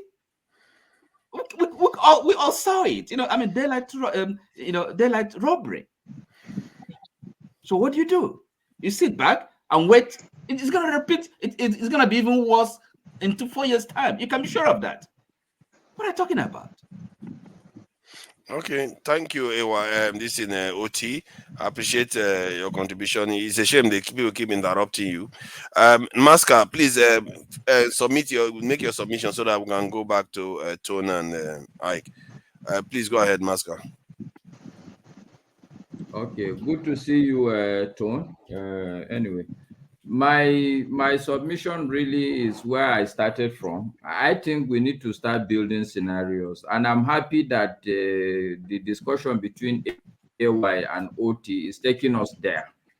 The reason why I joined this session today was because I saw Mr. Rudolph was saying that, okay, what's the way forward for Nigeria? So what I would suggest, maybe if two people can suggest what they think is the way forward. I'm at a loss. I mean, yes, people won't disagree with AY, but the reality is I don't see how we plan to remove the government. Even if you are going to do a resistance, it will take a while. I don't think in 2 months, in 3 months, any resistance will remove this government. So what is the way forward as it is now? Let's start talking about the various scenarios. Are we hoping that in the next 2 weeks, people will come out on the street? Even the Labour Congress that said they wanted to do the strike, I can't hear anything again. I don't know. I'm at a loss. Where from here now, where do we go? Can we talk about it? Okay, thank you. You see, he's the only one that has not used up his 3 minutes. Thank you very much. Can we allow Dexter to say something? This is a serious injustice that has happened here today. We completely put Dexter somewhere else. And that name you chose it. Everybody, I need to go and good night, everybody. Yeah, good night, Masca. Thank you for joining us, and we always appreciate you. Always come in, whenever you have time to come and contribute. Thank you very much. Yeah. All right, Dexter. I wanted to address that name first. Why is that your real name, or you just chose it out of being cheeky? I didn't choose it out of being cheeky. Because that name is associated to some terrible things. You can associate it to some terrible good things with me. Okay, I'm glad to hear that. Yeah, I think in summary, I think I can say everybody on this panel actually wants something good to come out of Nigeria. I mean, that's one of the things that brings everybody here. However, what I can say is it's very easy for us to speak about the problems because, I mean, it's easy for us to spot the problems. The question is the pathway to solving the problem. Sometimes I hear some of the things we say, and we think that, like Peter Obi said, in the words of Peter Obi, you cannot come in through the house through the window, and then you will now come and tell us, after you came through the window, you now come and tell us to start cleaning up the house, arranging the house. No, that's, you're a thief. If you're a criminal, you have to come through the door, you know. And so that's something in Nigeria. We think that we can just, okay, oh, he's there now, let's start doing it. Let's start making it. It doesn't work that way. You know, even nature will work against us. And also, unfortunately, there are institutional lies that have been told in Nigeria, and it has accumulated over the years. And right now, we want something good, but truth be told, it's going to be very difficult, because if all you need to do is you have to go and read what was the report of people like the last British guy that ruled Nigeria. Before they left, the British had a report, and they made very comprehensive reports. And the truth is that what is happening in Nigeria today is not a mistake. They are not surprised about what's happening, you know. So the solution, the pathway to solution, until everybody comes to sit down on the table, every Nigerian comes to sit down on the table, and their voices are heard, their opinions are heard, we can't go anywhere. Right now, we are talking about what's happening in Palestine. Whether we like it or not, you have villages in northern part of Nigeria that are being eliminated, systematic elimination of indigenous people. Nobody is talking about it. The government is, everybody is quiet. You look at what's happening in Niger Delta. Okay, Niger Delta produces, in fact, the Niger Delta money is what has been used, or let me say the oil money, which is predominantly from the Niger Delta, was used to build Lagos. Now, all of a sudden, Lagos is for a particular set of people. The same thing is playing out in Abuja. Whether we like it or not, the same thing is about to play out, because the Niger Delta money has been used to build Abuja. Now, Sheikh Gumi has come out and said something. Now, whether we like it or not, he has passed that message, and the message, some people will run with it. It will only take a short time. One time, people will say, oh, elections are coming in Abuja, it has to be our people. It has to be this person.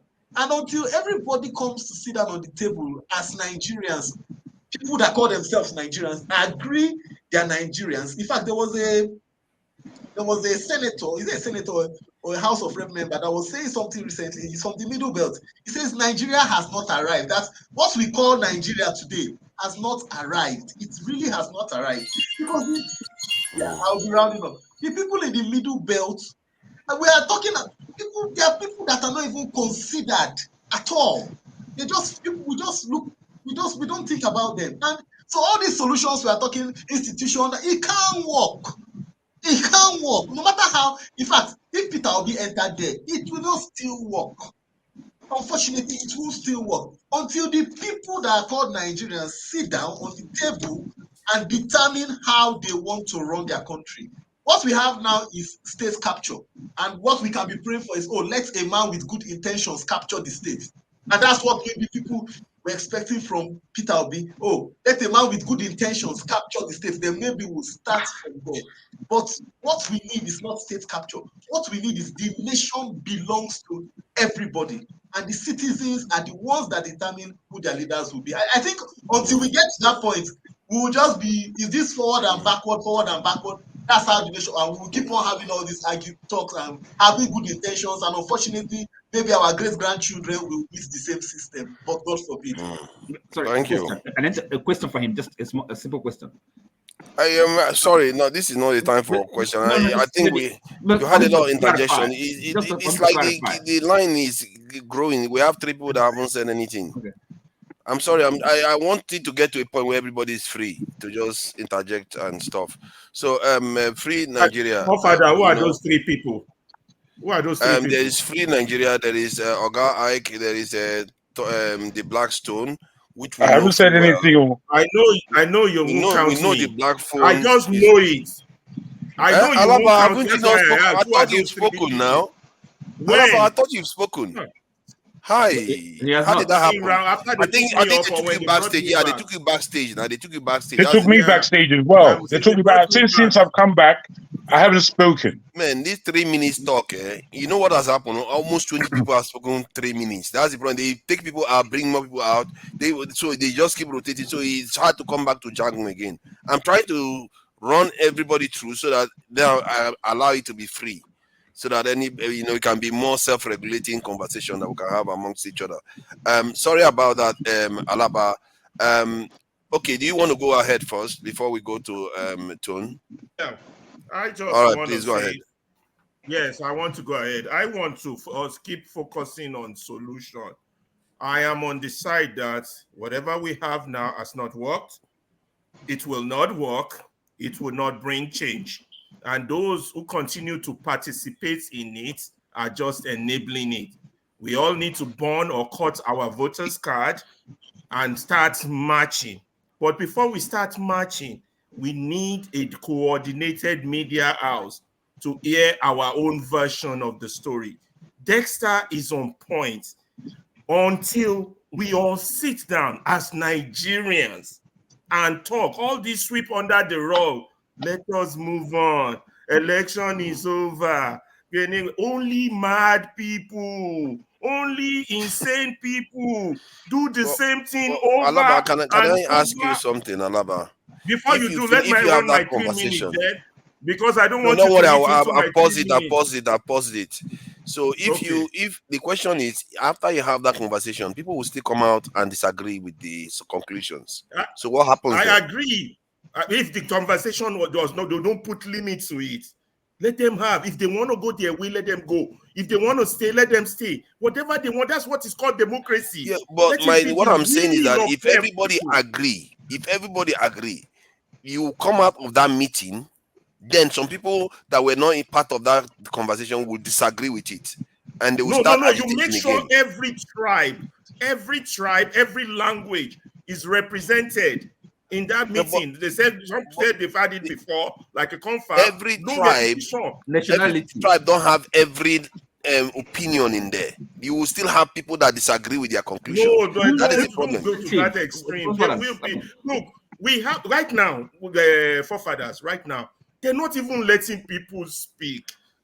They're not even letting them come up, talk about themselves. They're shutting. You can go this area. You can't go this area. I will pick who will rule for you. I will do. This is no more. This is 2023. We are no longer in the 50s, 40s, or 30s. We need to wake up. Technology is everywhere. A village is just a stone away. We have to wake up to our reality. We have to let Nigerians talk. Whatever they want to say, whatever they want, is either we do it peacefully or we do it violently. It's the violent ones that we are trying to avoid. It will happen. And these are my own suggestions. Okay, how many minutes do I say I have left? My time, start reading now from your question. You still have over a minute. Okay, good. Now, my own is this media, diaspora media, because without a voice, without people relating to. Now, our people have suffered a lot from trauma. The media will help us wake them up from their trauma. Then secondly, we need to have more lawyers, more litigation, even in this unjust system. We sue anything you can sue. Local government chairman, police commissioner, police officer, anybody you can sue them. Hold on. You know, you've said this before. You said this before. You are trying to clog the justice system. You know, they said our Supreme Court.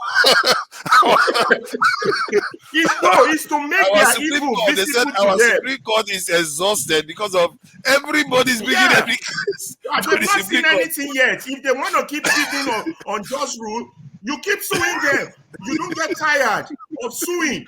You sue anything you can sue. Let them throw it away. As soon as they're throwing one away, you file another lawsuit. Then go see men. I see your point. Until they know. Then as they are throwing it away, media is covering it. Then there is agitation, there is demonstration. Then all these agitators will join hand. IPOs join hand with Yoruba Nation. This one join hand with Revolutionary Night, join hand with Obedient. And that is fighting the state, isn't it? That's fighting the government. Correct. That is fighting the government. That's what you say. Exactly. In a peaceful way. Fight the government. Yeah. You can, of course, with all these judges that are on their side, they will just when you finish filing, the judges will just write their those judges will get tired. Remember, we have our own media. As the judge is corrupt, we they put their hand shout. And we dey like so now, as people don't bring her out, say they don't charge them before for 2016. Now, so if we have our own media, now those things we go at the end of the day, it will get to a point. It will be hard for them to continue. Or to travel I think it's an interesting suggestion. How about embarrassing them when they travel out of Nigeria? I mean, that's another thing. When they travel out, you embarrass them. When they buy house, you embarrass them. That's what paparazzis do in America. When they travel out, we should be trying to chase them back to Nigeria. Exactly. They don't let them stay wherever they stay. Unless you have a media and we are well coordinated and organized. It will take time, but it's possible. But there is this setup. I think the name is setup. This organization in Nigeria. Yes. They sue them constantly. That organization is suing federal government repeatedly. I don't know whatever comes out of their lawsuits. No, and you see, of course they will need funding. Listen, guys, let me finish my point. They want to conduct election, you boycott election, you have your own demonstration, you do your own stay at home, you frustrate them.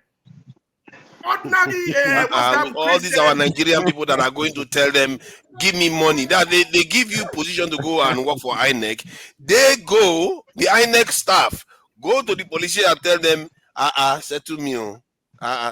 They are the ones. These are the same people that you expect to check them. How are they supposed to check them? I think what somebody said about the diaspora, I think that was Bumi actually, that the diaspora has a hand here because they are not that influenced by some of the things that is on the ground. And Alaba, sorry, by the way, Alaba, in what you said, this Tony Nadi, remember, he's a movement. So this is again where everything's gonna tie in, within Tony Nadi and everything's gonna tie in. Exactly. So that is the only thing, really, only way forward. It's gonna take time, but kind of determined effort. It's a determined effort. Diasporans have huge impact because financially we hold the baton. If we decide today we want a diaspora media, we want a diaspora voice, we just keep attacking with diasporans. Is the key to this change. Yeah, I think we do have some say, especially if we organize ourselves in the diaspora. I think perhaps maybe one of these politicians, when they come here, we have to start. It's not just talking, okay? Perhaps one of the leaders for the political parties. People have been waiting. We should have people in the diaspora that are lined up waiting for politicians to come from Nigeria. So we know the itinerary. The moment they come into London, we send that one to go and block them at the airport. We keep saying them. So it's okay. We'll figure something out. Free Nigeria. The Black Stone has already started. Free Nigeria, please go ahead. You are looking smart today. I don't know. You went and got a haircut or something. I might miss something here. Free Nigeria. It looks like your hair consists a little bit different today. Yeah, that's Toad now. Please go ahead there, Toad. Hey, hi. See, I just don't know what to say. But we don't know what we're dealing with. These are unrepentant criminals, hardened criminals. They are already grooming their children. They are grooming their nieces. They are grooming their nephews. And we're talking about talking. Talking is not going to do this thing, though. Guys, let's just be truthful to ourselves. I don't care what anybody wants to tell me. In fact, somebody on this channel on the day when they gave the judgments, because I didn't come. I was working, so I just came on the comment, and he said he was going to pass on my name to the DSS. I said, okay, please, civil play. But trust me, this is what is going to happen. Because the next phase is they will start picking people up to put fear into people. They will start picking people up. Some people will go on exile. That is what we're dealing with. and we're here talking about moving forward. I mean, AY, I know you're listening to me, bro. You spoil my handle. Why are we moving forward? These people are already planning for 8 years. Some people, some bigots will come to this channel, pretend as if they are some elders, some distinguished elders with some funny name to themselves, and are calling themselves chief, doctor, or whatever, and all that. And because they are giving $5, $10 and all that, they think they can come here and talk rubbish. We should start calling them out. They say charity begins at home. Charity begins at home, just like what Francis was saying some few minutes ago about people bullying. By the way, Francis, I don't know whether you were here when we started. There's a new rule here. Doctor has already addressed it. People need to be disrespectful, and if you step out of line, all the officers here are mandated to put you on timeout, and if you persist, you'll be banned. So going forward to this thing, these people need to be kicked out, all of them. They have ruined Nigeria. In fact, sometimes when I look at Peter Obi, I'll say, my God, how even if he comes to power, where is he going to start from? But there's still hope anyway, because we are too blessed. We're just too blessed in this country, you know. So where do we start? Where do we start from? I went to the market today just to get some stuff and all that, to make some Nigerian cuisine. And I saw yams and all that. Yams are coming from Ghana. Or your state can feed the whole Nigeria if the federal government supports it and still export. Yeah. Plantain.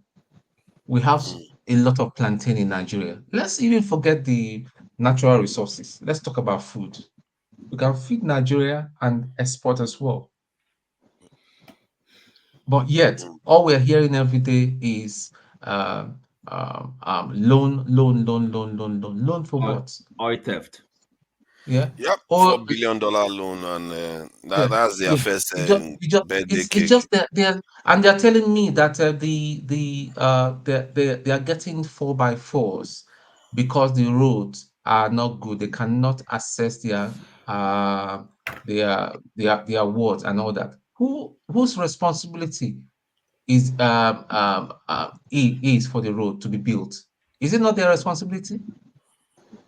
You saw the other chap, the senator that was just talking and all that. He appeared so drunk and all that. He was just chatting absolute. You can tell that man was rigged into power.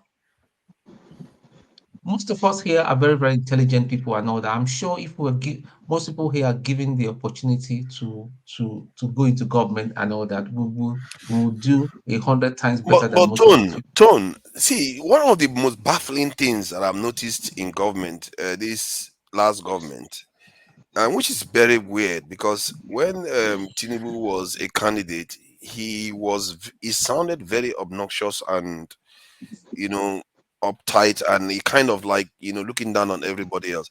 But since he got into office, he seems to be the most reasonably sounding officials I've seen in Nigeria, actually. That from what he is actually saying, he sounds more reasonable than all the crazies that come on TV and talk nonsense. Like he's talking about, Nigeria can be $1 trillion economy. We can look at becoming a $3 trillion economy in the next 3 years. He's talking about, we are here to do the work. We are going to be doing the work. Even if he's not doing much, it's causing much confusion. But in terms of what he's saying, he seems to be more coherent than the other crazies. They just come and talk nonsense. What you are saying is packaging. Are you sure you're not using packaging? Exactly. That's what I wanted to say. No, it might see, it's likely to be that. My point is that the people that he's appointing are so terrible that he sounds more reasonable than them, because when he was coming to office, he was very, very careless with his words, talking about taking it and running it and all. But since he got into office, no, I think what is happening now is that he's coached right now before he comes on camera and talk. Polished. Yeah. People that are really they didn't coach him before he got into before he became president. No. With all due respect, I know he's somebody's father. and an old man. Yeah, with all due respect, that man had nothing in his head. The only thing he has is his head is criminality. He has nothing good in his head. He's being coached now. He's being carried. He's being pampered. The thing is, at the end of the day, like my brother Alaba said, is these people he has to take force. There is all this caressing, and I know something is gonna. We're in phase 2 now. The obedient have learned their lesson, and I think we'll be seeing more of action than talking and talking. And like Alaba did say, we can start something here and start putting pressure on them. Sure. I know they're watching this program. A couple of them are watching this program. Well, one of the one senior officer called me 2 weeks ago. I was saying that he saw me here, that things I was saying very interesting. Just said, just be careful. I said, well, I mean, I'm not afraid. I can only speak the truth. They know that it's the truth. You know, when you hold up the truth and all that, you can only the truth will always stand. This is me. I'm not come me. If you go to I'm not one Nigeria, of those they people know you for airport. yeah, I'm not, don't worry. I can look after myself. I'm not one of those people that bear Jaguda names and come on the panel and be talking tough and will never show their face on camera. Okay, and I just want to try to distract you from the comments, people. Point is, I think what you are saying regarding their behavior is not this thing. It's not misplaced. Actually, I think everybody agrees with that. But in terms of okay, well, I think we'll do that later on. Let me allow this because So let me just round up in a minute. Well, all I'm saying is that we cannot move on, because if we move on, it's a bad precedent. These people come 4 years, they're gonna do worse. They're gonna do worse. The bigots that are supporting them are gonna be further empowered, and we're sending wrong messages to the upcoming generation. So they have to be stopped. It's just as simple as that. That's where I stand. That's why I changed my name to Free Nigeria. Has been captured by criminals, and that's why for now Free I'm Nigeria. identifying with Free Nigeria.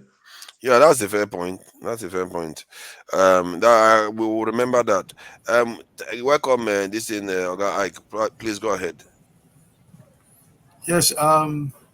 I want to just speak and I leave. You can see I'm working. I'm in the office, and I just want to remind Mr. AY or some of our brothers or Nigerians to say, when they say let us move on, he's claiming that they just say that the electronically transmitted result is not possible. Then if it is not possible, why do we have to spend 4 billion naira? 400 or 400 billion Nigerian resources to organize an election, and was told to the whole world that the election is going to be transmitted at the real time.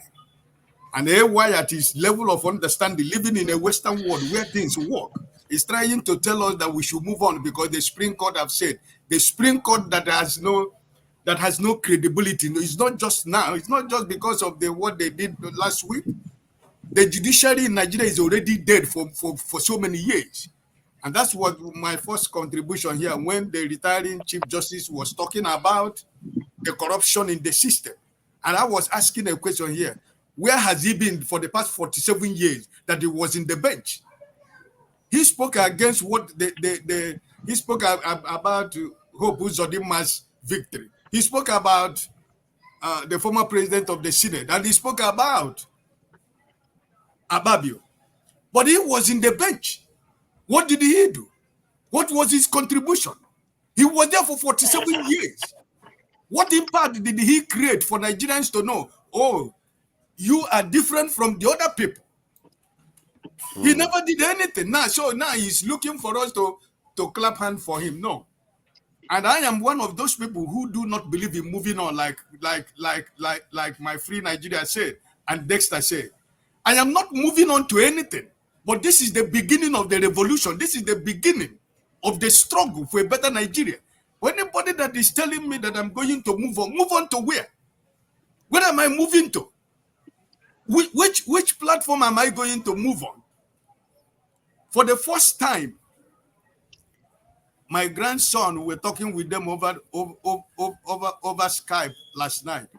He was asking me, Grandpa, my daddy told me that we cannot visit Nigeria anymore because Nigeria is not safe. I said, why? He said, because daddy told me that we cannot go to Nigeria. We can't eat bitter leaf soup anymore. We can't go to Nigeria to eat Nigerian food. So this is the reality on the ground.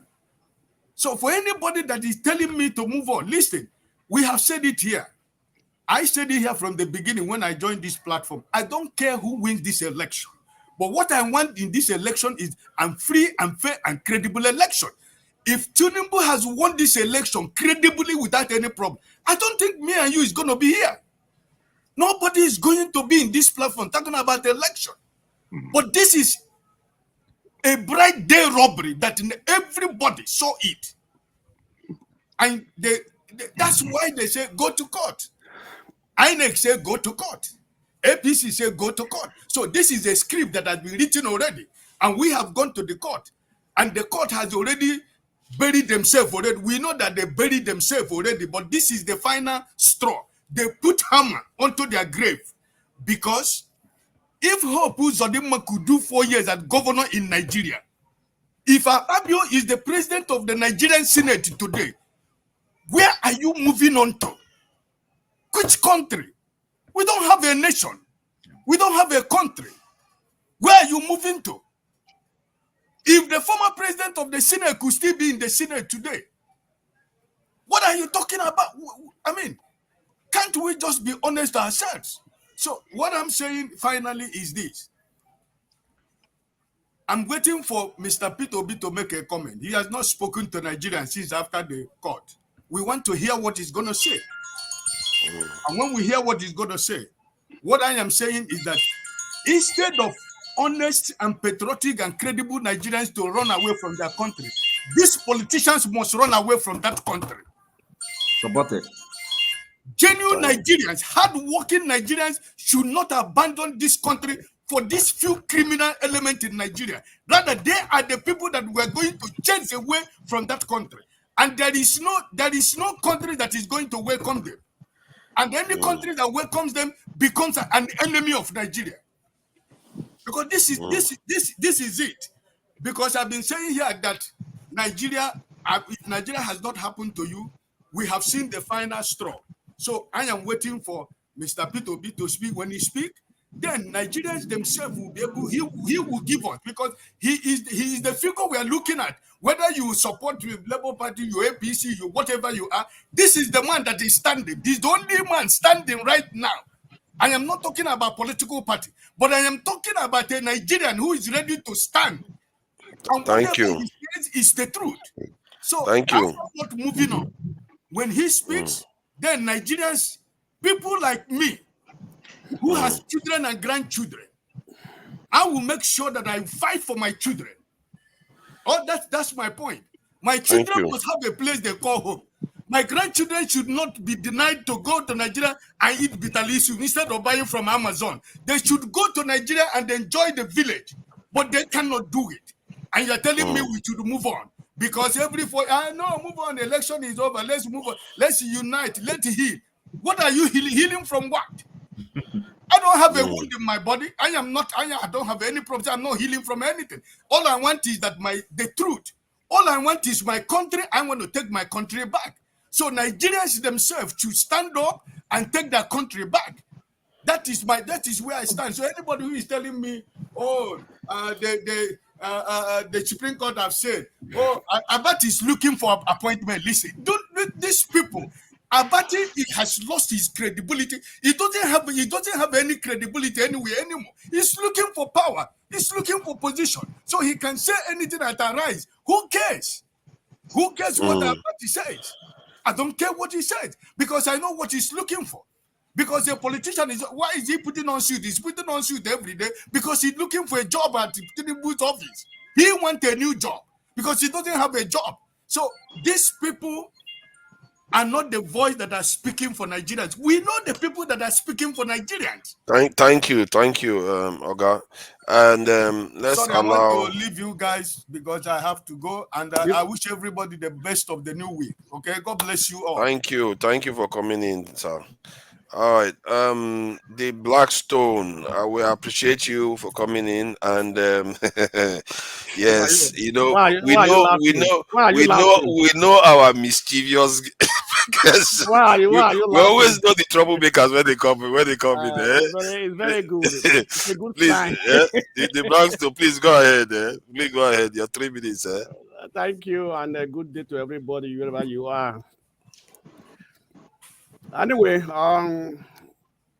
I think all of us is deep in this panel. I think only one person is based in Nigeria. I don't know, all right? So, and then most of the time, I see Nigerians as people that talk too much. Yes, it's the truth, because they said actions speak louder than words, but in Nigeria, talk speak louder than action. You understand me? We are all sitting here in diaspora. We are trying to give Nigeria instructions what to do. What are we doing ourselves? Right? How many of us here were in Nigeria always? It was involved in NSAS demonstration, in NSAS struggle. How many of us was involved in it, or how many of us was in Nigeria at that time? So are we going to sit down here and begin to talk and give instructions to people in Nigeria and say this is what they should do? So that's my question, right?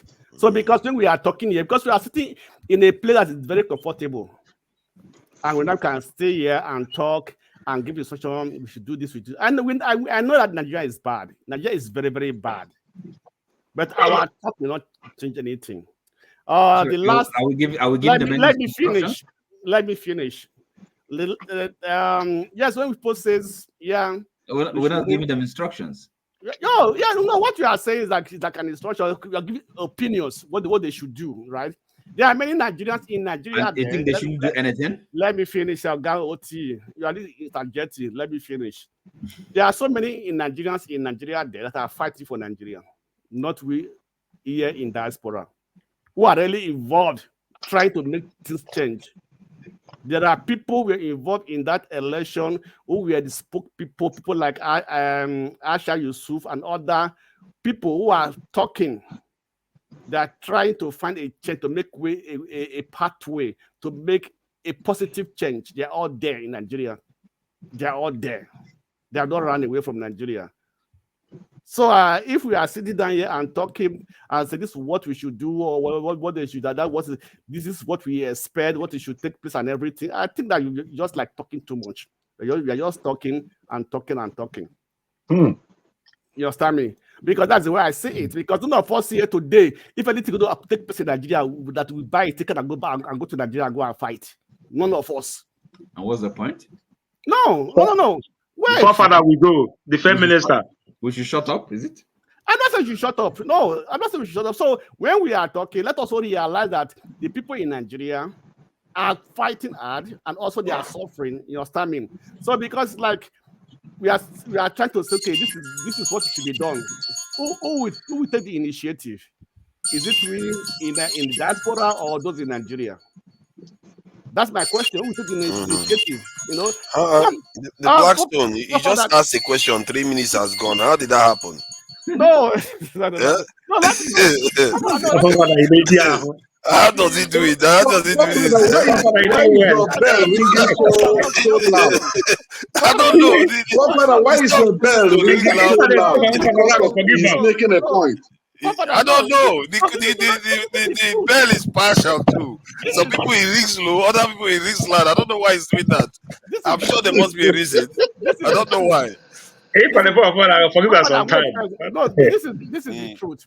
The last retreat of the I think of the House of Assembly or the don't know, the last chairman, he gave some point, trying to say, okay, why don't we now fight for diaspora voting? There are many things the guy brought out. At least we should be fighting for. So we have to start from a point of view, a point whereby we have we ourselves in diaspora, we have a voice. You understand me? Yeah. And also, it is law that need to change, and the people. You understand me? It's the law that need to change. The people that change the law, that go out and say, okay, we want this. We are presenting this law. We need this thing to be changed and everything, right? Okay, like for example, the Supreme Court says, okay, the electronic transmission of or the RF should not be. It is a bit of a collection center, right? Why don't you make it as mandatory in the law? Why was it made mandatory in the law? Why don't they say INEC? This is what you must do. That would be in the law, in the electoral law and everything. So that's the things we should fighting for. Yeah. That's why I say 2027. We will get there. No matter how we are going to fight, we are not going to remove them from power. It is only the law and the changes we are going to make to the law that will remove them from power. That at the end of the next election, we have a place where we can put our leg on and say, this is what it is in the law, this is what will happen. The judge cannot go and say tomorrow, because when it's mandatory in the law, and say it's against the law, or this is something different. Thank you. Thank you. I think all the suggestions are good. Who is that? Sorry. Can I respond to Black Diamond? Can I respond to Black Diamond? Hold on. Hey, my man. My man. Welcome. Where you go? My man. Where you go? Who's has come now? Who's has come now? Constance is there now. Where did you go? I'm trying to finish everybody, but more people keep coming in. You know what? I'm just going after the next person, we just open it up. I don't think it's man, just respond to Black Diamond Lelero. Let me just Good evening, everybody. Do you think I should just open it up for free conversation so that we can just talk free? No, let me just respond to him a little. Not ending. Hello? No. Let me just respond to Black Diamond a little. Because for me, I begin to reason all this. It looks like we are fighting on the wrong side of the battle. All right? What he just said now have so many meanings because I just think we are always fighting on the wrong side of the barrel. I came before also. No, I'm just responding to Black Diamond though. All right. I feel that we are fighting on the wrong side of the barrel. Even Professor Jaga, during his time, what did he do? All right. Even the Supreme Judge that just stepped down and talking rubbish. What did they do when they were there? So all these things are something we'll be fighting for. We are fighting on the right battle because when they were there, they do nothing. All right. No, I'm always on the point of just like Amechi said. People think you see Amechi interview. The guy said this in 3 years ago, 4 years ago. We laugh about it, and the guy take his head out that one day Nigeria will stone them. We'll start stoning them. We all start laughing. And he still said that again. But why I say we are fighting the wrong battle is this: let's be fighting the way to not the president. All of us will say Nigeria president is the most powerful president in the world. All of us are saying that. Why? Because he can do and undo. He can appoint a chairman. He can't impeach president of Nigeria. He cannot impeach him. He cannot do him anything. Okay, hold on. You know, Constance is right before you. Yeah, I have to. Okay, so Uzo, thank you for your interjection. Constance, please go ahead. Then Uzo will speak. Then, at last, everybody can go ahead and have a more relaxed conversation. Let's put it that way. Constance, please go ahead. Thank you, everybody. Good evening, good morning, and to the good night. Good night. Good night, everything. So you see, the problem we have in Nigeria is so complex. When you look at Nigeria today, we have many regions. We have many tribes, and we have religion also in it. Then when you look at all these things, there is a region that doesn't want the country to restructure. There is a region that doesn't want the country to change the constitution. There is also a region that controls the military, the police, controls everything you can think of in that country. there's one region that controls all these things. And that region believes that they own the country. So that is why we're having a problem we have in Nigeria today. Now, that region is also using some satanas to destroy whatever good that is coming to Nigeria. When you look at Tinubu, we know that Tinubu is bad and everything. If for only the South, let's say only the South will never bring Tinubu to rule them. Who are those that bring Tinubu up? Is the North. And it's the Fulani mafias that bring Tinubu up. Concerns though, concerns. Tinubu ran Lagos now. Tinubu was governor of Lagos. No, forget about it. That Lagos is different. Now, let me finish. When the Southerners like Adeba, I think Adebayo or Adebanjo, when they were saying if the South are not giving this thing to rule this time, they are going to divide the country. Because Buhari initial this thing of the Fulanis was to bring Lawan to rule the country. But when the Southerners rise up and say no, the Southerners are going to rule, now they bring Tinubu. Why they bring Tinubu? Because they know that Tinubu have many baggages. And because of the baggages the Tinubu have, they know that they are going to control Tinubu more than any other person. They're not going to control Obi. They're not going because Obi is talking about restructure. Obi is talking about even what Atiku is also talking about restructure. But they believe that for them, whom they can not support and get what they want is Tinubu. Today, Tinubu can never restructure the country. Tinubu cannot change the constitution. Whether the Senate goes anywhere and make a new law for that election to be safe, election will never be safe. Because when the time comes, they will find a way to rig that election. Even if you say a president will come in before the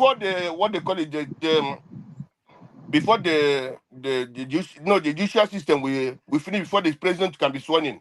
My brother, the government in power will still manipulate the justice system to give to the person they want. So it doesn't matter. The thing is this. Today, all these things we say here, ask yourself, how many times have the Fulanis or the Northerners come here to talk with you? They don't care. They don't care because they are benefiting much more than you and me. They are benefiting much. Unless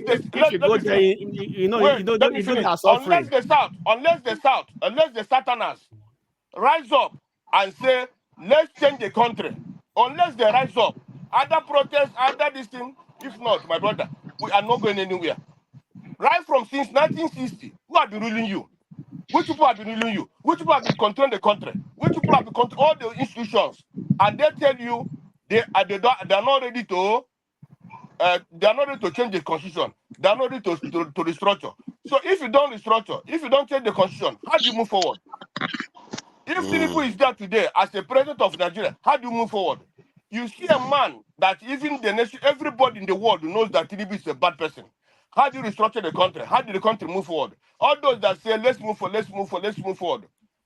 We cannot move forward unless the country is restructured. Unless those people that hold the power, hold the country to ransom, the people rise up against them. If not, the country cannot move forward. You can say that some Southerners are bad. Yes, some Southerners are bad because it's the North that makes those Southerners bad. Let us look at Wike. Wike is working with the judges. That is why Tinubu are bringing him to that government. He's working with the judges. He knows the judges very well. Now they use Tinubu to get they don't use the Wike to get what they want. You understand? So, my brothers and sisters, Mr. Kasai, let me ask you a question, please. I'm sorry, let me ask you a question. Ask. Okay. All the money all the subventions or the money I pay to the state, right? What are the state government doing with it? My brother, no, it's a question. Don't deceive. Let me tell you. Wait now. Don't deceive yourself because of those things. Okay. If the head is not good, nothing can work. Who's the head? Okay. The head is the federal government, and that federal government is being manipulated and supported by one group. You see, that's what you don't know. This is where we fail in Nigeria because okay. The federal government, I think time is up. Federal government is not the state government. So the state government is to vote for its own state. You know what? I think I should open it up for free conversation now. Now that I want to Now answer. that let, Uzo is here. I want to answer the bad. let me throw my own mind before you open up. Okay, Now. hold on. Let me just say this.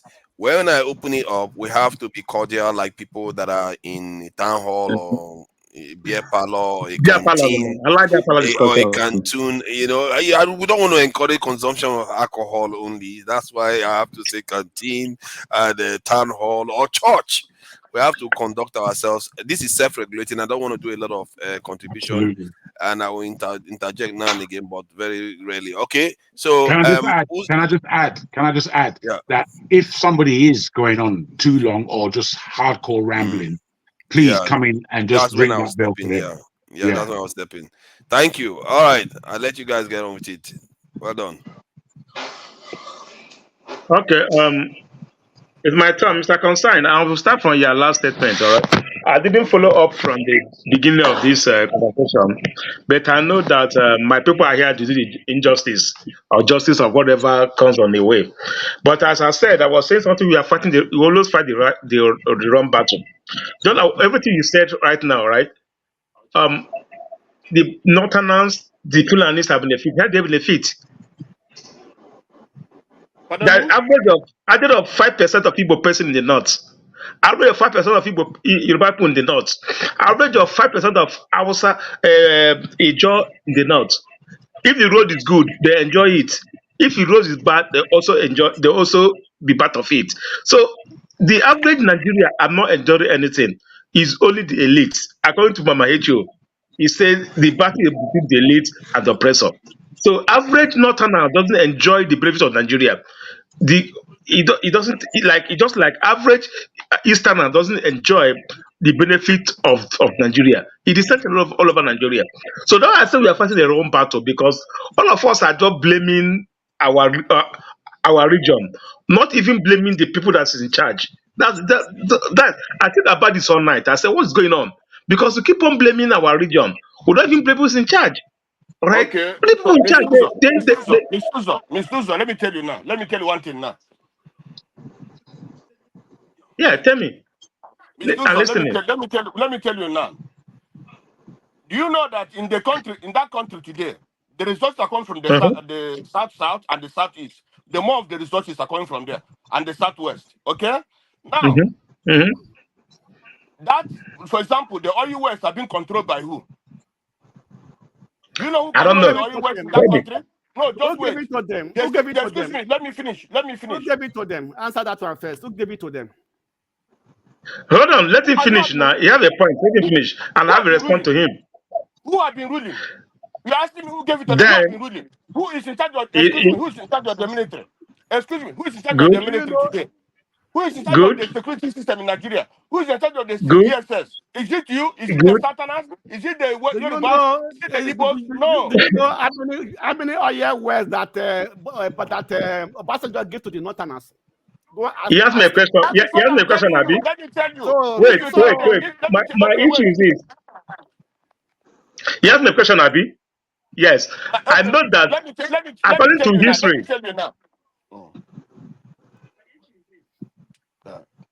Let me tell you now. If today Tinubu says he's going to restructure that country, you must see a coup within a week. If today Tinubu says he's going to restructure that country, my brother, let me tell you, before a month you must see a coup.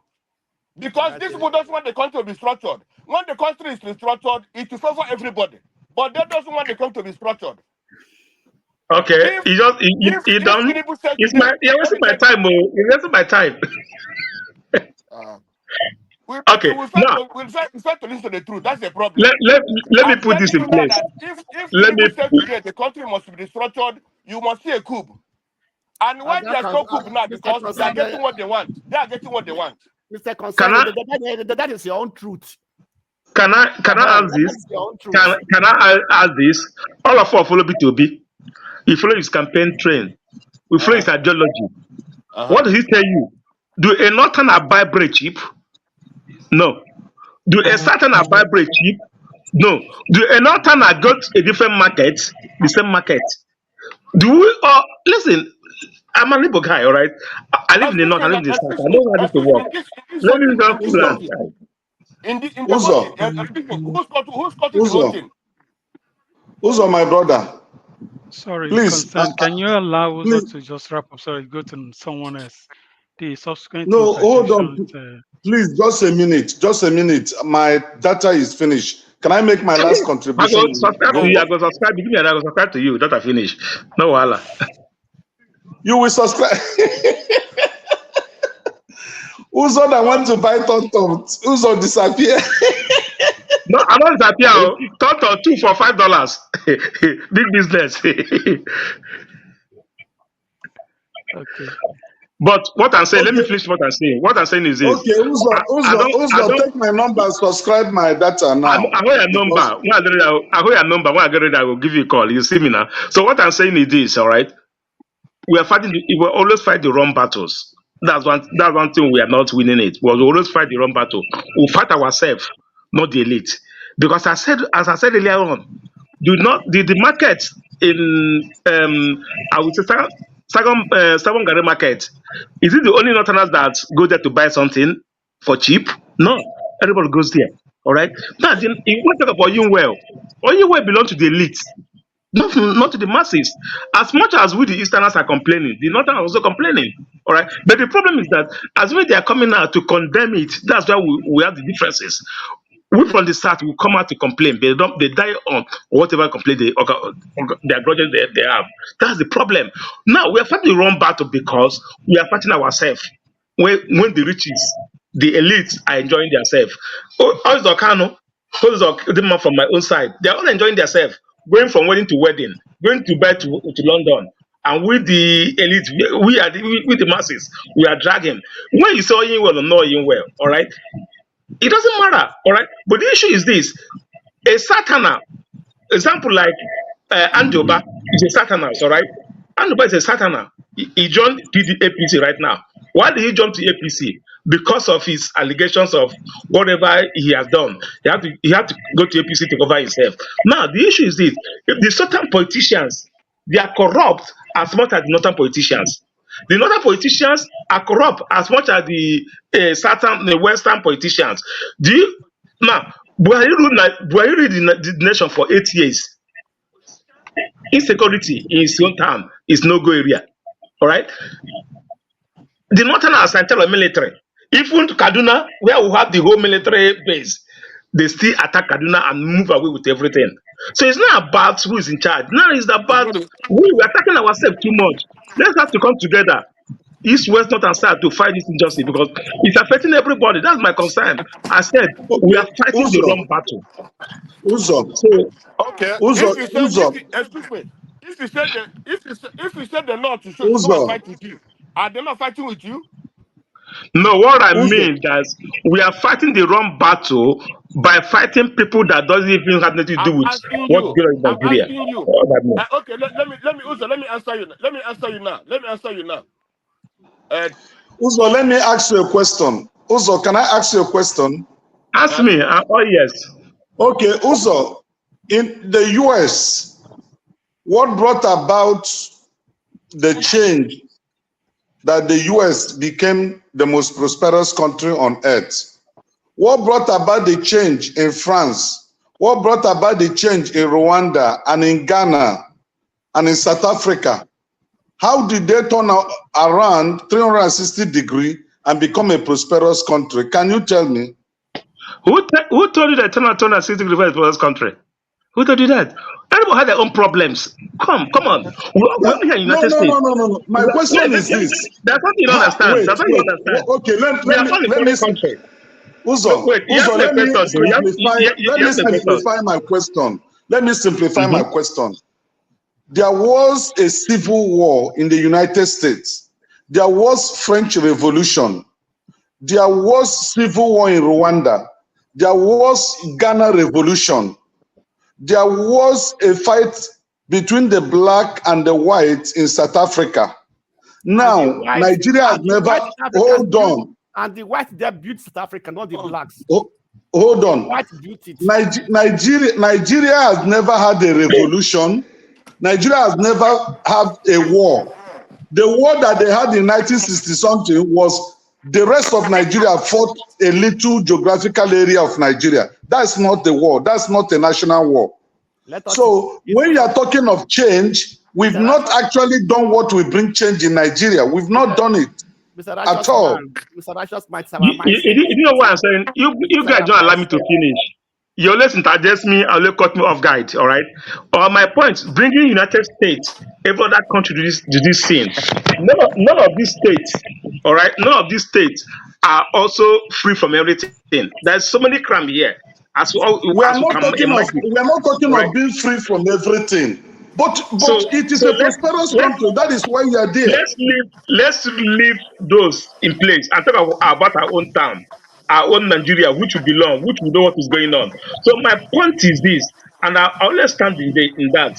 I'm an Igbo guy. I believe where I come from. The only thing I don't believe that an Igbo politician is as corrupt as a Hausa politician.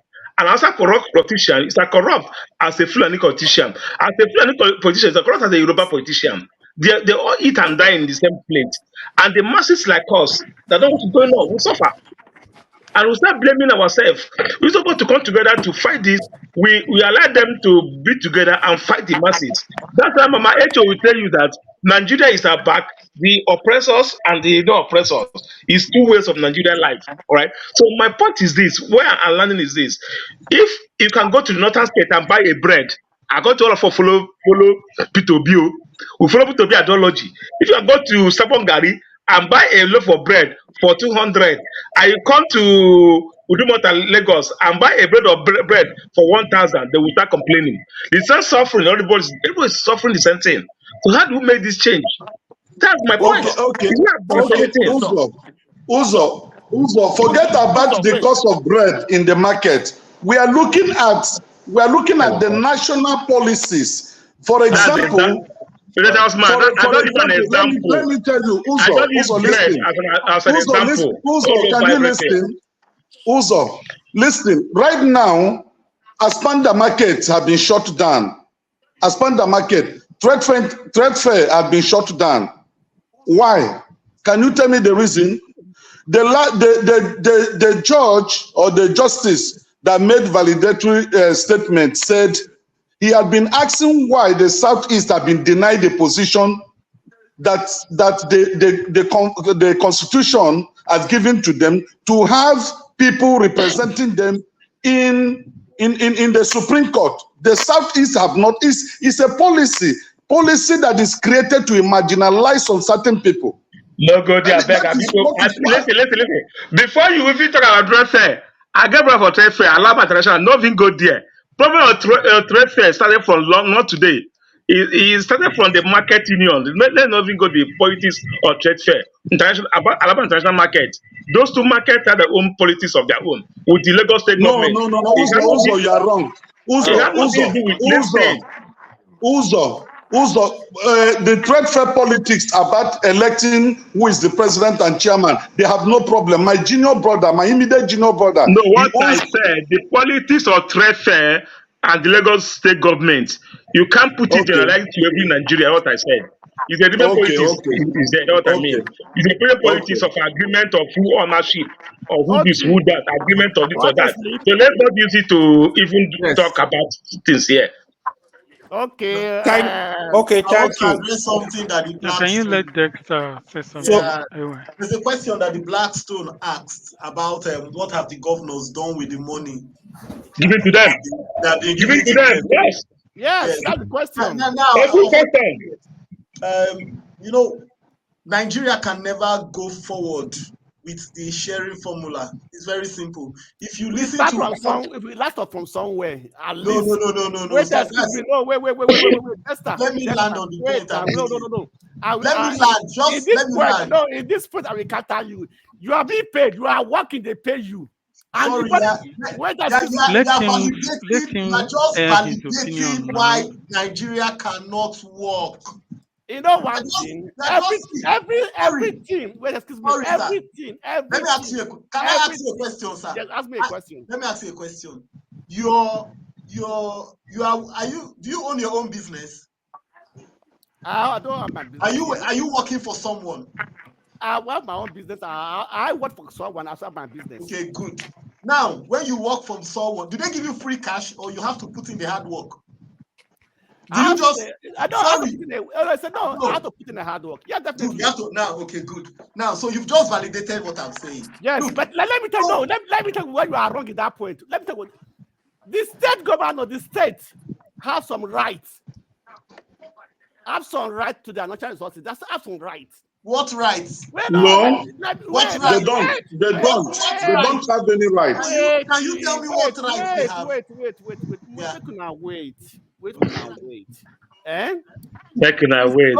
The state has a right to do some things for themselves, even to generate funds. Not everything that the federal government takes over in the state. So please, can you expatiate on what exactly? Okay. Let me tell you. How does Lagos State? Let me tell you how Lagos State. Let me finish now. Wait, listen to let me finish. Okay. How does Lagos State generate their fund and become the most richest state in Nigeria? Can I answer you? Can I answer you? Answer me. Okay, now first of all, Lagos State is one of the only few states that has the only import sections for Nigeria. In case you don't know, Apapa and Tinkan Island produces billions for Lagos State. Now, those money go to the federal government, not to the state. Am I right? To the federal government. Everything everything that they collect from the wharf, it goes to the federal government. No. The customs, excuse me, the customs excuse me, wait. Now, this custom is the third largest parastatal that generate for the federal government. Is it not the third largest in Nigeria? Sorry, have you checked recently what last month's turnover is? Last month. What does last month does? They collect funds. They collect from the people. I'm trying to answer. Sorry. The black man. I know you have Sorry, the black what? The black stone. The black stone. I know you have answers that you have convinced yourself with, which is what you want to hear, but that's not what I'm going to give you. So just allow me land. First of all, Lagos State is one of the only few states that has direct access to FDIs in Nigeria. Whether you like it or not, anywhere transactions take place, you have money there. In case you don't know, all the oil companies, Shell, Chevron, Mobil, all have their headquarters in Lagos State. I was in Akwa Ibom. Let me land. I was in Akwa Ibom when Governor Udom was begging Ibe Kachuku. I was in the meeting when he was begging Ibe Kachuku, please let ExxonMobil bring back their head office to Akwa Ibom State. Because ExxonMobil had a head office in Lagos, all the taxes ExxonMobil had to pay goes to the Lagos State government. Every company has a right to establish the headquarters anywhere they like. They are wrong. There is a policy about that. There is a policy. Sorry, the Blackstone. Sorry, Blackstone. Sorry, can you let's make this simple. So how does the state influence investors? That's what okay. Let me tell you something. Now, in case you don't know, before 1999, oil companies had their headquarters wherever they were producing.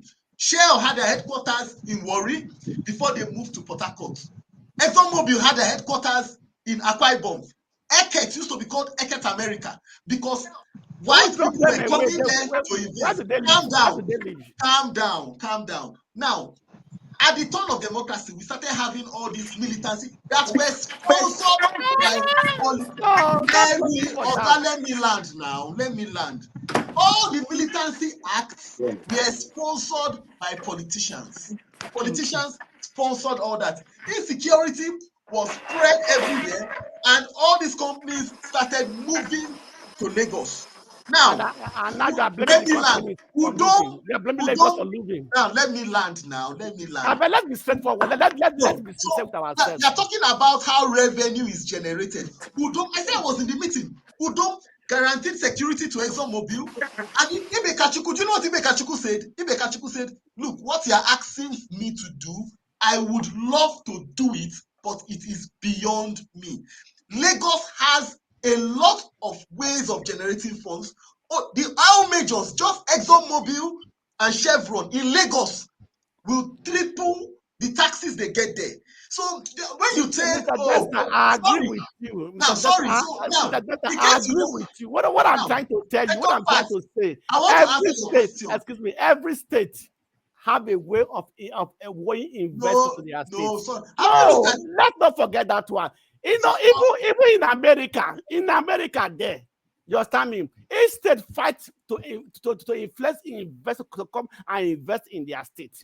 Oh, so that's do you know what you are saying? You are trying to drive a narrative, and you are not looking at the evidence. What is the states? What are the states doing that is creative? You are talking about taking taxes. The Lagos state gets money by taking taxes. Why are you a governor? Why are you a governor? Why are you a governor? No, why are you a governor? No, why are you a governor? What is why you a governor? Yes, what the governor does? That should be creative. That should be creative. I'm picking creative. Nigerian governors are sorry, only can we have the conversation go to other persons? It's been going. That's the problem, though. We are not going good. We are not going smoothly. You know, we are not going smoothly. Thanks not for learning. your submission. Oga Blackstone, listen. Who is talking? Sorry, I'm the one talking. I know, Mr. Budi. No, Budi. Sorry, not Budi. Okay. Mr. Francis talking. Okay, so Francis. the thing is this: you are asking him. I mean, it's a rhetorical question. You know it, but I don't know why you are dragging it. What makes Lagos generate more revenue? Like Anthony, he started explaining. Every other company, most companies in Lagos have their headquarters in Lagos because of logistics, getting things off Papa and the seaport and what have you. Those companies pay tax in Lagos, just like he said. Most of the oil companies don't just go; they all reside in Lagos. They move from Warri to Port Harcourt, from Port Harcourt to Lagos, and then some are people now moving to Abuja. Two of those people are already moved to Abuja. But the thing is, that's the question, right? What made they choose Lagos, or what made they leave other part of the where they were having their headquarters? He mentioned it. Maybe he didn't want to take it. Yes, of course. He mentioned. Insecurity, insecurity. Let's leave that. Let us not lie to ourselves. Just recently, the government was supposed to build a place like Niger Dock, where ships will be built in Nigeria. It was supposed to be built in Bonny. It was because it is NLNG that is sponsoring that project. It was supposed to be built in Bonny. After political meandering, it was taken to Badagry. The people in the Niger Delta protested.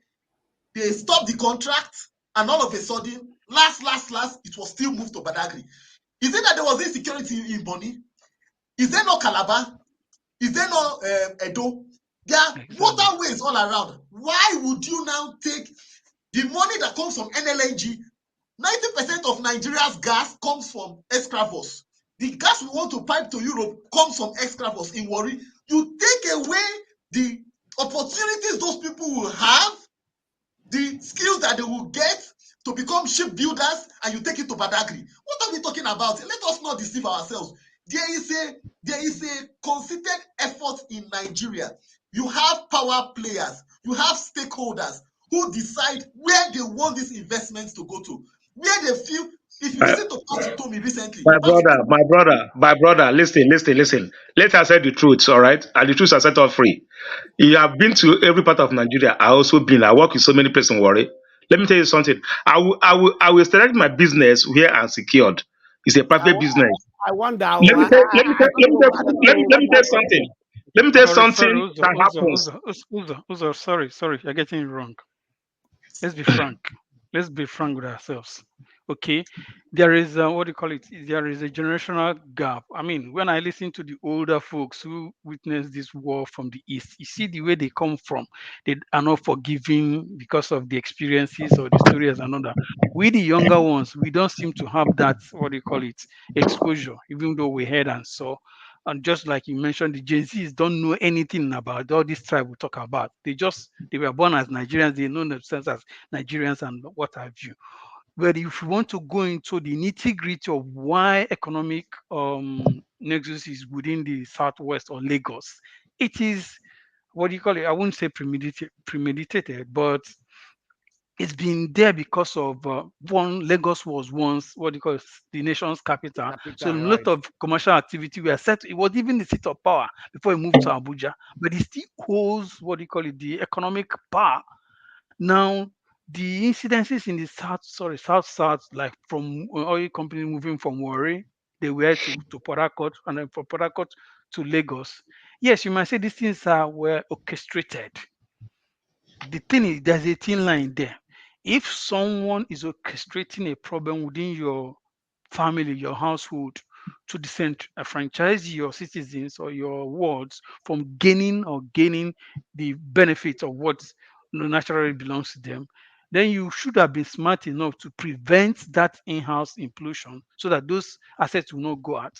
But the people in the Niger Delta or the South didn't seem to be smart about that political dynamics and allow those things to move to Lagos. So that those things are in Lagos, we say you're going to invest where your asset is going to be secured. Which someone was asking a question, and maybe Dexter, which company would you say, okay, go to Enugu? Let's assume, I think recently there was a pronouncement that most of the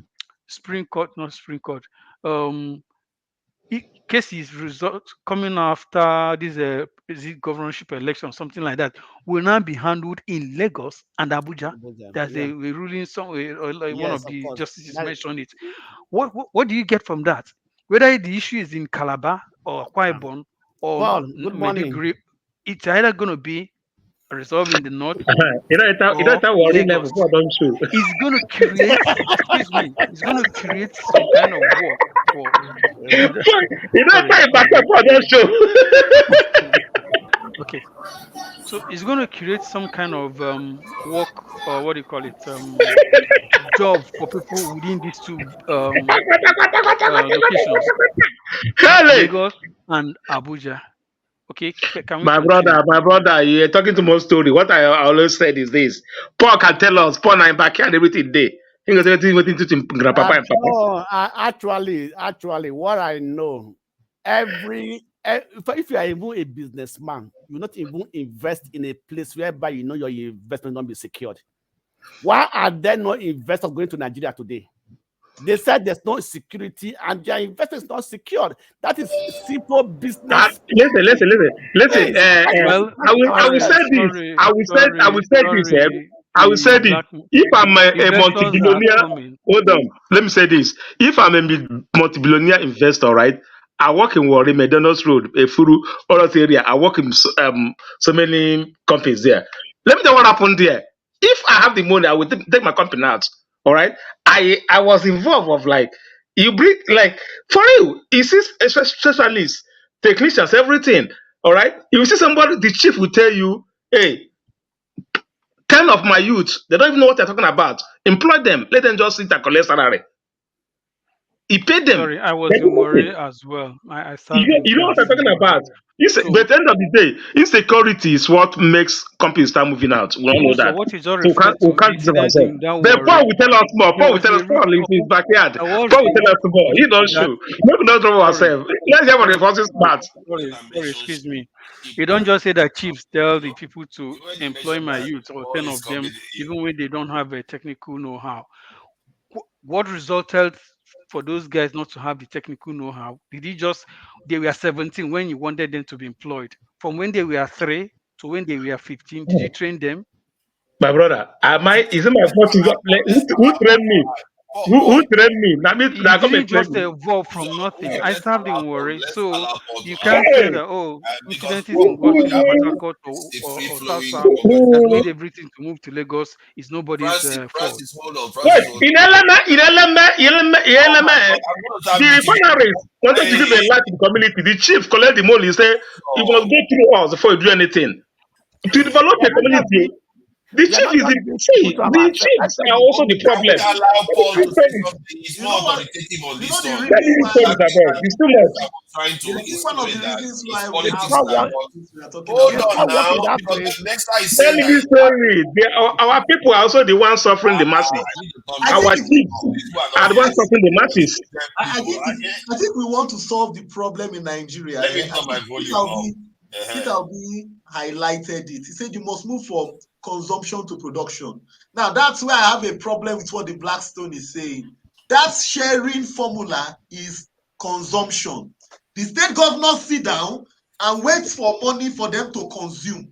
And because of that, there is no accountability. Nobody can hold them. Now, when you move to production, it means that, look, if what River State has is 100 oil wells, the 100 oil wells belongs to the River State people. The worst case scenario is that the River State there's no country in the world. There's no country in the world that doesn't have a bit of sharing formula. There's no country in the world. Sorry, please. You will. Okay, let me ask one question. Okay, hold on. That's not happening. Let's allow Paul to say something because he understands a bit more about this. This is not in backyard now. He's not in backyard. Let him talk. Why you can't see you? Why you busy? I just came. No. Why you busy right now? You go Let me allow you to flow so that everybody just have their. Show your face, father. Okay, guys. Hold on. Paul just came in. No, because Paul knows about shipping lanes and all the usually he has gone through all of No, them. only for backyard. Now in Brantford and the cheats. Let him talk. Tell us. Oh, this time water from a young age. Let him tell us what happened. Okay. Some people may be oil worker for you. Okay, thank you. It's not about the Niger Delta or no Niger Delta. First of all, from what Desta was saying the other time, if we want to take it from that angle, to some extent, it's making points. But that's not the real point. For some of us that live here in the US, will probably understand very well. So in America, we don't call headquarters. We call corporate. It's still the same form of headquarters. I can tell you 91% of the businesses in America, all the big businesses, they are all headquarters. Are in New York, Chicago, and a few of them in San Francisco. It has nothing to do. Headquarters don't really mean much, but because of the way Nigeria is designed, what you are concerned, if you put structures in place very well, I make the word about structures, institutions very well in place. If you put things in place very well, the numbers of people who work in your state, they're going to pay state taxes. So Shell might put their headquarters in Lagos. It has nothing. If Shell don't have staffs in Lagos, let's say they have 70 staff working in headquarters and 2,000 of their staff working in Warri, the 2,000 of their staff is paying taxes in Warri. Exactly. And for the fact that they have businesses in Warri, they are paying state taxes. You understand? What you pay in headquarters to some extent, maybe at the end of the day, is just called all those funny things called profit after tax. And every other thing because it just domicile there. But you already pay your company tax. You already pay your payee. You understand? Those things solve those problems. Then somebody make mention of this, what we call community work. All over the world, I've never seen that kind of thing before. But do you know how painful it can be? Let me use the word, people who know about EFCC, Petroleum Training Institute. Now you go to Petroleum Training Institute as an Urobo man, as an Ijo man, as an Ishekiri man. It is that institute you learn how to even speak Hausa. You don't need to go to Kaduna or Kano because it's polarized with more of the northern.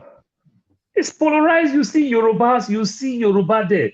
It is these oil companies, Yoruba in their nature, they don't know how to travel that much in their nature, apart from work, carry them travel.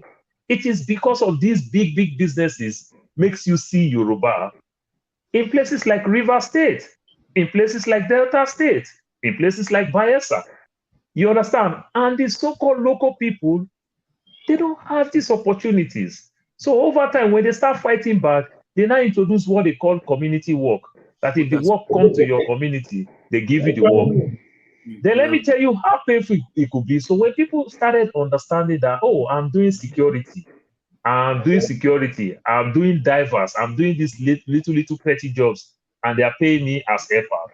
Then they started fighting. So people started devising another corny way of saying, I'm a technician, I'm a welder, I'm a filter. If a helper is earning 300, a technician is earning 500, a welder is earning 500, a welder that has gone to the level of a GRO is earning up to 800, and a filter is earning like 700. So this guy will say he is a welder.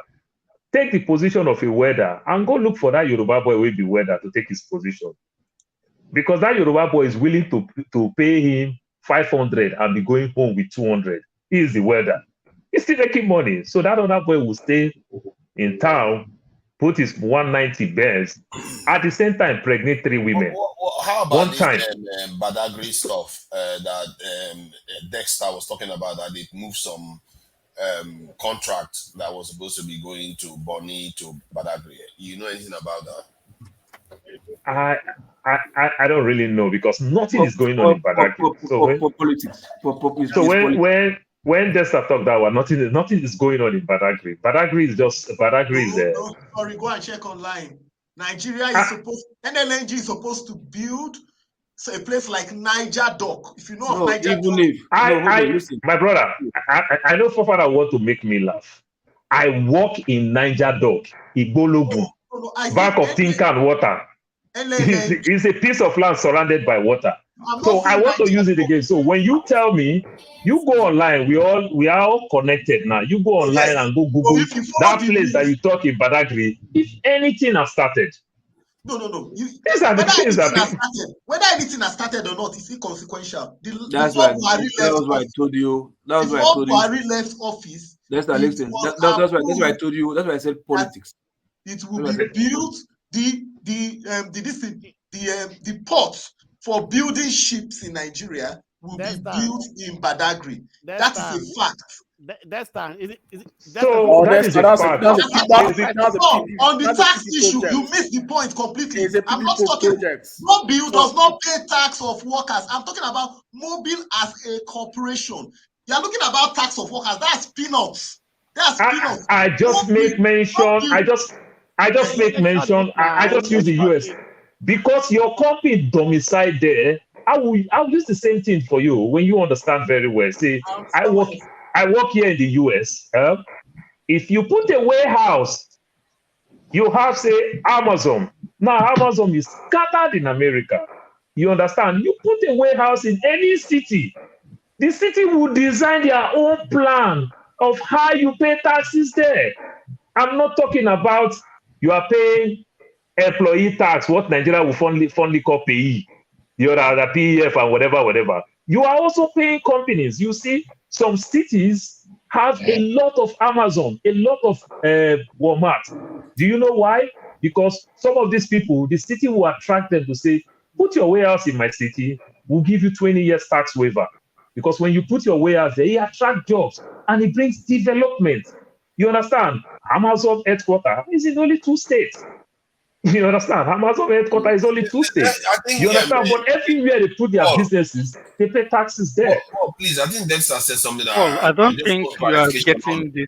I don't know. Sorry, no. You were the one that asked. Let me just get to Dexter for this point. It's confusing the whole thing the more. Francis, hold on. I just want to get to Paul on this. This is Dexter on this. Dexter, did you say something about manufacturing ships in Badagry or no, there's a for gas pipeline? So if you know of Paul, you know of you know of Niger Dock. Yeah, so, it's in Igbologun. Where you can have what they call it now, where ships come in and dock. They call it dock. You call it dockyard. Hold on, it's called dockyard. Dockyard that is sponsored by NLNG, supposed to be built in Bonny, but has been moved to Badagry.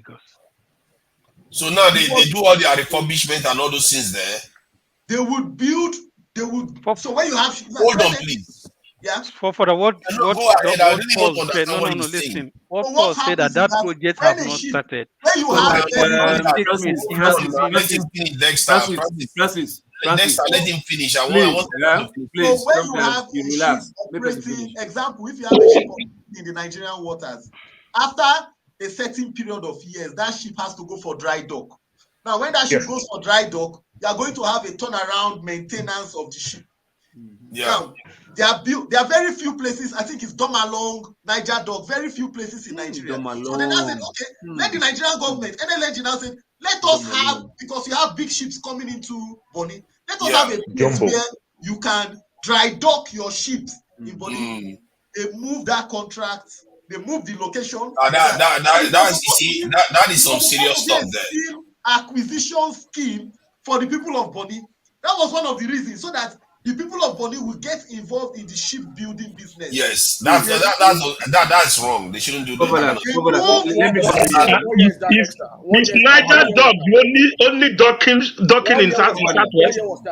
Is Niger dock only? Let me come in here. Sorry, Uzo, let me ask you a question. Uzo, let me ask you a question. Let's allow others to come in so that it will be a free flowing. Can you mention one docking area and the capacity in Port Harcourt or any of the Niger Delta states? That narration was wrong. It wasn't moved. There's nothing to Niger dock is not the only one that maintains ships in Niger Delta. They're not the only one.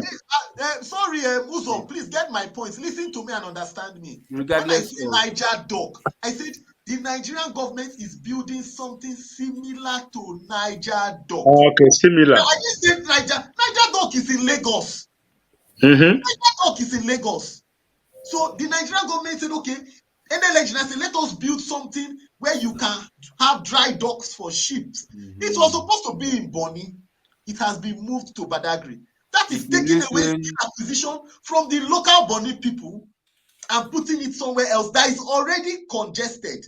I'm just talking about a system. When somebody talks about raising revenue, when you keep on moving all the viable investments to a particular place, you are depriving the people of the other areas. And it is a simple case.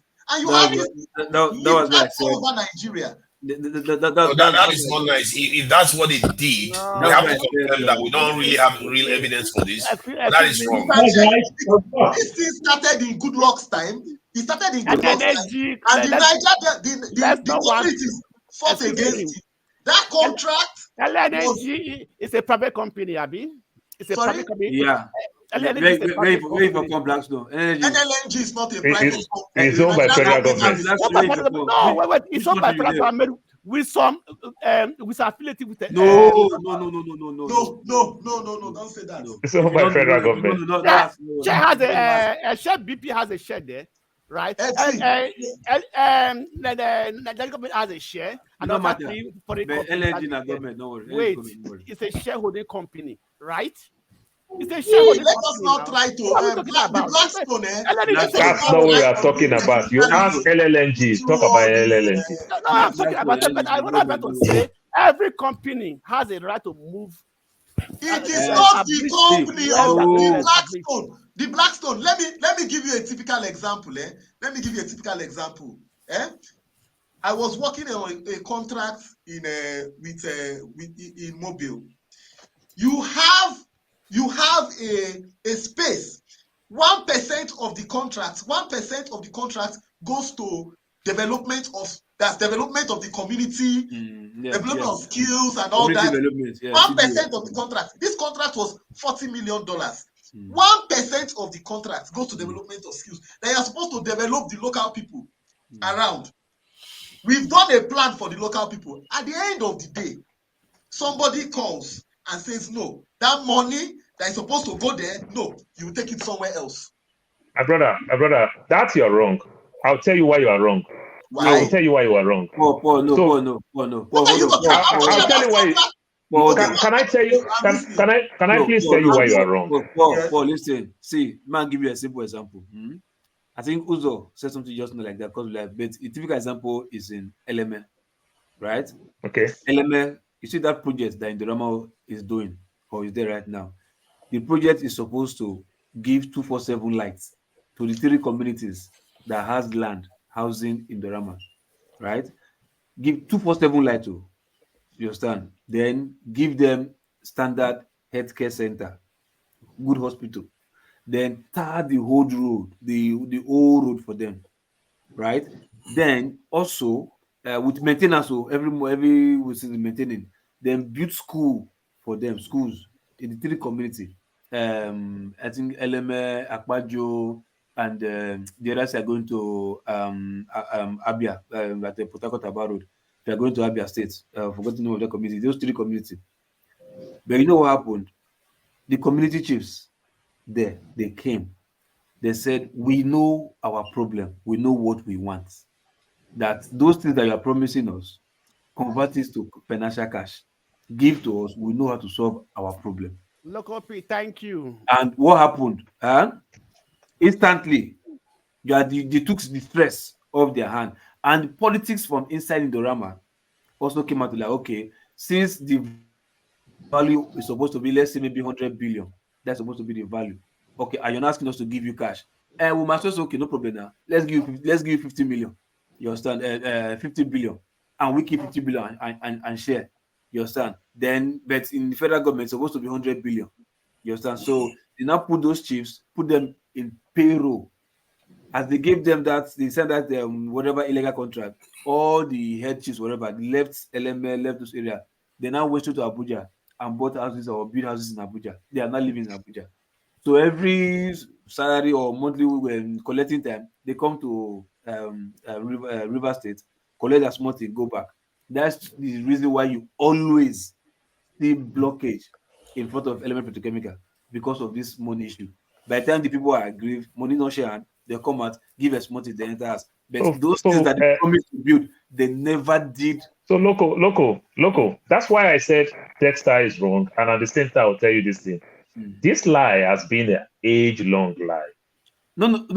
Hold on. This is what I know. This is what I witnessed because I lived it. Of course. That's why I said this lie has been an age-long lie because you are not in the meeting when you say these things.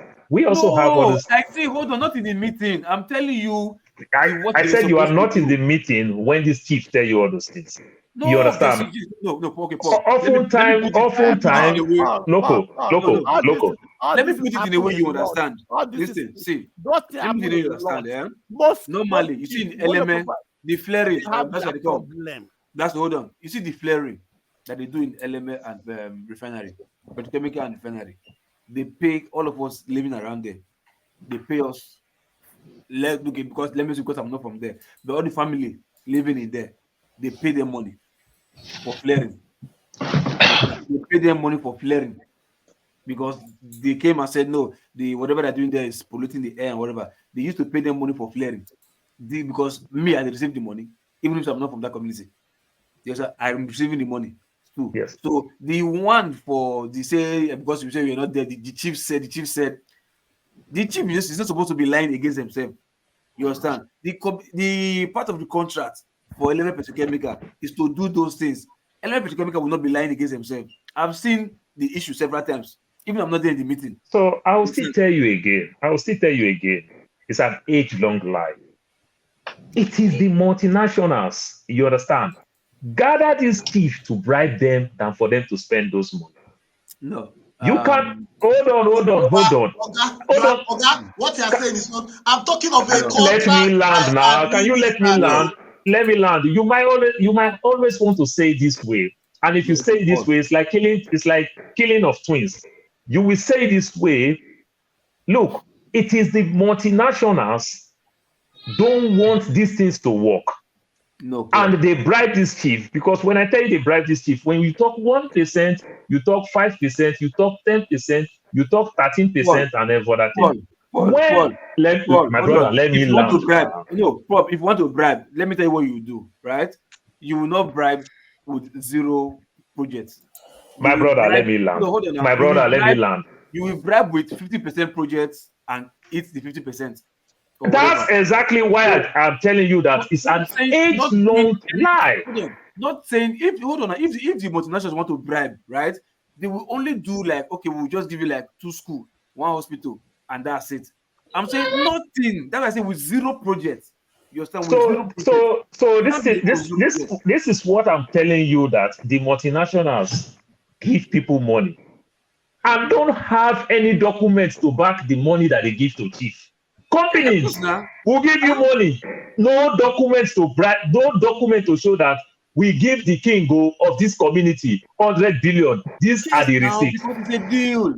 Do you know why? Do you know why? Then it is, my brother, common sense tell you say na bribe. When company give person money and there's no documents to back it up, sign here, this is our document. When let's use common sense. Let's use common sense. Where the multinationals have come out and said, these are the documents of the money that we are giving to these people every month. Let me land. I'm going somewhere with it. Let me land. That's why I tell you that it's an age-long lie. These people don't want to do these things, but they understand the people that my brother, let me land or let me leave. So continue with your story. When you give people money, the money is not their problem. When you said the local chief, I use your word back to you. The local chief said, don't develop our community. Give us the money. We know what we want. We'll develop. And they choose to say, we'll give you the 1%.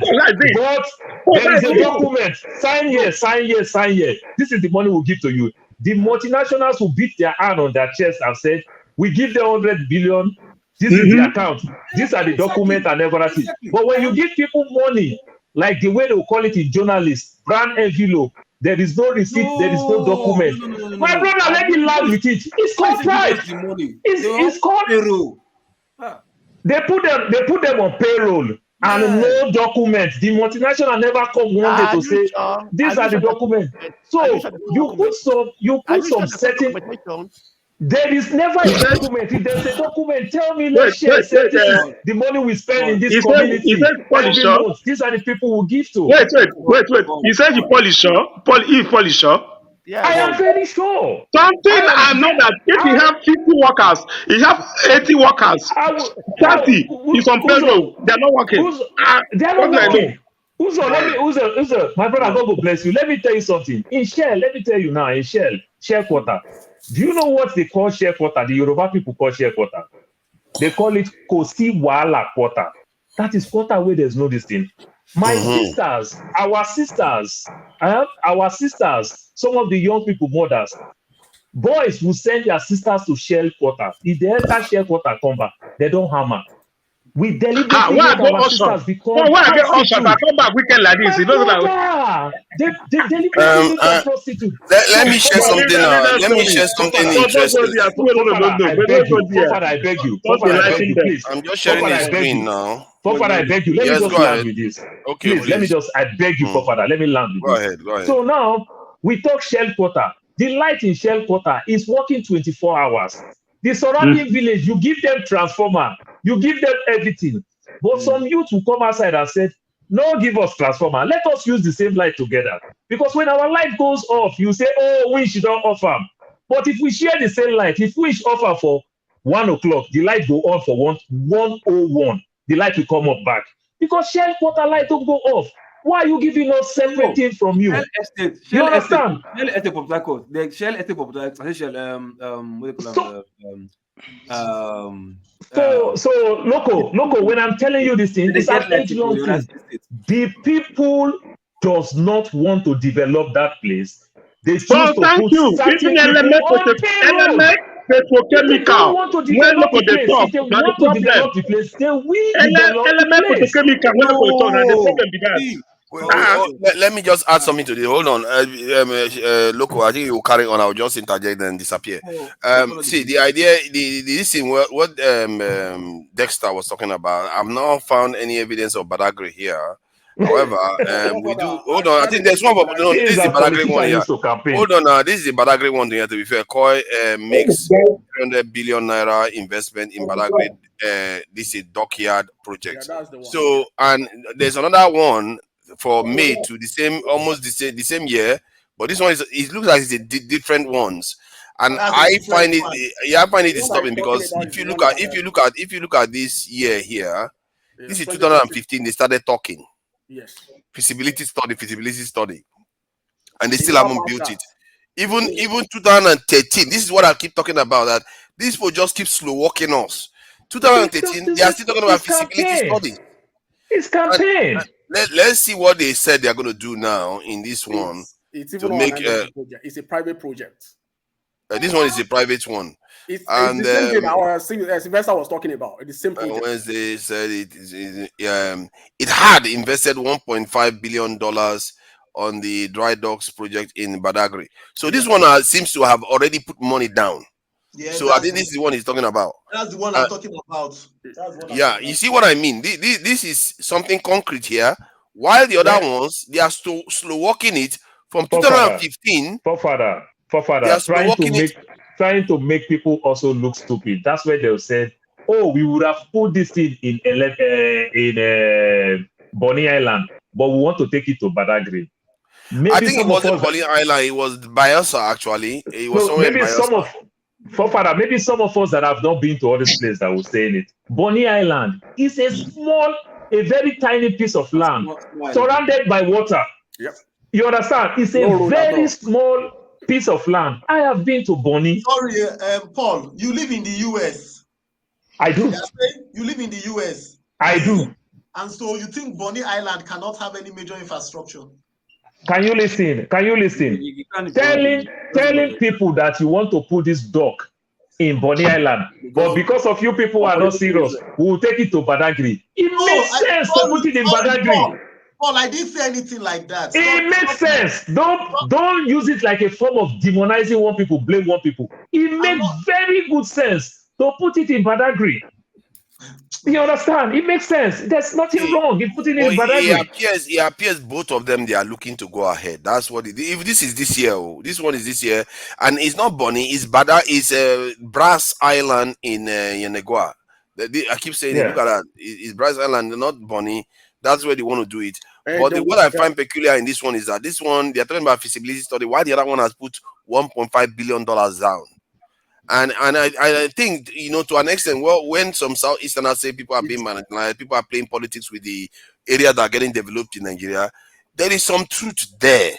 And I really don't like this idea that Nigerians keep investing only in the southwest area. Then when you talk about sheep going for dry dock, it also makes me laugh. You know why I said it makes me laugh? Those projects don't mean so much. Yes, in the long run, this is not what we want, what we need. But people just say it because of politics. Why do I use that word? Nigeria don't even have one sheep. So the multinationals who have that sheep can still say we are building ships. Where did you get that we don't build ships? We do build ships. Nigeria build ships now. What are you talking about? Let me put Paul, on this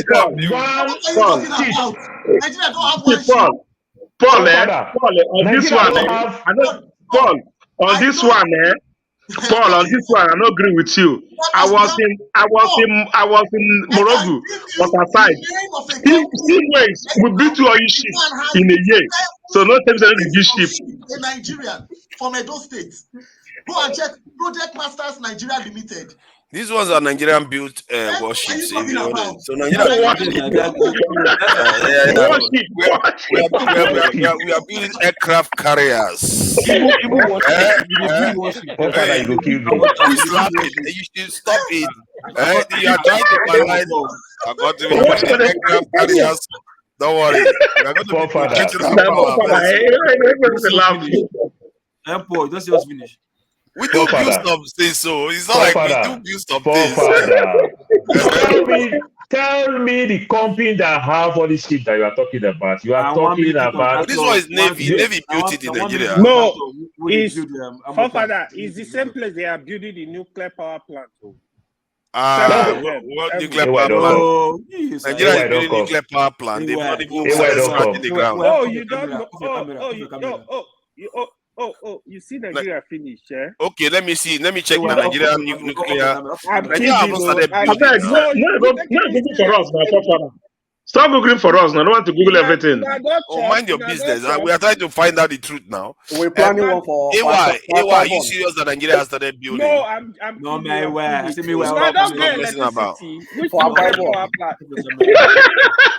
Forefather, all the people that are telling you Dexter, I put it to you. Tell me where they are building ship in Edo State. Ogun State. Sorry, Paul. I think you are having a misconception of the things I say. First of all, you are saying Nigeria doesn't have one ship, and I'm telling you that I can give you a list of Nigerian owners of ships. I don't need to build a ship in Nigeria. You don't have a dockyard. He didn't say Nigeria. So wait, Dexter, he didn't say Nigeria. That's a different thing.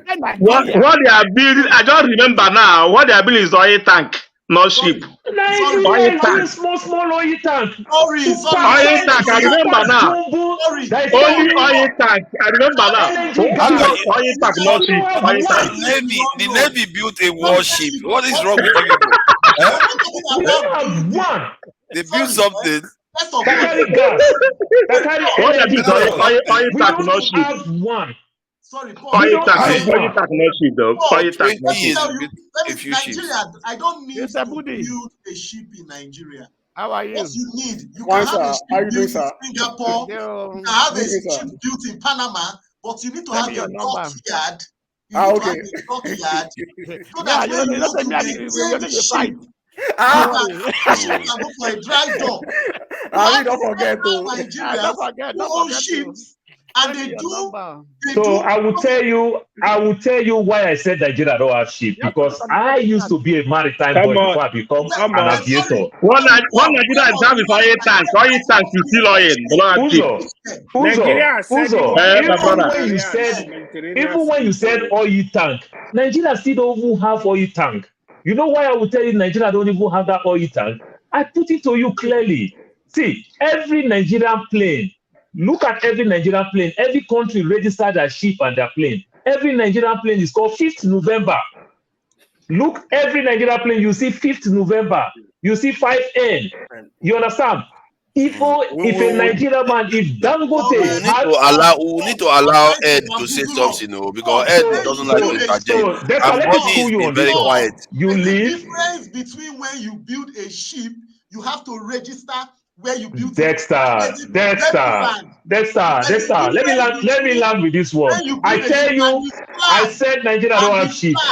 And the flag the ship carries. I can build a ship in China, but it carries the Nigerian flag. So that is exactly why I'm schooling you, where you don't really have knowledge about it.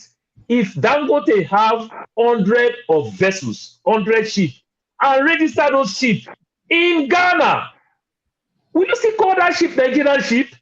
Do you know why Dangote registered those ships in Ghana? Because if Dangote registered that ship in Nigeria, if he take that ship to go fix in Ghana, he's going to pay almost 2 times the price. Do you know how many? I know of an Indian man. That's why we don't have. Wait, follow. Don't go too far. Follow. Don't go too far. Don't go too far. I know of an Indian guy, Premier Group. He have 4 ships in Nigeria, but he fish in Holland. Sorry, you guys are saying things that you don't know. Go and check MV Gary. MV Gary, moving vessel Gary, registered a Nigerian flag. I know the owner of that ship. That's why I can tell you. Was he built in Nigeria? No, it's not about you see that they are moving the goalposts all over the place. Dexter, to be fair to Dexter, all he's saying is that Nigerians own ships. And the point, the point Paul made was that because the fish ship is not registered in Nigeria, it could not be said to be owned by Nigeria. But technically, it's a Nigerian that owns ship, no matter where it's registered. No, Father, your technical has no technicality. What do I do? You know why? Yes. You know why I said it? You know why I said it? Father, it makes no sense. Say you yourself now, you buy a ship, now you register that ship in Nigeria, and you take that ship. Panama generates a lot of revenue. So many countries register that ship in Panama. Do you know why? Because it's cheap to fix your ship. Okay, let me not go technically now. So if I register, if I buy anything now, does it hold on, Dexter? If I buy anything now, does it mean that Nigeria owns it? It might as well be just mine, not Nigeria. So to say that Nigeria owns it just because there may be a Dangote owns the ship or anybody owns the ship that is Nigerian, I'm not sure that's necessarily accurate. So if we are going to the point where we say an individual owns a property and is associated with the nation, then just because it's registered anywhere doesn't change that. It's still associated with no, a Nigerian that owns the ship. He changed that in the context. So context matters with what we are talking now. Context in the sense that why would Dangote not be so proud enough to register a ship that he bought with his own money in Nigerian name? So this is the context now, because if Dangote register it in Nigerian name, it's time for him to go for maintenance, that vessel to go for maintenance in Panama, it's paying times 2 of the amount. But so it's it still makes Dangote sense. that owns it, and Dangote is Nigerian. So Dangote is Nigerian. How is Nigeria not making money where Dangote is taking the revenue to Panama? So If he gets the money, when he gets the money, he can take the money if and put it anywhere in Nigeria. Dangote, I'm asking you, Forefather, if you are a businessman and your ship is going for maintenance in Panama for 100 million as registered in Panama, but if your ship is registered in Nigeria, if it's going for maintenance, you're going to pay $200 million for maintenance. You, as a businessman, Forefather, what will you register the vessel? It's a question. I will register in Panama, but exactly. But that is not the point he's making. He's making in that the question is whether Nigerians own ships. That's what he's trying to say. The Nigerians do own ships. Paul, I think you have your answer. Yeah, Nigeria. You have your answer in mind, that you want to drive to. Let me give you 2 examples. Ed, hold on, Dexter. We have not let other people come into the discussion at all. Ed, are you there?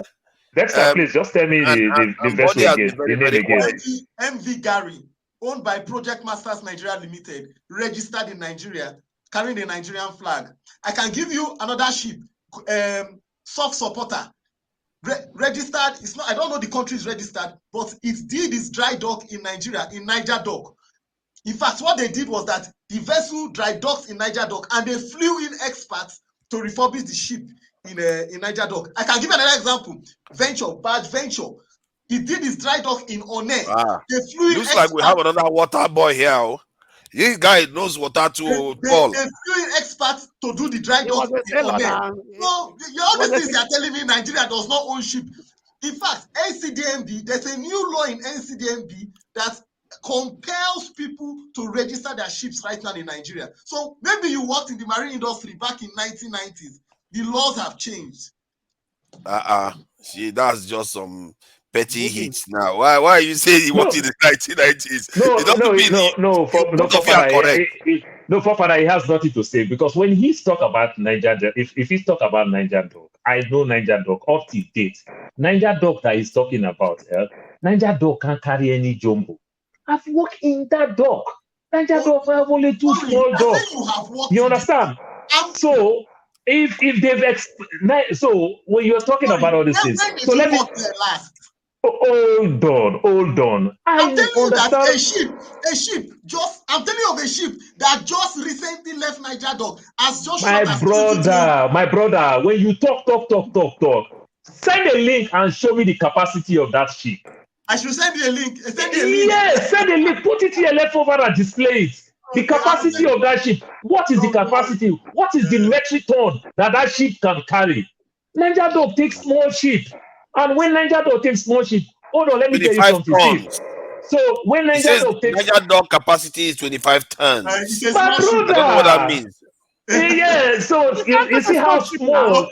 That is small. 25 tons. Yes, okay, that's from Facebook though. It could be Dexter. Hey, the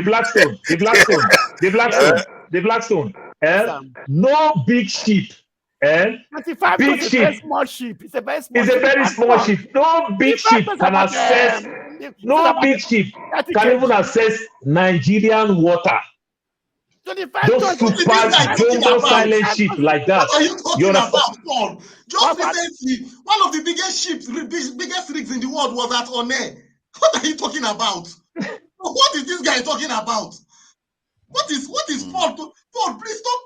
Don't be bringing old news here. Just recently, one of the biggest. Dexter, take it easy. Take it easy. Dexter, have you watched the program, Dexter? Hold on, Dexter, have you watched the program, Dexter, you are ignorant. You are talking about a vessel that stay outside bar close to Nigerian shore, maybe a 200 nautical mile. You understand? You are talking. I am asking you. Do you know where Niger Dock is? Niger Dock is just behind Tinkham. First gate. I think this is Niger Dock, isn't it? This is Niger Dock.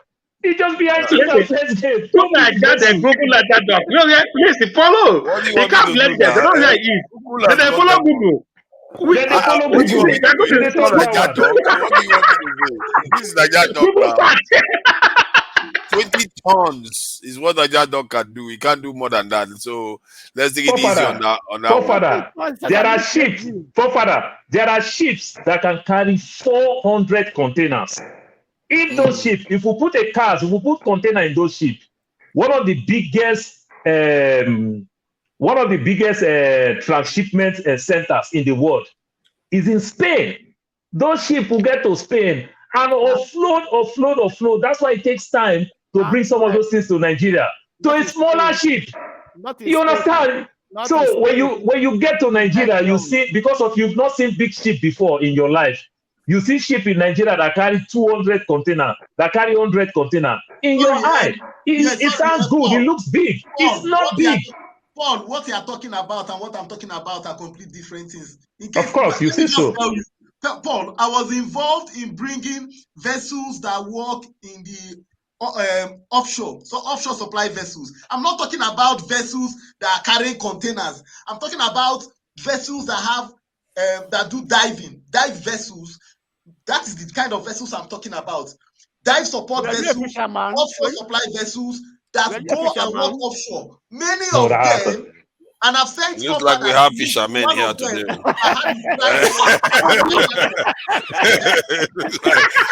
we have fishermen here today. They are not playing. But follow. To be fair, follow. I enjoy when I was in a furu, all those water side, man. Fish and I kind of a lot of fish when they go back to Lagos. The one they go carry from Cameroon come. I tell you, a lot of fish at the snap at the Gogoro. A lot of fish at the Gogoro. You go enjoy life with there, not be small. All the guys when they there, they talk stories. Go life, you go enjoy your life. Leave all this here. That's not what we need. The problem we have in Nigeria is that. So when we're talking about oil vessels, oil vessels is different from ship, I beg. That's why oil vessels ship. That's why you see some people will argue with the Niger Delta people that this oil is not in your land, it's in the deep sea. You understand? So this ship, they link pipes in the deep sea. They take all these things. That's why also it is easy for them to steal our oil. So these are the things that I'm telling you. When they link pipes and everything to explore all these things. But when we are talking about even our Nigerian water, with these jumbo-sized vessels, they can't come close. You understand? Now I'm talking about. Paul, I know that you're talking about oil carrying vessels. That's not what I'm talking about. Yeah. I'm talking about vessels that are used to support. But I forgot this topic. I beg, man, I forgot this topic. Those are different. You're talking about tanker carriers. I'm not talking about tanker carriers. You know, I'm not talking about tanker carriers. I just wanted to confirm something. Dexter, hold on. Let me just ask Dexter this. Have you watched the program Dexter? How can you ask that question? So you tell me you watch the program and you use the name. Okay, it's all good. I just want to confirm you know what you're working. Is it a program or cartoon? No, it's a TV series. It's a TV series program. Cartoon, Dexter. Yeah, it's quite a harrowing one. So people should stop forget about this topic. Let's talk about. Okay, what else? Emefiele seems to be handed from DSS to EFCC, and the EFCC head got released completely. And all this happened a day after the court